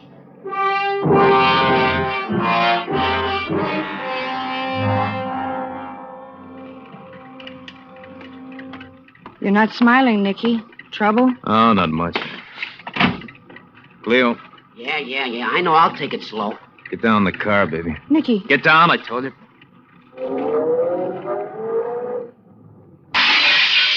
All right, beat it.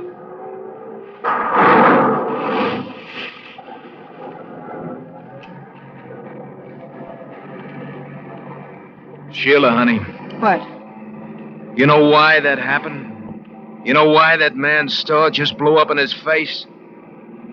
Sheila, when I tell you to do something, you'll do it, huh?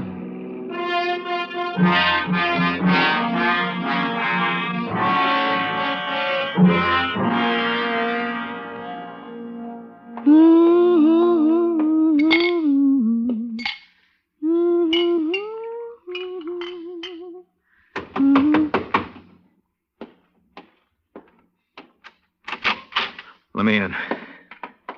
Funny, I was just thinking about you, Nick. While I was mixing this drink, I was thinking, wouldn't it Shut be... up!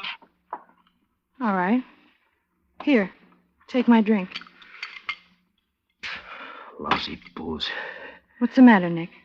Look, anybody asks you, I've been here for the last 5 hours. Sure, but What happens if anyone asks you? you were here. 5 hours, Nick. All right. Now you tell me. Listen, the guy got killed. Who? What difference does it make? He was hauling a load of booze from Montreal. He didn't make it. He got hijacked. He didn't like it. He didn't do what he was told to do, so he's dead. You kill him, Nick? How could I kill him? I've been here for the last 5 hours. That's right, Nick. It was Brock's booze. It was Brock's boy who got killed. Brock will kill you for it. You should... Listen to me. Don't you know what I'm telling you? Nick, you're hurting me. Brock's gonna kill nobody, you understand? Now, Nick! That's the phone. Hello? Nicky there? Who's this? Brock. He's here, Brock. You want to talk to him? How long's he been there? 5 hours. Listen, Sheila, tell him something for me. Tell him McCready never got in with his truck because he got killed. Tell Nick McCready's going to have a funeral tomorrow. Tell him to be there. I'll tell him. Nick, You did good. I'm scared. Touch this to you, baby. Scares away the scare. 50,000 times. One for each dollar. All that money. All that happy time, baby. Put it away for a rainy day for us. You like Cuba, baby? Right now, I like it right here. Nick, Cuba's later.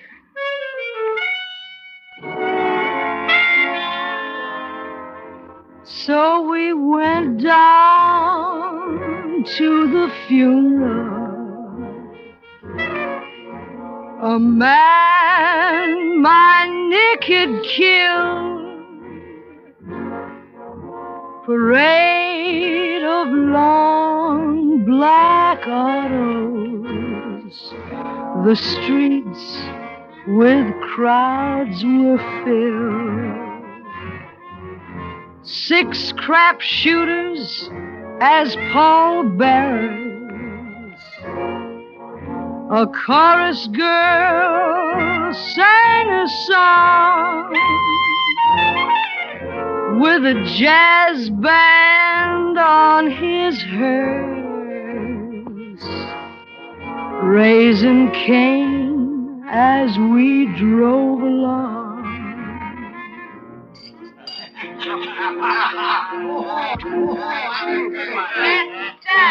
That's my baby. Some party, huh? McCready would have liked it. Where's Nicky, Cleo? I haven't seen him for the last half hour. Oh, Miss Sheila. Yes, sir. Oh, hi, Brock. He wants you, Miss Sheila. What? Brock's nodding to you. That means he wants you. All right. In here, Sheila. I want to talk to you. Sit down. You want a drink? No. You want Nicky? What did you do to him? Nothing's going to happen to him that you won't know about. He was with me. He didn't kill McCready. I swear he was with me, Brock. You're a pretty girl, Sheila. You got a nice face. Take care of yourself.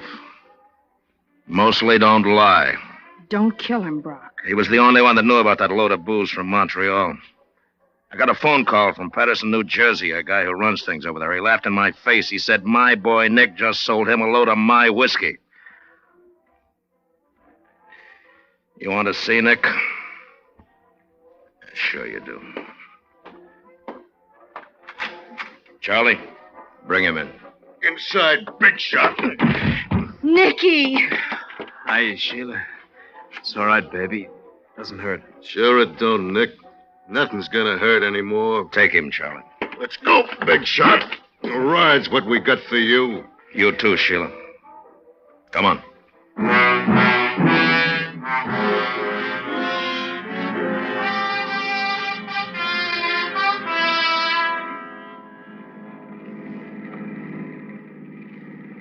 Okay, Cleo. Yes, sir.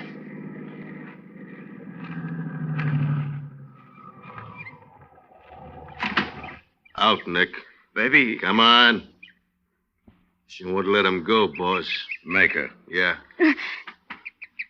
She let go. Come on, Nick.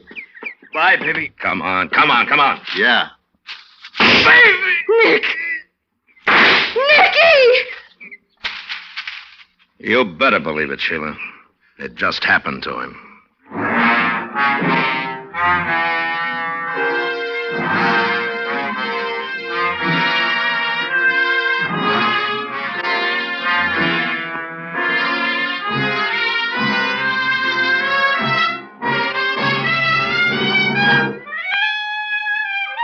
Autolite is bringing you Miss Rosemary Clooney in St. James Infirmary Blues. Tonight's presentation in Suspense.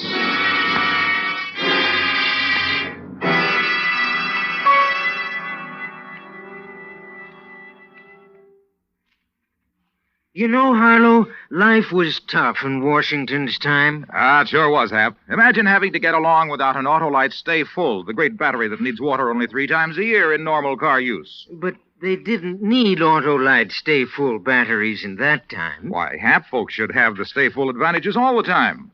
Those fiberglass retaining mats protect the power of every positive plate, reduce shedding and flaking, and give the Autolite Stay Full longer life, as proved by tests conducted according to accepted life cycle standards. But, Harlow, they didn't have cars in Washington's time. They weren't worth having without an Autolite Stay Full, Hap. Friends, visit your Autolite battery dealer. He services all makes of batteries, and he has an Autolite Stay Full for your car if a replacement is needed. To quickly locate him, phone Western Union by number and ask for Operator 25. I'll gladly tell you where to get an Autolite Stay Full. the battery that needs water only 3 times a year in normal car use. And remember, from bumper to tail light, you're always right with Autolite. And now, Autolite brings back to our Hollywood soundstage Miss Rosemary Clooney in Elliot Lewis's production of St. James Infirmary Blues, a story well calculated to keep you in suspense.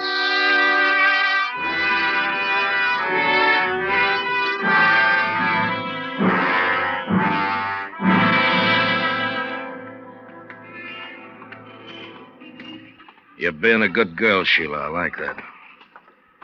Just try to smile when we get inside the club.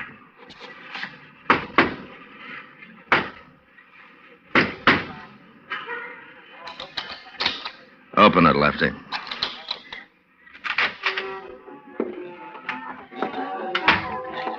Just smile, Sheila, like you just came from a party. with laughs. Hi, Brock. Buy a drink? Hi, Brock. Some other Come on. time. Come on, have a drink with me, Brock. My office, Sheila. Inside. Here, I'll take your coat. Brock. Sit down, Sheila.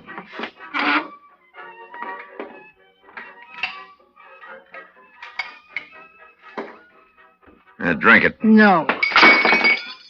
Nick used to tell me to do things, and I did them. He's dead now. You're not. Thank me, Sheila. You're fat. Nick was a good boy. He met you. Something happened to him. He crossed me. Now he's dead. You see what I can do, Sheila? You're fat and you're old. I've seen him like you. Beautiful. Culture's the word, isn't it, Sheila? Good family, money, everything. But really nothing at all.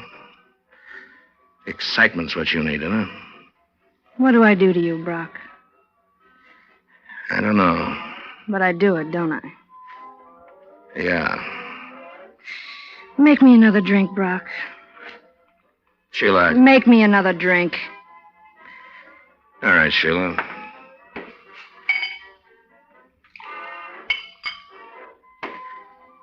Yeah.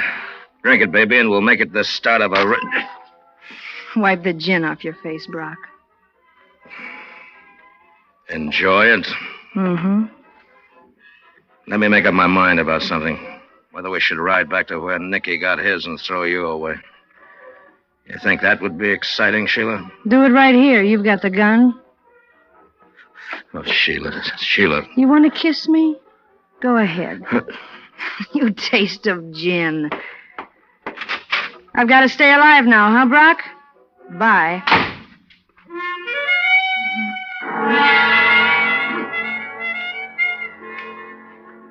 I left my Nicky's killer.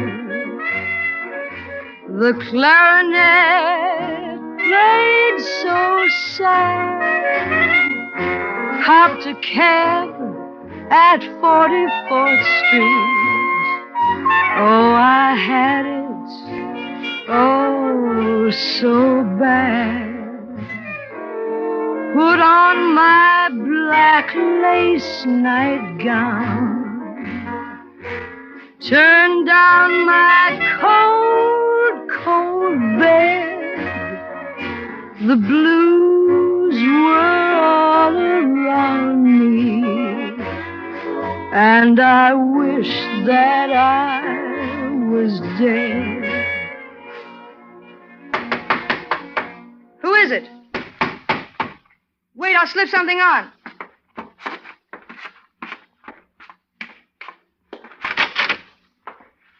Nicky. Let me in. Sure, Nicky. Over here. Lie down. No, listen. I gotta get him. Gotta get Brock. You're hurt. You're hurt so terribly. Brock, bring him to me. You need a doctor, Nicky. I'll get you a doctor. I don't want one. I want Brock. Get him for me. I'm dying, Sheila. Gotta get Brock before I die. You gotta do it for me. Yes. I can do it for you, Nicky. And a gun. Yes. Go to Cleo. He'll give you a gun. Yes. Lie down, Nick. Here. Put your arm around me. We'll do it, won't we? We'll kill Brock. We'll kill him.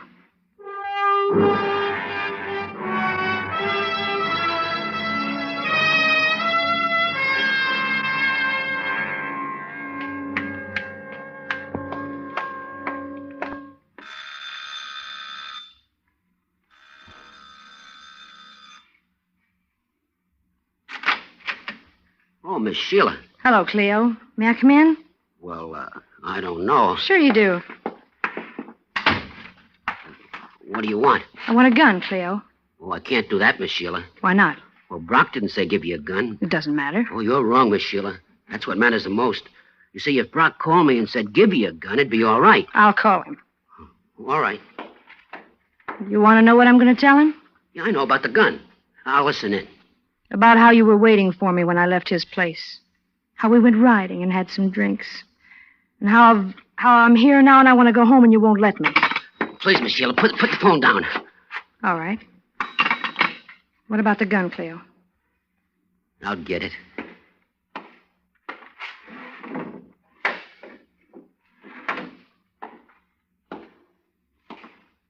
Here.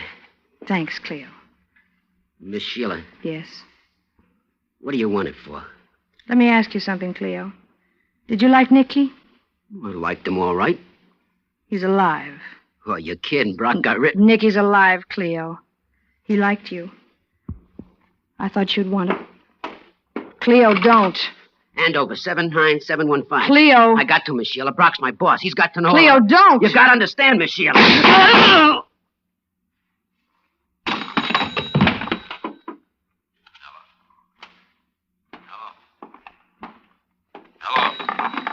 Hello, Brock. Who is this? Sheila. Sheila?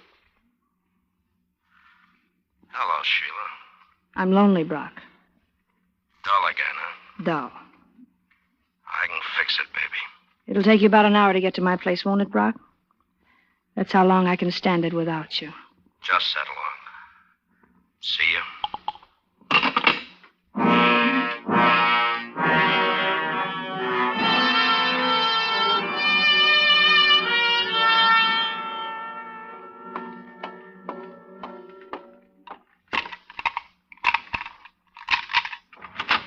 Sheila? It's me, honey. How do you feel? It's better now. You're here. I got the gun, Nick. Give it to me. 3 bullets missing, Sheila. I know. Been fired not long ago either. I know. What happened? I told Cleo you were alive. He was going to call Brock. So you shot him? Let me hold you, Nick. Yeah, baby. Yeah. Nicky. What, baby? It was easy. Brock coming? He'll be here in about a half hour. Hold me, baby. No tears, no blues, no...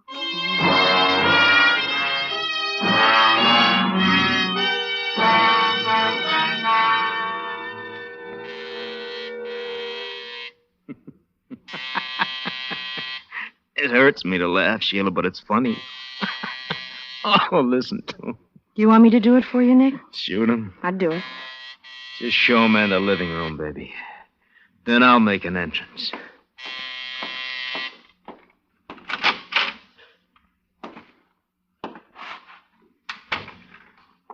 You snapped your fingers and I came running, Sheila. I'll snap them again, Brock. What are you going to do now? You tell me. No, I mean it. I'll think of something. Take off your coat. We'll have some music. Yeah, sure. Ah, it's a nice place you got here. Nick liked it. Yeah, tough about him. Dance with me, honey? You, want to dance with me? You dance whether you'd put your hands on her. What? I couldn't stand that. Nick. All I did was say goodbye to everybody. What are you going to do, Brock? No, don't do it, Nick. He's no. going to. No, please, Nick, no. Say no, a pretty word no. before you die, No, Brock. please, for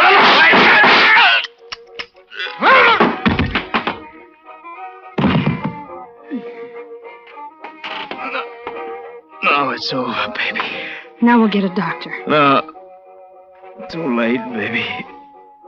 But it was fun. Wasn't it fun, Sheila? Nick, don't die. Baby. Nick! Nick!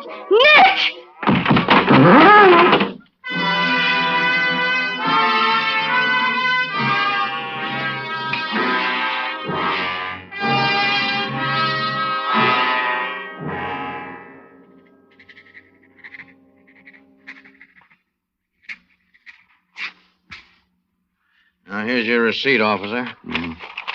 Received by St. James Infirmary, 1 body dead on arrival. Brock Garvey. Also received 1 Nick Volpe. Died 5 minutes after arrival. Right. Now, what's she doing in there? A girl? Oh, just standing by his table staring at him. Get her. Okay.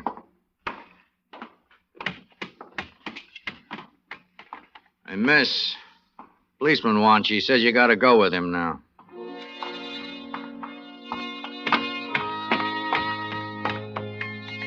Here she is, officer. You see what you wanted to see, miss? I saw. I saw my Nicky all stretched out on the table. So sweet, so cold, so fair. Let him go and bless him. Wherever he may be, he can look this wide world over. He'll never find a sweet gal like me.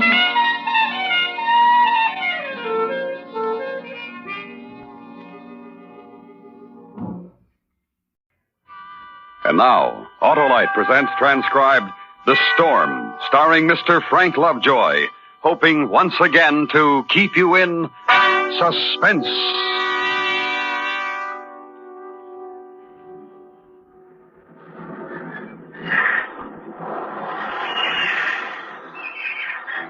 No one really knows how it begins.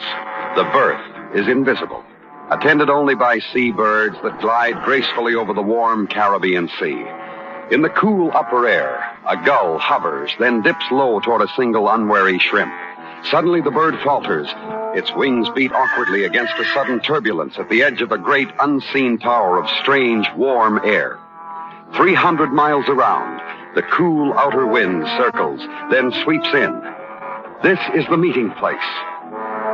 300 miles of wind circle a tower of weak, warm air. Conditions favorable. And the thing is born.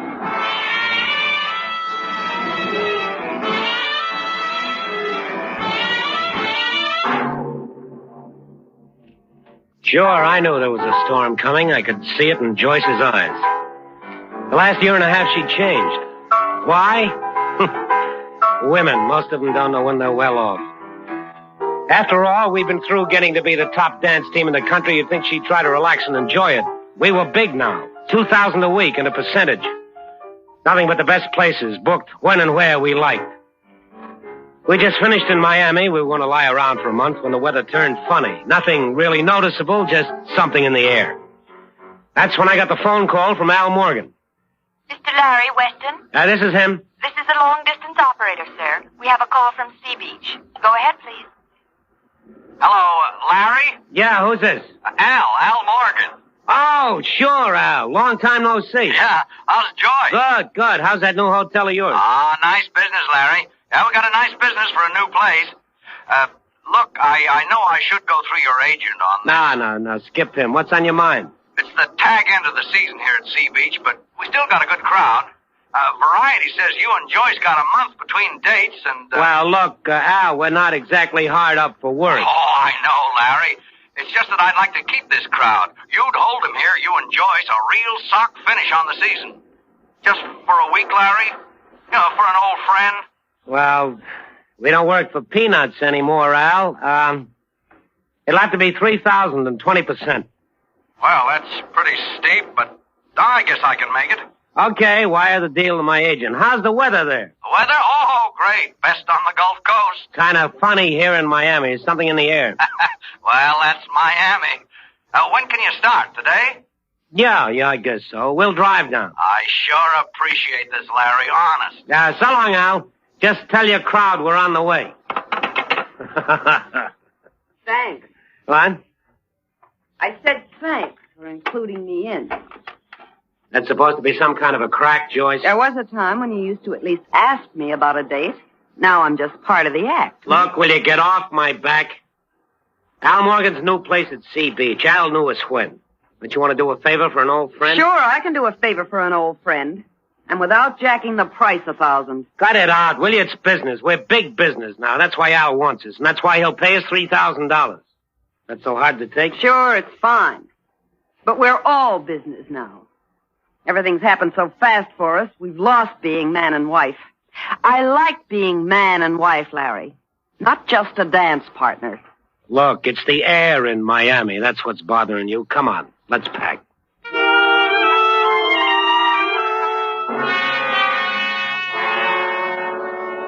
High over Miami, clouds gather and move. Far to the south, the great cone of wind spins strongly now. Feeling adolescent strength, it starts moving across the sea. It feels for direction and curves northward. The ocean is patterned with great heaping swells racing before it. On the Gulf Coast beaches, the tide still rises normally. Then a wave, larger than usual, crashes unevenly across the sand. This sea beach looks like quite a layout. A lot of money, a lot of class. Mm-hmm. Sure does. Oh, come on, snap out of it, will you? Hey, there's Al's Hotel. Look at that sign. The Weston's, big as you can make it. Sure. We're big. Look, don't start anything. We're here for a week and the weather is nice. Try to get along, will you? Hi, Larry! Joyce! Hey, Al! Someplace you got. All right, on the beach. Nothing but the best. Ah, how are you, Joyce? It's been a long time. Hi, Al. It's really good to see you. Come on. Yeah, you got one of the best suites in the place. Hey, boy, get these bags into 215, will you? Looks like a real nice place, Al. Strictly resort, Larry. Entertainment and the weather. I got my entertainment, and if the weather stays just right, why... Hey, that's some surf. Yeah, started yesterday. Paper says big storm down in the Gulf somewhere. They think it's moving this way. Scared off some of the guests, but when I got up that western sign, it stopped the checkouts cold. Oh, so we're storm bait, huh? Yeah, that's it. Ah, nothing to worry about, though. Not a cloud in the sky, is there? If you believe the papers, you could die from worry. Monsieur Morgan, if you please. Oh, yeah, Pidet. What can I do for you? It is the food, monsieur. Toto, please, I am speaking. Oh, Mr. and Mrs. Weston, Monsieur Pidet. Hi. The dancing westerns? Oh, an honor. I have never seen you perform, but everyone knows you are magnificent. That's an awfully nice dog. Merci, madame. I am sorry Colette and Madame Pompadour are not with me at the moment. They will meet you later, I hope. Something about the food, Pidet? Oh, the special diet for my dogs, monsieur. I am afraid I lose the cooperation of the kitchen again. I'll take care of it. Oh, merci. And now, au revoir until this evening. Viens, Toto, viens. Oh, he's cute. Oh, you should see those dogs work. The four of them really put on a show. A dog act? Sure, they're good. Oh, wait a minute, Al. That just doesn't go. What do you mean, Larry? Well, I mean, Al didn't tell me he was running a circus, that's all. Look, Larry, Pidet's got a good actor. He wouldn't be here. That's swell. But we don't work with dog acts. Larry! It's simple, Joyce. If Al can hold his crowd with a dog act, fine. He doesn't need us. But he's got a contract. What can I do? Larry, you're not Can you get the serious. boy to put the bags back in the car, Al? Come on, Joyce. Let's go. No, wait. I've already got your name up out there. Okay. Larry, I'll buy up today's contract. Fine. Now, you understand, don't you, Al? I mean, well, a dog act. Yeah, sure. I understand. Swell. Then we better get ourselves unpacked. You go ahead. Okay. Look, Al. That was Larry talking, not me. Yeah, I know, honey. It's changed, hasn't it? Yeah, we're a big team now. I guess that's it. He's got to prove it all the time. I don't know exactly what to do. He's really a nice guy, Joyce. It'll wear off. Thanks. I hope you're right.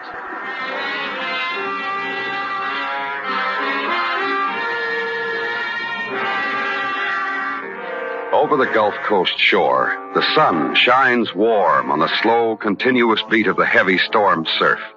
The sky remains clear until late afternoon. Then a slight yellowish haze, the first land warning, creeps into the darkening blue. The barometer is measured, and from Florida to Texas, red and black hurricane flags unfold in an oddly soft breeze. Precautionary. Nothing definite yet. The sunset is brilliant red, and later there's a halo around the moon.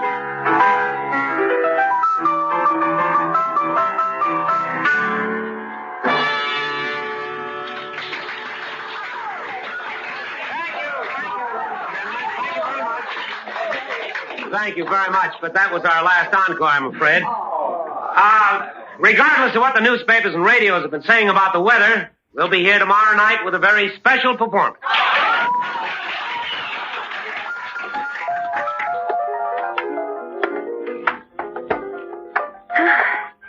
You like us? Sure. You're a little sloppy tonight, honey. You can stand some rehearsal. Oh, swell, you two. You were great. And look around, not an empty seat in the place. Thanks. Yeah, it was a good crowd. Only Joyce wasn't Al, what's the real dope on this storm? Oh, who knows? The hurricane flags are up, but none of the natives around here are getting excited. Few places boarded up, and nobody's leaving. Business as usual. Hey, it might be fun. What? Well, to see if we could hold a crowd here in a hurricane. You're kidding. Us against the hurricane. I bet we could. It'd be a good act, Larry, but I hope you don't get the chance. Oh, Mr. Weston. Mr. Weston. Mr. Weston, I do hope you don't think I'm forward, but I did so admire you and your wife out there on the floor. I've seen a lot of dancing, but honestly... Well, thank you. I know you dance for a living, but could you... Would you please show me that back step? Well, you'll have to ask my wife. Oh, please, Miss Weston, I'll die happy. Of course. Go right ahead. Well, there isn't much for a girl who learns, really. Have a drink, Joyce? No, I don't think so, thanks. I know he was kidding, but for a minute I thought Larry meant that about the hurricane. Talented boy, Al. Low racing clouds rush tirelessly by. More rain, more gusts of wind. The clouds grow heavier in the haze-filled sky. Oh, come on, Joyce. Come on. Pick it up. All right, Larry, all right. Now, stop it. Look, it's 4 p.m. already. At 8 o'clock, we have an appointment downstairs doing a show. The rehearsal is for your benefit. What's the matter with you? Oh, the fun's gone out of it, Larry. Look, we've got to talk this out. Here it comes again. Listen, Joyce. I've got to say it, Larry. I've got to tell you what I feel. It's about the dog act? It's not the dog act. It's you. It's all you. You say we, us, but you really mean you. I used to feel close when we danced, but you're such a big, important showstopper all by yourself. There's no room for me anymore. If you're all through, we'll continue with the rehearsal. Please, Larry, listen to me. I love you. But I don't know you anymore. The way you push people around, nothing means anything to you. Nothing is important except that big sign, the Weston. Well, sure it's important. The weather turns bad, people get scared. Al puts that sign up and they stay. Now, can it, Joyce? Can it before I get You don't really need a wife anymore, do you, Larry? All you need is someone to dance with. That's what you really feel, isn't it? All right, yes. I took you, I can take anybody. That dumb little blonde last night, as soon as we got out on the floor, I knew... Joyce, where do you think you're going? I don't know, Larry. I just don't know.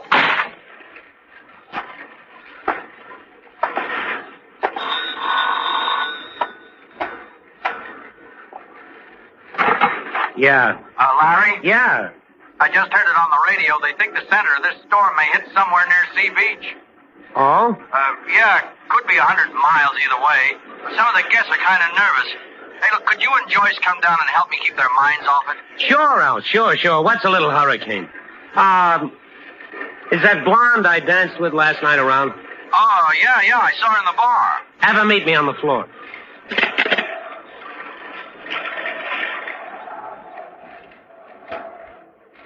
The sky-filling haze thickens. The barometer drops suddenly, and it can almost be felt. Then, seaward, on the edge of the horizon, a low gray curve appears. It climbs slowly, grows darker, then stands there, congealing its power into an ugly bluish-black mass. Then, steadied and deliberate, the great wind monster moves toward the land.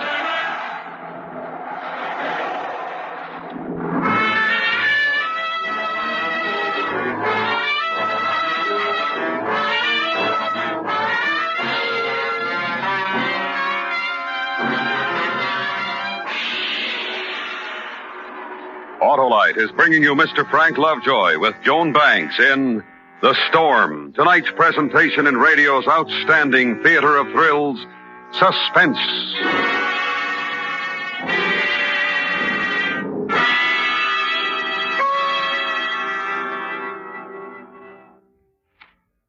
Say, Hap, do you know who developed the first 2-unit 6-volt electrical system used as original equipment?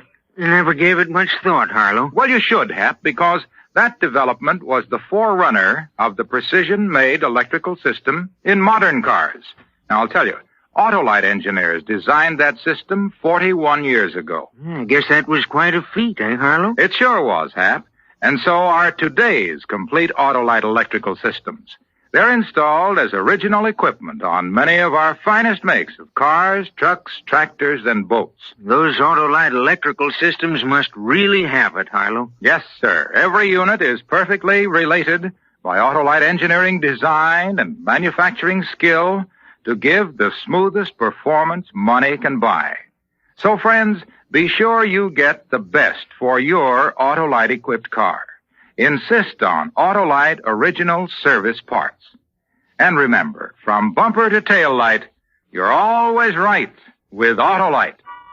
And now, Autolite brings back to our Hollywood soundstage Mr. Frank Lovejoy in Elliot Lewis's production of The Storm, a tale well calculated to keep you in suspense.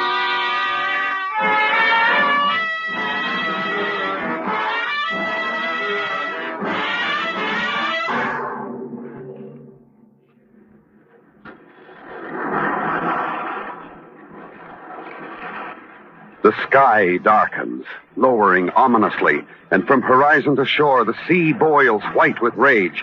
The rain is continuous now, falling harder and harder. Then, from the approaching edge of fury, the first flicking fingers gouge through the rain and touch land. Over here, Larry. Hello? Oh, hi. What'd you say your name was, honey? Betty Ann White. You want to see little old me? I couldn't round up much of an orchestra. That's okay. The piano's enough. Well, where's Joyce? She's around. Look, Betty Ann. Well, I'll go find her. It was the biggest thrill of my life to dance with you last night, Mr. West. Oh, it's really storming, isn't it? You scared? Me? My, no. I've been through storms before. Come on. You know, you danced pretty good last night. Huh? How would you like to entertain the folks? Huh? You mean you and me? In front of those people? Sure. You like to dance? Mr. Weston, that scares me. I just couldn't. Why, sure you can. Come on, I'll make you look great.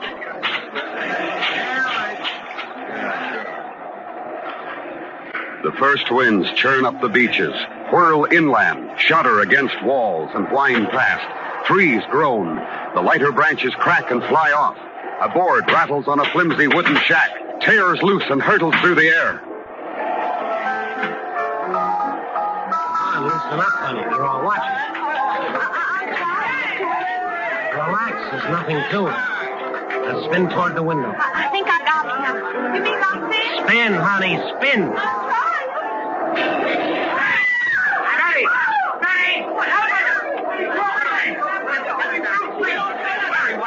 Oh, no. That was crazy, Al. The window just shattered the glass.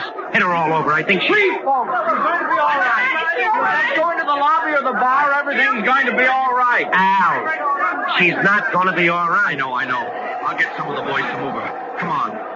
Now, listen, keep it quiet. But the cops were by. They're warning everybody. The storm shifted. It's headed straight for Sea Beach. Where's Joyce? I'm not sure. One of the bellboys saw her earlier. Said she looked pretty upset. I know, yeah. We had an argument. Where is she? Well, we checked all over. Joyce! And Larry, we looked every place. You mean you let her go out? If she took the car, the cops will stop her to get her off the street. She didn't take the car. I got the keys in my pocket. Oh, now, wait, Larry. It's a hurricane. You can't go out there. Get out, Al. Let me go. Larry! I gotta find Joyce.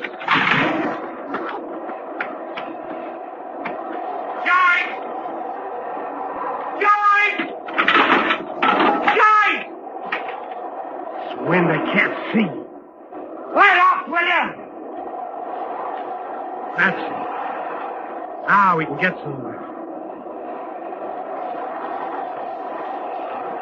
The preliminary winds pass, a pause, and then, bruising, tearing, whining, the thing steps to the land. The sea drags up with it, roaring in twisted, foaming agony, and falls like cannon shot on all it can reach. The rain no longer falls, but hammers sideways with the force of bullets. The palm trees bend, almost sweep the ground. More stubborn trunks offer resistance, then suddenly wrench from their roots. The works of man tremble, shudder, and mighty man himself, caught in the open, is forced to return to all fours.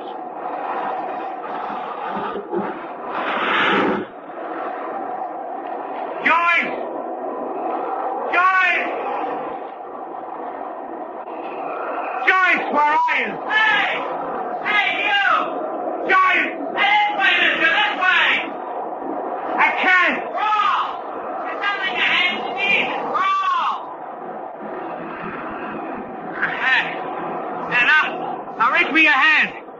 That's it. Oh, there you are. Oh, you must be crazy, mister. How'd you get out there? I'm looking for my wife. You can't find her now. You're lucky you're still alive. She's out there. I've got to find her. Listen, I'm trying to help you. Somebody's taking care of her someplace, too.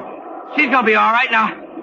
Come on back inside. No, you don't understand. There's only one thing you understand, mister. That's a hurricane. It cuts everything aside. Listen to me. I've got to find my wife. Gotta wait till the calm sets in. Calm? And a hurricane's eye. We can get to the police station then. They'll know where to find your wife.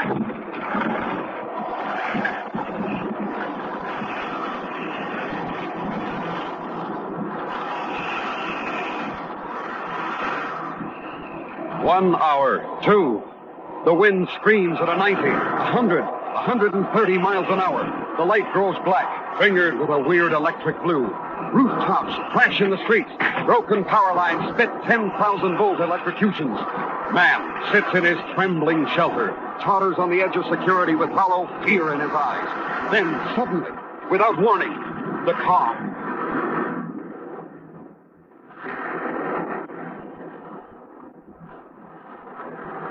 A weird, uneasy silence, surrounded by the force of hell. Middle of the block there. That's the police station. How long does the calm last? Hard to tell. Hour, 15 minutes. Come on.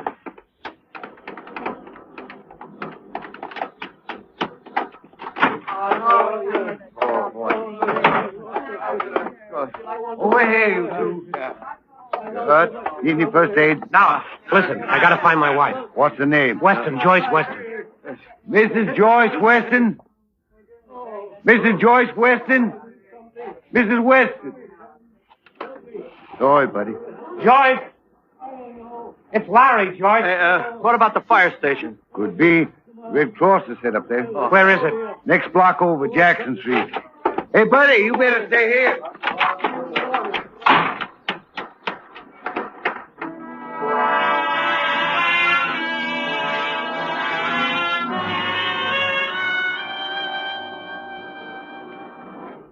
The name is Weston. Joyce Weston. I'm busy with the injured, mister. You'll have to look yourself. Joyce. Joyce. Monsieur. Oh, Mr. Bidet. My dogs, monsieur.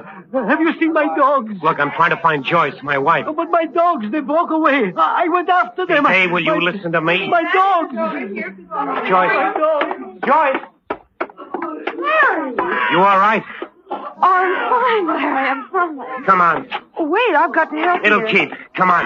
Larry, wait a minute. The storm isn't over. This is just the car. Yeah, I know. Why did you run out? Teach me a lesson? What? It was pretty small time, Joyce. You left me in a pretty Wait bad a minute. hole. Where are we going? Back to the hotel. They're waiting for us. You're crazy. And I was crazy to kid myself that you actually came looking for me. Look, Joyce, I'm not going to beg. I don't have to. Oh, you're so big. The hurricane stopper, Larry Weston. And you believe it, don't you? You really believe it. Now, don't get me sore. They're waiting for us at the hotel. Now, come on. No, not us, Larry. They're waiting for you, the hurricane stopper. Joyce! I'm going back to the fire station. So long, Larry. You don't need it, but lots of luck. Okay. Don't say I didn't give you the chance.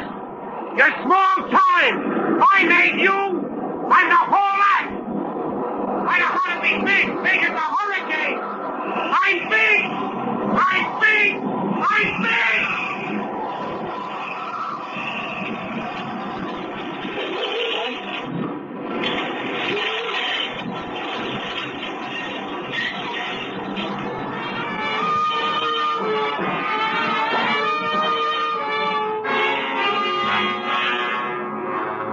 The second wind struck, completing the infinite anger, then passed on over the lowlands to the hills, finally tearing its shrieking self apart.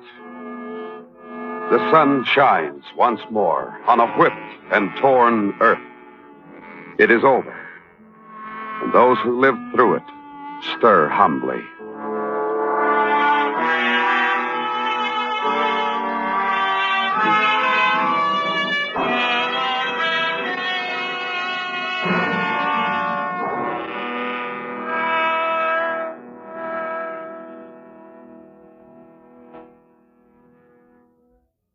And now, Autolite presents The Dead Alive, starring Mr. Herbert Marshall, hoping once again to keep you in suspense.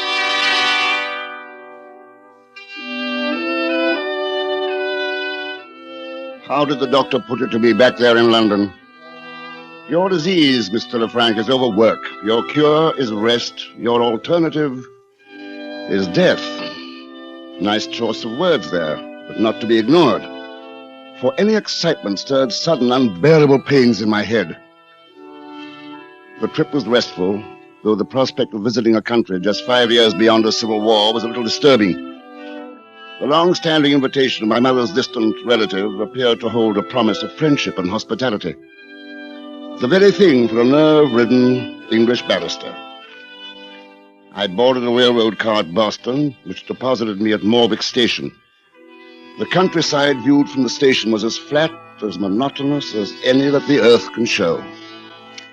If to be cured meant, in my case, to be dull, I picked the very place for the purpose. Mr. Philip Lefranc. Oh, yes, of course. You must be Cousin Silas. That's right. I didn't mean to startle you. No. I was fascinated by this, very interesting countryside of yours. Let's start off on an honest footing. This view is uninspired, Philip. But it's good farmland. That's most important. Is this your luggage? No, just these bags. Here, I'll take the big one. That's all right. You carry the 2 small bags. Oh, but your hand, that bandage, it must be painful. It's just a scratch. He couldn't hurt me. The carriage is this way. Our ride to Meadowcroft Farm passed, for the most part, in silence. And silence seemed most appropriate as we drove through a grove of stunted, twisted trees. On the road ahead, a short, wiry little man walked towards the house. He glanced over his shoulder, then casually angled to let us pass. But something went wrong with our horse, for he swerved towards the man. Watch out! Hey! You nearly killed that man. Next time he'll move out of the way faster. But you led the horse directly at him. No matter. That man was John Jago, my overseer. Not a very nice man, Philip. Not nice at all. And why do you keep him? Unfortunately, Father left a controlling interest in this estate to my sister. And Letty feels that Jago can run things better than I can. That's still no reason. You might have killed the man. In which case I would have given him the sort of burial I'd give my dog. Not my favorite dog, mind you.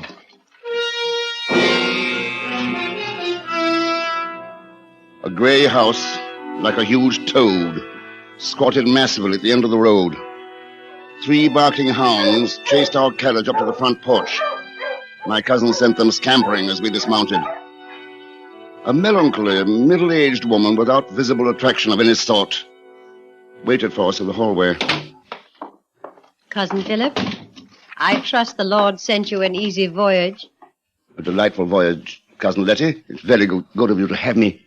Thank my father, rest his soul. We shall do our best to honor the invitation he extended to your branch of the family. Silas, did you pass Mr. Jago on your way up? Yes, I passed him. You might have been good enough to offer him a lift. I did, after a fashion. This way, Philip. I'll show you to your room. Supper is at 8, Cousin Philip. We start exactly on the hour. Silas left me in a clean, almost sterile room. To pass the time, I made a game of searching for some dust. It was depressing not to find any. I paced, I worried, read, and generally tried to keep the gloom of the house from sinking into my bones. It was useless. By 8 o'clock, I was morosely trying to decide whether to go down to dinner or to repack and leave. My stomach made the decision for me. I walked out of my room and into the loveliest creature I had ever seen. Oh! I'm sorry. Oh, no, my fault. I shouldn't run down hallways. Of course, you're Philip. Of course. But they told me nothing about you. Well, I don't think they're quite sure of how to classify me. I'm Naomi Colebrook. We'd better go downstairs. We'll miss dinner. Are you visiting too, Miss Colebrook? Oh, no, I've been here over 6 months now. I'm a vague sort of relative. Letty and Silas took me in after my parents passed away. Oh, that was very good of them. Yes, it was. But I am glad to have someone else here now. Is anything wrong? Well, there are tensions in this house. You may feel them. I already have. Something most unpleasant about it all. Oh, please don't let it drive you away. I have to talk to somebody. You see, Naomi, where are you? We're coming, Silas. We'll talk later.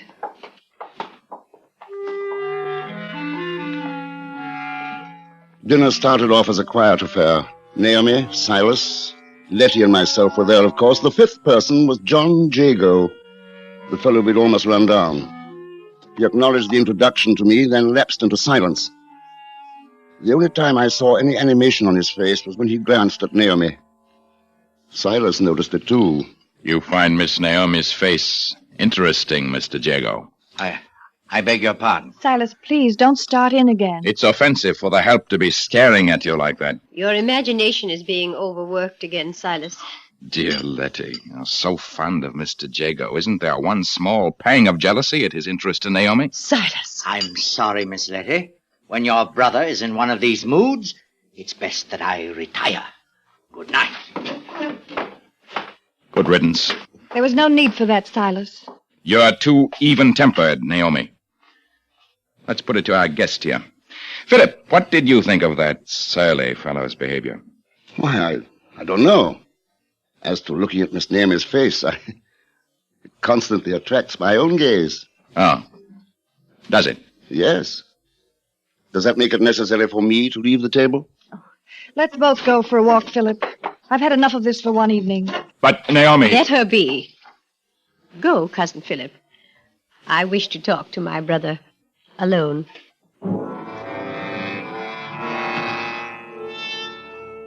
The danger signal in my head, those flashes of pain, did not slacken until we, Naomi and I, were deep within the grove of trees that surrounded the house. The moon was full, its rays filtering through the dense overhead growth of twisted branches. We walked slowly towards a pale green glow that diffused the gray night ahead of us. What's wrong, Philip? Your face is... It's passing. Pain. The doctor warned me to avoid excitement. Silas starts up with everyone. And he turns his anger upon poor Mr. Jago. Yes, they had a terrible fight the other day. Mr. Jago had to use a knife to defend himself. He won't bother me. I'm not too sure. He was furious with you at dinner. I refuse to allow anybody to interfere with the pleasure I take from your company. But, what's causing that green mist ahead? Oh, that's a natural lime kiln. They say it's been burning for centuries. There's a hypnotic quality about this green pit. I can't take my eyes from it. It terrifies me. I keep imagining what would happen if someone were to fall in there. Well, they should put a fence about it. Philip. What? There, by the trees. Someone's watching us. Huh? Who's that? I hope I'm not intruding. What do you want, Mr. Jago?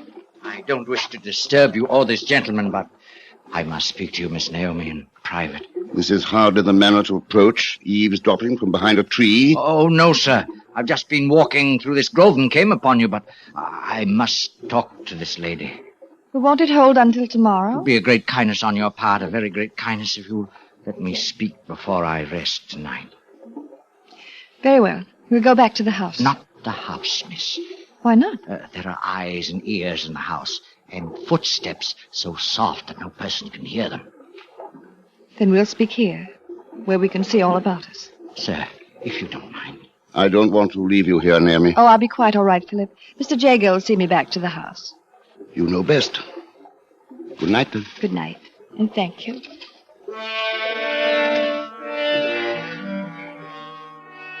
I slept but little that night. I wanted to leave. Get away from that wretched house. But the idea of leaving Naomi there all alone was unthinkable. With the dawn, I dressed and went down to the front porch. An angry sight met my eyes. Silas, holding his walking stick like a bludgeon and waving it at Jago, while the little overseer crouched before him like a snarling gamecock, the wicked blade of his knife flashing in the light. Stay back, I warn you. You warned me. I told you to stay away from her. She's not my style, Mr. Silas. You impudent beggar! Keep back! I've set my mark on you once. I may do it a second time. I'll crush your skull! Stop that! Here, Silas, give me that cane. Let me go! I said, give it to me. You meddling fool. He's gotten away. Just as well. He handled that knife with some knowledge. You wouldn't have fared well in that fight. You think not, do you, Cousin Philip? May I have my stick now? If you must have it. Here. Thank you. Now, I'd like to walk through the grove, unless you have some objection. So you insist on following him? We will finish this now, Jago and I. And this is a warning to you, Cousin Philip. Leave Naomi alone, or you may have some of the same.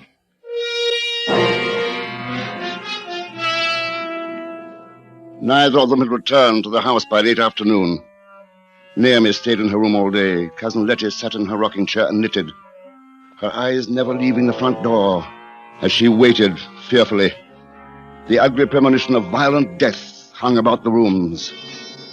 Finally, approaching footsteps, and we watched to see who would enter.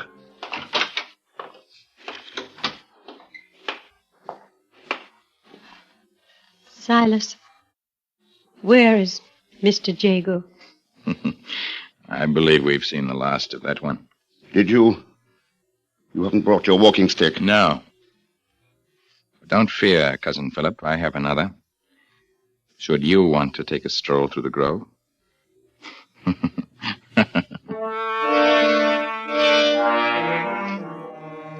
Much later that night, I sat in my room, fully dressed, trying to read. The wildest thoughts were skipping frantically through my mind. Was my cousin Silas a murderer? He had all but admitted it. And yet... Someone was walking through the hall. A light, almost stealthy footstep. I opened my door as a wide-robed, ghost-like figure descended the stairway. It was Letty, her body rigid, staring blindly before her. It is dangerous to rouse a sleepwalker, so I followed. Out of the house, through the grove of trees, to the mouth of the lime kiln. She stood there, trembling in the green light. As she took one further step towards the kiln, I reached out and grabbed her shoulders. Stop! It's me! It's Philip! Letty, do you understand? Philip. He's there. Mr. Jago is there in the kiln. How do you know? He called to me. His voice, it came from there. That was a dream, Letty. You walked in your sleep. No dream. He's in there, I tell you. There's nothing we can do. Nobody could climb down into that pit to see. Over there, by the tree. A long pole with a mesh iron net. You'll see. Mr. Jago is in there. He told me so. And in the black of that night, I set about the macabre task of fishing the kill. Within the hour, I had brought up a partially burned walking stick, Jago's knife, and a small heap of charred bones.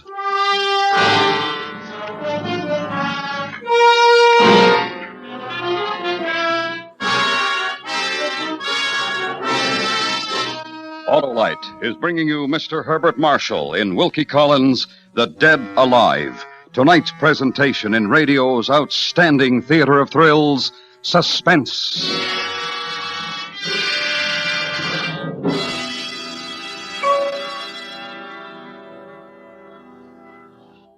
Hey, Harlow, you know I signed a whole new team. Yeah? Stan, who are they? Why, a set of those Autolite resistor-type spark plugs, of course. Then you're set for a winning season, Stan. Those Autolite resistor spark plugs are the greatest advance in spark plugs for automotive use in the past 2.5 decades. Is that all? I thought they was the best in 25 years. You're right, Stan. And that built-in Autolite resistor makes possible such advantages as double spark plug life, smoother engine performance, and quick starts. And the resistor spark plug is only one of a complete line of world-famous Autolite spark plugs, ignition engineered for every automotive use. That's a straight pitch, folks. So see your nearest Autolite spark plug dealer for a spark plug check soon. He services all makes of cars, and he has ignition engineered Autolite spark plugs, either standard or resistor type. To quickly learn his location, phone Western Union by number and ask for Operator 25. And remember, from bumper to tail light, you're always right with Autolite.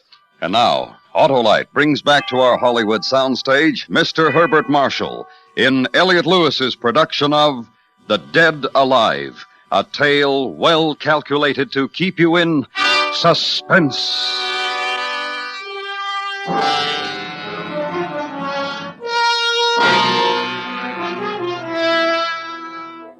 On the parlor table were lying the walking stick, the knife, and the charred bones of John Jago.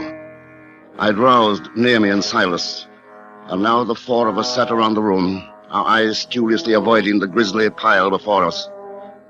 The light from the oil lamps failed to clear shadows from the dark corners of the parlor. And so we sat and waited for the silence to accuse. I didn't kill him. You have murder on your soul. Mr. Jago told me that, too. Oh, in your dream, I suppose. He never cared for you, Letty. Why do you carry on so about him? He was too shy to tell me. And now he never will. For you killed him. That is your stick, Silas. I stumbled near the kill. It fell in. And the knife and the bones, Silas. You killed him, Silas. And make the most of it. I'm going to bed. There's nothing more to be done tonight. We may as well all get some sleep. I don't think I'll ever sleep again. Or at least try, Naomi. Tomorrow we'll have to call in the magistrate. Aren't you coming, Letty? Oh, I'll stay here. With Mr. Jago. Letty, please. No. Leave her, Naomi. Come. Oh, Philip, why did it happen? You probably know best of all. I know nothing. No?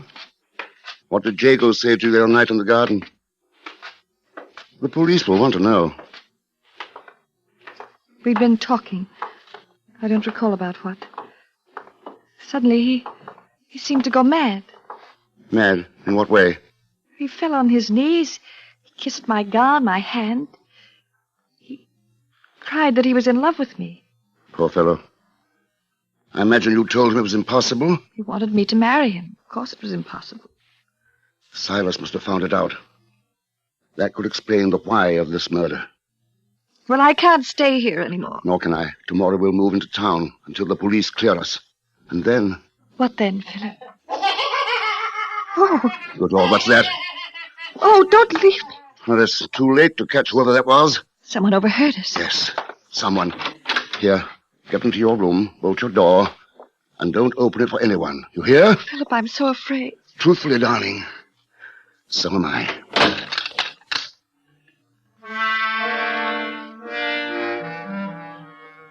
If ever a house was accursed, this was it. With madness or worse, mocking from every crevice and corner. In my room, I locked the door and went to bed. Sleep did not come easily, but it came. I must have just dropped off when some inner sense warned me of a presence in the room. Something was gliding quietly towards the bed. I half opened my eyes and caught the dark shadow of movement and the momentary flash of metal. I rolled out of bed as a knife slashed into the mattress where I'd been lying. My assailant followed me, slashing, hacking at the pillow, the chair that I held before me. I tried to get out of the door. It was still bolted. I slipped the bolt, and the shadow rushed, driving me back. In terror, I threw a lamp and hit someone. It was suddenly over. The knife wielder had gone.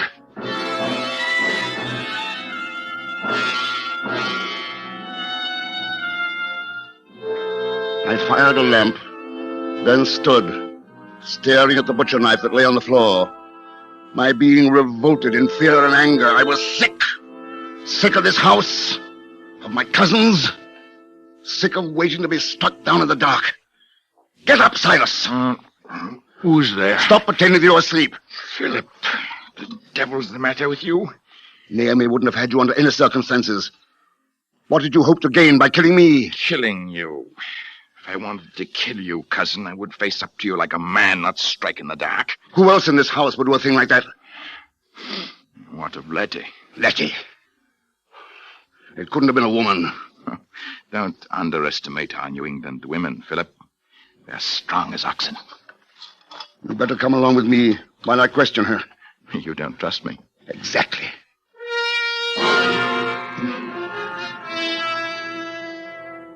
Letty was still in the parlor, staring at the bones of her dead lover, sitting stoically in her chair. Something had changed her, though. There was an ecstatic look about her, and for the moment her face was almost pretty.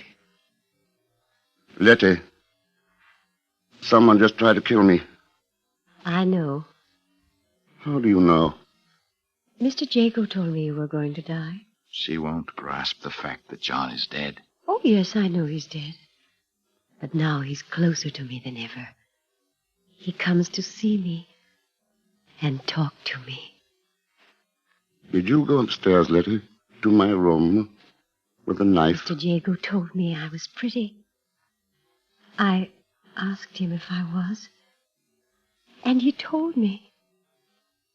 He's dead now, but he's with me all the time.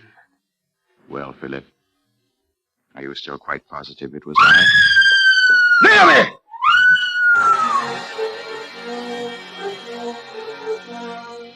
I ran up the stairs, Silas at my heels. A nagging, insane thought kept tugging at my brain. Letty, Silas, and myself, we'd been together in the parlor. Then who was it? What was it? What horror was attacking Naomi in her room? Naomi, open this door! It's me! Naomi! Philip! Naomi, are you all right? Stand back! I'm going to break it open!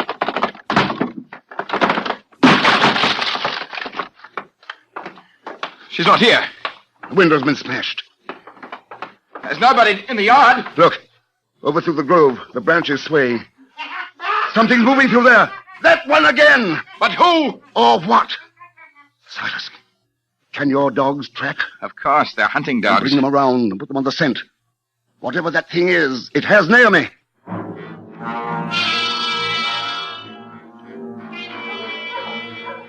The dogs picked up the scent and ran, baying into the tree grove. Silas and I, lanterns spraying yellow light through the darkness, followed. Somewhere ahead, there was something, man or monster, without a mind. Suddenly, at the lime kiln, the dogs stopped howling. We saw Naomi, lying by the edge of the pit.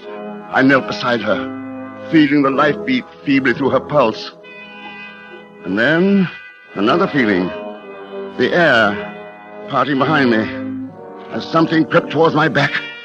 Something poised to push me into the kiln. I turned sharply, and a shadow flowed backwards, crossing to the opposite side of the pit. The green glow stippled around the form of a man. John Jago. Alive. Yes, very much so. Though it would have been nice to have Mr. Silas hanged for my murder. Your plans for me were very much more direct. I would kill for Miss Naomi, not just talk like Mr. Silas. You think she'd ever look to you? Someday, Mr. Silas, with you and your cousin dead. Oh, my, yes. I would return, feigning loss of memory. It can't work out now, John.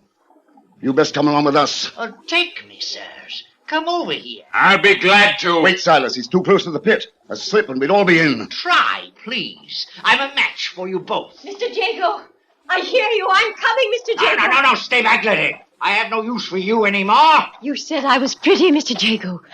You said that to me. Letty, don't go near him. Keep away, you stupid, ugly woman. No. You didn't say things like that in the lime kill. In the kill. Letty! Keep back. Keep back, Mr. Jago! Letty! They're both gone. Poor devils.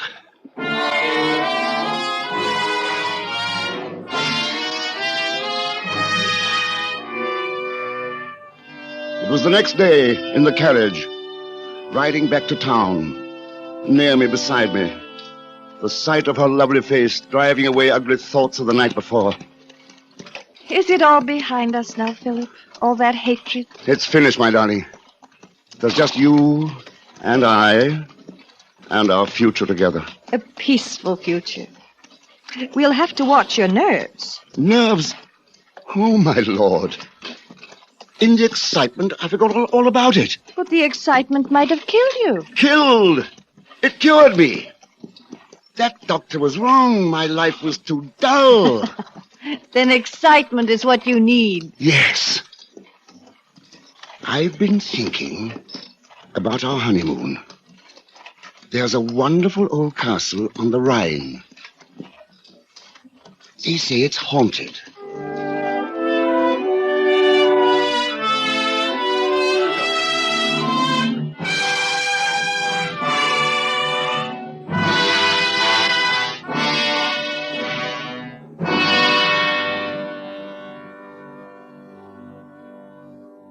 And now, Autolite presents The Mountain, starring Mr. John Hodiak, hoping once again to keep you in suspense.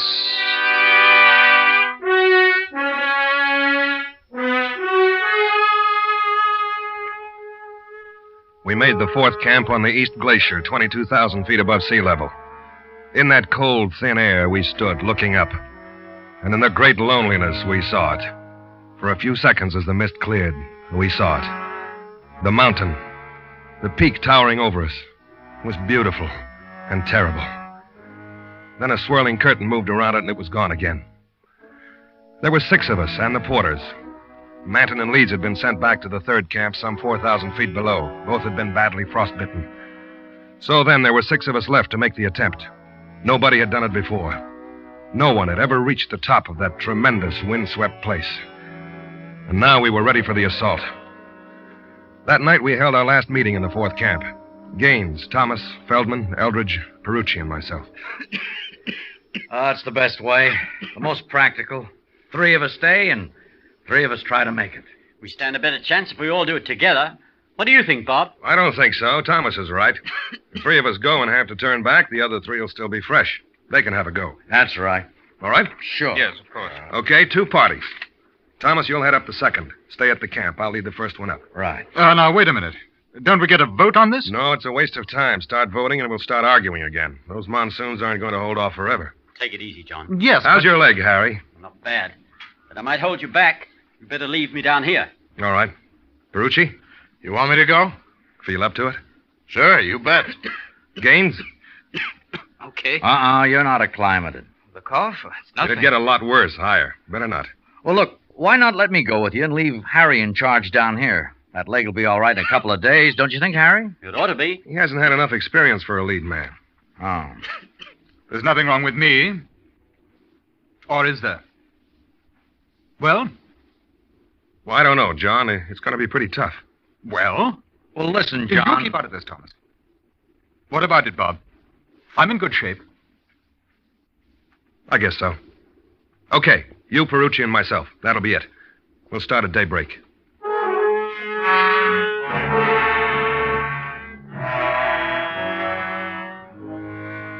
And that's the way we decided. There was no other possibility. It wasn't that we didn't like Eldridge. It was just that he was always flying off the handle, and because of that, he wasn't a good risk. Nerves don't go so well with mountain climbing. Not that mountain. Cold and dangerous. Its never-gained peak, hidden in mist. Later that evening, Thomas and I were going over the equipment before turning in. You know, someday they'll invent an oxygen tank that's light. Bet these things weigh over 30 pounds. Yeah. Hey, Bob. About Eldridge. What about him? Do you think he ought to go? It's the only way, I guess. You're taking a big chance. He'll be all right. If we could only wait just a couple of days, Harry would be all right. We're late now. If the monsoon starts, none of us will be able to do it. That's the trouble. Well, you have Perucci along. He gets on pretty well with Eldridge. That'll help. It'll be fine. We're all in good shape. I think we're going to make it. In a way, I hope you don't. I'd like a crack at it myself. Oh, wouldn't that be something? The first man to get to the top. You understand why I didn't take you, don't you? Oh, of course. Wishful thinking, that's all. Well, you better turn in. I'll finish checking the stuff. Okay, see you in the morning.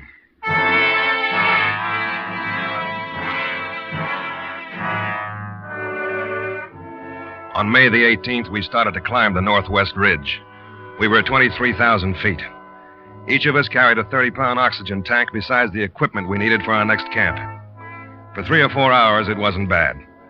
But as we went higher, the wind started to take it out of us, and we felt the cold more. Take 10, eh? Yeah. Boy, will you look at it up there? That's it. You almost feel like you could jump and touch the top. Big jump, Perucci. What do you figure? About 3,500 feet more? Something like that. Well, if the weather holds, we might make it by tomorrow. That's what I thought. Not a cloud in the sky. Oh, will you look at that thing? Boy, what can you say when you see a mountain like that? Save your breath. We'll move in a few minutes.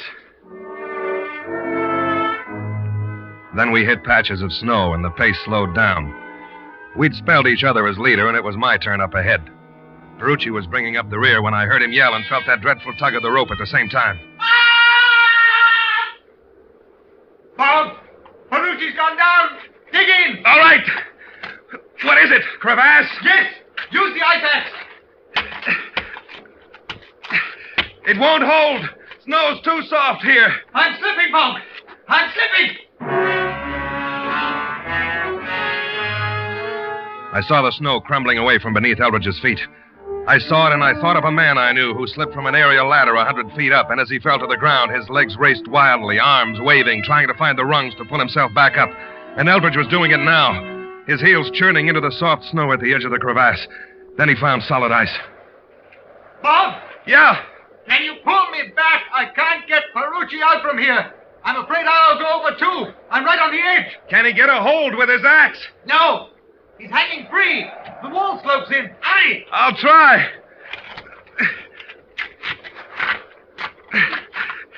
You'll have to pull, too, Bob. I can't do it alone. Too much weight. I tell you, I can't. I'm afraid to move. I can feel it going under me, all around me. There's solid ice a couple of feet back. I can grab it with my axe. Don't let go. Don't let it go slack. Bob, I'll go over. I won't. Just hang on.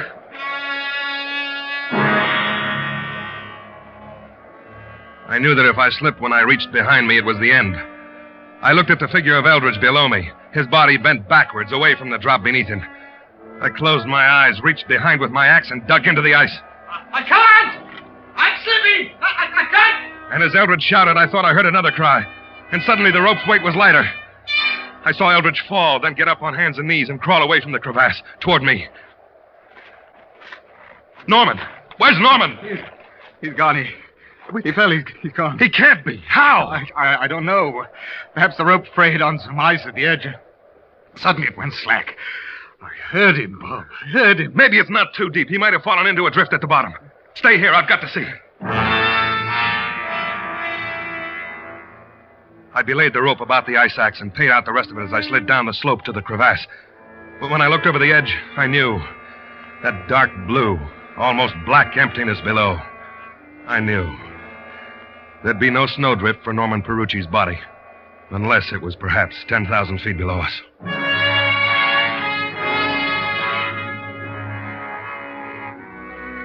We bypassed that place, found a shelter from the wind, and pitched our tent. For a long time, neither one of us spoke. I think we were too exhausted to say anything. Exhausted and shocked. There were only two of us now. I keep hearing him. I know. No, you don't. Not the way I do. He was a nice kid. Yes. Doesn't seem as cold without the wind. How high do you think we are? 24,000. I wondered. It's a little hard to breathe. Better use the oxygen. No, not yet. We won't need it. Yes, we will. We'd better save it. We're going down in the morning. No. We've got to. You and I couldn't make it up there alone. There's 2,500 feet to go. Maybe more. No, we've got to go back. Let the others try. Just because he's gone, is that why? Look, I've done more climbing than you out here. What happened today is bad for the nerves. We couldn't make it. We'll go back. Try again later. But the monsoons will be here later. We've got to do it now. Thomas and the others can do it. No. We'll keep going. I've got to. I'm not going back. What's the matter with you? You're talking like a kid. Look, I was the last one on your list when you got the party together, wasn't I? Yes. Why? Why was I last? I don't know. Somebody had to be. It was you, that's all. You're a liar. You didn't want me along. None of you did. You're here, aren't you? You know I'm afraid of climbing, don't you? Isn't everybody a little? Isn't that why we do it? Isn't that part of it? I mean really scared. I'm really scared. You know that. No, I don't. Look, something happened Something happened to me today. I've got to go on to the top now. You think I'll call you a coward if we don't? No. All right, then, forget it. We'll try again. Maybe next year. You'll be along, too. I'll do it alone, then. I'm going on alone. If you want to come with me, all right. If not, it doesn't matter anyway. I'm going on. So long. John! John! He didn't stop, just moved up the ice slab and around a hummock out of sight. I went back inside the tent to get my pack. I couldn't let him do it alone, and I was trapped into going with him. Then I saw that the fool hadn't even taken his rope. It was neatly coiled in a corner. I grabbed it up. And as I did so, I saw the end of it. The end which had broken when Perucci hung over the crevasse. The rope which Eldridge had said was parted by the ice. But there were no frayed ends. The break was clean. It had been cut through. And the oil of Eldridge's knife blade was still on it.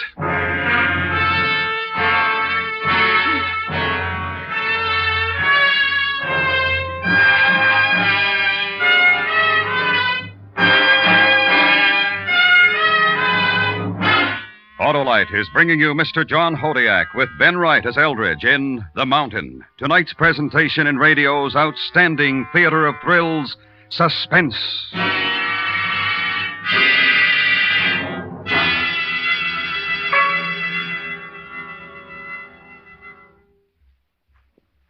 Oh, an Autolite stay full, the battery for me. It's the finest fine battery I ever did see. Ah, 'tis the truth, Mr. McSorley. And that famous Autolite Stay Full needs water only 3 times a year in normal car use. And hello, me boy, would you be repeat about the glass of fibre? A pleasure it is. Those fiberglass retaining mats surround every positive plate to reduce shedding and flaking and give the Autolite Stay Full longer life as proved by tests conducted according to accepted life cycle standards. So, friends, visit your Autolite battery dealer. He services all makes of batteries, and he's got an Autolite Stay Full for your car if a replacement is needed. To quickly locate your nearest Autolite battery dealer, call Western Union by number and ask for operator 25. I'll tell you where to get an Autolite Stay Full, the battery that needs water only 3 times a year in normal car use. And as they say on St. Patrick's Day, from bumper to tail light, you're always right with Autolite. And now, Autolite brings back to our Hollywood soundstage Mr. John Hodiak in Elliot Lewis's production of The Mountain, a tale well calculated to keep you in suspense. In the glove compartment.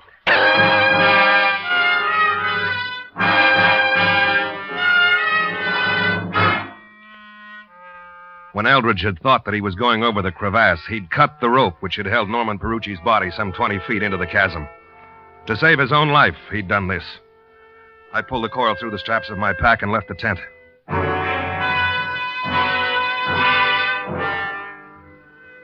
I caught up with Eldridge about 100 feet higher. He was standing on a shallow ledge, catching his breath, and his head was tilted back, eyes fixed on that mountaintop. The brain of the monster. There's a nasty bit back there. I was cutting steps up the cliff. I nearly fell. You didn't, though. No, I didn't. I say, you're coming with me, eh? I want to see that you get down alive. You forgot your rope. I found it in the tent. I didn't think I'd need it. You might. Here. Thanks. We better tie on together. All right. Do you want to go first? No. It's your party now. You lead. All right.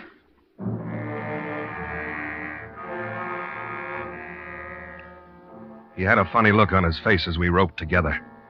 I think he must have known then that I'd found out what he'd done. He didn't say anything, though, but turned and began to move upwards. At 3 o'clock that afternoon, we were at about 25,000 feet. It was hard to breathe now, terribly hard. We decided to rest for a few minutes. I remembered looking down from the ridge, looking down into the incredible scene below. Then up, and the peak which loomed over us, clear against the sky, perhaps 1,500, perhaps 2,000 feet over us. I remembered Perucci's excitement as he'd seen it further down. And even then, I thought it could be beaten, that we might do it. We'll use the oxygen from here as soon as we start again. Can't do any more today. Oh, yes. We can go higher. And what? When it gets dark, camp. Finish it tomorrow, if we don't today. If the storm comes up, we'll be in trouble. It won't. We're going to make it. I know we are. And what? It doesn't matter after that. We'll have to go down to the others. Yes, I suppose so. I have to tell them about Norman. Yes. We going to tell the same story? I think we will.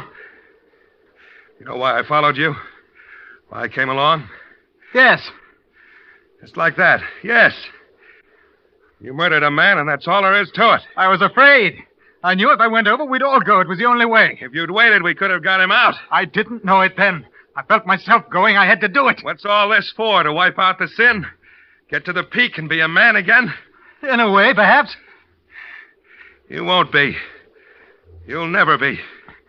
When this gets out, and it's going to, there'll be no place for you to hide. No place to go. We'd better get moving.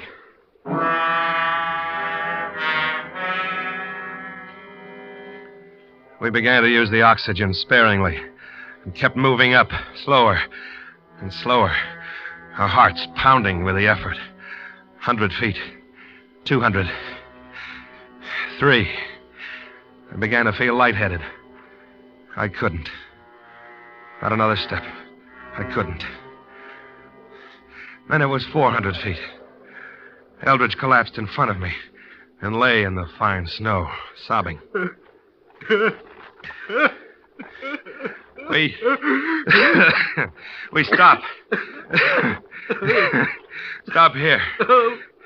We've got to go on. No. Go on.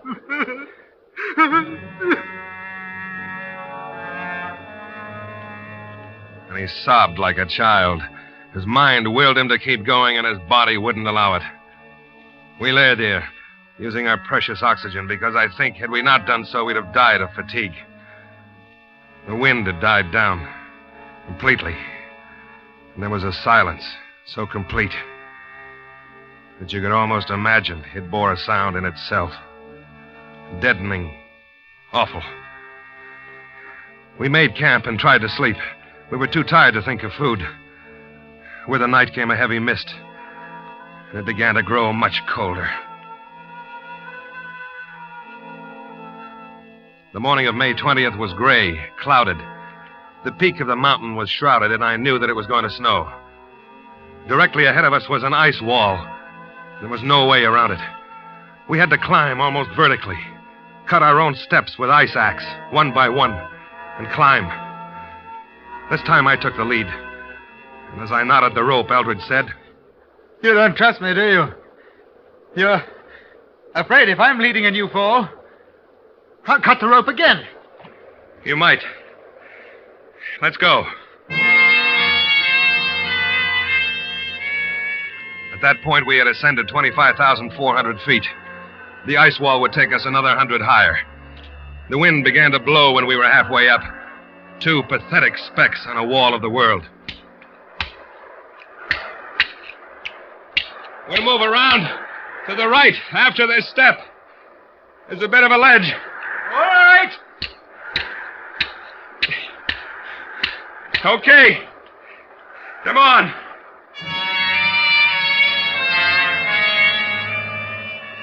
The ledge was at most 10 inches wide, narrowing down in places to no more than a toe hold.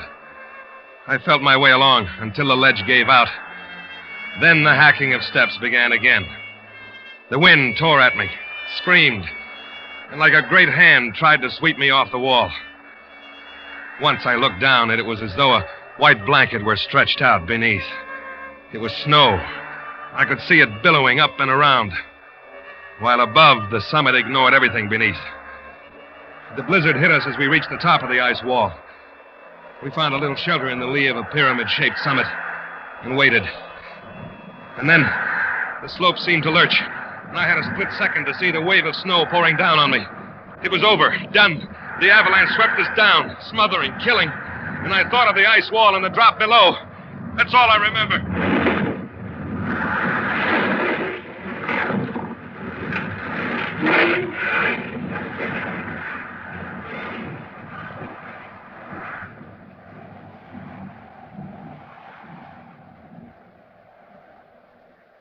I had stopped falling. It was my first thought when I came to.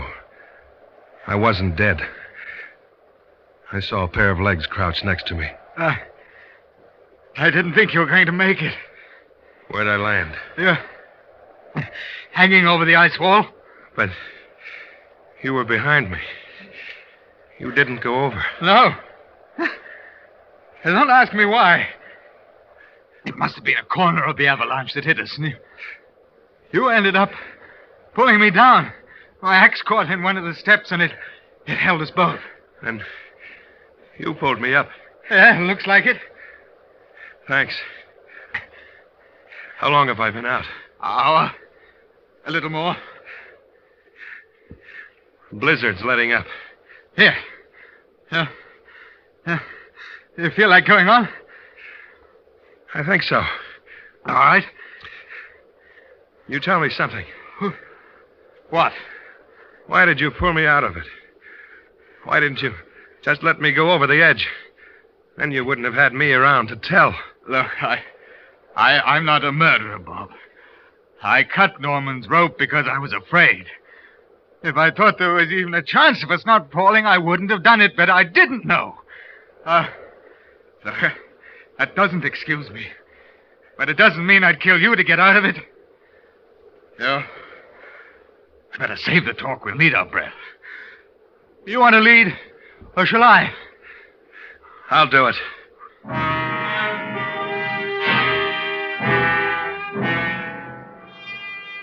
The storm had passed, and although we could see the cold sky again, the peak was still only occasionally visible through patches of mist. We went up, higher, higher. And then my oxygen tank went out, and we had to share Eldridge's. We'd nearly reached 26,000 feet. We could see the top. For a moment, it stood out clear. And it looked so easy. The last lap. But now we could only move a few steps at a time until we had to rest. And I couldn't get up again.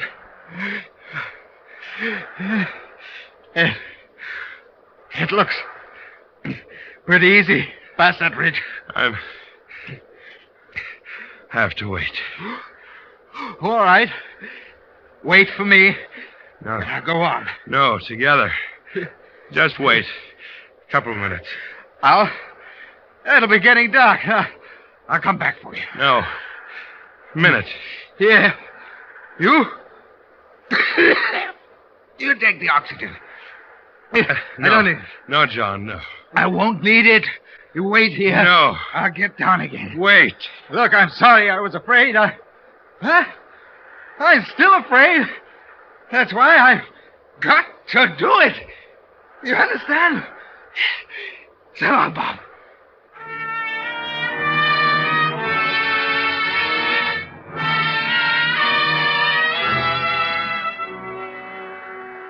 I didn't have the strength to stop him as he untied the rope which had held us together. Then he was gone. And after a while, I felt stronger. I sat up. I could see him, a dark blob against the mountain snow. Smaller. Smaller. And he was climbing upwards. He'd reached the final pinnacle and became a dot that was lost in the mist. I saw Eldridge once more. He couldn't have been more than 250 feet below the peak. For perhaps 10 seconds I saw him. And then he disappeared. I waited. Waited into the night. The next morning I began to look for him. But the oxygen was gone. I knew that if I had to climb another foot, I'd die. And so I turned back. There was no wind anymore. It was almost warm.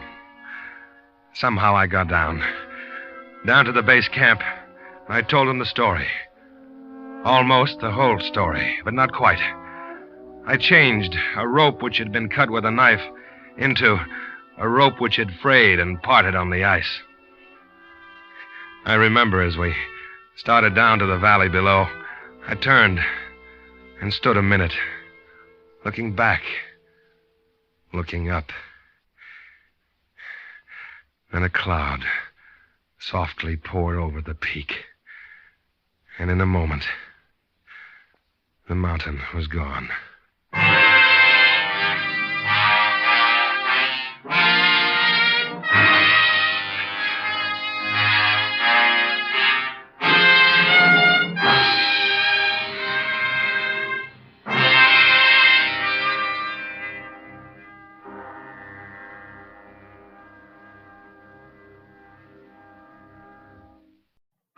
And now, Autolite presents transcribed The Signalman, starring Miss Agnes Moorehead, hoping once again to keep you in suspense.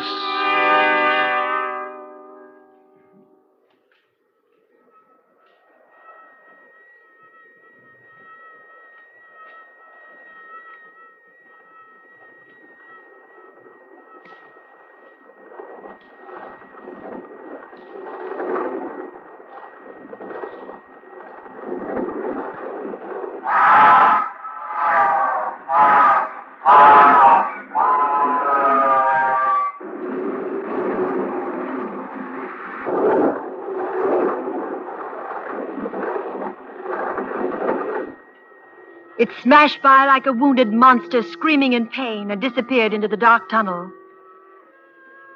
In those brief seconds, I had relived the emotions of my childhood. I still trembled with the child's terror and fascination that had surged through me the many times I stood here 20 years before. Nothing had changed. The steep, dripping wet walls of jagged stone that led down to the tracks, the gloomy mouth of the tunnel, the small signalman's shack, huddled against the side of the cutting. Even the job was held by the same man, they told me, in the village. He stood there in the glow of an angry sunset, furling a signal flag around a short pole. I called to him. Hello! Below! Instead of looking up at me, he turned tensely to stare toward a red signal light that glowed at the mouth of the tunnel. Hello! Below there! He finally turned, slowly it seemed to me, even fearfully, and looked up. He stared at me unanswering. I was afraid the suddenness of my call had unnerved him. I tried to compensate by being overly casual. Hello!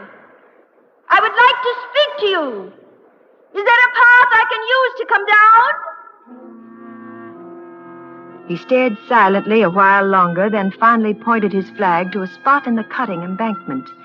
It was a zigzag path with small footholds cut through the clammy stone. The track seemed a mile below, but I was determined to get down.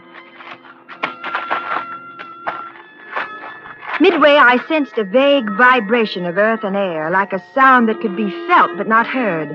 I tried to fight down a fear that suddenly gripped me. The air was filled with a violent pulsation. It seemed to have a force that could draw me down.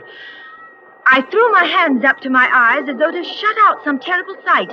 I flattened myself against the jagged rock and clutched hard.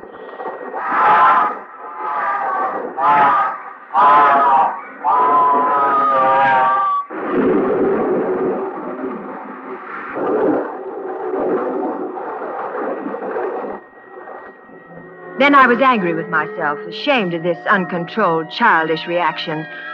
I could see the signalman still staring at me. I climbed down the rest of the way quickly, carelessly, and I walked toward him with a casual smile. He watched me expectantly. Hello. I'm Amy Sayers. I used to live in the village. I was anxious to speak to you. I'm sorry I startled you when I called down. Why did you use those words? Those words? I hardly remember. I think I shouted hello below there or something to that effect. Not to that effect, miss. Those were the very words. I know them well. Admit those were the words. Oh, all right, I admit. Why did you use them? Well, you were below. I wanted to attract your attention, so I called hello below there. It seems logical, doesn't it? Aye, miss. If you had no other reason. What other reason could I possibly have? I thought you would tell me. I'm sorry. Maybe I shouldn't have come down. I think I frightened you. Why would you think that, miss? Well, you stare at me as though you had a dread of me. Aye, miss. I was doubtful whether I had seen you before. Well, if you have, it was when I was 8 years old, standing on that bridge over the tunnel up there. I used to love watching the trains. Then my family moved to the city. This is my first visit back in 20 years. You don't believe me? I'm not certain. But where could you have seen me? Don't you know? Well, since I've been away for 20 years. Up there, by the red signal light at the mouth of the tunnel. Oh, that's why you turned and stared there when I first called. Aye, miss. Well, what would I be doing up at the signal light? I don't know. I wish I... 'Tis a mistake, miss. I haven't been well. What is it you wish to speak to me about? Well, I'm a writer. I wanted to interview you. Me? Why me, miss? Well, my magazine does a weekly biographical piece on interesting people and unusual occupations. It's called Close Up. Aye, miss, I've read them. You have? What, you seem surprised. Oh, pleased, perhaps. That one so unsophisticated as I... Well, I really didn't mean it that way. There's a bit of a fire in my shack. It'd be more comfortable for you there. Yes, thank you. Aye, this is a lonely post. Visitors must be rare. Aye, miss. The branch superintendent makes an annual inspection. That's all, except for... Yes? Come in, please. Oh, how snug and comfortable. Well, most of my waking life is spent here. I've tried to make it pleasant. And you've succeeded. You were speaking of visitors just as we came in. I'll put this chair nearer the fireplace. Thank you. One chills out there. I say you have a fine collection of books. They've given me much companionship in the long nights. Pretty weighty companions. Gibbon's Decline and Fall. Burton's Anatomy of the Melancholy. Darwin... Do they surprise you again, miss? May I be frank? I'll have to be if I'm to succeed with the article. My editor is only interested, in the... Odd? The unusual. And the level of my reading seems above the level of my station. Not many people in any station these days. Oh, come, miss. 'Twas you called for frankness. Thank you, sir. Why would a man with a mind capable of absorbing these subjects stay on a desolate job like this? Good, miss. And I take no offense.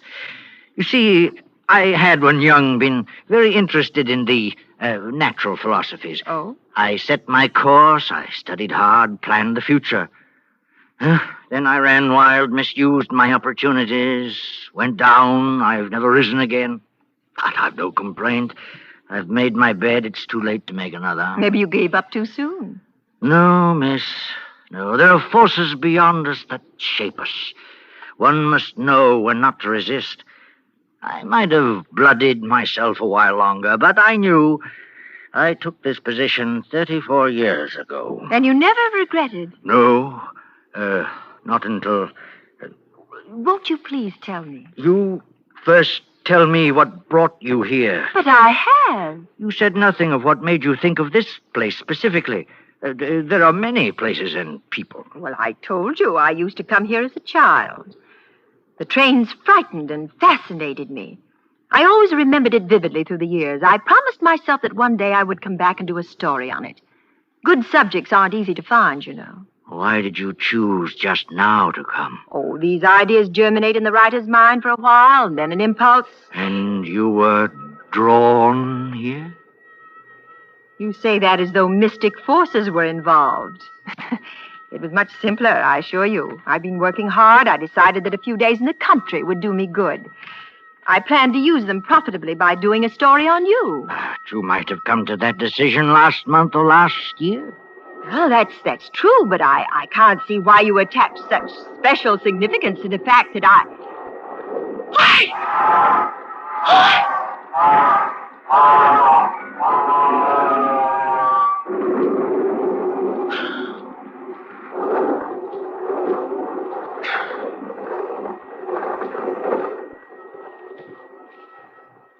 Why do they frighten you so? Now, wouldn't you think I might outgrow that silly, childish... Well, if I was drawn here, as you say, I guess it was to see whether I had. The modern psychiatrist would say it was a desire to relive a childhood experience. Aye, miss. There are many answers. Why are you staring at me so? Oh, was I staring at you? Please, you promised something is preying on your mind. Can't you tell me? It's very difficult to impart, miss. Very difficult to speak of. If you ever make another trip, I will try to tell you. Yes, of course. And I will have to make several trips before the story takes shape. When may I come again? Tomorrow? Oh, aye, miss, if you wish. I'll come at 11. You, won't have difficulty getting up? No, it was only that first trip down. I'll show my white light till you reach the top. Thank you. I'll say good night now, miss. Good night, sir. I wish you a pleasant one. I regret Oh, yes, I understand. Aye, miss. I think you do. May I ask, then, when you get to the top, don't call out to me. I beg you, don't call out. I won't. And when you come tomorrow night, please, don't call out. Of course not. Good night. And may I ask one parting question? Yes, certainly. When you came down the path earlier tonight, midway, you suddenly threw your hands up to your eyes like this, as though to shut out some dreadful sight. Why? It was that uncontrollable, childish reaction. I felt as though the train would draw me down. I covered my eyes like a child not to see it. You had no feeling that the action was conveyed to you for some reason?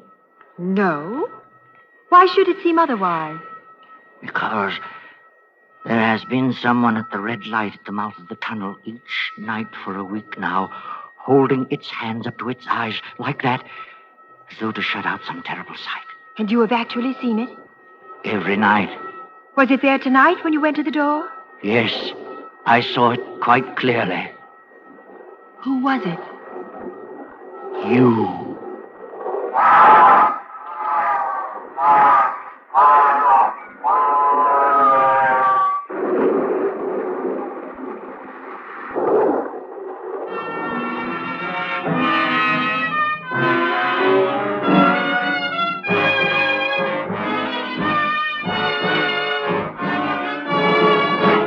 Autolite is bringing you Miss Agnes Moorehead with Joseph Kearns in The Signalman. Tonight's presentation in radio's outstanding theater of thrills, Suspense.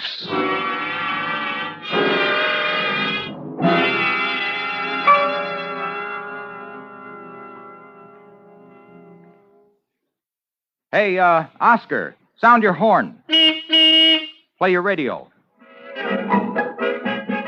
Now start your engine. Hey, what's all that for? Hello? Why, all those operations depend on the sure, smooth performance of your Autolite electrical system, Oscar. And so do the lights, heater, and electric windshield wiper. They all depend on my Autolite electrical system, Harlow? They sure do, Oscar. And what's more, your Autolite electrical system works every second your engine runs.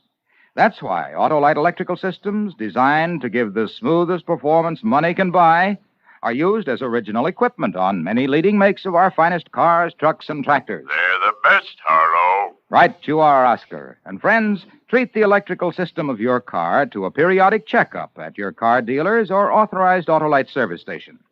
To quickly locate him, look in the classified section of your phone book or call Western Union by number and ask for Operator 25.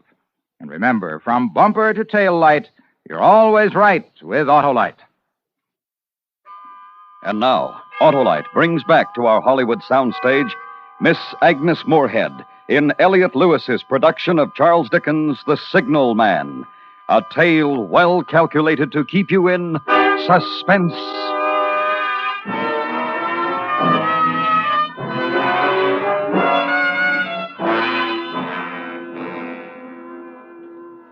I returned the next night as the distant clocks were striking 11. The signalman waited for me at the bottom of the cutting with his white light shining. We walked silently to his shack, entered it, and sat down by the fire. I didn't wish to press him, so I said nothing. He stared at the burning embers for a moment. Then he turned to me. I'm going to tell you, miss, as best I can, of what troubles me. I'm glad. I mistook you for someone else last night. That troubles me. The mistake? Oh, the someone else. Who is it, then? I don't know. What does it do? This time it stands with its left arm across its face.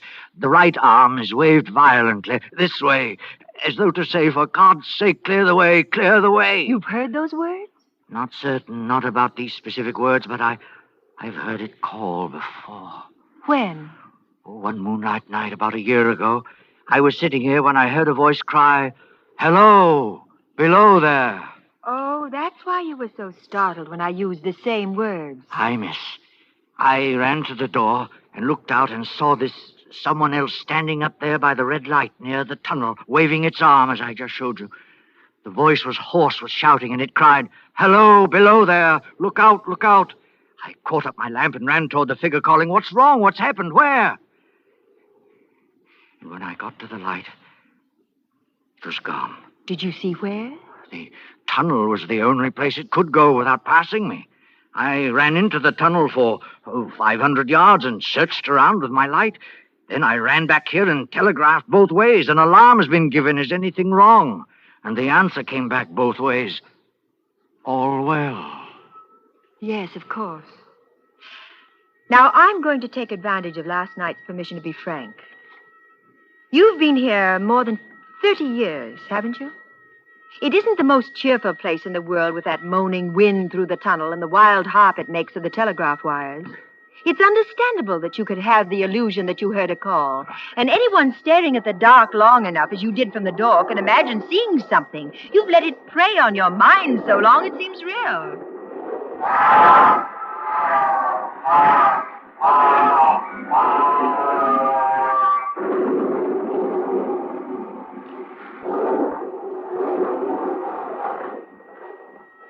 I was not finished, miss. Oh, I'm sorry. Within 6 hours after it first appeared, the main line flyer crashed and derailed at the far end of the tunnel. Within 10 hours, the dead and the wounded were being brought through the tunnel over the spot where the figure stood. Coincidence. A tragic, remarkable coincidence. But I can't see... There is more, miss. Oh, please forgive me. 6 or 7 months passed. I had recovered from the surprise and shock when one morning, just as daylight was breaking, I looked toward the red light and saw it again. Did it cry out? No, it was silent. It didn't wave its arm? No, miss. No, it leaned against the post with both hands covering the eyes like this, as though to blot out some terrible sight. And that's why you asked me why I had put my hands to my eyes? I miss. As I came down the path? You called out the words it used the first time. You covered your eyes as it did the next time. Go on, please. That very day, as a train came out of the tunnel, I noticed a confusion of hands and heads at one of the coach platforms, and something waved. I saw it in time to flag down the engineer. He applied his brake, but the train drifted past here about 100 yards. As I ran up to it, I heard terrible screams and cries. A beautiful young woman had fallen between the cars. Oh. She was brought in here. She died on this very spot between us. Oh, it's horrible. But I still don't see... One final word, miss, and you will judge how my mind is troubled. It came back a week ago. Ever since, it has been here. At the light? Aye. It covers its eyes. It waves its arm. It shouts, for God's sake, clear the way, clear the way. I have no rest, peace for it. It calls to me many minutes together in an agonized manner. Below there, look out, look out. It stands waving at me. It sounds the telegraph ticker. Did it sound the ticker last night while I was here? Twice. Oh, I assure you it did not sound. It was your imagination. I have never made a mistake as to that, miss. I don't wonder that you failed to hear it, but I heard it. Do you hear it now? Aye. What is it saying? It isn't clear. It only warns. It doesn't say against what. It only... If I only knew what it meant. What is the danger? Where is the danger? There is danger overhanging somewhere on the line. Some terrible calamity will happen. Now, you must let reason take... If I telegraph danger on either side of me or on both, I can give no reason for it. I would get into trouble and do no good. They would think I was mad. This is the way it would work. Message, danger, take care. Answer, what danger, where? Message, don't know, but for God's sake, take care. They would displace me. What else could they do? I can help you. But you must face realistically what I have to say. Now, will you try? Yes, I'll try, miss. These accidents have shaken you deeply. You feel guilt about them, even though there was nothing you could do. You've let it prey on your mind until you imagined someone tried to warn you. Unheard that someone. Even the senses can deceive when the mind is under stress. Men dying of thirst on a desert imagined lakes and hearing running streams. The bodies of the dead were real enough. I'm speaking of what you imagined after the accident. If you let me, I'll prove to you step by step that the specter existed only in your fantasies. How can you prove that in the face of what I've told you? By appealing to the intelligent reasoning portion of your mind. Listen, you were positive when you first saw me that I was the specter. You saw up at the light, now weren't you? You used the same words. Well, now listen carefully. I appeal to the intelligent, well-read, reasonable man. 3 words.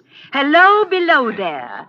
I was 500 yards away at the top of the embankment, and you were here, below, with darkness falling, and 3 words made you positive you had seen me before. Can't you see you were trying to fit something to what you already believed? But then you put your hands to your eyes like... Further proof. You've allowed yourself to believe some disaster is about to befall. When I covered my eyes because of a childish fear, you fitted that to what you already believed. The telegraph ticker wasn't... You must hear me out.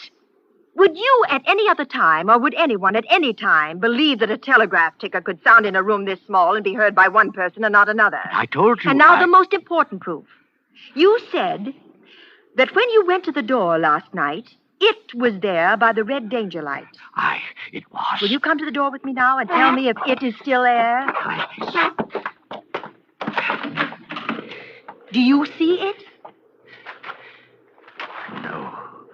No, miss. It is not there. Agreed. And now I'm going to prove that it never was there. I studied the light from the top of the hill before I came down tonight. The post is at least 7 feet high. The light is shielded with a hood.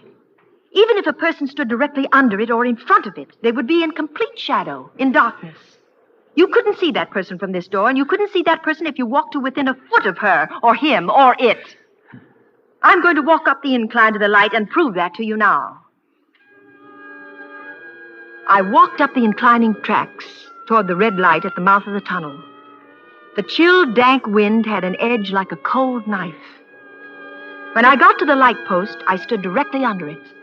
No portion of the red glow reached me. I was lost completely in the dark. I saw the signalman silhouetted in the yellow light of the doorway. Hello! Can you see me? Hello, below there! Can you see me? No. Good! Now start walking toward me and tell me when you can see me. He stepped between the rails of the northbound track on a line with the red signal light and walked toward me. Then the icy hand of my childhood dread gripped me. There was a vague vibration of the earth and air. Far behind him, coming up the grade fast, I could begin to see the glow of the locomotive's light. Look out! Look out! For God's sake, clear the way! Clear the way! He walked as though in a spell. He didn't hear me, or wouldn't hear me. I threw my left arm up to my eyes and waved my right arm frantically. Below there! Look out! Look out! Clear the way! For God's sake, clear the way!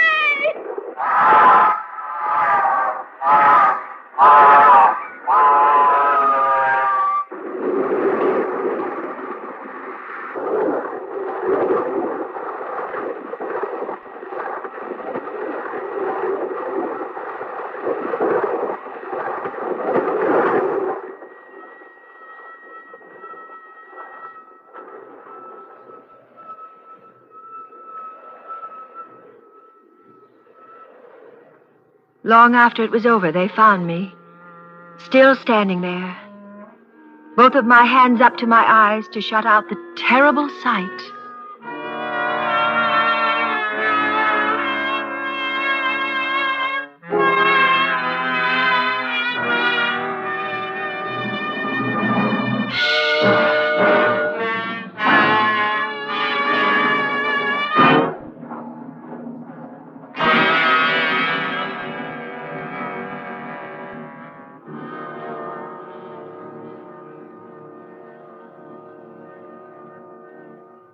And now, Autolite presents Tom Dooley, starring Mr. Joseph Cotton, hoping once again to keep you in suspense.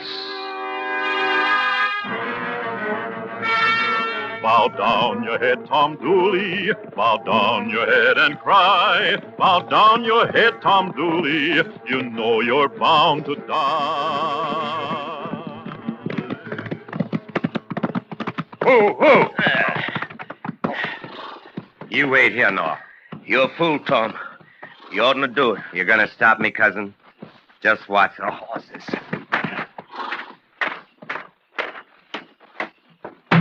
Open!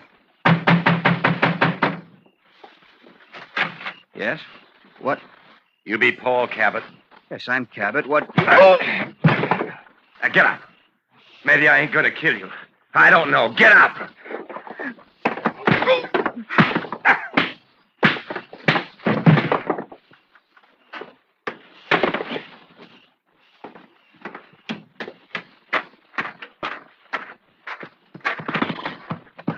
Let's go, cousin.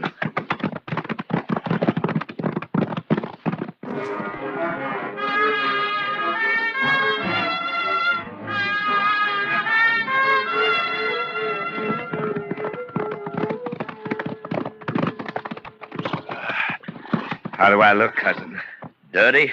She won't mind. She hears what you just did. She won't mind. Don't need you anymore, Noah. Go home. I'm waiting. You're liable to wait right long.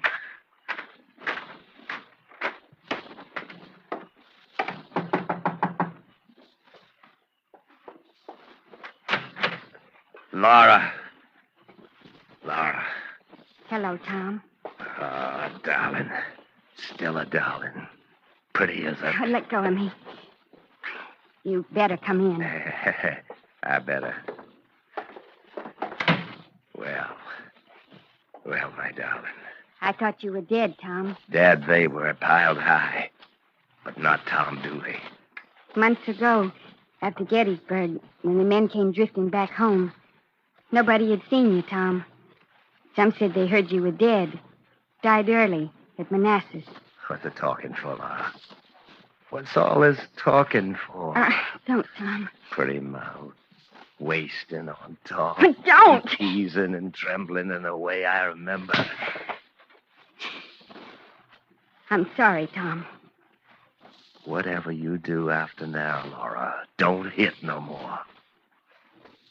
Gentle me. You do that now. 4 years you've been away, Tom Dooley. I'm back now. You're back, and I thought you were dead. Over a year now. And I grieve for you like I had to do. And a man came along and gentled you like I heard he did. Yes, Paul Cabot. I love him. That's the way things are now. Doctor. A Yankee. The war's done, Tom Dooley. And the killing's done. And the hate's done. And what's happened to the loving, Laura? Yours to me. Over, Tom. There was grieving, like I told you, and it's over. And I love a Yankee doctor named Paul Cabot. Love him. Come on, I'll take you to him. You what? Where he's laying on the floor. I think he was whimpering when I left him like a sugar candy baby. Come on, I'll show you. Get out of here. Maybe I will, but I don't know that yet. First, I want you to remember something, Laura. Get out. I want you to remember you hanging on my horse and wailing the tears on you 4 years ago when I rode out to join with Zeb Vance and his cavalry. You remember, Laura? I grieve. Tears on you. That was your grieving. Listen to mine. The fighting and the blood and the screaming and Bull Run and Manassas and the Yankees. Killing them, and they always coming. Virginia and Pennsylvania and the killing and leaving your own blood every place you go. Tom. But you go because as long as you're going, you're coming back. Back here to the Smokies. Back here to Laura Foster. That pretty mouth. Laura. Laura. No, I don't love you no more, Tom. I don't love you. You're going to love me. You'll remember how you... Tom, not you. You ain't worth those 4 years. On account of you couldn't wait for your man.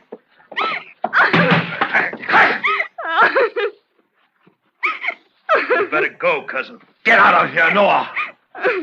You're my blood cousin, and I'm holding a gun on you. And I'm saying you gotta go. I'd kill you where you stand, Tom. No man to blame me. I would, Tom. Yeah. I think you would.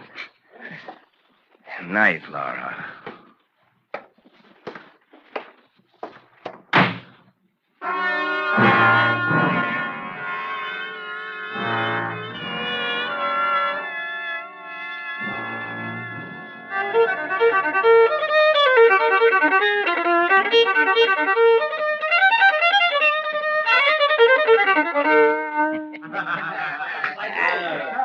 Still know how to play a tune on a fiddle, don't you, Tom? Sure I do. Nobody plays like you play, Tom. Thank you, Jess. Oh, missed you here on the stove. Why, all of us thought you Thought were... I was dead.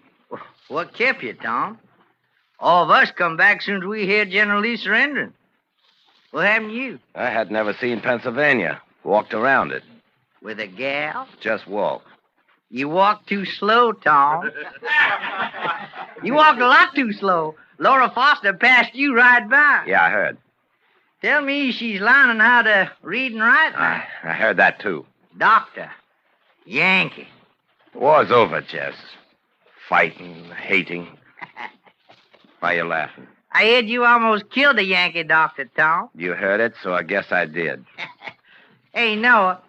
What you want, Jess? Pass that jug over here. Give your cousin a drink. Ain't drinking no more, Jess. Hey, now. Recent you ain't doing a lot of things. Well, you changed, Tom. I reckon I have. You gonna learn how to read and write? Doctor say he can teach anybody who wants to learn. Here is how you can learn a lot from that doctor. Stop it, Jess. Those Yankees are smart fellas. Reckon that's why they won the war. Won everything, those Yankees. You heat up my cousin, your tongue's gonna be real cold, Jess.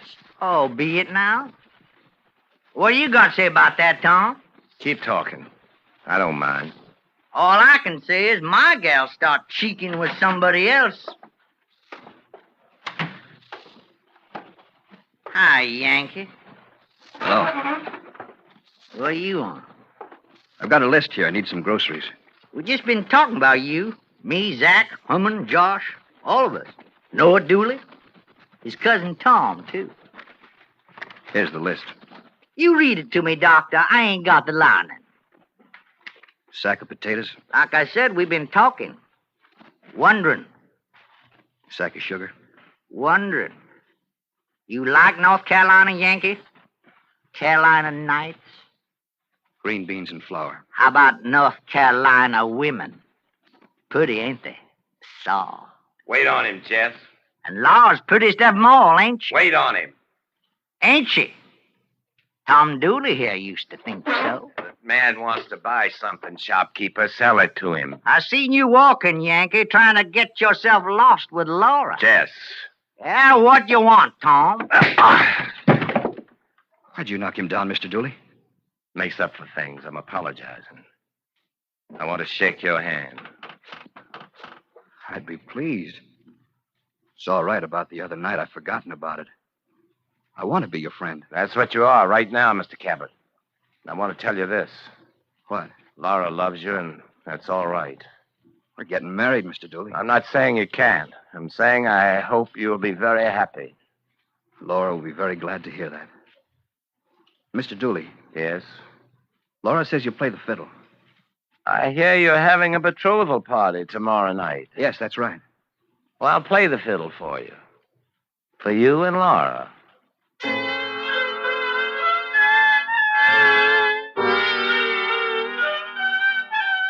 It's the black, black heart within you, a scheming for a life, saying you'd play the fiddle while feeling along your knife.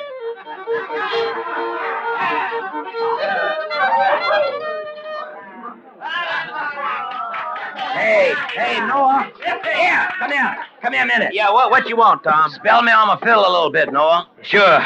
Man, I bet you're tired. Fiddling 2 hours without letting up. Spell me, cousin. Take fiddle.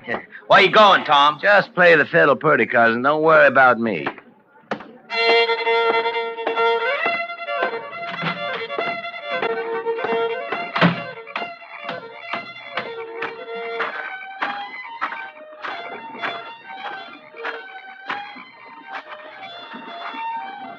Laura. Oh. I didn't mean to frighten you, Laura. That's all right. Noah's playing me my fiddle. I saw you come out here. I wanted to say something to you. Tom. Yes. I'm glad. I wanted to talk to you, too. Paul told me what you did. They teasing him and calling him Yankee. And you... That's all right. And I've been hearing other things, Tom. What? How you're different. How you ease down and not so wild so much no more. I'm glad, Tom. But it don't make no difference to you, does it, Laura? How I feel, you mean? No. Why are you out here by yourself? Because I'm so happy, Tom. Because I danced a lot and because my heart's pounding so much. Because Paul's in there and when I look at him... I know, Laura. Laura. Yes? Walk with me. That wouldn't be right, Tom. Things I got to tell you. It wouldn't be right to listen, Tom. Just a favor I'm asking. I'm pleading. I changed, you heard that. Little walk, Laura. A little walk. Yes.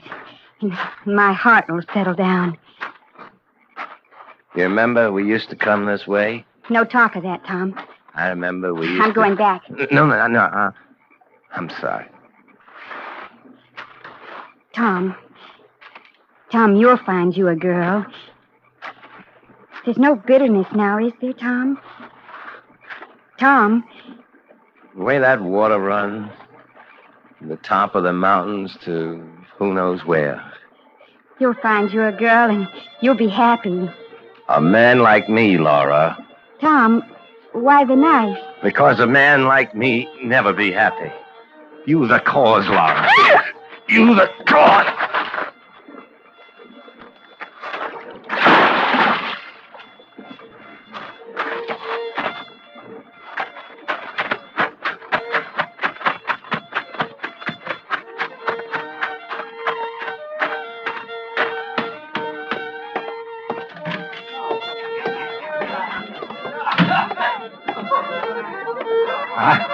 I'll take the fiddle now, Noah. Here you are. Oh, you feel better, Tom? I feel a lot better.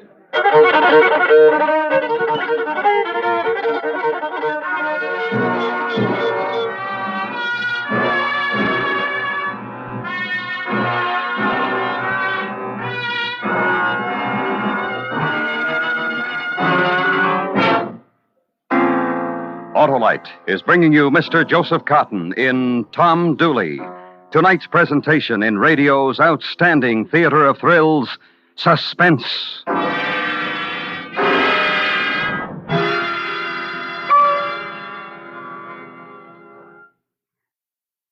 This is Harlow Wilcox speaking for Autolite, and I have here as our special guest Lieutenant Colonel Sherman D. Cosgrove of the United States Army.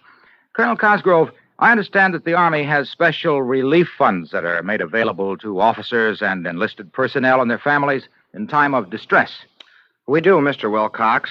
It's administered by the Army Emergency Relief in Washington. Now, where do these funds come from, Colonel Cosgrove? The money comes from voluntary contributions by the men and women in the services, and from proceeds of a very few special outside events approved by the officers in charge of these three relief organizations. That's the Army, the Navy, and the Air Force. One of these events, by the way, is the supper party and reception to be given by the Autolite family at the Waldorf Astoria Hotel in New York City on April 7. Well, tell me, how are these funds made available to those in distress? After thorough investigation, allocation of funds is handled by chaplains under the supervision of their commanding officers. It must require a huge sum of money to take care of all the needs that develop over a period of a year.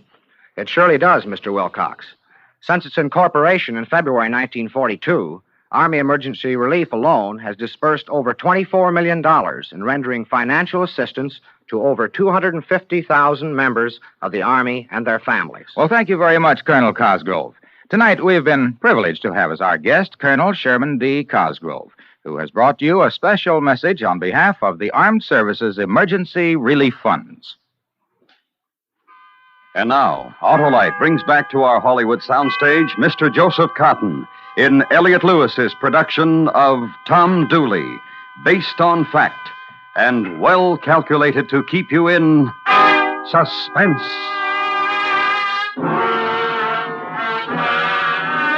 Bow down your head, Tom Dooley. Bow down your head and cry. You killed poor Laura Foster. You know you're bound to die.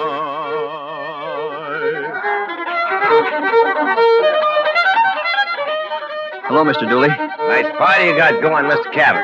Talk to you for a minute? Sure. Hey, Noah, spell me again, will you? Yeah, sure, Tom. What can I do for you? Have you seen Laura? Oh, a while ago when I was fiddling. My, she looks pretty tonight. There's something else I got to tell you. Yes? You Yankees know how to give parties, too. How long ago did you see Laura? Oh, like I told you when I was... How long ago was that? Half hour, maybe. Why, what's the matter? Well, she's not here. Oh, outside, maybe. Not that I could find. Well, maybe you could. Would you come help me look for her? Oh, she don't need looking for. She'll be around. Enjoy yourself, Mr. Dooley. I'll do that, Mr. Kaplan. Aaron? Yes, Paul. Seen Laura? I saw her go outside a while back. I haven't seen her since. Get a few of the boys. Let's go outside and look for her. Sure. Hey, Betty Lou, come on, give me a dance.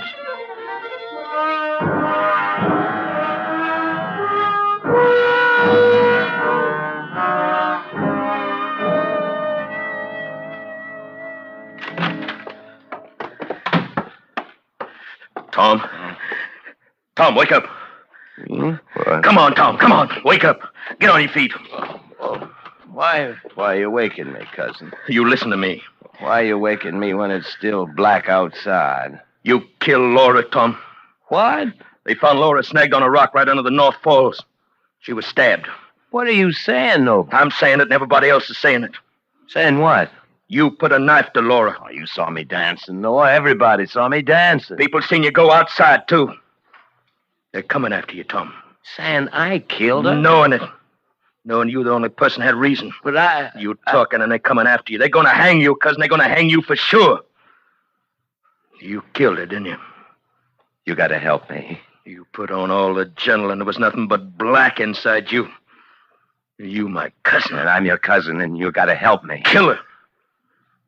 Pretty thing like Laura. You blood kin to me, Noah, and you're going to help me. You're going to do what I tell you. No, I'm not, Tom. I'm doing nothing to help you. You're talking like a man who don't care if you die. You're going to wait till I get out of this cabin, till I get on your horse and start riding toward Tennessee. Then you're going to wait some more. till you hear them coming. Then you're going to get on my horse and wear my hat, and you're going to start riding the other direction. When you leave, I got the length of this room to decide whether to shoot you in the back. Now you get going.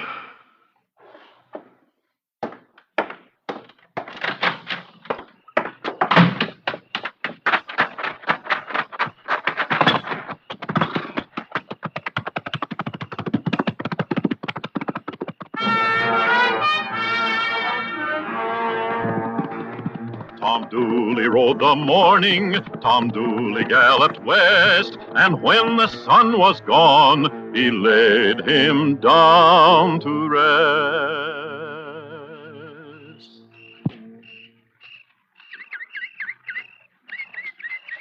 Who's there? Who's there? I see you. I'm going to shoot. That's my friend Selman, you might see. Me, you can't see at all, because I'm at your back. Now, you just stand where you're standing. What do you want? You stand where you're standing, and you're going to feel something. Feel it? My gun to your back. All right, Selman, take his gun. Give it to him, give it to him. That's it. You come out too, George. You too, Dawson. I don't know you, man. Who? Yankees. What do you want me for? Well, we don't know, Johnny Reb. We just come down here on a visit. You want my money, that's what. Now, there's a thought. Where's your money, Reb? I got none. Oh, you got none. You got none. Where you come from, Reb? From back there. You still wearing the rebel jacket. Don't you know the war's over? War's over, and you still... Enjoying it, living off the fat of southern land. Won a war, we did, Reb, and we're enjoying it. I got no quarrel with you now. Yank. Once you had a quarrel. Where'd you fight, Reb? Manassas. Gettysburg. Manassas. You take a look at the wood I wear for a leg, Reb. I changed 'em at Manassas. A Reb bullet. You shoot that bullet? Maybe I did. Ah, you got us a brave one, Selman. Make him cry a little bit. Go.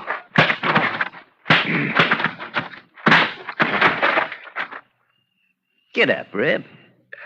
Get up. You crying? You smiling? Can't tell with that face Selman made for you. Now, let me look real close. Why, you ain't doing nothing at all. Just let me get out of here. Night's entertainment. That's what we're looking for, Reb. And you don't do nothing. Laugh, cry, nothing. You dance, I bet. You Rebs. I tell you what. You dance for us. Dawson, get us a rope. You've got no cause to hang me. For dancing purposes. You do us a do-si-do on the air from that tree over there. Thank you kindly, Dawson. No cause at all. Don't like to dance? Then what you gonna do for us, Reb? I know a thing. Sing us a tune. Nice Yankee tune. Reb, you know one? Sure you do. I'll help you, Reb. Yankee Doodle, keep it up. Sing. Let him alone. Who are you? A Yankee. Like you. Isn't that right, Tom? Yes, sir. Yes, sir, Mr. Cabot. A Yankee, gentlemen. Who says with this rifle that the hating's over. Now leave this man alone and get out. All right. All right, men. Get. Mr. Cabot, they were going to kill me. I'm grateful. Grateful? For saving your life? Mr. Cabot. You're going back right where you came from, Tom Dooley. No, to where you killed Laura. Walk ahead of me, Tom Dooley, or I'll shoot you where you stand. Doctor. Yankee, doctor. Who's going to see that you die legal, Tom Dooley?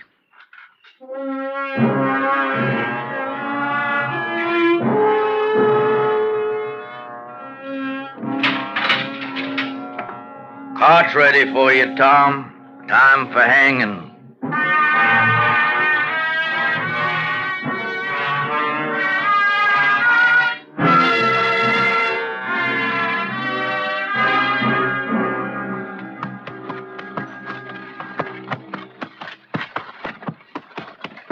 Ooh.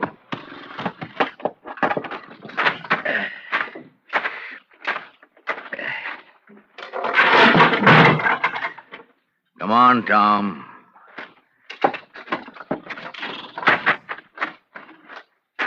To that scrub oak tree.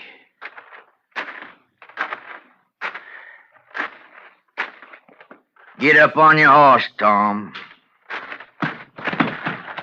Rope tight to the branch up there. Real tight. Mr. Cabot, reckon you want to fit the noose to Tom's neck? Yes. Lean down, Tom Dooley. All right, it's done. You got anything to say, Tom, before we slap your horse out from under you? Bow down your head, Tom Dooley. Bow down your head and cry. Goodbye, Tom. May your soul rest in peace. You killed poor Laura Foster. You know you're bound to die.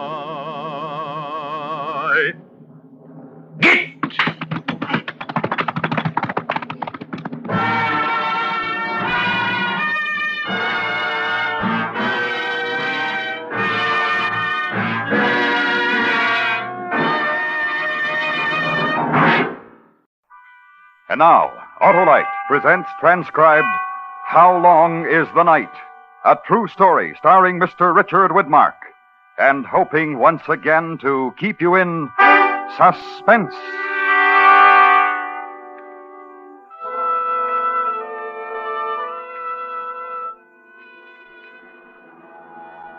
It was no different than